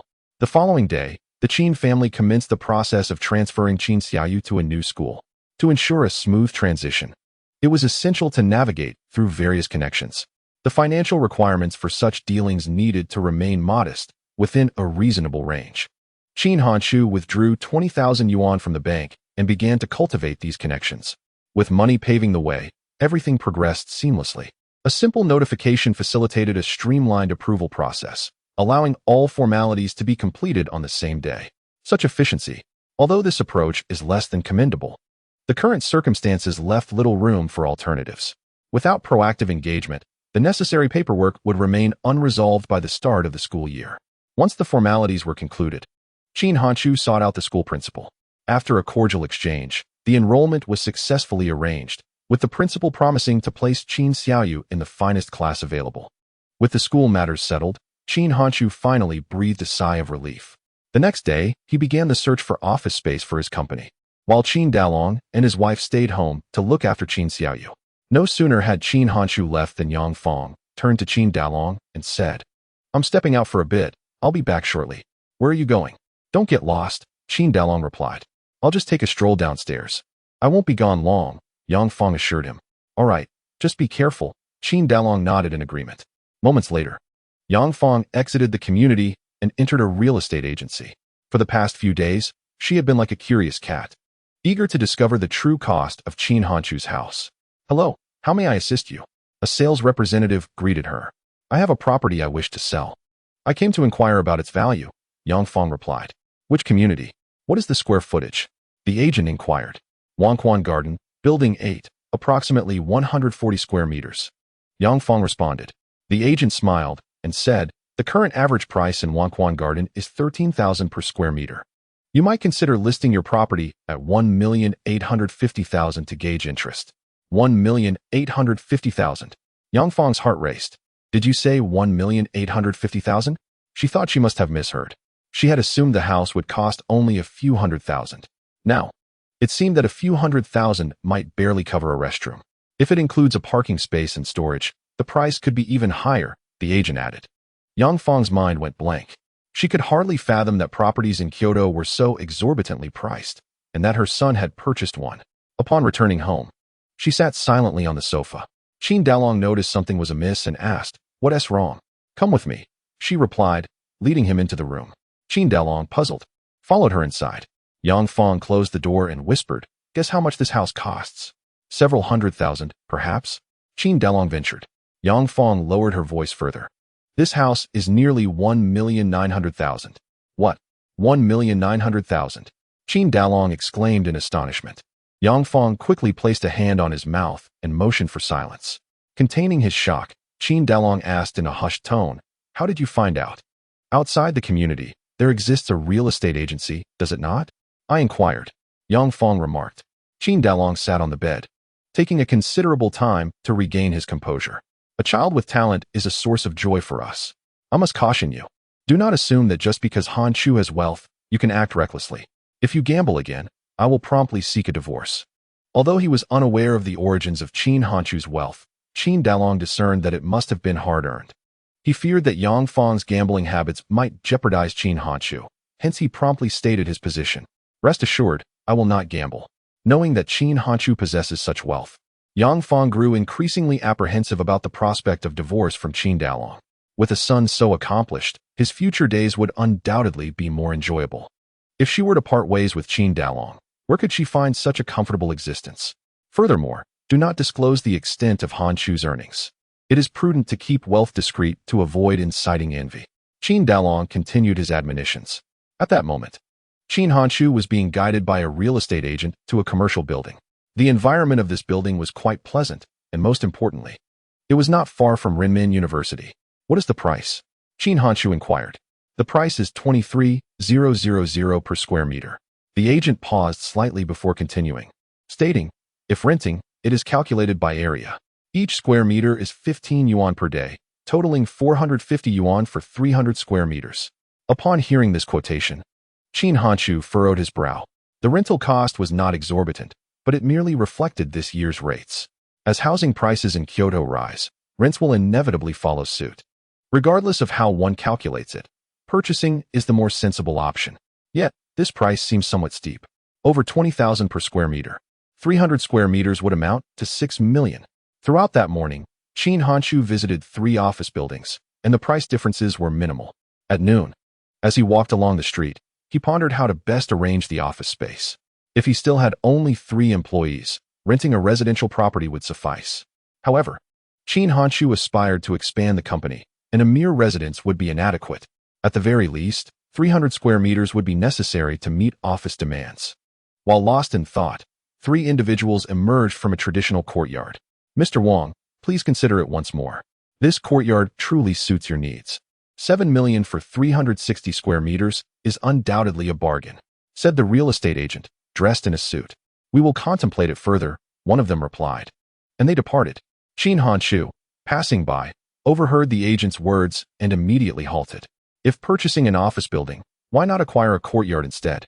Both are priced similarly at over 20,000 per square meter, yet the appreciation potential for the courtyard is significantly greater. However, Qin Hanchu lacked sufficient liquid funds. Extracting money from the stock market seemed disadvantageous as well. In terms of appreciation potential, shares of Penguin would likely yield greater value. "Hello, may I view this courtyard?" Qin Hanchu inquired of the agent. The agent, noticing that Qin Hanchu was merely a high school student, appeared reluctant to engage. "I have other matters to attend to. If it is suitable, I will purchase it." Qin Hanchu understood that the agent looked down upon him. In the agent's eyes, he was nothing more than an ordinary high school student. Since Qin Hanchu is not a potential client, why waste time? This logic is sound. So Qin Hanchu is not angered. Upon hearing his words, the salesperson was taken aback. "Young man, you must be joking." The real estate agent was somewhat uncertain. Could this young man be a wealthy heir? Chapter 71. Sale of Film and Television Copyrights. In truth, Qin Hanchu had not yet resolved to purchase this Sihiyuan. The primary issue was financial constraints. At the beginning of 2007, he possessed 3 million in Penguin stocks. After a series of investments over the past 6 months, his holdings had grown to over 5 million. Even with the property in Wangquan Garden, his total assets barely reached 7 million. Although the Sihiyuan held significant appreciation potential, liquidating his stocks was simply out of the question. Just moments ago, Qin Hanchu had mentally calculated his finances. He currently held over 800,000 shares of Penguin stock, and the future share price was projected to exceed 400 yuan each. This meant that his current stock alone was worth over 300 million yuan. Not being a professional investor, Qin Hanshu was unaware that Penguin would undergo a stock split in 2014, converting each share into 5. Consequently, his 800,000 shares would transform into 4 million. Multiplying 4 million by the anticipated price of 400 yuan per share would yield nearly 1.6 billion. Had Qin Hanshu known of this stock split, he would undoubtedly have refrained from purchasing the property in Wangquan Garden, instead investing all his funds into the stock market. However, given that he was merely an ordinary person in his previous life, he could not have predicted his rebirth. "All right, let us take a look inside," he said. Guided by the real estate agent, Qin Hanshu entered the Sihiyuan. Compared to others, this particular residence appeared more modern. The previous owner had renovated it a decade ago, making it livable without further remodeling. Most importantly, it boasted complete ownership rights and a property certificate. In Kyoto, Sihiyuan with full property rights are quite rare. The real estate agent narrated as they toured the premises. To be honest, Qin Hanshu was quite satisfied with the Sihiyuan, spanning 360 square meters. It would suffice as an office space for his company. Contemplating this, Qin Hanshu inquired, "Can this Sihiyuan be purchased with a loan? Are you of legal age?" The real estate agent asked. Qin Hanshu nodded affirmatively. "This Sihiyuan has complete ownership rights, so a loan is possible. However, you may not meet the requirements," the agent replied. "What are the requirements?" Qin Hanshu asked. "First, you must have collateral. Additionally, you need to provide proof of funds from a bank," the real estate agent explained. Upon hearing this, Qin Hanshu's eyes sparkled with excitement. If he could secure a loan, it would be ideal. "I own a 140 square meter residence in Wangquan Garden, purchased outright," Qin Hanshu stated. Upon hearing this, the real estate agent's eyes widened in astonishment. Could he truly be a wealthy heir? "But do you have proof of funds?" the agent inquired. "With a monthly bank flow nearing 400,000, it should suffice." Over the past 6 months, Qin Hanshu's royalties and the company's revenue have been on the rise. His current monthly income has stabilized around 400,000. The real estate agent was astonished, eyes widening in disbelief. "400,000 in monthly flow? Is this an allowance from your family?" "While the flow is sufficient, it would be prudent to have company verification," the agent hurriedly remarked. "I own a media company, so this should not pose a problem," Qin Hanshu replied. Upon hearing this, the real estate agent smiled and said, "There is just one last matter.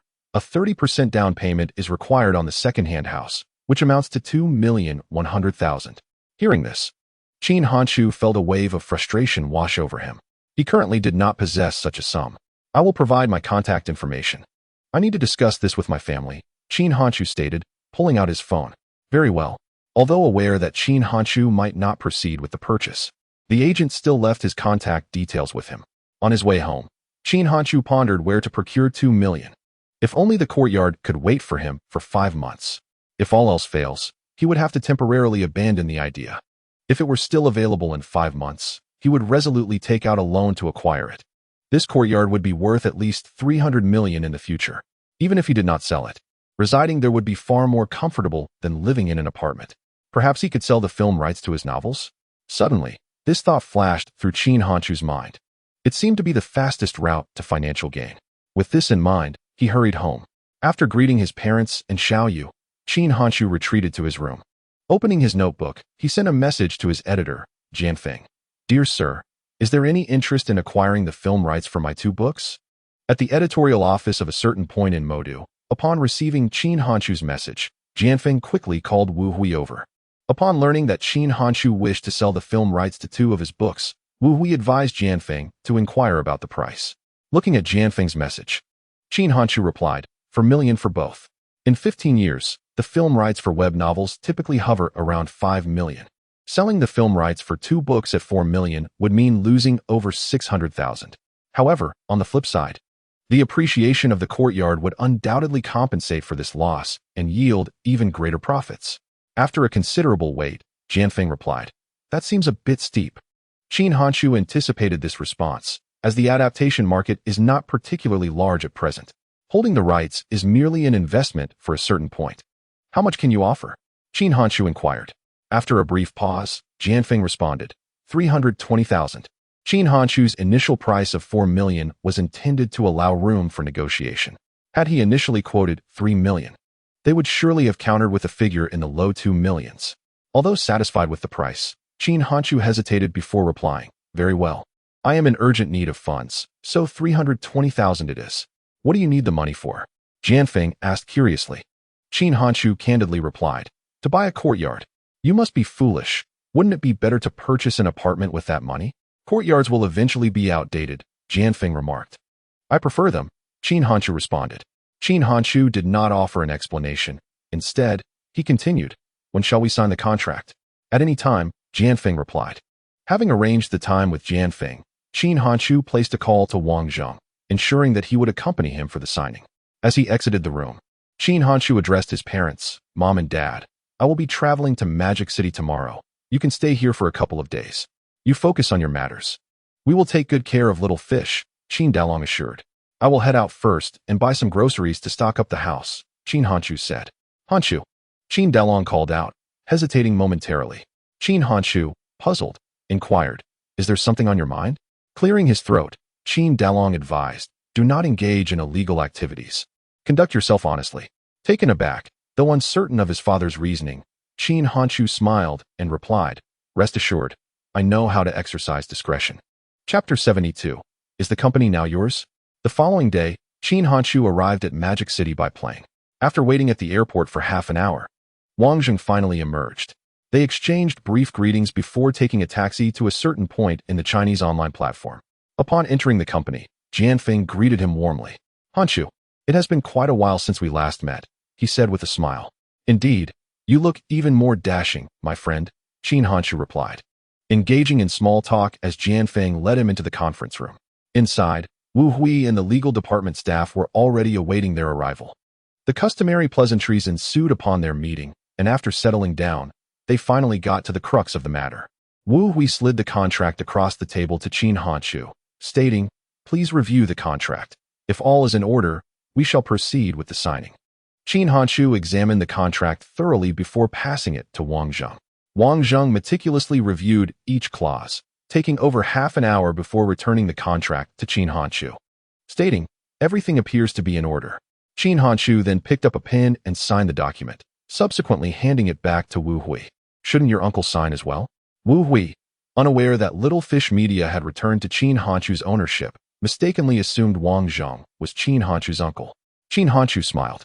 I neglected to mention that I have acquired Little Fish Media, so my signature is sufficient. This gentleman is not my uncle. He is my attorney. Is the company now yours? Upon hearing this, Wu Hui suddenly comprehended the situation. He realized that Little Fish Media had always been under Qin Hanshu's control. The so-called uncle was merely a puppet. He was astonished that someone so young could navigate the business realm with such acumen. The rights, which could have been obtained for free, now demanded an expenditure of over 3 million to acquire.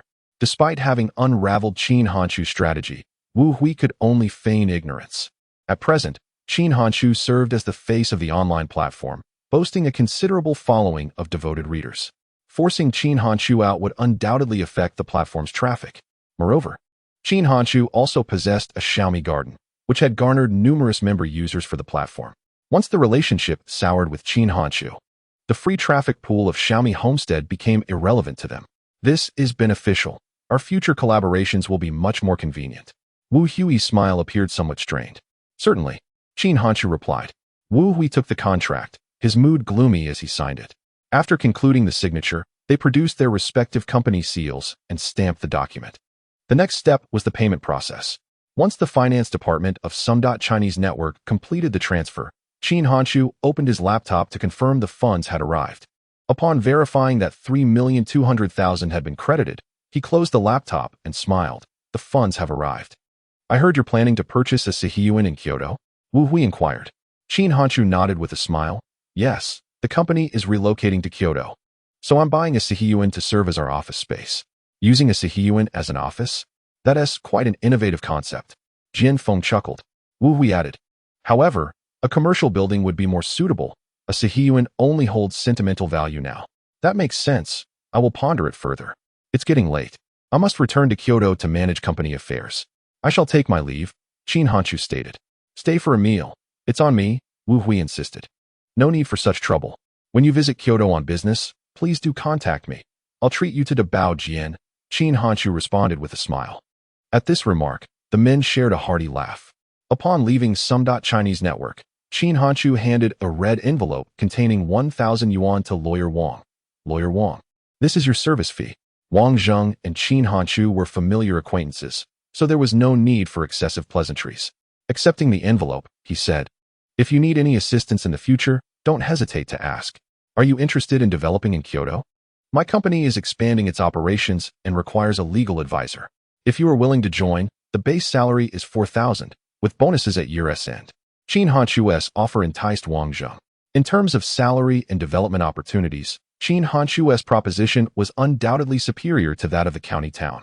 However, his family resided in the county town, which hindered his ability to leave freely. Thank you for your consideration. I will discuss it with my wife, Wang Zheng replied, conflicted. Qin Hanchu nodded. Please take your time to think it over. At the airport, Qin Hanchu purchased a return ticket for Wang Zheng.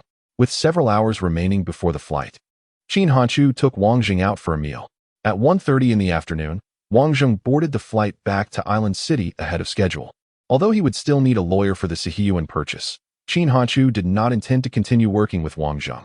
This was not due to a lack of trust. Rather, securing a loan for the Sihiyuan required a lawyer who was more familiar with Kyoto's policies, facilitating the process. By 5 o'clock in the afternoon, Qin Hanchu exited Kyoto Airport. While on the subway, he called the property agent. Upon learning that Qin Hanchu intended to buy the Sihiyuan, the agent was overjoyed. If the deal went through, the commission from the sale alone would exceed 70,000 yuan. As Qin Hanchu needed to secure a loan, the agent would also earn another commission from the bank. Since it was already too late, they arranged to meet the following morning. He arrived home at 6:30. Upon seeing Qin Hanchu, Qin Xiaoyu joyfully rushed over. Brother, you're back. Have you eaten? Have you eaten yet? Will you make something for me? Qin Hanchu teased upon seeing Qin Xiaoyu smile. I cannot cook, but I can offer you my bread. Qin Xiaoyu replied with a grin. Yang Fong stood up and said, no need for bread. I will prepare a bowl of noodles for you. Qin Hanchu nodded with a smile. Thank you, Mom. Yang Fong cheerfully entered the kitchen to cook noodles for him. Is everything going smoothly? Qin DeLong inquired as he poured a cup of tea for Qin Hanchu. After taking a sip of tea, Qin Hanchu nodded and replied, quite smoothly. That is good to hear, Qin DeLong responded. Brother, when shall we go out to play? Qin Xiaoyu asked, wrapping her arms around Qin Hanchu's shoulders with a smile. Qin Hanchu patted her shoulder, saying, after a day of flying, I feel quite exhausted. Let me give you a massage. As he spoke, Qin Xiaoyu began to massage Qin Hanchu's back. He chuckled. I have some tasks to attend to in the next couple of days. Once I complete them, I will take you all out for some fun. Brother, you truly work too hard. It pains my heart. Qin Xiaoyu giggled. Hearing this, Qin Hanchu replied with a smile. As long as you grow up and can still massage my back, I will be utterly content. What are you saying? Do you think I am an ungrateful little wolf? Qin Xiaoyu pouted. That remains to be seen. It depends on your performance. Since their parents returned to normalcy, Qin Xiaoyu's personality has become increasingly cheerful. This is how a young girl ought to be. Chapter 73. Acquiring the courtyard. Moments later, Yang Fong emerged with the cooked noodles. The noodles were topped with a fried egg and some greens, looking quite appetizing. Mom, your culinary skills have improved, Qin Hanchu said as he reached out to take the bowl with a smile. How does it taste? Yang Fong asked. Qin Hanchu took a bite and nodded.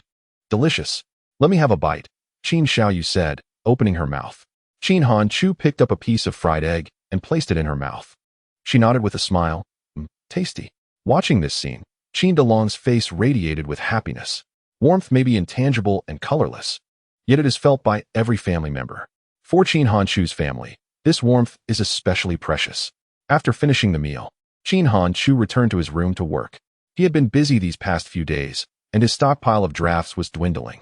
If he didn't work diligently on his writing, he would soon face interruptions. It was only by 11 at night that Qin Hanchu completed 2 chapters. Upon leaving his room, he found that Qin Xiaoyu and his parents had already retired for the night. Upon waking, Qin DeLong had prepared rice porridge. Qin Hanchu hurriedly finished his meal and then left the house. On his way to the courtyard, Qin Hanchu stepped into a law firm. Hello, sir. How may I assist you? The receptionist, a stunning young woman, inquired politely. Qin Hanchu replied, I would like to retain a lawyer. Please follow me, she said, leading him to the office of the firm's owner. The owner, a man in his 30s, smiled upon learning that Qin Hanchu wished to retain legal counsel and asked, Sir, what do you need a lawyer for? Are you going to court? I intend to purchase a courtyard and require assistance with the loan process, Qin Hanshu explained. I seek the assistance of a proficient lawyer to safeguard me from potential pitfalls, Qin Hanshu stated. Certainly, the daily fee is 1,000 yuan, the lawyer replied. Qin Hanshu had no objections to this price and nodded in agreement. Observing Qin Hanshu's acceptance, the law firm's proprietor instructed the receptionist to summon attorney Chen Tsai. Shortly thereafter, a woman clad in a lawyer's uniform entered. She appeared to be in her mid-20s, with a striking ponytail. This is attorney Chen Tsai.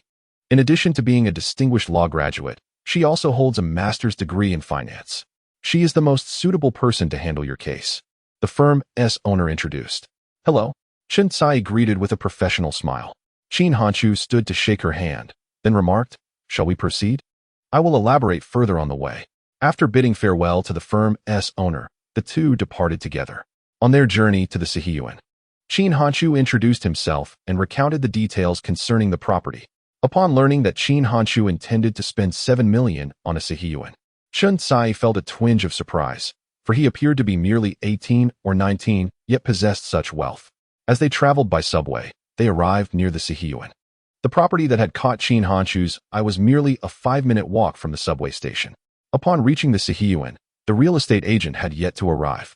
This was not due to tardiness on the agent's part, but rather because Qin Hanshu had intentionally arrived early. While waiting, he took the opportunity to inquire about the neighborhood. Ensuring there were no sordid histories associated with the Sihiyuan, for purchasing a so-called haunted house would be quite unsettling. To verify the information, he also consulted a distant neighbor. Not long after his inquiries, the real estate agent hurriedly approached. "Good day, Mr. Qin. I apologize for the wait." After exchanging pleasantries, Qin Hanshu stated, "Let us proceed inside for a closer inspection." "Of course, please follow me," the agent replied with a smile. This time, Qin Hanshu scrutinized the property meticulously.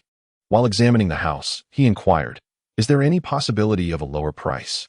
The agent responded, "The owner has specified that they will not sell for less than 7 million. Is your commission covered by the seller or by me, the buyer?" Qin Hanshu asked. The agent explained, "The owner is in urgent need of funds, so the commission is borne by the seller." Qin Hanshu smiled and nodded, pleased to save an additional sum. Having resolved to proceed with the purchase, it was essential to arrange a meeting with the owner. Within half an hour, the owner arrived, bearing the property deed and relevant documents. Attorney Chen Tsai reviewed the paperwork and confirmed that the property rights were unblemished. Subsequently, the three parties made their way to the bank, where they submitted applications, conducted assessments, arranged property mortgages, verified transactions, and completed loan approvals. This entire process spanned a fortnight. In addition to the 210,000 yuan down payment, Qin Hanshu also paid a portion of the taxes. Compared to the 7 million purchase price, these taxes were negligible.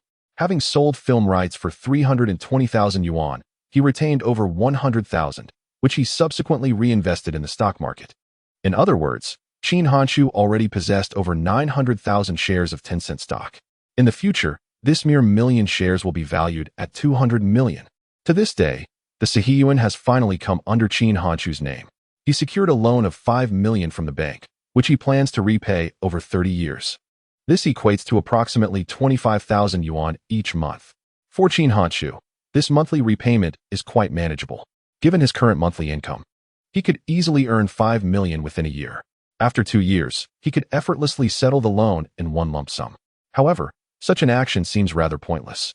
Although it would save some interest, in reality, Qin Hanshu would incur losses. Investing the 5 million intended for loan repayment into the stock market would yield significantly greater profits than the interest saved. Thus, true affluent individuals do not hastily rush to pay off bank loans. Instead, they invest their available funds, reaping larger returns. Conversely, for an ordinary person, it is advisable to prioritize loan repayment.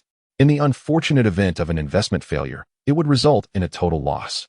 Until the loan is settled, Qin Hanshu's Sihiyuan and the properties in Wangquan Garden serve as collateral and cannot be traded. "Mr. Qin, congratulations on acquiring a Sihiyuan," Chen Tsai smiled. "These past few days have been hard on you. Let's have lunch together as a token of my gratitude," Qin Hanshu replied. "No need," Chen Tsai declined. But Qin Hanshu smiled. "Are you afraid I might pursue you? I have a girlfriend, so that is not an issue. What should I fear? You are but a tender shoot. If anything, it is you who should be wary of me," she laughed. Under Qin Hanshu's guidance, The two arrived at a moderately priced restaurant. After settling in, Qin Hanchu smiled and said, "Lawyer Chun, I wish to consult you about something." "Please, go ahead," Chun Tsai responded. Pouring tea for Chun Tsai, Qin Hanchu inquired, "Is it more appropriate for a company to establish its own legal department or to outsource its legal affairs?" Chun Tsai pondered before answering. "For large enterprises, establishing an in-house legal team is certainly more suitable. However, for small to medium-sized companies, I personally recommend outsourcing." "What are the fees for outsourcing at your law firm?" Qin Hanchu's true purpose for inviting Chun Tsai to dinner was to discuss this matter. He initially intended to have Wang Zheng assist him, but Wang Zheng, due to family reasons, was unwilling to leave the county. Hence, he considered outsourcing the legal services. Throughout the meal, Qin Hanchu and Chun Tsai engaged in extensive conversation. Thanks to Chun Tsai's explanations, Qin Hanchu gained a comprehensive understanding of legal outsourcing. After finishing their meal, the two parted ways at the hotel entrance. In the afternoon, Qin Hanchu officially relocated his company to Kyoto. Since he intended to use the Sihiyuan as an office space, he naturally needed to enlist a renovation team for modifications. During this period, the internet connection and office furniture were also arranged. Once the computers were moved in, they could commence work immediately. Having sorted out these matters, Qin Hanchu once again took his parents and Qin Xiaoyu out for leisure activities. During the days when the bank was reviewing his application, he had already taken the trio to witness the flag-raising ceremony and visit the Summer Palace. Next, they were to visit attractions such as Badaling, the Forbidden City, and the Temple of Heaven. Over the course of 5 days, Qin Xiaoyu had an immensely joyful experience. Qin Dalong and Yang Fong also had their horizons broadened. On this particular day, the family returned to the county town. After entrusting Qin Xiaoyu to her grandparents, Qin Hanchu made his way to Aunt Tang's residence. Upon seeing Qin Hanchu return, Chun Dong and the others greeted him with smiles. The office space in Kyoto had been secured, and it was time to commence packing for the move. Qin Hanchu had previously discussed the relocation with the trio, so they were well prepared. Upon receiving Qin Hanchu's directive, they immediately began their bustling preparations. Naturally, the first items to be taken were the computers and other office equipment.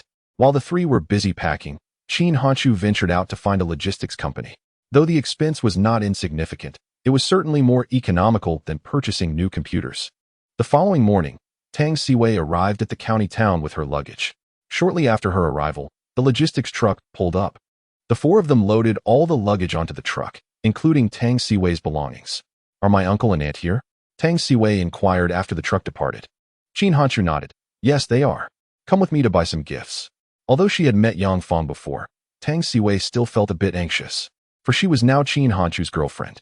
Qin Hanchu first agreed to Tang Siwei's suggestion, then turned to Chen Dong and the others, saying, "You all prepare as well. We shall depart for Kyoto at 2 in the afternoon." "All right. We are already prepared. I am looking forward to the new office space." Chen Dong and the others replied with cheerful smiles. Holding Tang Siwei's delicate hand, the two took a taxi to the supermarket. "What should we buy?" Qin Hanchu pondered. "Aside from cigarettes and alcohol, it seems we can only buy tea." Tang Siwei knew that Qin Dalong did not smoke, so there was no need to consider buying cigarettes. As for alcohol, it was even less of an option, for Qin Dalong had only just managed to quit drinking, and it would be unwise to tempt him. "Then let us buy tea. I am certain my parents will appreciate whatever you choose," Qin Hanchu smiled. Hearing this, Tang Siwei's face lit up with joy. "How about we also buy a piece of jewelry for Andy?" she suggested. "What kind of jewelry?" Qin Hanchu inquired. "How about a gold bracelet?" she proposed. Qin Hanchu chuckled. "Let us pass on that. I fear she might flaunt it everywhere." "Then what do you think we should buy?" Tang Siwei asked with a playful tone. After thoughtful consideration, Qin Hanchu replied, "A piece of clothing will suffice." "All right, I'll go with your suggestion." Tang Siwei nodded in agreement. The two of them purchased tea at the supermarket before heading to the checkout. Just as Qin Hanchu was about to pay, Tang Siwei asked, "What are you doing?" "Paying," he replied. Tang Siwei took out her wallet and insisted, "This is my gift for your father, so I must pay." "All right, you handle it," Qin Hanchu relented. Knowing Tang Siwei was financially capable, after buying the tea, they proceeded to a clothing store. After an hour of selection, they finally found a lovely outfit for Yang Fong. Given that they needed to hurry to Kyoto in the afternoon, they raced back home. "Mom and Dad, Sister Siwei has arrived." As Qin Hanchu and his companions stepped into the courtyard, the voice of Qin Xiaoyu resonated from within the room. Shortly thereafter, Qin Delong and Yang Fong emerged to greet them. Siwei has arrived. Do come inside, Yang Fong said with a warm smile. Tang Siwei, feeling somewhat bashful, handed her attire to Yang Fong and cheerfully remarked, Auntie, this is a gift for you. I hope you will like it. Of course, I shall cherish anything you give. Yang Fong replied, already aware, along with Qin Delong, of Tang Siwei's relationship with Qin Hanchu, a piece of information undoubtedly divulged by Qin Xiaoyu. Uncle, this tea is for you. Tang Siwei presented a box of tea leaves to Qin Delong, who beamed with delight, exclaiming, Wonderful. Come in and let us eat. Sister-in-law, what about mine? Qin Xiaoyu giggled. Tang Siwei accepted a box of chocolates from Qin Hanchu and handed it to Qin Xiaoyu, saying, You shall not be left out. Thank you, sister-in-law. Being still a child at heart, Qin Xiaoyu was unconcerned with the value of gifts. Even a mere handful of lollipops would bring her immense joy. Hearing Qin Xiaoyu affectionately refer to her as sister-in-law filled Tang Siwei with delight. Call me sister. It is not yet time for such terms, Qin Hanchu admonished Qin Xiaoyu. Tang Siwei shot him a playful glance, then shyly said, I prefer to be called sister-in-law. It pleases me. Such a blockhead. Qin Xiaoyu rolled her eyes at Qin Hanchu before sweetly taking Tang Siwei's hand and saying, Sister-in-law, let us dine. Amidst their laughter and chatter, the family proceeded into the living room, where Yang Fong had already prepared lunch. Once seated, the family enjoyed their meal while engaging in light conversation. Time flew swiftly, and before they knew it, it was already 1:30 in the afternoon. After taking a sip of water, Qin Hanchu addressed his parents, Mom, Dad, we must take our leave. When you head back, just leave the keys under the stone at the door. I will ask Lawyer Wang to rent out the house. All right. Do take good care of yourselves while you're out there, Qin Delong responded, then turned to Tang Siwei. Xiaowei, should Hanchu give you any trouble, do not hesitate to call me. After all, I am his father, and my words should carry some weight. Thank you, uncle. Tang Siwei beamed, feeling empowered by his words as she cast a triumphant glance at Qin Hanchu, accompanied by Qin Delong and Yang Fong. The trio made their way to the village entrance, where Qin Dong and his companions were already waiting. Under the watchful eyes of Qin Delong and Yang Fong, the six of them took 2 taxis to the station. Do you think Hanchu and Siwei will last? Yang Fong inquired, gazing at the departing taxis. Qin Delong replied, Xiaowei is sensible and considerate. She compliments Hanchu well. I have high hopes for them. At 9:30 in the evening, the 6 emerged from Kyoto Airport. By this hour, the subway service had ceased, leaving them no choice but to take taxis. 40 minutes later, they arrived at the Sihiyuan. This will be our new company, Qin Hanchu announced, gesturing to the courtyard with a smile. At this, Qin Dong and his companions widened their eyes in astonishment. A Sihiyuan? How impressive. They had anticipated Qin Hanchu would rent a simple dwelling, never expecting it to be a Sihiyuan. Chapter 75. Is this dessert delicious? As he pushed open the grand door, Qin Hanchu flicked on the entrance light, revealing a striking mirrored wall that first caught their attention. The wall is adorned with artistically crafted murals.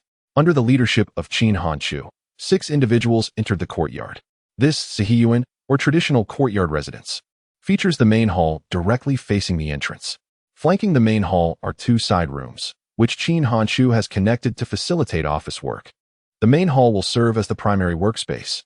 In addition to the main hall, the east wing has been arranged as an office area, while the west wing has been transformed into a dormitory for staff. This dormitory accommodates 4 bunk beds, allowing 8 employees to rest. Of course, this is merely a temporary arrangement.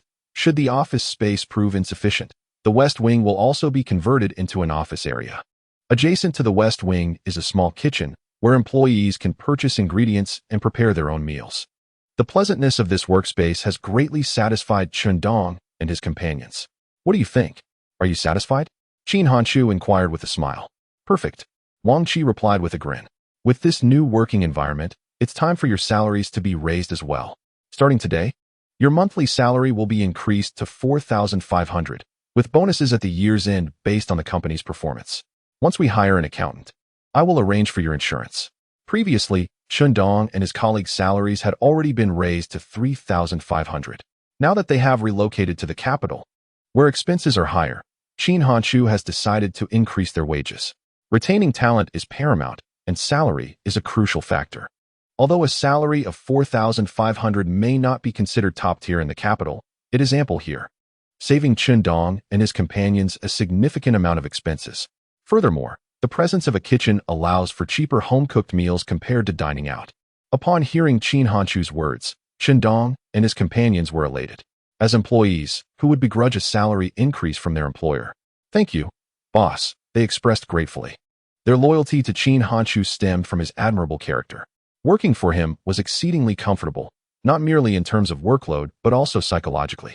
Qin Hanchu would not impose unpaid overtime, and even when assisting Tang Siwei and Jin Hailu with uploading novels, there would be benefits, as long as they fulfilled their tasks. They could even take breaks during work hours without fear of reprimand. To further expand the company's operations, I will be hiring a few more employees. With more staff, there will naturally be a need for a manager. Which of you three is interested in taking on this supervisory role? He cautioned. Let me be clear. If management skills are lacking, I will replace you. As Qin Hanchu still needed to attend school, the company required someone to oversee operations. Knowing Chen Dong and his companions well, he trusted them. The three exchanged glances, intrigued by the opportunity, but it was Yang He who stepped forward to speak. "I would like to give it a try." "Very well. Starting today, you are the company's supervisor. You will undergo a 3-month probationary period, and if you prove competent, your salary will increase by 300 each month." In truth, Yang He was Qin Hanchu's most favored candidate. Among the trio, Chen Dong and Wang Qi exhibited more introverted personalities, while Yang He was notably more extroverted. Moreover, Yang He possesses a rather high emotional intelligence. Qin Hanchu initially appeared to be encouraging the three to self-recommend, yet he was astutely aware of Chen Dong and Wang Qi's reluctance to speak up. As a manager, if one cannot advocate for oneself or engage in communication, how could they possibly coordinate the tasks of their colleagues? "I shall strive diligently," Yang He declared. Qin Hanchu nodded and then addressed the three, stating, "You are the stalwarts of the company. As the organization expands, each of you has the potential to ascend to management positions. Make an effort to read more literature on management, so that I can confidently entrust you with the supervision of a department." Upon hearing this, Chen Dong and Wang Qi's eyes sparkled with renewed hope. Although they were not particularly eloquent, who among them did not aspire for advancement? The enticing prospects laid out by Qin Hanchu filled the three with anticipation for the future. "We will work hard." Wang Qi adjusted his glasses and replied, "Let us tidy up and get some rest. We have a busy day ahead tomorrow." With that, Qin Hanchu and the others departed from the courtyard. As they sat in the taxi on their way home, Tang Siwei inquired of Qin Hanchu, "Is this courtyard rented?"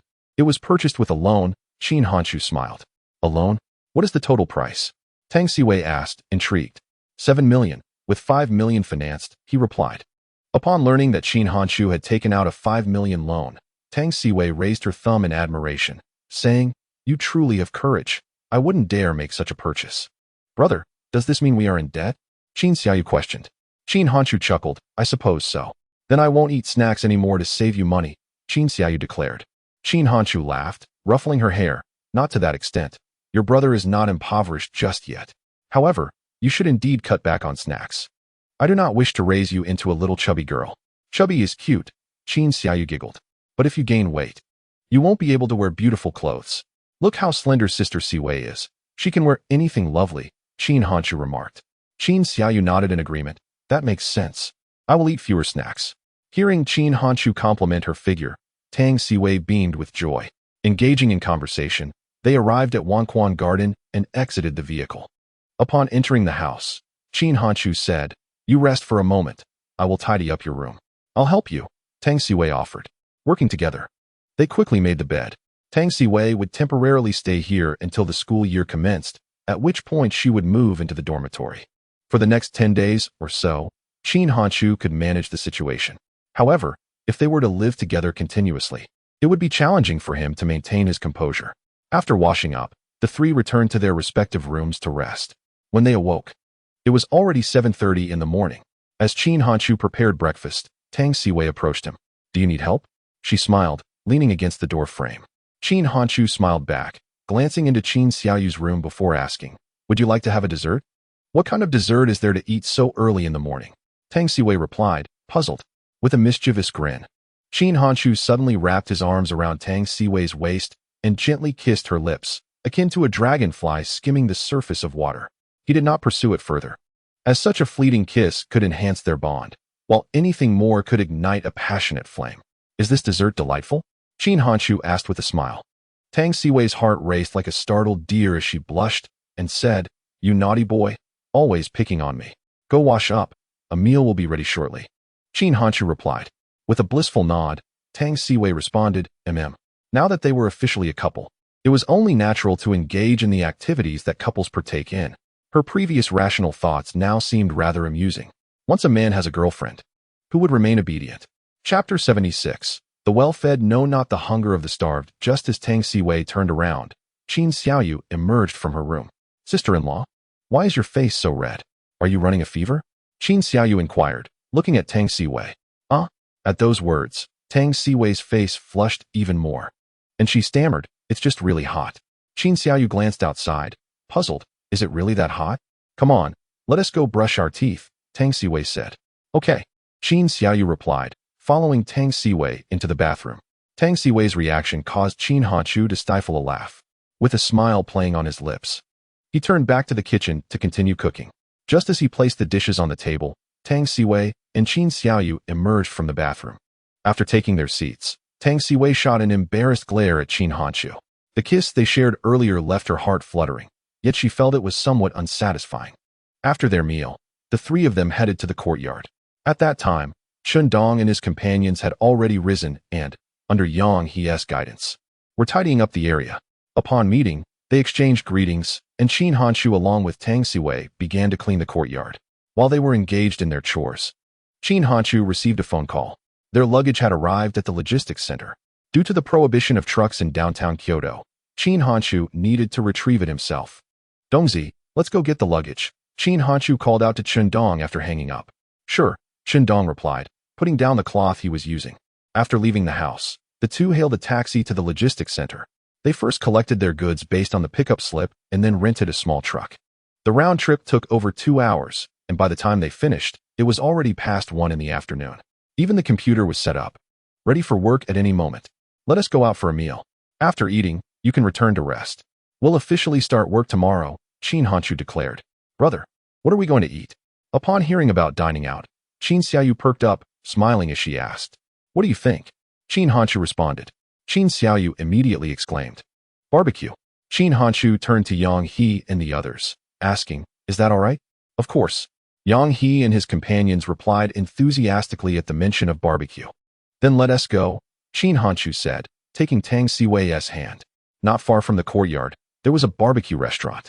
The 6 of them settled down, and Qin Hanshu first ordered several dishes before telling Yang He and the others, feel free to order any skewers you want. Having worked all morning, the 6 were already ravenous. As the dishes arrived, Qin Hanshu called everyone to dig in. Do you 3 drink? Since you don't have to work this afternoon, you can indulge a little. Although Qin Hanshu did not drink, he didn't want to restrict others. Eating barbecue without drinking felt like a soulless affair. Upon hearing Qin Hanshu's remarks, the 3 individuals felt at ease. What would you like to drink? A beverage or mineral water? Qin Hanshu inquired of Tang Siwei. Before she could respond, Qin Xiaoyu exclaimed, I want a drink. Just have your plain water. There's no need for a beverage. You are currently changing your teeth, and you must take good care of them, Qin Hanshu advised. Qin Xiaoyu quickly approached Tang Siwei, clinging to her arm in a playful manner. Sister-in-law, I want a drink. The term sister-in-law instantly softened Tang Siwei's resolve, prompting her to say to Qin Hanshu, let her have a bottle. After she finishes, she can rinse her mouth and brush her teeth at home. Sister-in-law is so good to me, Qin Xiaoyu giggled.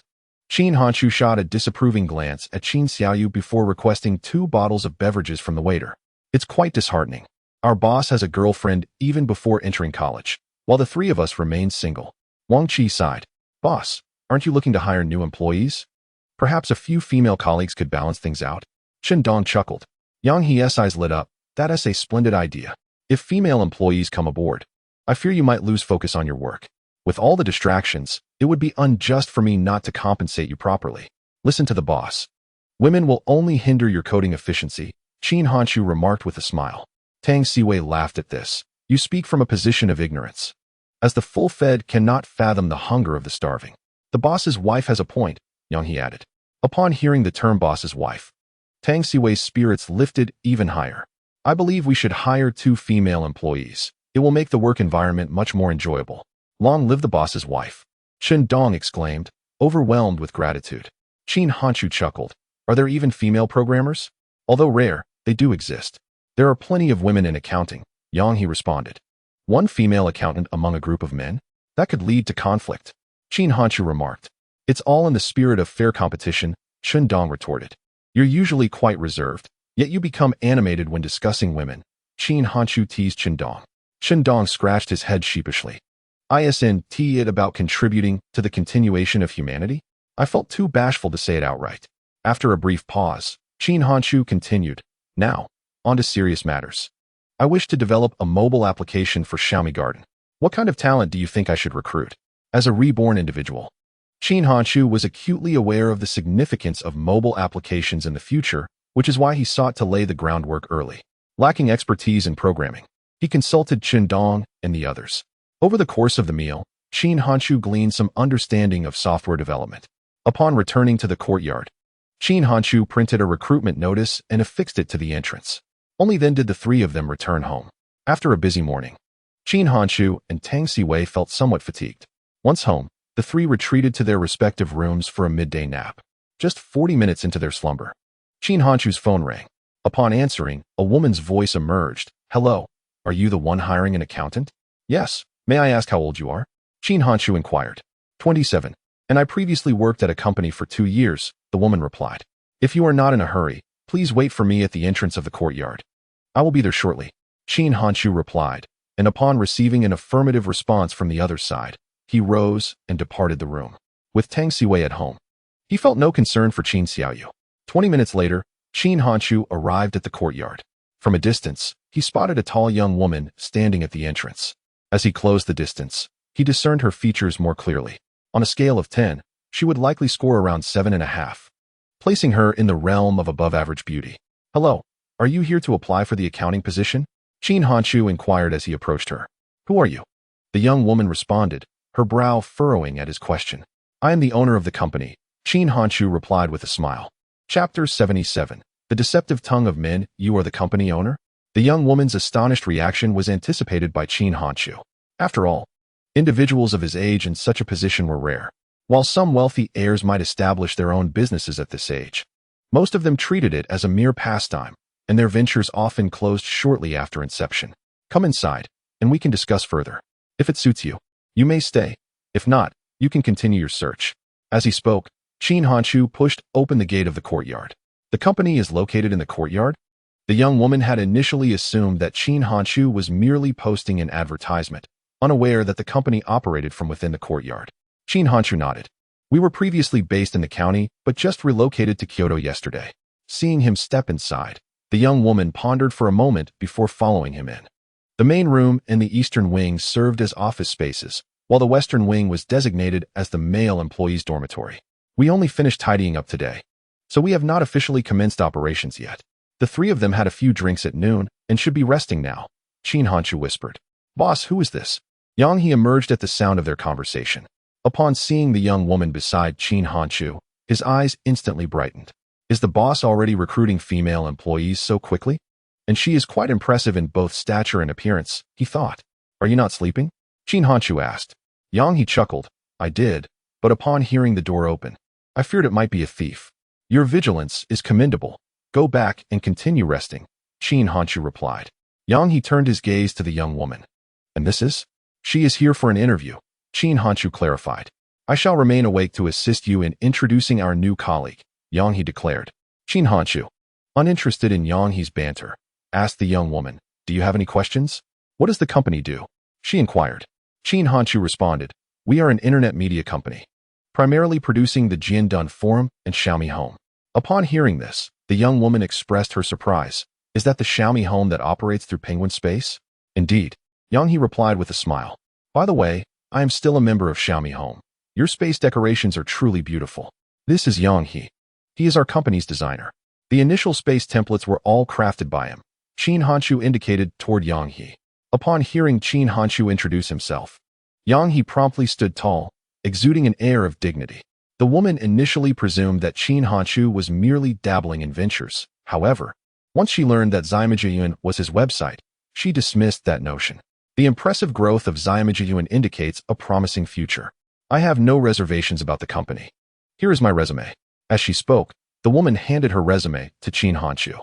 Upon receiving it, Qin Hanchu meticulously reviewed the document. The woman, named Wang Lu, graduated from the Economic Management Department of Beijing University of Posts and Telecommunications and had interned in the finance department of a foreign trade company for 2 years. Beijing University of Posts and Telecommunications is a prestigious institution in the country, and Wang Lu can be considered a high-achieving graduate. Most notably, she is also pursuing a master's degree in economic management. In Qin Hanchu's eyes, she is undoubtedly a talent. Folding the resume, Qin Hanchu inquired, "What is your ideal salary?" Wang Lu pondered for a moment and replied, "Is 4,000 acceptable?" Qin Hanchu responded, "Let us do this, 4,000 for the first month. After the internship, it will be 4,005 plus 5 insurances." Despite Wang Lu being a graduate from a prestigious university, her previous internship salary was only around 2,000. The offer made by Qin Hanchu left her exceedingly satisfied. "That works," Wang Lu nodded. "You are a local, correct?" Qin Hanchu had noted from her resume that her family resided in Haidian district. Whoever wins her affection will surely be the envy of many. The value of her local residency alone is coveted by countless individuals. Marrying her would allow their children to gain local residency directly. For instance, while Tsinghua University requires over 600 points for applicants from other provinces, a score of 500 may suffice for local residents. "Yes," Wang Lu smiled. "I can reach the office in 5 minutes by bicycle. Then it is settled. You will officially start tomorrow. I have some matters to discuss with you," Qin Hanchu stated. "See you tomorrow," Wang Lu replied, bidding farewell to Qin Hanchu and offering a subtle smile to Yang He. Once Wang Lu departed, Yang He remarked with a smile, "Boss, you are quite generous. If we are to discuss matters, let us do so properly. Anyone engaging in inappropriate relationships at the company should not expect leniency." Qin Hanchu's tone was serious as he spoke. He does not oppose office romances, but he absolutely will not tolerate anyone who seeks to exploit the affections of young women. "Understood," Yang He nodded. Upon returning home, Tang Siwei and Qin Xiaoyu were lounging on the sofa watching a drama. Noticing Qin Hanchu's arrival, Qin Xiaoyu asked, "Bro, where have you been? Don't you know to spend more time with your girlfriend?" Qin Hanchu raised the plastic bag in his hand and asked, "Would you like some candied hawthorn?" At the mention of candied hawthorn, Qin Xiaoyu immediately leaped off the sofa, exclaiming, "Yes. This is for Siwei," Qin Hanchu said, offering a skewer to Qin Xiaoyu. Hearing this, Qin Xiaoyu sighed. "It seems you've forgotten about your sister since getting a girlfriend. I used to be your number one." "You're lucky I haven't kicked you out," Qin Hanchu teased. Qin Xiaoyu huffed at him, then turned to Tang Siwei with a smile, saying, "Sister-in-law, you eat first." Witnessing the swift change in Qin Xiaoyu's demeanor, Qin Hanchu felt a sense of admiration. Tang Siwei was also amused by Qin Xiaoyu's antics. Her laughter was akin to a flower blooming, captivating and enchanting. She offered a skewer of candied hawthorn to Qin Xiaoyu, prompting Qin Hanchu to reveal his own skewer. Sitting on the sofa, Qin Hanchu savored the glutinous rice paper on the candied hawthorn and remarked, "We just hired an accountant, a top student from Beiyou Electric. Is it a male or female?" Tang Siwei inquired. "A female, and she's quite attractive," Qin Hanchu replied with a smile. Even Yang He was taken aback. "What about you? Were you not taken aback?" Tang Siwei asked. Without a moment's hesitation, Qin Hanchu declared, "My heart belongs only to you. No matter how beautiful other women are, it bears no relevance to me." "A man's words are often deceiving," she mused. Yet, despite this sentiment, a joyful smile graced Tang Siwei's lips. Girls often complain about men's flattery, yet they are undeniably drawn to such sweet nothings. A man who cannot even manage a few charming words is likely to remain single. "How cheesy," Qin Xiaoyu interjected. "Just enjoy your candied hawthorn," Qin Hanchu retorted. Qin Xiaoyu sighed in exasperation. "Should I retreat to my room? I feel rather superfluous." "Go ahead. But remember to close the door," Qin Hanchu chuckled. "No, I want to be the third wheel," Qin Xiaoyu proclaimed proudly, tilting her head. Chapter 78, Comic Platform. That evening, Qin Hanchu prepared fried sauce noodles for the two of them. After a hearty meal, Tang Siwei remarked, "I'm feeling quite full. Let us take a stroll." Qin Hanchu nodded. "All right, let's south wander through the park." "Brother, pour me some water," Qin Xiaoyu said, handing her water bottle to Qin Hanchu upon hearing about the walk. After filling the bottle, Qin Hanchu returned it to her, and Qin Xiaoyu slung it over her shoulder like a backpack. Once downstairs, Qin Hanshu and Tang Siwei each took one of Qin Xiaoyu's hands. Not far along their path, Qin Xiaoyu suggested, "You two should hold hands. Standing between you feels awkward." With that, she moved to Qin Hanshu's left side. "Good insight," Qin Hanshu said, taking Qin Xiaoyu's hand with his left while naturally intertwining his fingers with Tang Siwei's delicate hand. Qin Xiaoyu laughed, "Considering how understanding I am. You must treat me to an old ice pop later." "Not now. We'll discuss it in a few days," Qin Hanshu replied. Qin Xiaoyu pouted. "Why must it wait a few days? Your sister Siwei can't have any. What if I indulge and tempt her?"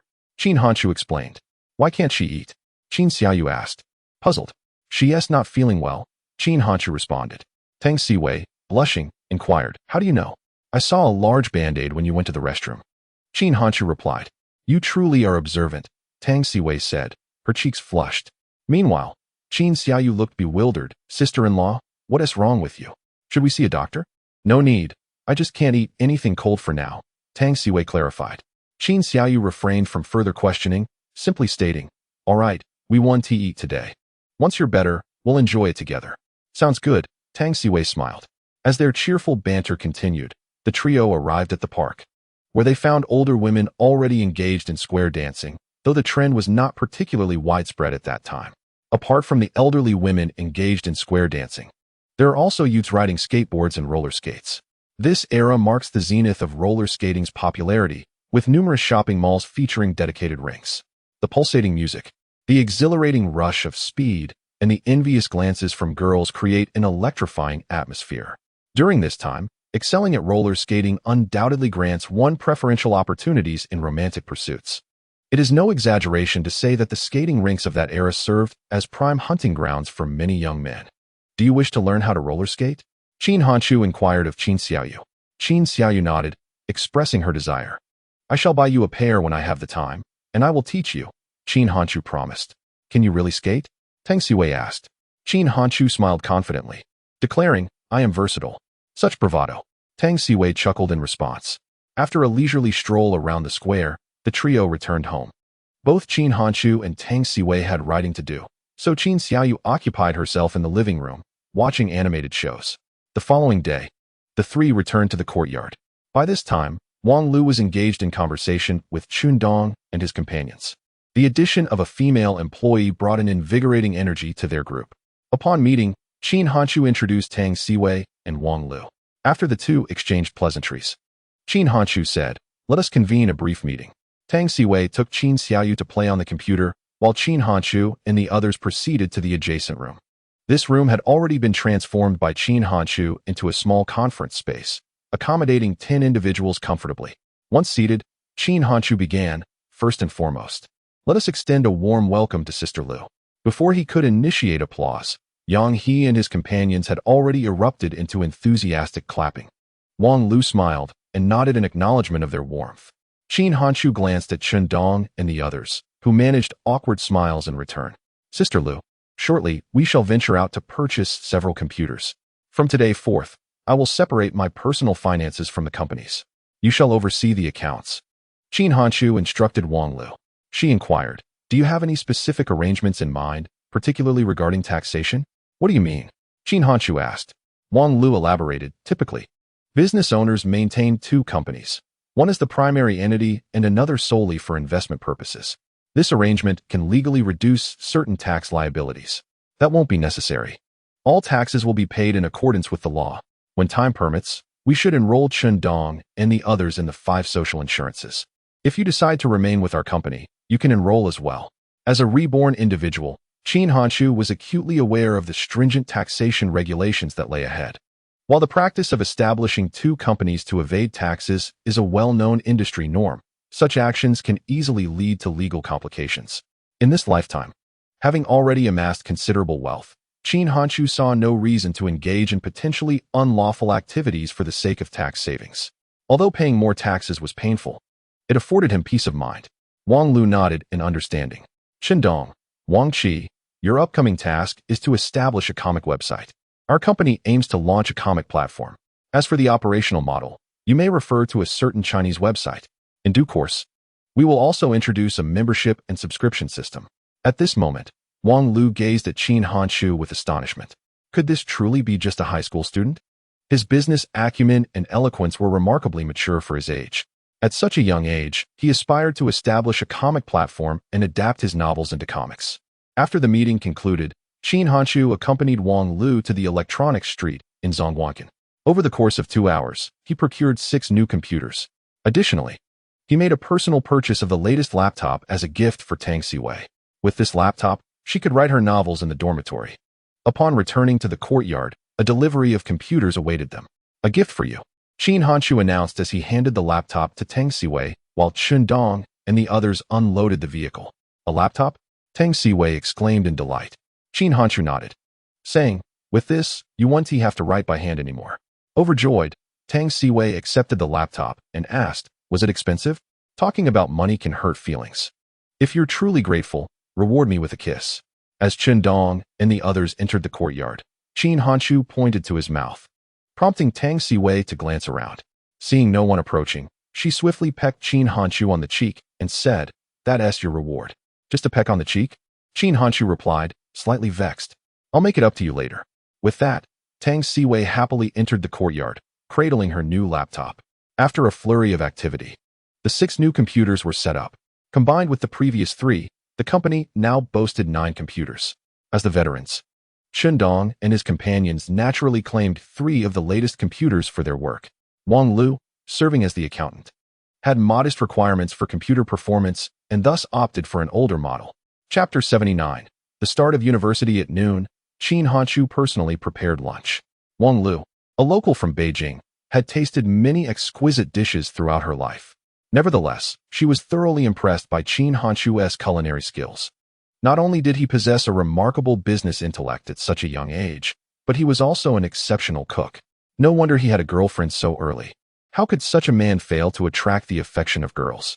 If it weren't for his youth, she might have found herself smitten. Just as they were enjoying their meal, Qin Hanshu received a job inquiry call. The voice on the other end belonged to a young woman. And to Qin Hanshu's surprise, she was applying for a position as a mobile software programmer. In this era, female programmers were still quite rare. Moments later, he entered with the young woman. Though she was petite, her features were exquisitely delicate. Her cherubic face bore a hint of baby fat, imparting a charming appeal.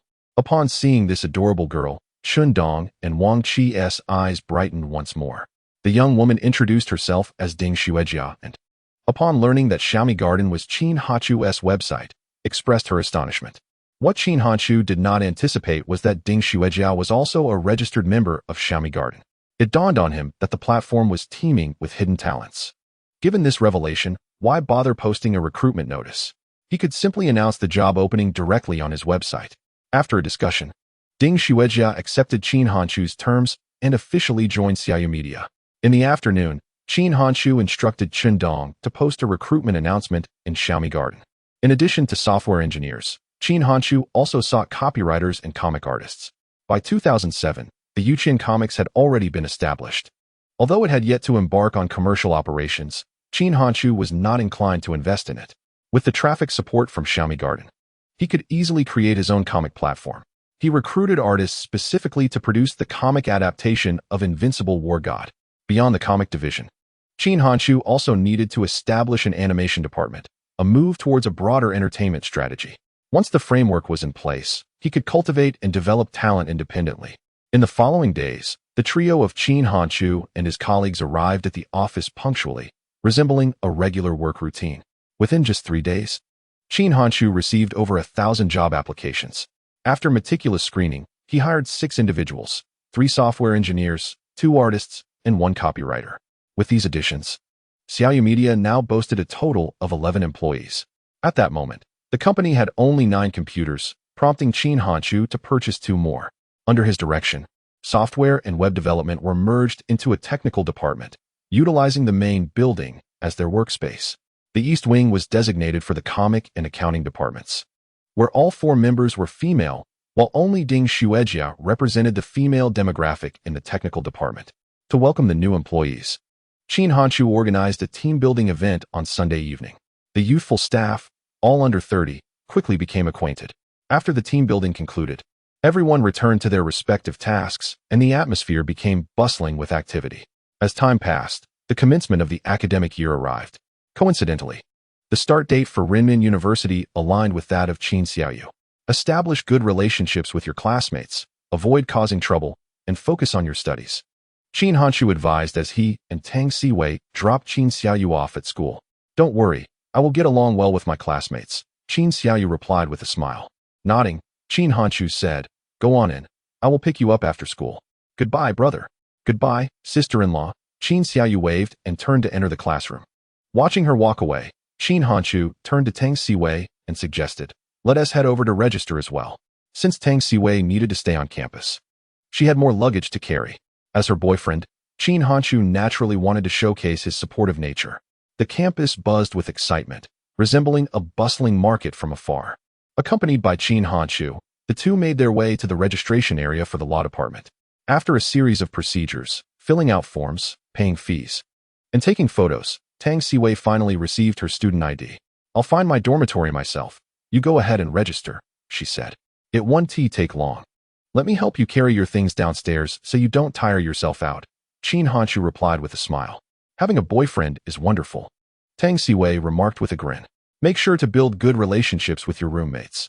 You will be living together for 4 years, Qin Hanshu advised. Tang Siwei laughed and remarked, Your tone is just like when you remind Xiaoyu. In my heart, you are no different from Xiaoyu. I worry about both of you. Qin Hanshu replied. I am an adult now, Tang Siwei retorted defiantly. Yet in my eyes, you still resemble a little woman in need of care. Upon hearing this, Tang Siwei smiled joyfully and said, Then you should take care of me for a lifetime. I intend to remain a little woman forever. I can care for you for a lifetime, but you cannot remain a little woman forever. I am looking forward to you educating our children, Qin Hanshu declared. You rascal. Who said anything about having children with you? Tang Siwei blushed. If you won't have children with me, I'll find someone else, Qin Hanshu teased with a smile. Tang Siwei immediately pouted and huffed. You dare? So, will you or won't you? Qin Hanshu laughed. Tang Siwei playfully tapped her small fist against Qin Hanshu's shoulder, saying, What if I give you one right now? Would you accept? This time, it was Qin Hanshu who hesitated, chuckling. It's a bit early for that. Let us discuss this topic properly in a few years. As they joked, the two arrived at the girls' dormitory. The university's female dormitory was strictly off-limits to male students, and Qin Hanshu could not enter. After watching Tang Siwei enter the building, he made his way to the registration area for the business school. With the earlier experience in mind, he quickly completed his registration. Living off campus, he did not need to arrange a dormitory. Holding the military training uniform he had purchased, Qin Hanshu began searching for his department. The campus of Renmin University was vast, and it took him over half an hour to finally locate his classroom. By that time, several students had already taken their seats, each maintaining a distance that indicated their unfamiliarity with one another. As time passed, more students arrived, and even beside Qin Hanshu sat a bespectacled young man. The first class of university saw all students present, but such completeness would be rare in future sessions. Hey, where are you from? The bespectacled youth inquired. Qin Hanshu smiled and replied, I am Qin Hanshu, from Island City. I'm Peng Jinglin, from Spring City. They exchanged simple introductions and began to chat. Soon, many students had started to become acquainted, and the classroom, once quiet, transformed into a lively hub of conversation. Chapter 80. Do you already have a boyfriend? The first class of university was quite relaxed. It began with the homeroom teacher's introduction, followed by self-introductions from the students. After this initial acquaintance, they proceeded to elect temporary class officers. Once these matters were settled, the class came to an end. After class, Qin Hanshu called Tang Siwei.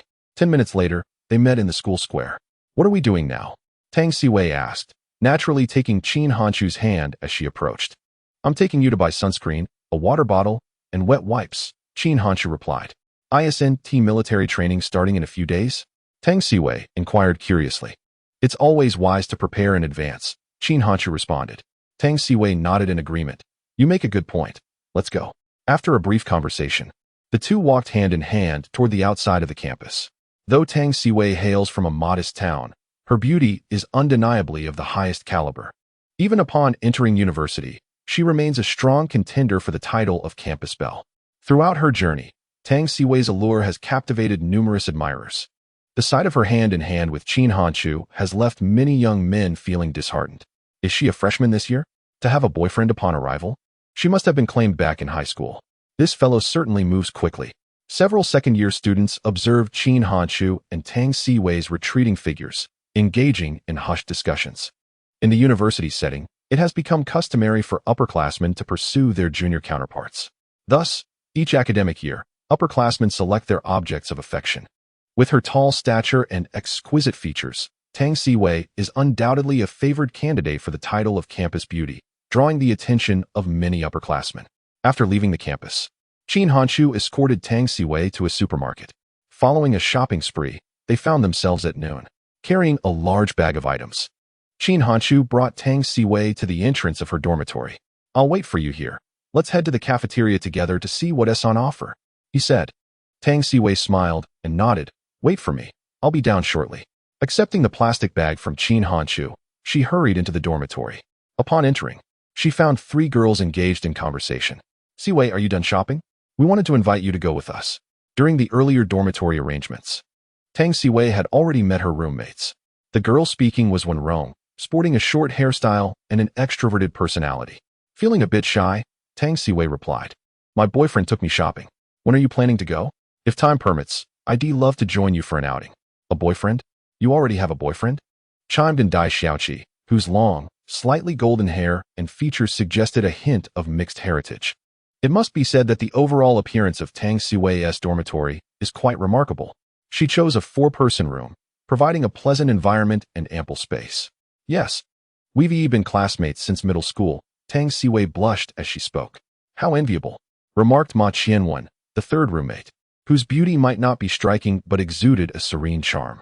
When Rome, with a smile, urged, "Where is he? Bring him out so we can meet him." Tang Siwei shyly responded, "He's downstairs. We were just about to go eat."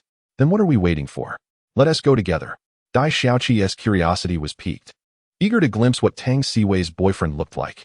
Accompanied by the 3 girls, Tang Siwei exited the dormitory. Upon seeing the group, Qin Hanchu surmised they were her roommates. "They are quite easy on the eyes," Wenrong remarked quietly. Though her voice was lowered, Qin Hanchu caught her words and teased.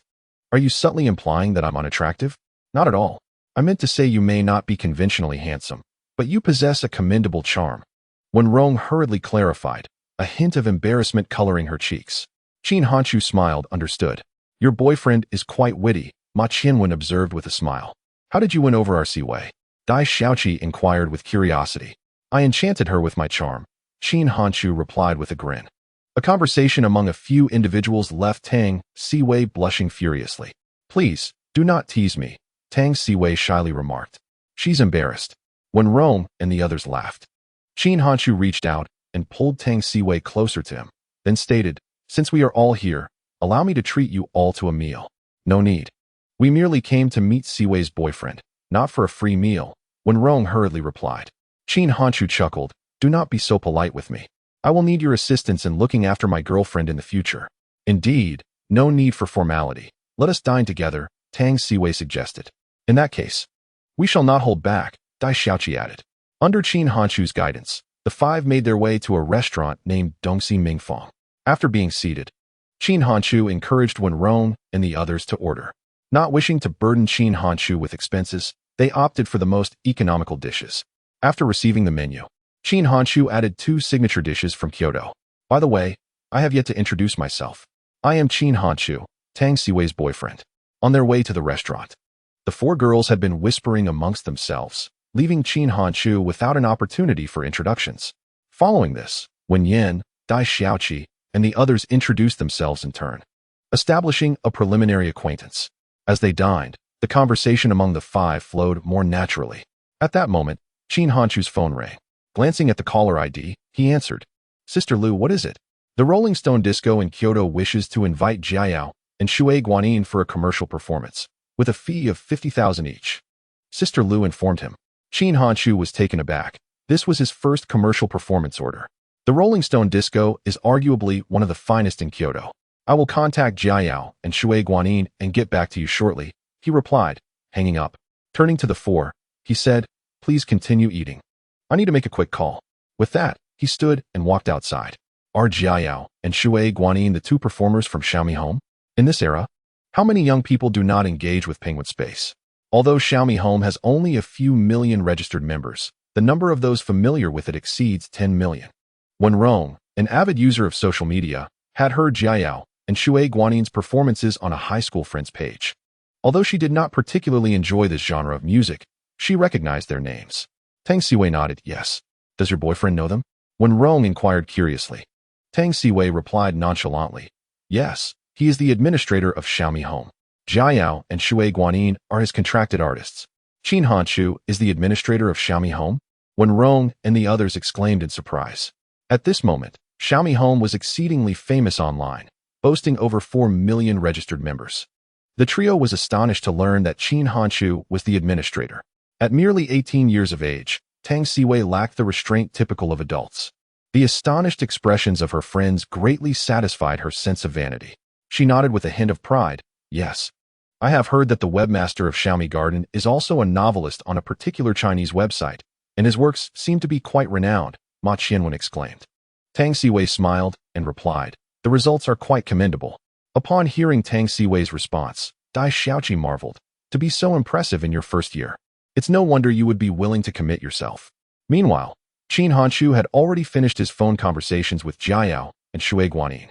A performance fee of 50,000 yuan may not seem like much, but in this era, it is certainly a significant sum. Even after Qin Hanshu takes his 40% cut, they would still net 30,000 yuan in profit.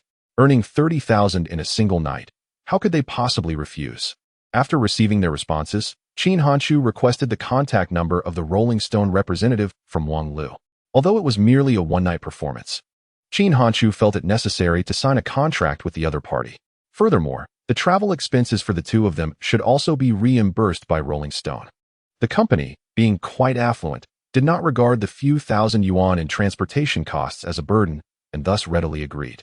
They arranged a time to meet. Concluding the call, upon returning to the restaurant, Qin Hanshu apologetically said, I'm sorry to have kept you waiting. I never expected that you were a figure of renown online, when Rong chuckled. Qin Hanshu smiled nonchalantly. I've just been fortunate. Speaking of which, we have a local internet celebrity as well, Dai Xiaoqi remarked. Who? Qin Hanshu inquired curiously. Dai Xiaoqi replied, a bit awkwardly, I don't know her name. But many people have her pictures on their profiles, and she frequently appears in images from Xiaomi Garden. After a moment of contemplation, Qin Hanshu's eyes lit up. Could Dai Xiaoqi be referring to Cheng Lin?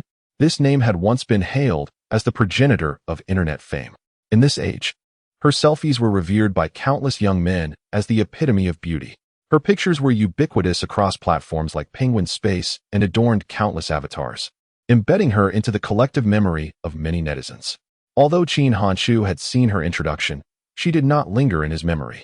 In his previous life, when she was at the height of her fame, he was busy with a sewing machine in prison. Opening his phone, Qin Hanshu searched for a photo of Cheng Lin. In the image, Cheng Lin had a slender figure, and her large, bright eyes sparkled with vitality.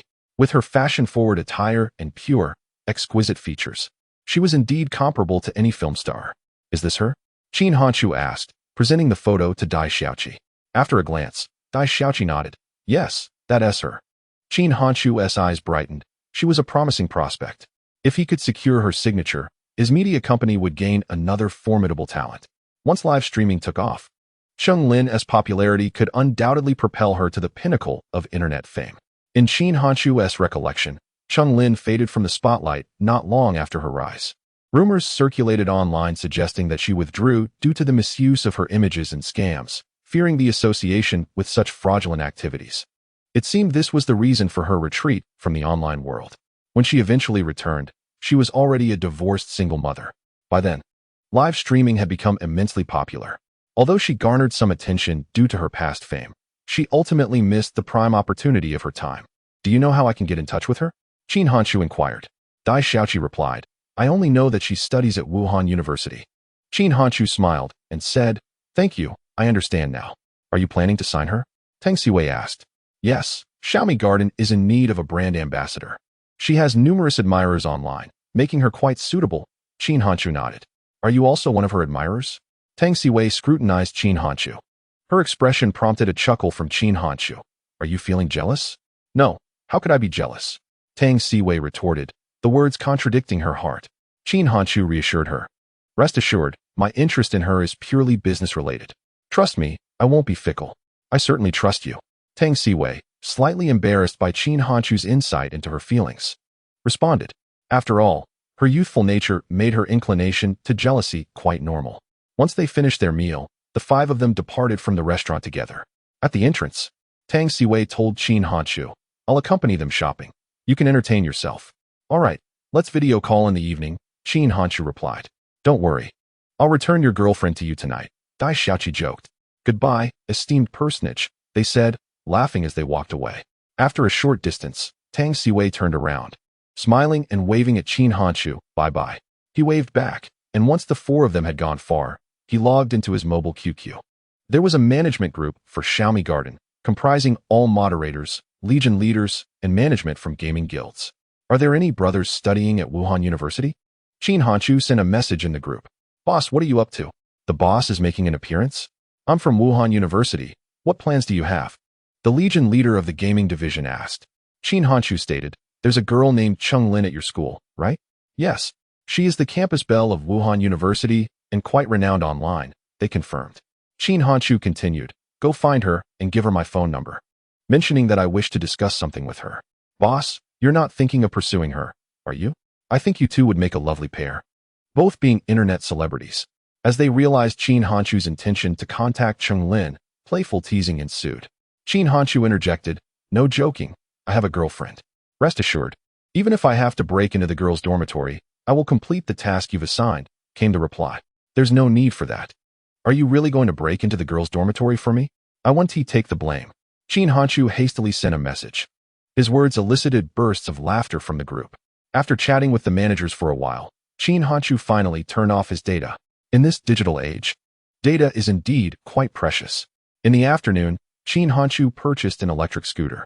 Although he was financially well off, he had yet to obtain a driver's license.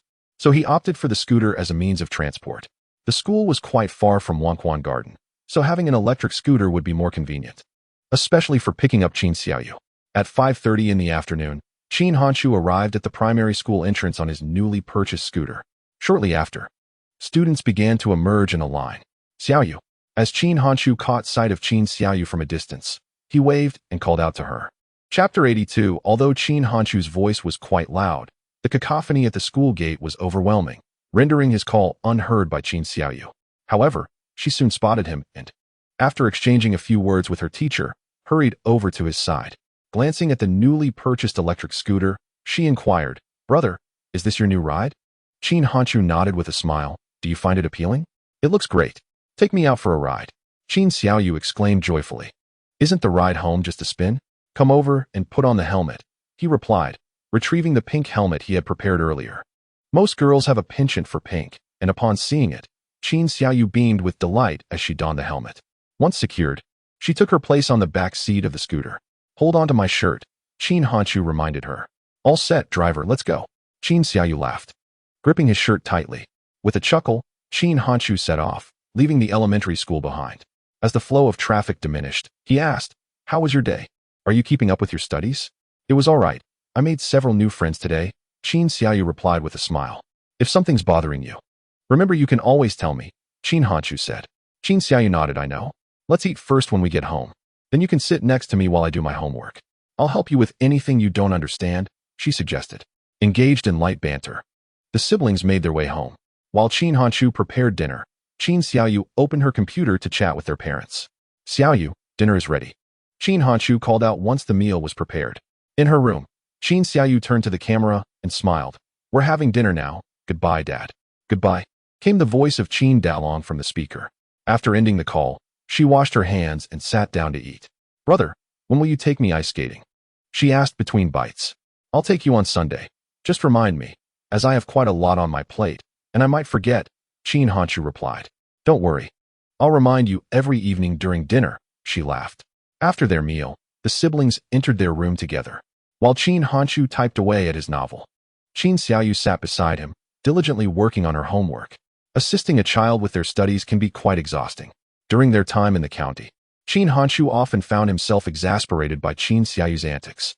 The small stick meant for discipline was born out of the need to supervise her homework. An hour later, having completed a chapter of his novel, Qin Hanshu removed his headphones and turned to Qin Xiaoyu, asking, "Have you finished your math?" She handed him her math assignment. "Yes. I'm done." Opening the workbook, he meticulously reviewed her problems, but his expression soon darkened. "Xiaoyu, please double-check your work. Some of these answers are incorrect." "Oh," Qin Xiaoyu sighed, taking back her notebook in frustration. Seizing the moment while she searched for her mistakes, Qin Hanshu opened a search engine to find a music site. Upon opening a website named Decibel Network, Qin Hanshu casually clicked to listen. At that moment, he was struck with astonishment. The melody flowing through his headphones was astonishingly familiar. Could it be that The Funeral of a Rose was already available at this time? Qin Hanshu glanced at the webpage, where The Funeral of a Rose was prominently displayed. As for the song's creator, in Qin Hanshu's recollection, Su Song had only risen to fame a decade later. To his surprise, he had released music much earlier than anticipated. Curious, Qin Hanshu turned to Baidu and searched for Su Song. Through the search results, he stumbled upon a private forum. Within this forum, he discovered numerous familiar songs. Even If You Become the Wind was already present. At that time, the forum boasted around 70 to 80,000 registered members. Qin Hanshu also noticed a group photo of Huizhou fans celebrating Su Song's birthday. It dawned on him that Su Song had already garnered a modest level of fame, although he had yet to release an official album. Registering as a member of the forum, Qin Hanshu sent Su Song a private message, hoping it would catch the artist's attention. After sending the message, he turned to Qin Xiaoyu and asked, "Have you made any progress?" With a frustrated expression, Qin Xiaoyu shook her head and replied, "No. Could you please explain it to me?" Qin Hanshu took out a notebook and pointed to a problem, saying, "Filling in the appropriate units. The board's length of 4 meters is correct, but why is Xiaoming's height listed as 135 millimeters? Can you tell me how tall 135 millimeters is?" Qin Xiaoyu maintained a serious demeanor, stating, "I merely made a mistake. I know it should be centimeters." Carelessness. "And you still have the audacity to argue?" Qin Hanshu inquired. Qin Xiaoyu remained silent, retrieving her notebook to erase the incorrect answer. However, after erasing, she hesitated to write anything further. Noticing this, Qin Hanshu asked, "Why aren't you writing? How do you write Li in centimeters?" Qin Xiaoyu inquired. Qin Hanshu felt a wave of frustration and replied, "I sent how in millimeters, just as easy to write as Li in centimeters. You can write how, yet you can't manage Li. Why is it that being able to write how guarantees you can write Li?" Qin Xiaoyu retorted, leaving Qin Hanshu momentarily speechless. Taking a deep breath, Qin Hanshu scribbled the character Li on a scrap of paper. The result was quite unrefined. After glancing at his handwriting, Qin Xiaoyu remarked, "If you're so capable, why not write it more beautifully?" Qin Hanshu felt somewhat defeated, acknowledging that his handwriting indeed left much to be desired. With a playful grimace, Qin Xiaoyu returned to her homework. Qin Hanshu, disinterested in further argument, opened Decibel Network and clicked on Su Song's early work, Park No. 7. As he listened to the music, he began composing a new chapter. Halfway through his writing, a notification from QQ chimed, revealing that someone had added Qin Hanshu as a friend. Though not an avid fan in his previous life, Qin Hanshu did have his favorite artists, Jay Cho, Su Song, Eason Chan. Their melodies had accompanied him through countless nights. The prospect of adding a favored singer as a friend stirred a ripple of excitement within him. "Hello, Su Song. I would like to discuss a collaboration," Qin Hanshu typed. "What collaboration?" Su Song replied. "I wish to purchase a song from you to serve as the opening music for our Xiaomi community," Qin Hanshu remarked. "There is no need to buy it. You may freely use my song," Su Song replied. At that moment, Su Song was not a professional singer, and his singing was not motivated by financial gain. The opportunity for Xiaomi community to utilize his music as their opening theme represented a splendid promotional chance for him. "Have you signed with the company?" Qin Hanshu inquired. "I have a contract with Finbei Network, but I am in the process of terminating it," Su Song stated. Perplexed, Qin Hanshu asked why. Finbei Network has considerable traffic. Chapter 83, The Injustice of Finbei Network. Upon Qin Hanshu's inquiry, Su Song recounted the situation. It turned out that Su Song had only signed a standard singer's contract with Finbei Network, which required him to upload songs to his personal page regularly, while the network merely held the playback rights. Initially, Su Song's intention was simply to share his music with a broader audience. Thus, he did not demand any remuneration. In his mind, the website was promoting him, and he was bringing traffic to the site, an equitable exchange. However, he was taken aback to discover that Finbei Network had secretly sold his songs to a ringtone company. In late 2006, Su Song performed at a Lenovo mobile phone event, where his song Pink Notepad became the device's built-in ringtone. Unbeknownst to him, Fanbase Network profited a staggering $150,000 from this event, while he, as the original creator, remained entirely unaware. As the saying goes, a monk contends for a stick of incense, while a person contends for a breath of air. Fanbase Network, lacking the copyright to Su Song's songs, nonetheless profited from them in a most unscrupulous manner. Would you like to premiere your song at our Xiaomi community? The copyright will remain with you. I will only use it as opening music and will not engage in any other commercial use. If you have any concerns, we can draft a contract, Qin Hanshu proposed. Xiaomi community has nearly 5 million members and a significant online presence. Why would you wish to promote me? Su Song expressed his doubts. Qin Hanshu candidly replied, I wish to sign an artist performance contract with you, where you would receive 70% of the proceeds from performances. Our agreement will be limited to the scope of performances and will not restrict you from seeking a record company to release your music. Additionally, the decision to accept performance invitations will rest solely with you. Are you certain? Su Song questioned, somewhat skeptical. Qin Hanshu's terms seemed exceedingly generous, no claim to copyright. Only the performance earnings and a favorable 70-30 revenue split. What intrigued him most was the final stipulation that the decision to accept performance invitations remained in his hands. Of course, if you are wary of any potential pitfalls in my contract, you may draft your own. Even the duration of the contract can be determined by you. Qin Hanshu assured him. He was acutely aware of Su Song's commercial potential. Were it someone else, they would undoubtedly seek to bind Su Song in every conceivable way. Yet Qin Hanshu did not wish to do so. The reason was simply a matter of self-awareness. Qin Hanshu was entirely unfamiliar with the operations of record companies. Even if he signed Su Song, he had no means to facilitate his commercial endeavors. Given this reality, why impose limitations on Su Song's development? He offered Su Song the most generous terms solely to forge a benevolent connection. Even if Su Song chose not to renew the performance contract, the two could still become friends. Connections can often be the most invaluable form of invisible wealth. The conditions presented by Qin Hanshu left Su Song with no reason to decline. After a considerable time, Su Song finally replied, I will have someone draft the contract and send it to you for review. Upon receiving this message, Qin Hanshu smiled. He chuckled as he sent over his company's information to Su Song. Brother, are you out of your mind? Qin Xiaoyu inquired, perplexed by the sight of Qin Hanshu grinning at his computer. Focus on your homework, Qin Hanshu retorted, a hint of exasperation in his voice. With a huffy sigh, Qin Xiaoyu ceased her attempts to engage with him. Once Qin Hanshu regained his composure, he concluded the call with Su Song. Having finished his novel, it was already past 9 in the evening. Just then, Tang Siwei initiated a video call. Sister-in-law, my brother was just grinning like a fool at his computer. It's so unusual. As soon as the video connected, Qin Xiaoyu exclaimed. Hearing this, Qin Hanshu playfully flicked her forehead. Go watch your television. If you don't want to, then go wash up and get to bed. You hurt me, you big bully. Qin Xiaoyu huffed as she hurried off to watch her animated show. Once she left, Tang Siwei adopted a serious expression and asked, So, who were you chatting with? Making such silly faces? I was conversing with a musical prodigy who agreed to join Xiaoyu Media, hence my delight. Qin Hanshu replied with a smile. A musical prodigy? I can't help but think it's that Chung Lin, Tang Siwei remarked. Qin Hanshu quickly asserted, I swear on the light bulb, it is absolutely not her. No need for oaths. I was merely teasing you. I trust you wouldn't do anything to betray me. Tang Siwei laughed. Have you completed your novel? Qin Hanshu inquired. Tang Siwei sighed. I hit a writer's block today, so I won't write anymore. Besides, I have several thousand words in reserve. Did you write any intimate scenes? Qin Hanshu whispered. Get lost. How could I write such things? What I pen is pure romance.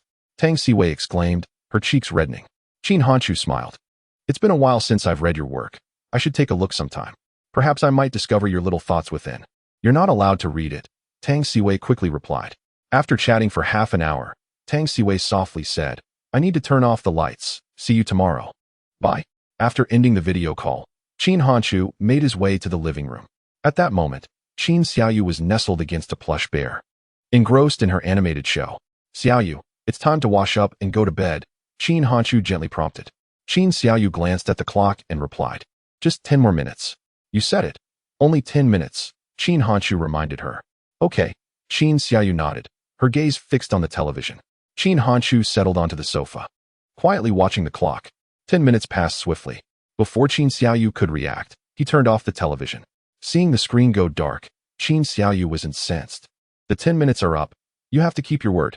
She started, but Qin Hanshu interrupted her with a smile. Bad brother, not even an extra minute. As she spoke, Qin Xiaoyu, feeling disgruntled, slipped on her slippers and walked into the bathroom. 15 minutes later, Qin Xiaoyu emerged, turning to Qin Hanshu and saying, Brother, could you tell me a story? How old are you? Still wanting to hear stories?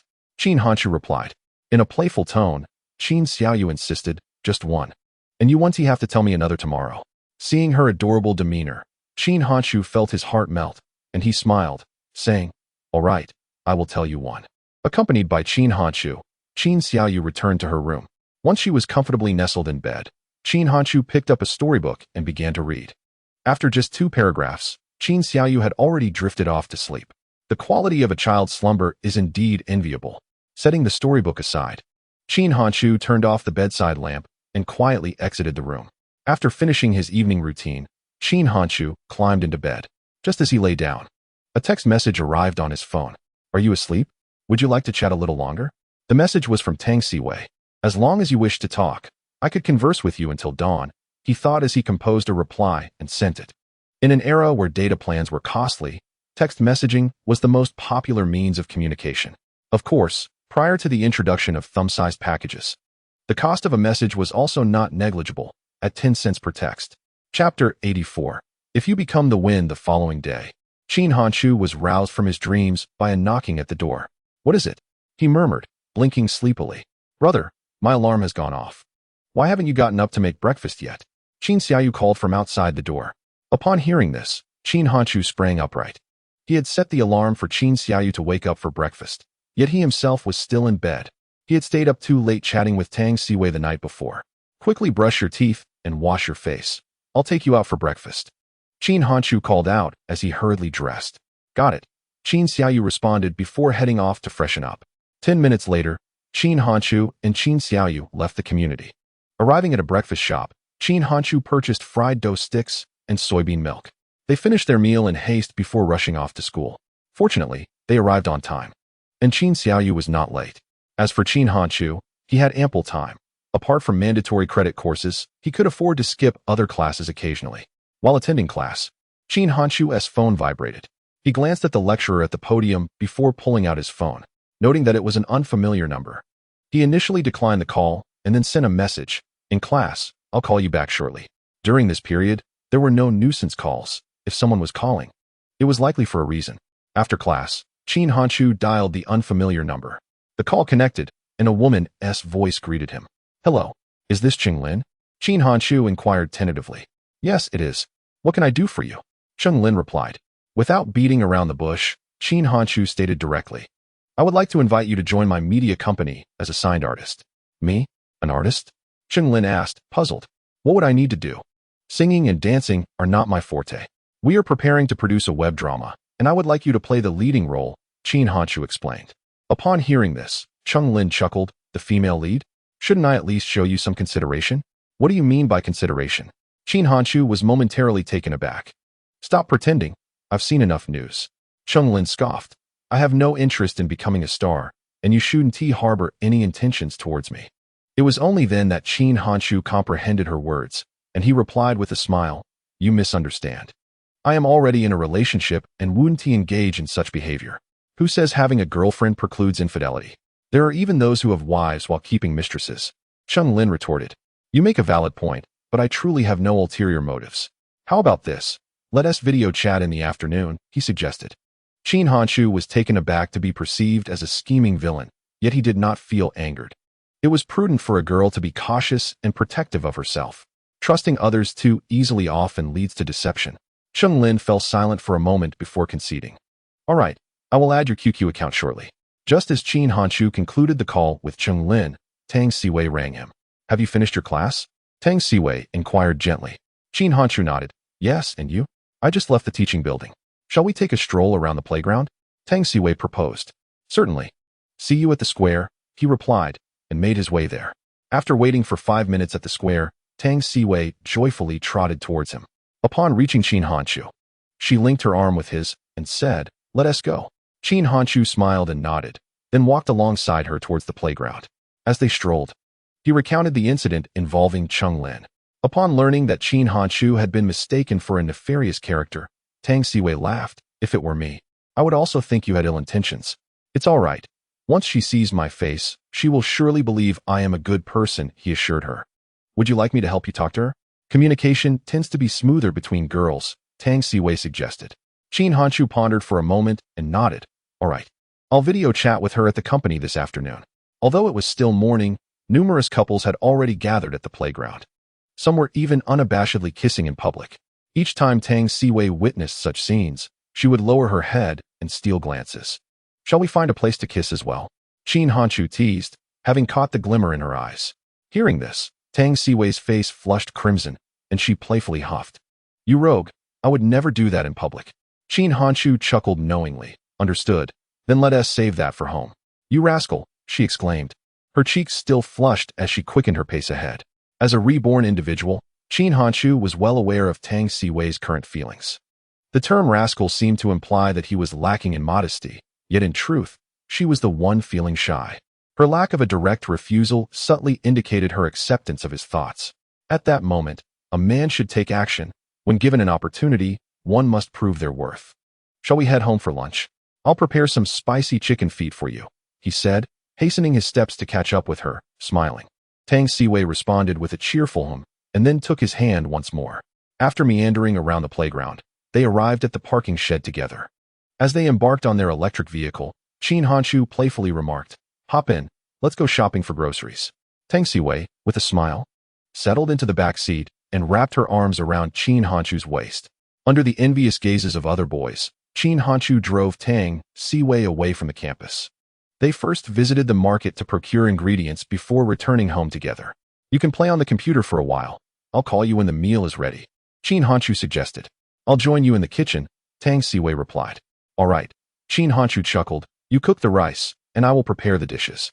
Engaged in light conversation, time flew by unnoticed, and before long, the meal was ready. Once the dishes were set on the table, Qin Hanchu opened his computer. With a few clicks, he set Susong's song "If You Become Wind" to loop. "Isn't it romantic to listen to music while dining?" Qin Hanchu smiled as he sat across from Tang Siwei. Curiously, she inquired, "What song is this? Is it newly released?" "This song hasn't been officially released yet. It's circulating in a small circle. The musical genius I mentioned last night is the singer of this piece," Qin Hanchu explained.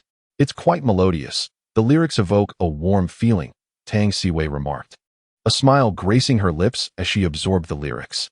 With deep affection, Qin Hanchu gazed at Tang Siwei and confessed, "This song also conveys my sentiments." Upon hearing this, Tang Siwei giggled blissfully. "You always know how to sweet-talk me.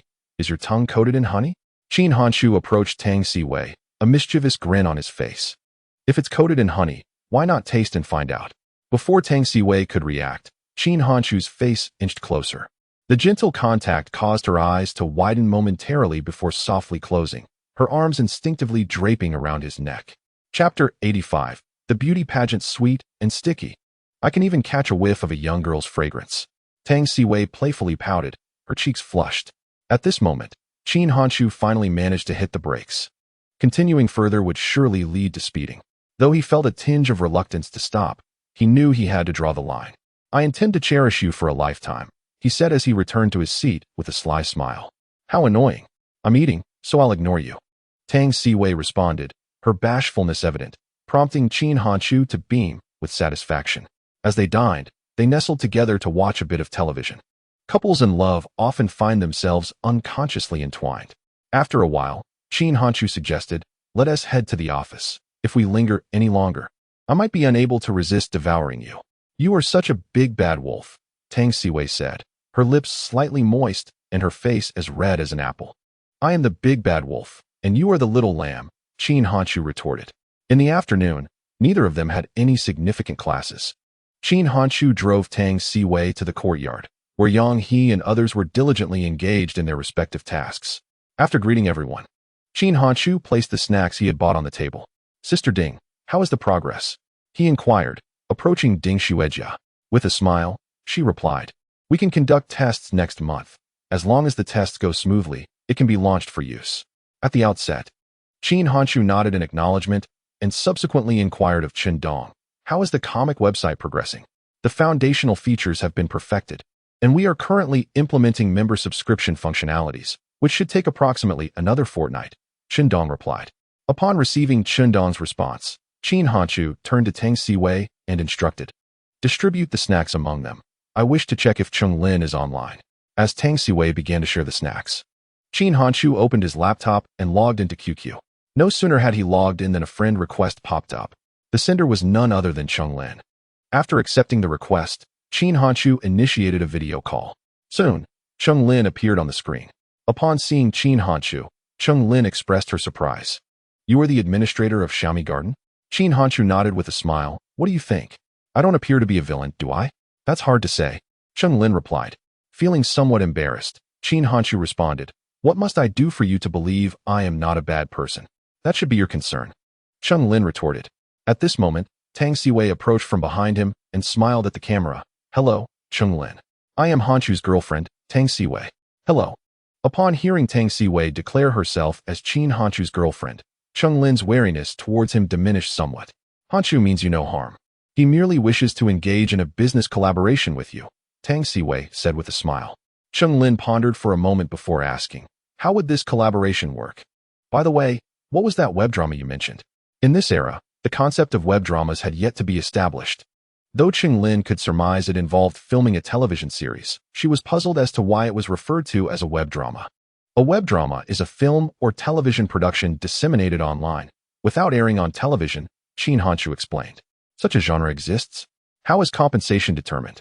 Chung Lin was intrigued, eager to share her selfies and gain recognition. Despite claiming she did not wish to become a star, who among us does not harbor dreams of celebrity? Indeed, we could even produce films that circulate online. These productions require minimal investment, yet allow us to fulfill our aspirations of stardom. As for compensation, I cannot provide a precise answer at this moment, as the web drama project has not officially commenced. Before the project begins, I will arrange for professional instructors to teach you the art of performance. Moreover, I will promote you to ensure a broader audience truly understands who you are. You must be aware that many are using your photos for deceitful purposes. While promoting you, I will also be clearing your name to prevent further exploitation." Chung Lin's vigilance was commendable, yet she was, after all, a university student relatively untouched by the complexities of the world. Under Qin Hanshu's almost persuasive entreaties, she ultimately agreed to sign the artist contract. Upon signing, her selfies would debut exclusively on Xiaomi Garden. With the space designers there able to utilize them as materials for dissemination. After concluding the video call, Qin Hanshu sent the artist contract to Chung Lin. Time swiftly passed, and 5 days later, he received the signed contract from her. With Qin Hanshu's seal, Chung Lin officially became a contracted artist of Xiaoyu Media. On that afternoon, Chen Dong established a new section for Chung Linzi and a competition subsection in the Xiaomi community. Immediately after the subsection was created, Qin Hanshu published 3 posts through the administrator backend. The first post was an announcement welcoming Chung Lin to the Xiaomi community. The second post featured a personal profile crafted by Qin Hanshu for Chung Lin, wherein he disclosed her unique QQ number, cautioning that anyone else claiming to be her would be an imposter. However, this QQ number was not actively used by Chung Lin. It merely served as a tool for cultivating her fanbase, akin to a celebrity's Weibo account. The final post announced the inaugural beauty pageant of the Xiaomi community. In 2008, the Yaya client would soon enter public testing, followed shortly by the launch of live streaming features. Qin Hanshu aimed to secure a group of beautiful hosts before this. The beauty pageant was designed to select suitable candidates for hosting. The prizes were indeed enticing. The first place winner would receive a cash reward of 10,000 yuan along with a contract. The second place would earn 5,000 yuan and a contract, and the third place would receive 3,000 yuan and a contract. The competition mechanism would rely on member voting. With Chung Lin's arrival, the Xiaomi community buzzed with excitement once more. Within just an hour, the post count in Chung Lin's section soared to 5,000, and the click count reached a staggering 100,000.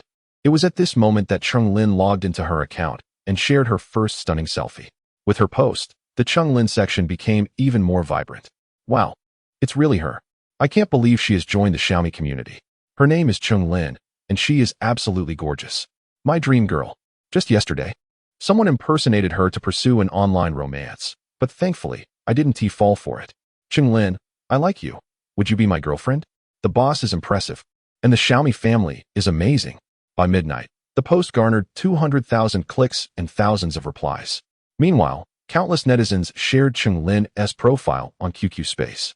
Thanks to Qinglin's participation, the traffic to the Xiaomi community experienced a significant surge, and her fame skyrocketed due to the community's influence. Chapter 86. Company Development. The next day, Qin Hanchu's military training commenced. On the playground, new students from various departments stood in military posture. At this moment, Qin Hanchu felt a great sense of joy. Although he had obtained a university diploma through adult higher education in his previous life, he never truly experienced university life. In this life, he felt he had finally fulfilled his university dream. Stand straight. The incessant shouts of the instructor echoed in his ears. Positioned in the front row, Qin Hanchu's gaze fell upon Tang Siwei. Despite being clad in military training attire, her beauty remained strikingly evident. Once the military stance concluded, Qin Hanchu's class began to practice marching. At the instructor's command, the first row, including Qin Hanchu, commenced their forward march. While others managed well, Chen Bin, standing beside Qin Hanchu, marched in unison with his own footfalls, inadvertently transforming into the comedic relief of the group. All the students were amused by Chen Bin's antics of moving in unison.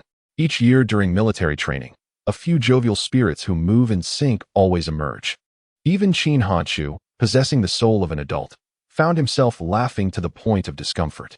Beyond the basic training exercises such as military posture, Renmin University also offered disciplines like stick and shield drills, as well as military body techniques. Although military training was exhausting, it was also filled with many joyous moments. During breaks, the instructors engaged the students in various entertaining games, fostering a stronger camaraderie among them. Amidst sweat and laughter, the 2-week military training finally came to a close. During this time, Su Song had become a featured artist of Little Fish Media, which subsequently acquired the rights to broadcast and disseminate his songs.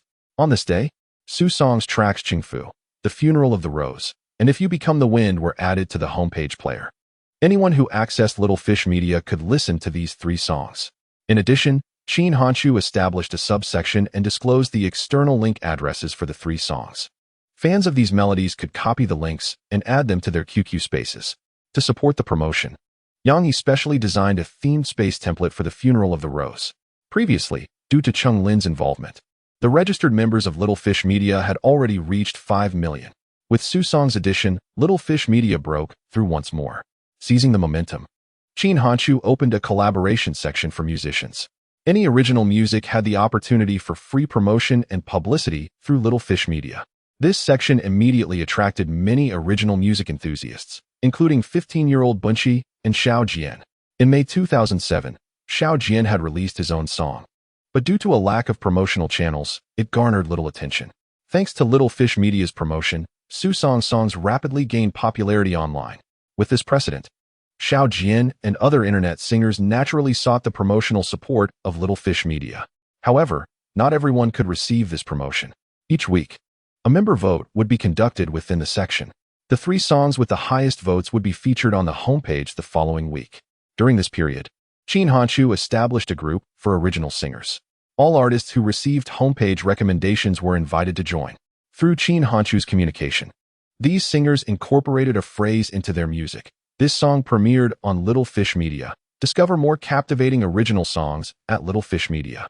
This initiative by Qin Hanchu was entirely in line with the principles of music theory.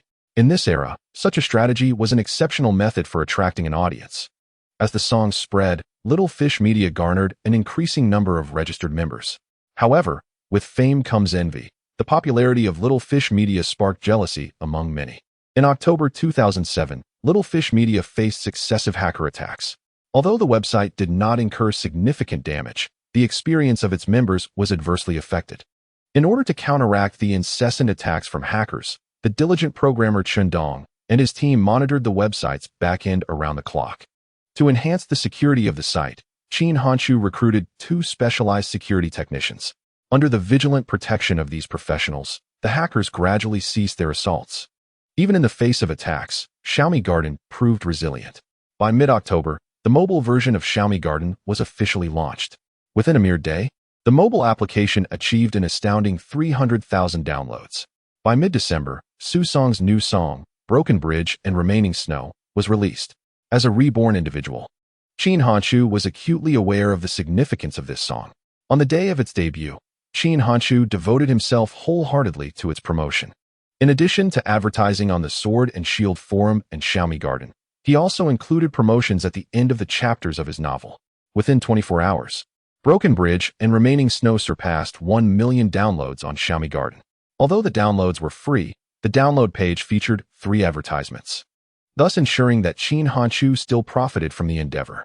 In the subsequent half-month, Xiaomi Garden experienced an explosive surge in traffic.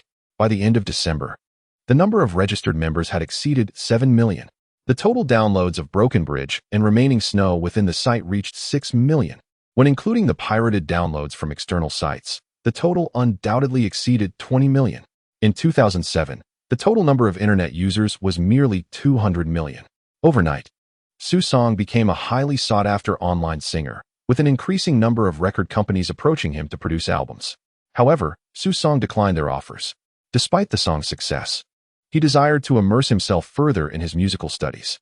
In January 2008, the Xiaomi Comic Network, having completed its internal testing, was officially launched. On the same day, a comic adaptation of Qin Hanshu's Peerless War God began serialization on the Xiaomi Comic Network. Supported by the traffic from Xiaomi Garden, the comic site garnered 500,000 registered members on its inaugural day. As the sole serialized comic, Peerless War God naturally attracted extensive attention. In the ensuing days, an increasing number of comic enthusiasts joined the Xiaomi Comic Network, resulting in a burgeoning collection of works. With more works, the audience naturally expanded. At this juncture, Qin Hanshu owned 3 websites: Sword and Shield Forum, Xiaomi Garden, and Xiaomi Comic. After 3 years of development, Sword and Shield Forum boasted 1,300,000 registered members. Additionally, the forum had signed contracts for over 10 web novels. Since most of these authors were novices, only a handful had managed to write over 1 million words. Presently, Sword and Shield Forum remained a community for book lovers, generating a modest income of 20 to 30,000 yuan monthly. The primary revenue for the company still relied on advertising from Xiaomi Garden. At this time, Little Fish Media employed a total of 13 staff members, with monthly salaries and insurance costs exceeding 70,000 yuan, including taxes, utilities, servers, office supplies, moderator salaries, and competition prizes. The monthly expenditures hovered around 150,000 yuan. After deducting these expenses, Xiaomi Garden still yielded a net profit of nearly 300,000 yuan each month. Chapter 87. 3 days without discipline. Out of the 300,000 in pure profit, 150,000 would be transferred into Qin Hanshu's personal account, while the remaining amount would be reserved as development capital for the company. After half a year of accumulation, the company's account boasts over 900,000 in liquid assets. Setting aside the company's profits, Qin Hanshu's monthly royalties amount to approximately 150,000. Despite the Jiandun Forum's membership exceeding 1 million, the majority of these individuals are students or belong to low-income brackets. In truth, only a few tens of thousands possess the financial means to indulge in novels, thereby stabilizing Qin Hanshu's monthly royalties. The true surge in royalties is anticipated to arrive with the wireless era of mobile reading.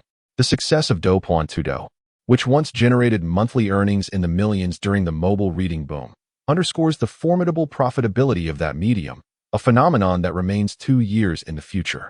Prior to this evolution, Qin Hanshu's monthly royalties are likely to remain around 150,000. As for the occasional royalties received, he simply deposits them into his mortgage account, rendering them negligible for the time being. Combining his royalties with the company's profits, Qin Hanshu has amassed over 1,800,000 in just 6 months. During this period, Penguin's stock price has surged to approximately 8 yuan. With this sum, Qin Hanshu has again purchased 230,000 shares of stock, bringing his total holdings to over 1,130,000 shares, establishing him as a significant retail investor within the Penguin stock market. In mid-January 2008, on a Saturday, Kyoto is graced with falling snow. Passers-by navigate the slippery streets with caution, fearing a fall, yet even the most careful occasionally find themselves tumbling. In the park, Qin Xiaoyu, bundled in a thick cotton coat and wearing a warm hat, crouches in the snow. Are you ready? Qin Hanshu asks, holding Qin Xiaoyu's hand on one side, while Tang Siwei takes the other. Ready, Qin Xiaoyu exclaims gleefully. Let us go, calls Tang Siwei. As they begin to slide across the snow with Qin Xiaoyu, the joy of sliding through the snow brings laughter to Qin Xiaoyu's face. At that moment, Tang Siwei slips unexpectedly and falls, causing Qin Xiaoyu to tumble as well. Naturally, Qin Hanshu, holding on to Qin Xiaoyu, cannot avoid the fall and joins them on the ground. Despite their tumble, the trio bursts into laughter, their spirits undampened. Just as Qin Hanshu helps the two up, a snowball comes flying towards them. I'm so sorry. A girl, caught in a snowball fight, quickly shouts. Qin Hanshu chuckles and replies, no need to apologize, for we shall seek revenge. Thus, the three of them eagerly join the fray, the park alive with the joyous sounds of snow play. After more than an hour of frolicking, the trio waves goodbye to their snowball fighting companions. Are we eating at home or dining out? Qin Hanshu inquires, directing his question to Tang Siwei and Qin Xiaoyu. Tang Siwei, rubbing her hands together, exclaims, I'll treat you both to hot pot. Wonderful. We can enjoy hot pot. Qin Xiaoyu responds with delight. Observing Tang Siwei, Qin Hanshu asks, are your hands cold? Tang Siwei nods with a smile, a little. Qin Hanshu steps closer to her, gently warming her hands with his own. In the chill of winter, Qin Hanshu gently breathed warmth into Tang Siwei's icy hands, a small gesture that, while not entirely effective, filled her heart with warmth. Brother, my hands are cold too, piped up Qin Xiaoyu, raising her small hands. Warm them in your pockets, suggested Qin Hanshu. At this, Qin Xiaoyu sighed in mock dismay. You've forgotten your sister now that you have a wife. How disheartening. Her expression brought a smile to Tang Siwei's face. Qin Hanshu quipped, disheartened? Perhaps we should forego the hot pot, lest we suffer the extremes of heat and cold. That's out of the question. The hot pot is a treat for my sister-in-law. It has nothing to do with you, Qin Xiaoyu quickly retorted. All right then, let us dine, Tang Siwei said with a smile. Taking Tang Siwei's right hand, Qin Hanshu extended his other hand to Qin Xiaoyu. Let's go. With joy, Qin Xiaoyu clasped Qin Hanshu's hand, and the trio walked towards the hot pot restaurant. Laughing and chatting. Winter was the peak season for hot pot establishments, and after a brief wait, they were seated. Once settled, Tang Siwei asked Qin Xiaoyu, what would you like to eat? Fat beef rolls and beef balls. Qin Xiaoyu exclaimed with a grin. Sounds good, replied Tang Siwei, proceeding to order the side dishes. I'll prepare the dipping sauces for you, Qin Hanshu offered as he stood up. I want to help too. Qin Xiaoyu hurriedly chimed in. Together, they ventured to the condiment station. I know what flavor my sister-in-law enjoys, Qin Xiaoyu declared as she began mixing the sauces for Tang Siwei. With a smile, Qin Hanshu asked, and do you know what I like? Of course, responded Qin Xiaoyu. Then tell me, he prompted. With a mischievous grin, she replied. As long as I make it, you like it. Qin Hanshu shot her a mock glare. Who gave you such confidence? Jokingly, they returned to their seats with the prepared dipping sauces. Qin Xiaoyu handed hers to Tang Siwei, saying, sister-in-law, this is specially made by me. Thank you. Tang Siwei replied with a smile. As they enjoyed their meal, Tang Siwei remarked, the holidays are approaching. When shall we return to our hometown? Should we book tickets in advance? We can go back the day after the holiday starts. I will book the tickets online, Qin Hanshu replied. Sounds good. Tang Siwei nodded with a smile. After taking a bite of vegetables, Qin Hanshu added, in a few days, I'll buy 2 bottles of mitai for your father. Just get some inexpensive wine. If you buy such good wine, my mother will surely take it for gifts, Tang Siwei said. Gifts must be given. If your father is pleased, only then can I marry you, Qin Hanshu stated. Hearing this, Tang Siwei laughed joyfully. All right, you handle it. Sister-in-law, are you happy? Qin Xiaoyu suddenly asked. Tang Siwei nodded. Of course, I'm very happy. Since you're so happy, shouldn't we celebrate with a drink? Qin Xiaoyu suggested quietly. Qin Hanshu playfully flicked Qin Xiaoyu on the forehead. With a serious expression, he said, in the dead of winter, what nonsense is this about drinks? Aren't you afraid of a stomachache?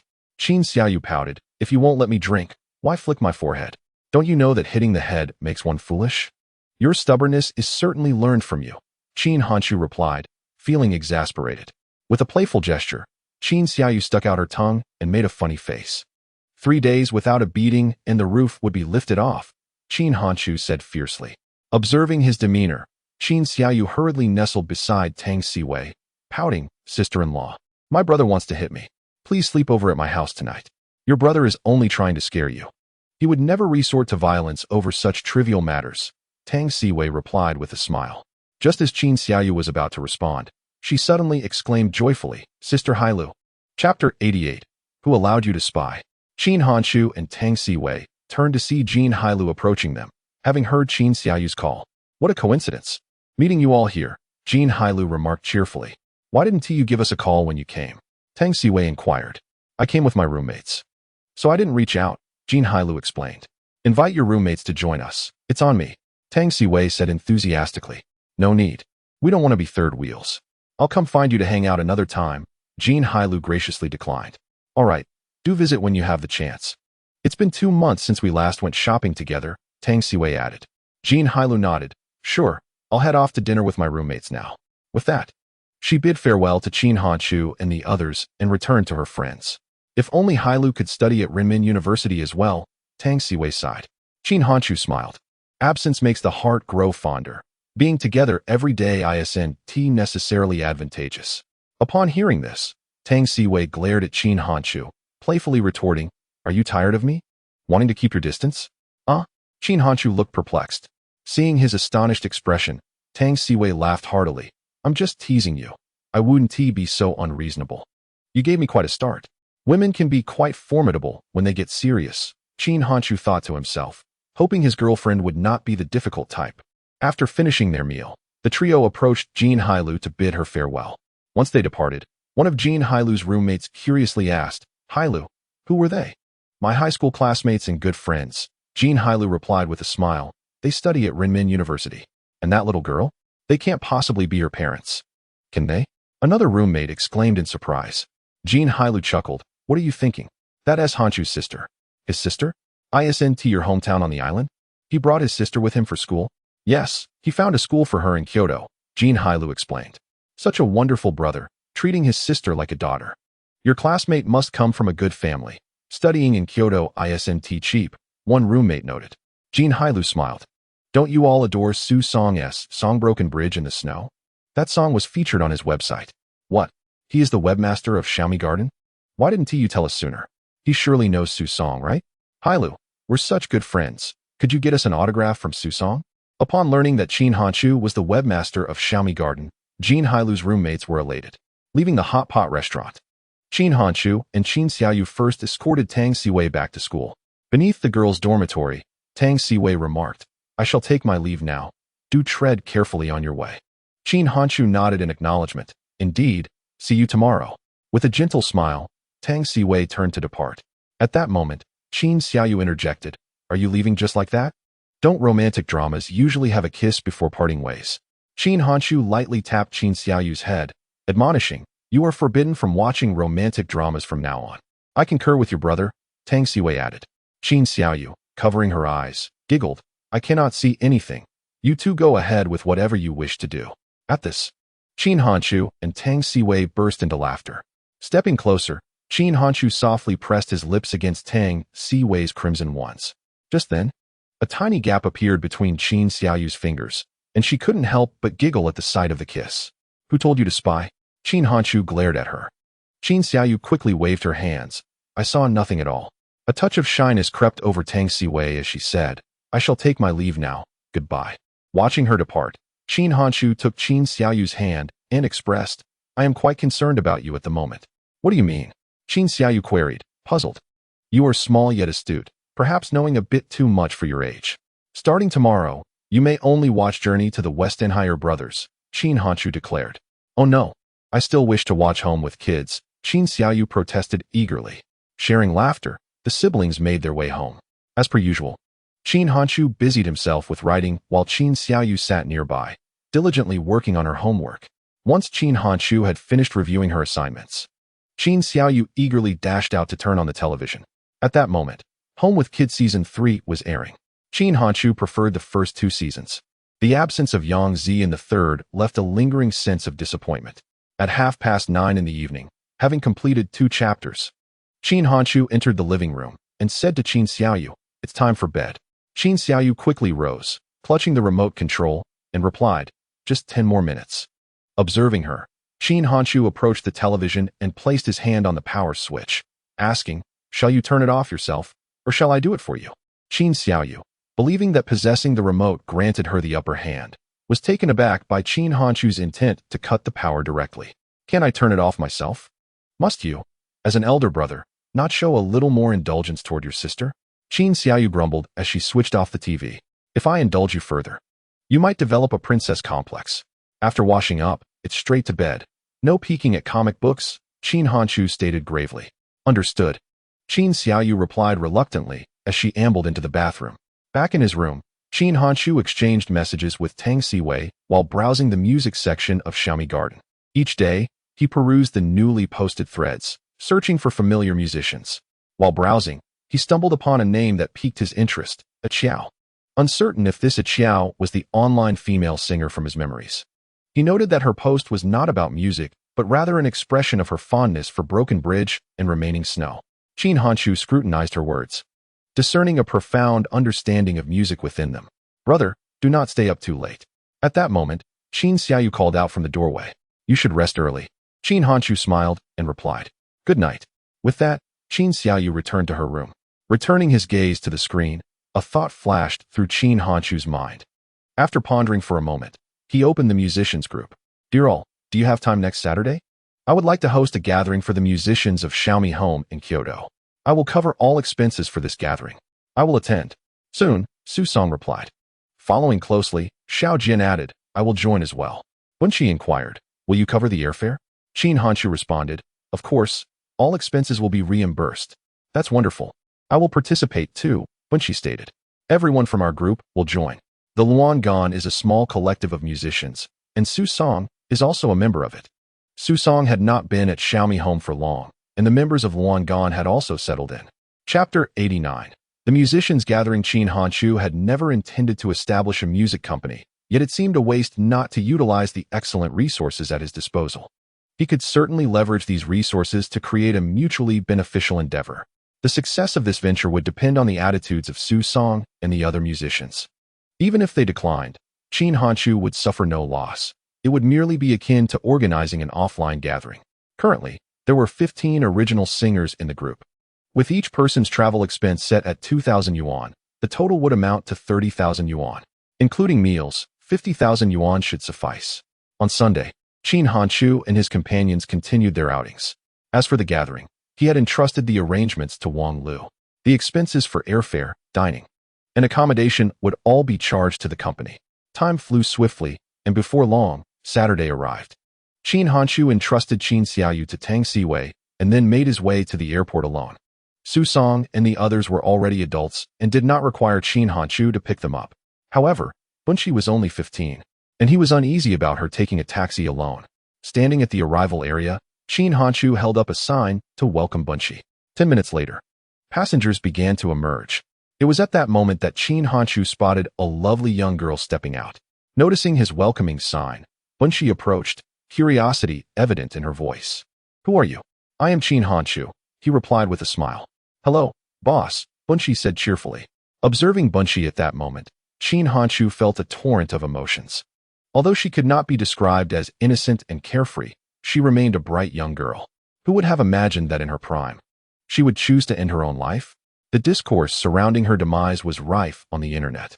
Some claimed she suffered from depression due to the pressures of the record company and online harassment, while others expressed skepticism regarding the record company's announcement. Qin Hanchu was unaware of the specifics, but it was evident that Bunchi had been harshly exploited by both of her employers. Thus, the rumors circulating online might not be entirely unfounded. He pondered whether he, as a mere butterfly, could impact the course of Bunchi's life. Xiao Jian's flight will arrive shortly. Once he arrives, we can head to the company together, Qin Hanchu said. All right, Bunchi nodded. By the way, do you have a mobile phone? Make a call to your family first to assure them of your safety, Qin Hanchu reminded. Bunchi nodded and proceeded to call her mother. After hanging up, Qin Hanchu smiled and inquired, Are you sure your mother is at ease with you being out here alone? Not entirely, but I simply wanted to come, Bunchi replied. At her age, she was in the throes of teenage rebellion, which was understandable. Qin Hanchu often engaged in conversations with Bunchi and others in their group, so they had developed a certain familiarity. While they were chatting casually, a young man emerged. It was Xiao Jian. The three exchanged pleasantries before boarding a taxi. Upon arriving at the courtyard, Bunchi exclaimed, Wow, I never anticipated that Xiaomi Garden would have its office in a courtyard. This is simply splendid. This old courtyard indeed has a distinctive charm, Xiao Jian added. I'll give you a tour, Qin Hanchu offered. Under his guidance, they explored the company's comic and technology departments. After the tour, Qin Hanchu led them to the conference room for tea and conversation. An hour later, Su Song entered the courtyard, visibly intrigued by the antiquity of the surroundings. As the day progressed, musicians from their group arrived one after another, and the once spacious courtyard began to feel somewhat crowded. After a brief discussion, the group, led by Qin Hanchu, proceeded to a restaurant. Since they frequently conversed in the group chat, there was a sense of familiarity among them. Once seated, the atmosphere was lively as they engaged in cheerful discussions. Naturally, the conversation revolved around music, and although Qin Hanchu was not musically inclined, he was more than willing to be a listener. As the dishes were served, they continued to eat and converse. After a few rounds of drinks, Su Song turned to Qin Hanchu and asked, Hanchu, you must have called us here for more than just a meal and a chat, right? Everyone was aware of the underlying purpose and turned their attention to Qin Hanchu.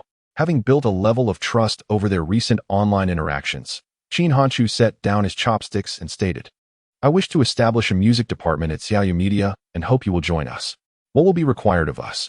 What will we gain? Xiao Jin inquired. You will grant the company the copyright for your songs, with a revenue split of 70-30. Should any infringement occur, I will engage a lawyer to protect your rights. While the copyright will be authorized to me, you will retain decision-making authority over its use.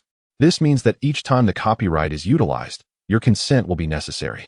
If you wish to sign with another record company, I will permit you to take your copyright with you. There will be no binding agreements. You may draft the authorization contract with your lawyer to avoid any pitfalls, Qin Hanchu explained. I'll join, Su Song declared. Qin Hanchu was momentarily taken aback. He had not expected Su Song to be the first to agree. Aren't you going to think it over? He asked. Su Song smiled. What is there to consider with such favorable terms? Although we are granting you authorization, the decision-making power over the copyright remains with us, does it not? My broken bridge has already been infringed upon for ringtones. You must assist me in protecting my rights. I will also agree, Bunshi added. Qin Hanchu glanced at Bunshi and said, Trust me, I can do this, but do not be so easily swayed by others in the future. Not everyone possesses my integrity. Goodness, there are indeed people so shameless. Olaid chuckled.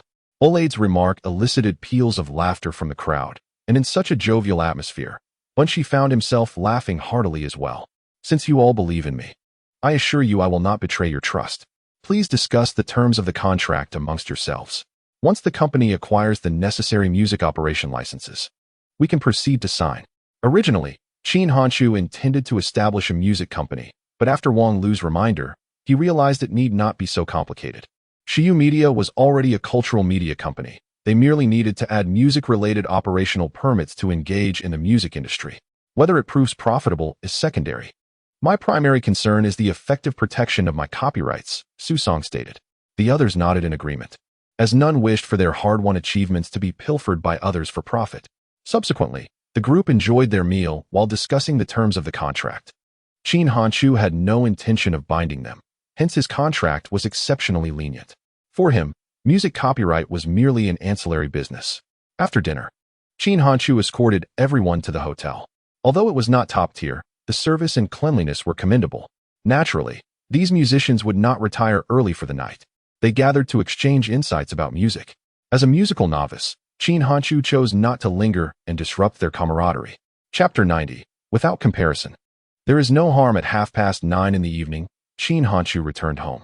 At that moment, Tang Siwei was accompanying Qin Xiaoyu in watching Home with Kids. The two were enjoying their snack while watching television, truly savoring the moment. Brother, you're back, exclaimed Qin Xiaoyu joyfully upon seeing him. Qin Hanchu nodded in acknowledgement and pointed to the clock, saying, It's time for bed. You can watch more tomorrow. Just as Qin Xiaoyu was about to plead for 10 more minutes, the memory of yesterday's events subdued her, and she replied reluctantly, All right, I'll go to sleep. As Qin Xiaoyu got up, Qin Hanchu settled beside Tang Siwei. Like a little kitten, she nestled into his embrace and offered him her snack, saying, Want some? Qin Hanchu shook his head, replying, It's late. Snacking at this hour will lead to weight gain. Upon hearing this, Tang Siwei sealed the snack bag and placed it on the coffee table, saying, Fine, I won't eat it either. What did you have for dinner tonight? Qin Hanshu inquired. Tomato and egg rice, Tang Siwei replied proudly. Xiaoyu said it was delicious. Make it for me sometime, Qin Hanshu smiled. Tang Siwei shook her head, replying, with you around. I have no need to cook. I prefer your cooking. Is that your excuse for being lazy? Qin Hanshu remarked, somewhat dismayed. Tang Siwei giggled before asking. Did everything go well? Yes, they all agreed to sign. Qin Hanshu confirmed with a nod. Your terms are so lenient. Don't they have the option to leave at any time? Tang Siwei queried. Qin Hanshu nodded in affirmation. What is the purpose of your actions?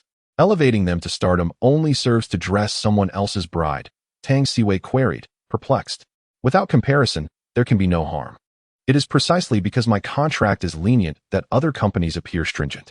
Unless they establish their own enterprises, no other company can provide me with such favorable treatment.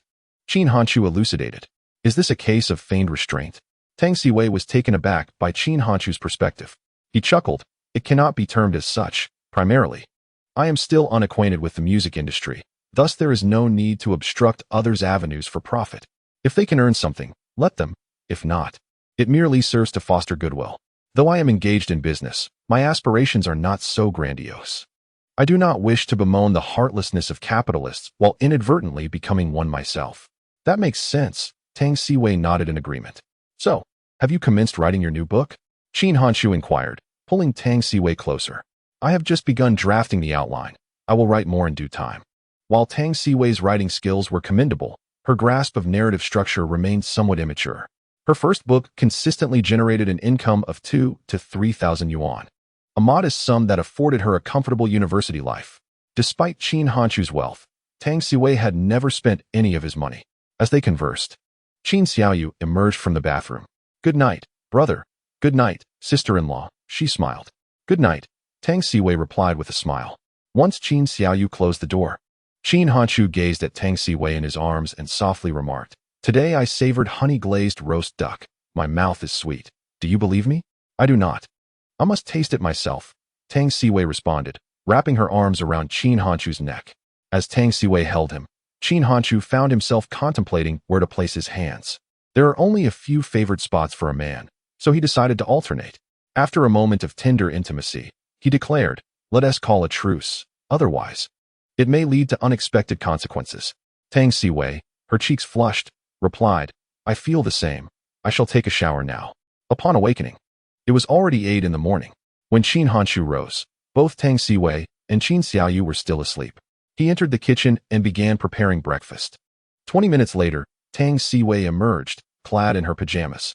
Although it was winter, the warmth of the heating made the house quite cozy, even in her summer sleepwear. She felt comfortable. He walked into the kitchen and cheerfully asked, What are the plans for today? After breakfast, I need to take Bunshi to the airport. Upon my return, I will take you both to Lingshan to admire the snow scenery, Qin Hanshu replied. Tang Siwei nodded. All right, we will wait for you at home. Qin Hanshu glanced at Qin Xiaoyu's room and then pointed to his lips, saying, A good morning kiss, please. Tang Siwei laughed as she leaned against him and planted a light kiss before heading off to freshen up. After preparing the meal, Qin Hanshu called out to Qin Xiaoyu's room, Xiaoyu, rise and shine. Breakfast is ready. Moments later, Qin Xiaoyu appeared, her hair tousled. Come, let me fix your hair. Tang Siwei offered to Qin Xiaoyu. As soon as Qin Hanshu brought out the meal, Tang Siwei and the others emerged. At that moment, Qin Xiaoyu had her hair styled in a simple ponytail. After they finished dining, Tang Siwei would intricately braid her hair into lovely plaits. At 9:30 in the morning, Qin Hanshu arrived at the hotel. By this time, Bunshi and the others had already enjoyed the breakfast provided by the hotel and were gathered together, engaged in conversation. Upon seeing Qin Hanshu, everyone greeted each other warmly. Bunshi, I will take you to the airport first. Due to varying flight schedules, the departure times for the group differed. This was precisely why Qin Hanshu personally came to see Bunshi off. For this underage younger sister, he felt the need to provide extra care. Goodbye, everyone. Let us chat in the group later. Although their time together was merely a day and a night, Bunshi had thoroughly enjoyed herself. Let us record a song together next time, Xiao Jian remarked. After bidding farewell to the group, Bunshi, with her backpack slung over her shoulder, followed Qin Hanshu out of the hotel. On their way to the airport, seated in the taxi, Qin Hanshu turned to Bunshi and asked, Did you enjoy your time online? There were moments of joy, as well as moments of discontent, Bunshi replied. Is it because of the negative comments directed at you?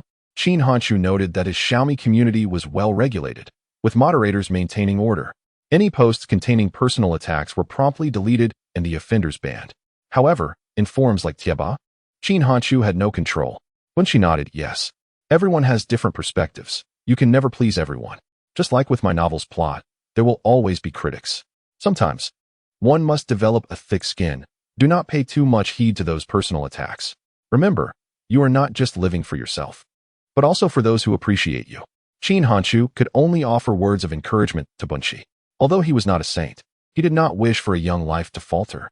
Bunshi pondered for a moment and then nodded appreciatively. Thank you, big brother. I understand. Feel free to share any unhappiness with me. I can help guide you. Qin Hanshu smiled. As they chatted, they arrived at the airport. Under Qin Hanshu's watchful gaze, Bunshi boarded her flight home. Chapter 91. Year-end bonus. At 11 in the morning, Qin Hanshu returned home. With his camera in hand, the three of them left the community together. They enjoyed lunch at a restaurant across the street before boarding the bus to Ling Mountain Scenic Area. The scenic area was not open to the public during winter, but they could admire the snowy landscape from the foot of the mountain and take photographs. For Qin Xiaoyu, simply being able to venture out was a source of great joy. Upon arriving at the scenic area, Qin Hanshu became the photographer for Tang Siwei and Qin Xiaoyu. At one point, he even asked a passerby to take a group photo of them. This was not the first time the trio had posed together. Over the past 6 months, they had often gone out to have fun, resulting in a plethora of photos. Joyful moments always seemed to pass swiftly. Before they knew it, it was already 3:30 in the afternoon. Reluctantly, Qin Xiaoyu boarded the bus home with the two. Sitting on the bus, she asked, "Brother, what are we having for dinner?" "I'll make roasted chicken wings for you when we get home," Qin Hanshu replied thoughtfully. Delighted, I desire to indulge in 5 chicken wings. Upon hearing that roasted chicken wings were on the menu, Qin Xiaoyu's spirits lifted once more. Upon returning home, Qin Hanshu commenced marinating the wings. Meanwhile, Tang Siwei and the others engaged in a game of hide-and-seek within the confines of their home. Listening to the joyful laughter emanating from the living room, Qin Hanshu found himself lost in thoughts of the future. When they have children, he mused, it would surely evoke such a warm scene. At 8:30 in the evening, Qin Hanshu left Qin Xiaoyu at home. After securing the door, he rode his electric scooter to escort Tang Siwei back to her dormitory. With Monday approaching, Tang Siwei could enjoy a leisurely morning in the dorm. Moreover, Qin Hanshu's scooter could only accommodate one passenger. If Tang Siwei did not return to her dormitory early, she would have to take a taxi to school. At the foot of the girls' dormitory, Tang Siwei bestowed a parting kiss upon Qin Hanshu before joyfully dashing inside. Mounting his electric steed, Qin Hanshu returned home with a light heart. Upon entering the living room, Qin Xiaoyu lamented, "You're back so soon? What is the matter? Don't you want me here?" Qin Hanshu replied with a hint of irritation.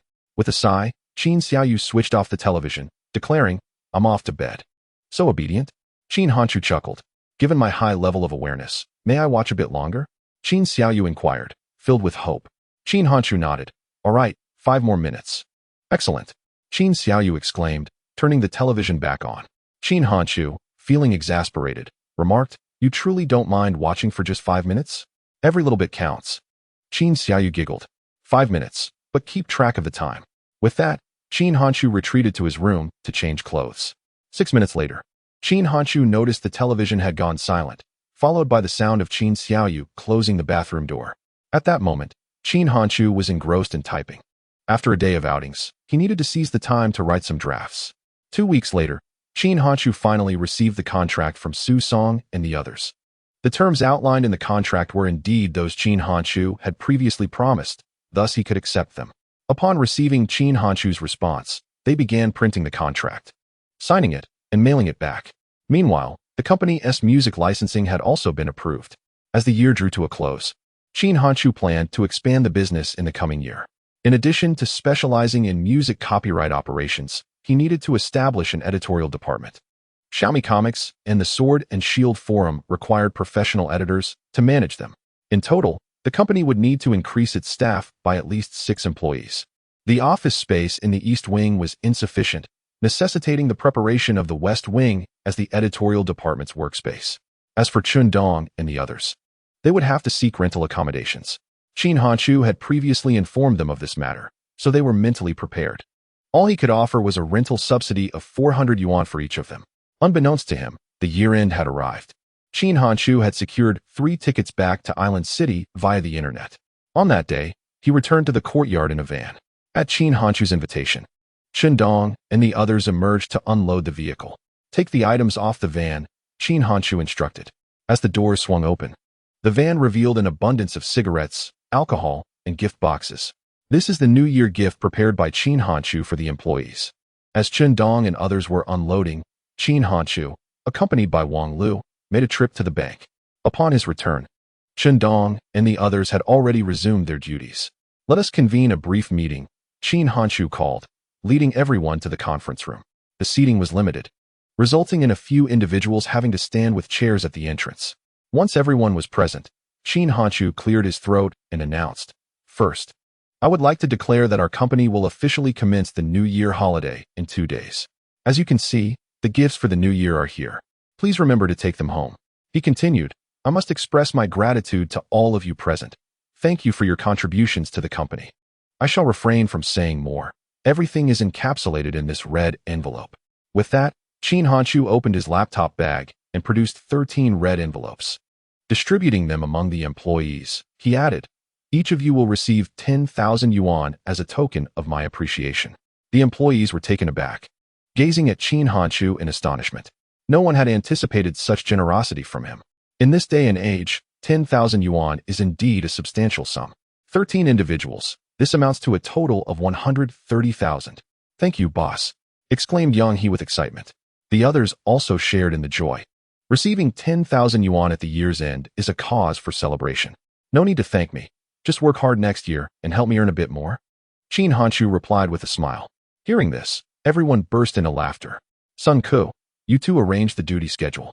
Keep an eye on the database during the new year to prevent any attacks." Qin Hanshu instructed the 2 employees responsible for website security. Understood, they nodded in affirmation. Qin Hanshu then stood up and said, "All right, make sure to deposit the money in the bank after work. Do not carry cash while taking public transport. It's year-end, and thieves will be looking to make a profit. Let us not give them an opportunity." After giving a few more instructions, Qin Hanshu finally left the company, delegating the year-end tasks to Wang Lu, a local who could leave last. The next day, Qin Hanshu and the 2 others arrived at the airport with their luggage. With Tang Siwei taking care of Qin Xiaoyu, Qin Hanshu went to check in their bags. After a half-hour wait, the 3 finally boarded the plane. During the peak season, flight tickets were in high demand. Consequently, the 3 were seated separately. To accommodate Qin Xiaoyu, Qin Hanshu spoke to the flight attendants, and after some communication, Tang Siwei exchanged seats with the person next to Qin Xiaoyu. As for Qin Hanshu, he settled in the row directly behind them. Within 2 hours, the plane landed at the Island City airport. "We still have to squeeze onto the bus." Tang Siwei sighed in frustration as they exited the airport. Chapter 92. Family Matters. In this era, the number of private vehicles was still quite limited. As a result, buses and coaches were the primary means of transportation for those returning home. Public transport was undoubtedly overcrowded. Now, Qin Hanshu could be considered somewhat affluent. Why should he subject his girlfriend and sister to such discomfort? He could simply take out a few hundred yuan and hire a car to go straight home. There is no need to squeeze onto a bus. The 3 of us can simply hire a car to return home. Let the money endure hardship. "But I cannot allow you 2 to suffer," Qin Hanshu said with a smile. "Is it too expensive?" Tang Siwei expressed concern for the cost. "It happens only once a year. If it is a bit costly, so be it. Money earned is meant to be spent. In my previous life, Qin Hanshu toiled relentlessly to save money through writing. And what was the outcome? In a moment of despair, his life came to an end. What use were the savings amassed? Moreover, the current Qin Hanshu is already a millionaire.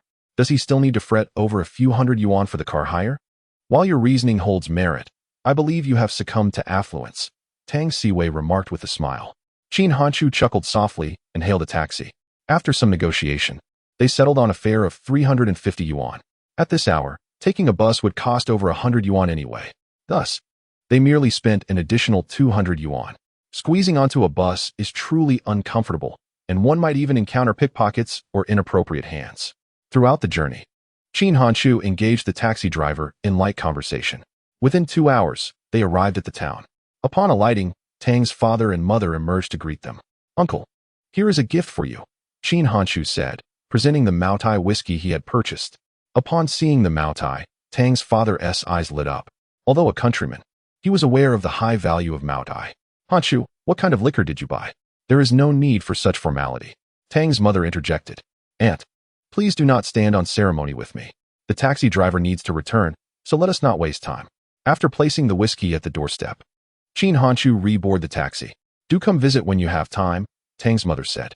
"All right, I shall come in a few days," Qin Hanchu replied. "I will also come," Qin Xiaoyu chimed in. Tang's mother smiled, saying, "Very well, I will await your arrival at home." After bidding farewell to Tang Siwei's family, the taxi departed the town. In less than 10 minutes, they arrived at Fangjia village. After paying the fare, Qin Hanchu and Qin Xiaoyu got out of the car, just as they retrieved their luggage. The taxi drove away. "Father," Qin Xiaoyu called out towards the mountain as they walked. Hearing her voice, Qin Dalong and his wife quickly emerged. Upon seeing Qin Hanchu carrying several items, they hurried to greet them. "Back so soon?" Qin Dalong had anticipated that it would take at least another hour for them to return. "We hired a car directly," Qin Hanchu replied with a smile. After exchanging pleasantries, the family entered the house. The room was warm with the stove lit. Noticing sweet potatoes nearby, Qin Hanchu smiled at Qin Xiaoyu and asked, "Would you like to eat roasted sweet potatoes?" "Yes," Qin Xiaoyu nodded eagerly. "Please take a moment to rest. I will prepare them for you," Qin Dalong said with a smile. Qin Hanchu did not refuse. He merely nodded and placed the suitcase in the room. At that moment, Qin Dalong washed the sweet potatoes and placed them on the stove. "Would you like some peanuts?" Qin Dalong inquired. Qin Xiaoyu nodded, "Yes." Qin Dalong then grabbed a handful of peanuts and set them to roast on the stove. "Are you hungry? Would you like me to prepare something to eat?" Yang Fong asked. Qin Hanchu shook his head and replied, "No need. I'll just have a roasted sweet potato later, and I can cook dinner in the evening." "All right." Yang Fong nodded in agreement. "Stay away from the stove, don't burn yourself." Noticing Qin Xiaoyu staring intently at the roasted sweet potatoes, Qin Hanchu admonished her seriously. "I understand," Qin Xiaoyu replied. Qin Hanchu then picked up his notebook and keyboard and retreated to his room. Upon returning to his chamber, he perused the forum for a while before embarking on his writing. Before long, Qin Xiaoyu's voice echoed from the living room. "Brother, it's time to eat the roasted sweet potatoes." After typing another sentence, Qin Hanchu finally made his way to the living room. As he peeled the sweet potato, he spoke to Qin Dalong. "Later, we'll head back to Qin family village and tidy up the old house. It's already been organized. I even repaired the floor." Qin Dalong replied. Having previously been in the renovation business, he was capable of handling such tasks himself. "So we'll return to stay in a couple of days." "Does the old house have a stove?" He continued. "We need to return to honor our ancestors during the new year, of course." "Yes, it's already installed. We can use it when we get back." Nodding in response, Qin Hanchu listened attentively. "Hanchu, I need to discuss something with you," Qin Dalong said, looking somewhat conflicted. "What is it?" Qin Hanchu inquired. "Your uncle came to see me. He wants to rekindle ties. Do you think we could invite your grandparents to spend the new year with us?" Qin Dalong asked. "What about our previous agreement?" Qin Hanchu questioned. "Since we've begun supporting our grandparents, shouldn't the inheritance be divided among you as well?" At that moment, Qin Hanchu had already become a millionaire, and he was indifferent to the meager inheritance from his grandparents. However, in life, sometimes one's dignity and pride are paramount. As the eldest son, their father was entitled to their parents' legacy. This legacy represented not merely wealth, but also a heritage. Initially, Qin Xiaolong had severed relations with their grandparents out of pride.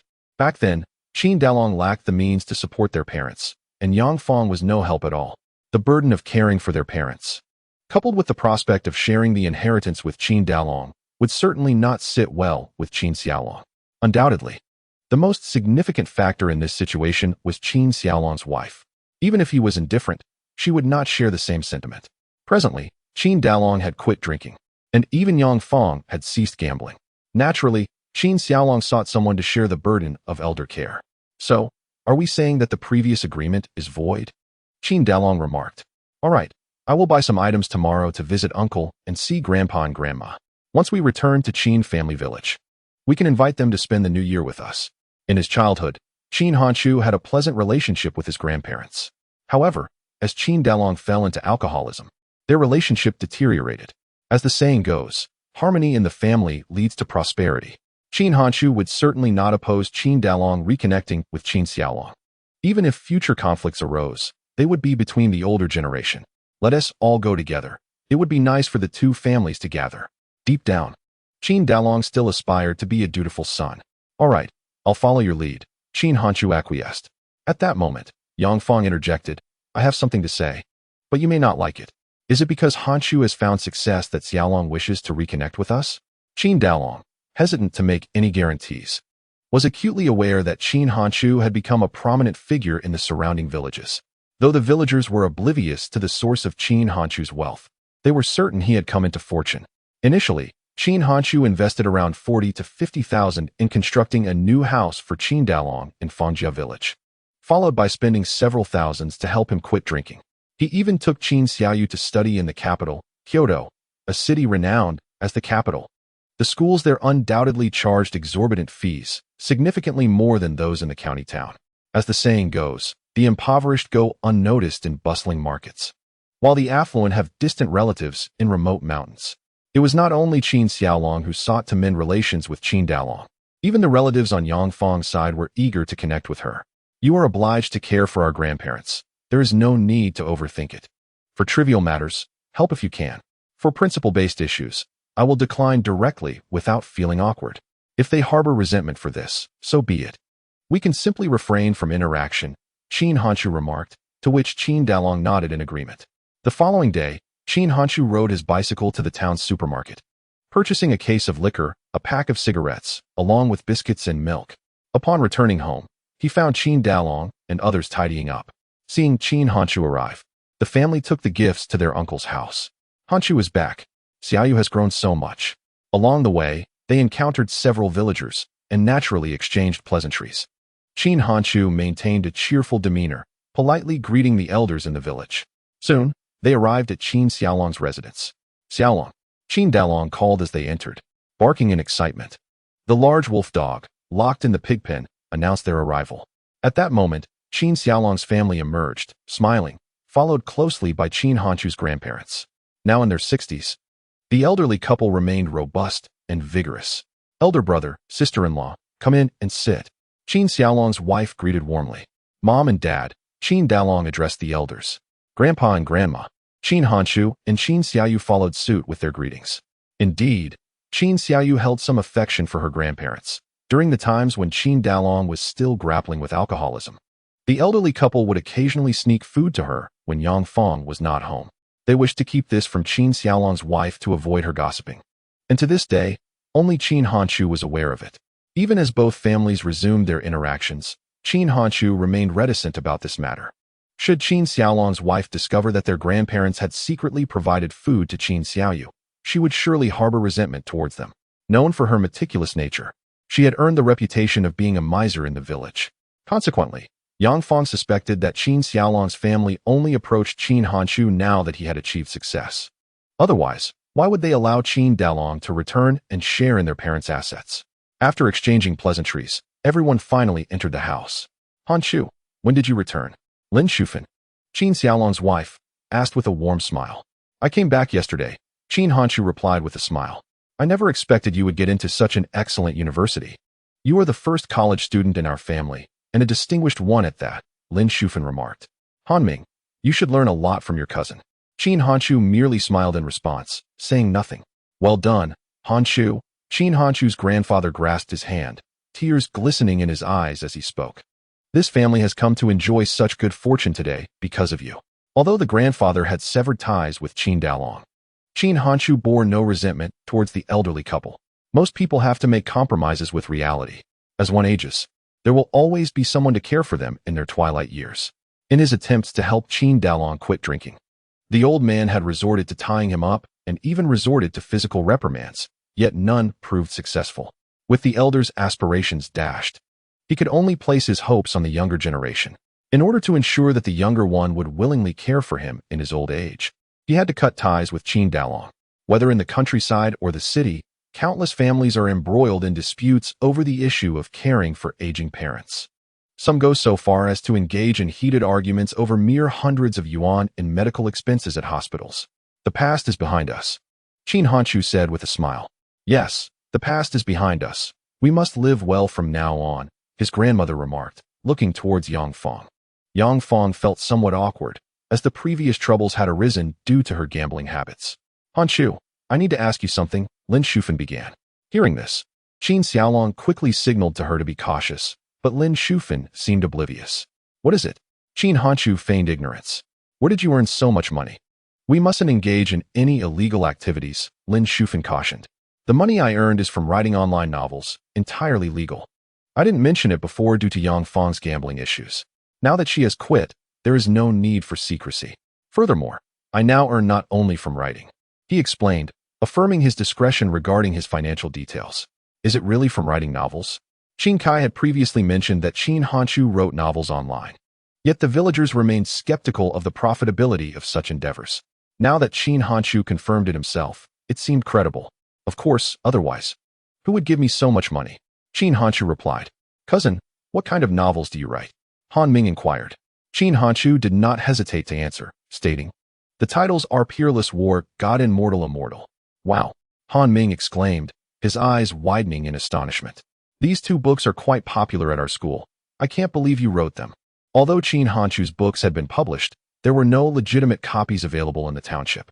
The books that Han Ming and others read were pirated versions rented for 15 yuan from bookstores, often with altered titles and author names. For instance, the book Bad Guy Xiao Wendong had several pirated titles. In his previous life, when Qin Hanchu first began reading it, the title was Campus Boss, and he later discovered that the actual name was different. "Have you read them?" Seeing his son so exhilarated, Qin Xiaolong inquired. "More than half of the boys in our school have read it." At this, Qin Hanming awkwardly closed his mouth. After all, reading web novels during school hours is not particularly honorable. Although Qin Hanming was aware of these two books, he was oblivious to the fact that Qin Hanchu was the administrator of Xiaomi Home. As a student in a rural junior high school, Qin Hanming had yet to encounter Penguin Space. He had merely seen the Xiaomi family prefix in the game DJ Party. Witnessing his son's knowledge of Qin Hanchu's works, Qin Xiaolong and others were inclined to believe Qin Hanchu's words. Qin Xiaolong chuckled. "I never imagined we have a writer in the family." Chapter 94. Qin Hanchu, I will kill you. Qin Xiaolong was a decent person, but his overly amiable nature had allowed his wife to take the reins.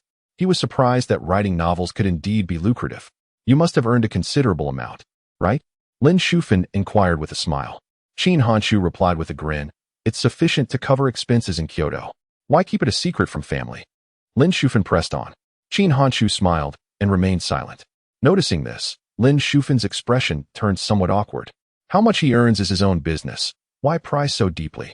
Qin Xiaolong shot Lin Shufan a glare and then said, "Go prepare dinner. Let us have a good family gathering today." "All right, I'll go cook. You all continue your conversation." With Qin Hanchu withholding information, Lin Shufan had no choice but to abandon her inquiries. "I'll help you," Yang Fang said with a smile as she followed her. Once Lin Shufan had left, Qin Xiaolong turned to Qin Hanchu and said, "Hanchu, don't mind your aunt. She's just curious." Qin Hanchu nodded with a smile. "I understand. Brother, do you think I can write novels?" At this moment, Qin Hanming excitedly spoke up. Qin Xiaolong shot a fierce glare at Qin Hanming. "What? Do you want to write too? If my brother can write, why can't I?" Qin Hanming replied. Qin Xiaolong scoffed. "Your brother has been accepted into Renmin University. If you're capable, you should aim for a prestigious university too." Upon hearing this, Qin Hanming fell silent. "If you can't get into a good high school, you can always work at Van Gogh," Qin Xiaolong remarked. Van Gogh, as mentioned by Qin Xiaolong, was a foreign-funded garment factory where many junior high graduates sought employment. Upon hearing the name Van Gogh, Qin Hanchu's eyes suddenly lit up. A new avenue for income blossomed in his mind. He could leverage the traffic from Xiaomi Home to establish an online shop. In fact, he could create his own clothing brand. With the backing of Xiaomi Home's traffic, the chances of success were quite substantial. Although Qin Hanchu had no formal education in fashion, he possessed some basic knowledge.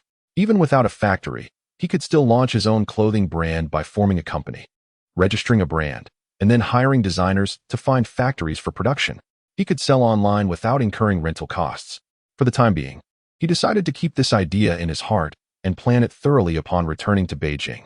At noon, the two families enjoyed a meal together. During lunch, Qin Dalong informed his grandparents about spending the new year at their home. Naturally, the grandparents happily agreed. In the afternoon, the family returned to their residence in Fangjia village. "Brother, the pond is frozen. I hope my little red won't perish," Qin Xiaoyu expressed her concern as they passed the stream, recalling her beloved fish. Observing the pond covered in a thick layer of ice, she anxiously inquired. Qin Hanshu replied with a smile, "The pond is quite deep. It shouldn't be so easily frozen." "Well, I hope it can survive this winter," Qin Xiaoyu said with a hint of worry. "If it dies, I shall prepare it in the finest culinary manner." Qin Hanshu chuckled. Upon hearing this, Qin Xiaoyu retorted angrily, "Brother, you are too cruel." Qin Hanshu burst into laughter and said, "Let us go to Ice Stone Gorge to see the ice waterfall." Instantly, Qin Xiaoyu's expression brightened. "Bring the camera. Take a picture of me." "All right," Qin Hanshu replied with a grin. After informing their parents, the two ascended the mountain with their camera. The mountaintop was blanketed in snow, and the trees adorned with white looked like exquisite works of art.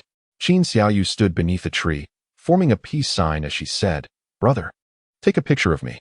Qin Hanshu raised the camera and captured her image, then suggested, "Strike a different pose." Qin Xiaoyu twisted her waist, switching her peace sign from her right hand to her left. The change was akin to a graceful pirouette. Qin Hanshu moved closer and said, "You should pose like this." Suddenly, he kicked a nearby pine tree, and as he did, he dashed away. Before Qin Xiaoyu could comprehend the situation, snow cascaded from the tree, landing directly on her head. Startled, she shut her eyes and opened her mouth wide, instinctively retracting her neck. The scene was comically amusing. After jumping aside, Qin Hanshu aimed the camera at her. Before she could regain her composure, he snapped the photo. "Qin Hanshu, I will get you for this," Qin Xiaoyu yelled, charging after him. Qin Hanshu laughed heartily as he sprinted ahead. "You big bully, always picking on me. I will tell sister-in-law," Qin Xiaoyu shouted, pursuing him. The siblings playfully ventured into the deepest part of the gorge, where an ice waterfall cascaded down the cliff. During this season, the waterfall could last until the Qingming festival. However, due to global warming, it melted more quickly. By the Qingming 15 years hence, only a trace of ice and snow would remain at the bottom. Qin Xiaoyu posed inside the ice cave while Qin Hanshu took several photographs. After enjoying their time there, the siblings finally returned home. Upon entering, Qin Xiaoyu rushed to Yang Fong, exclaiming, "Mom, my brother bullied me. He dumped snow down my neck. If I catch a cold, I will hold him responsible." "Your brother was just playing with you," Yang Fong replied with a smile. "I have work to do," Qin Hanshu said, wearing a smug expression before retreating to his room.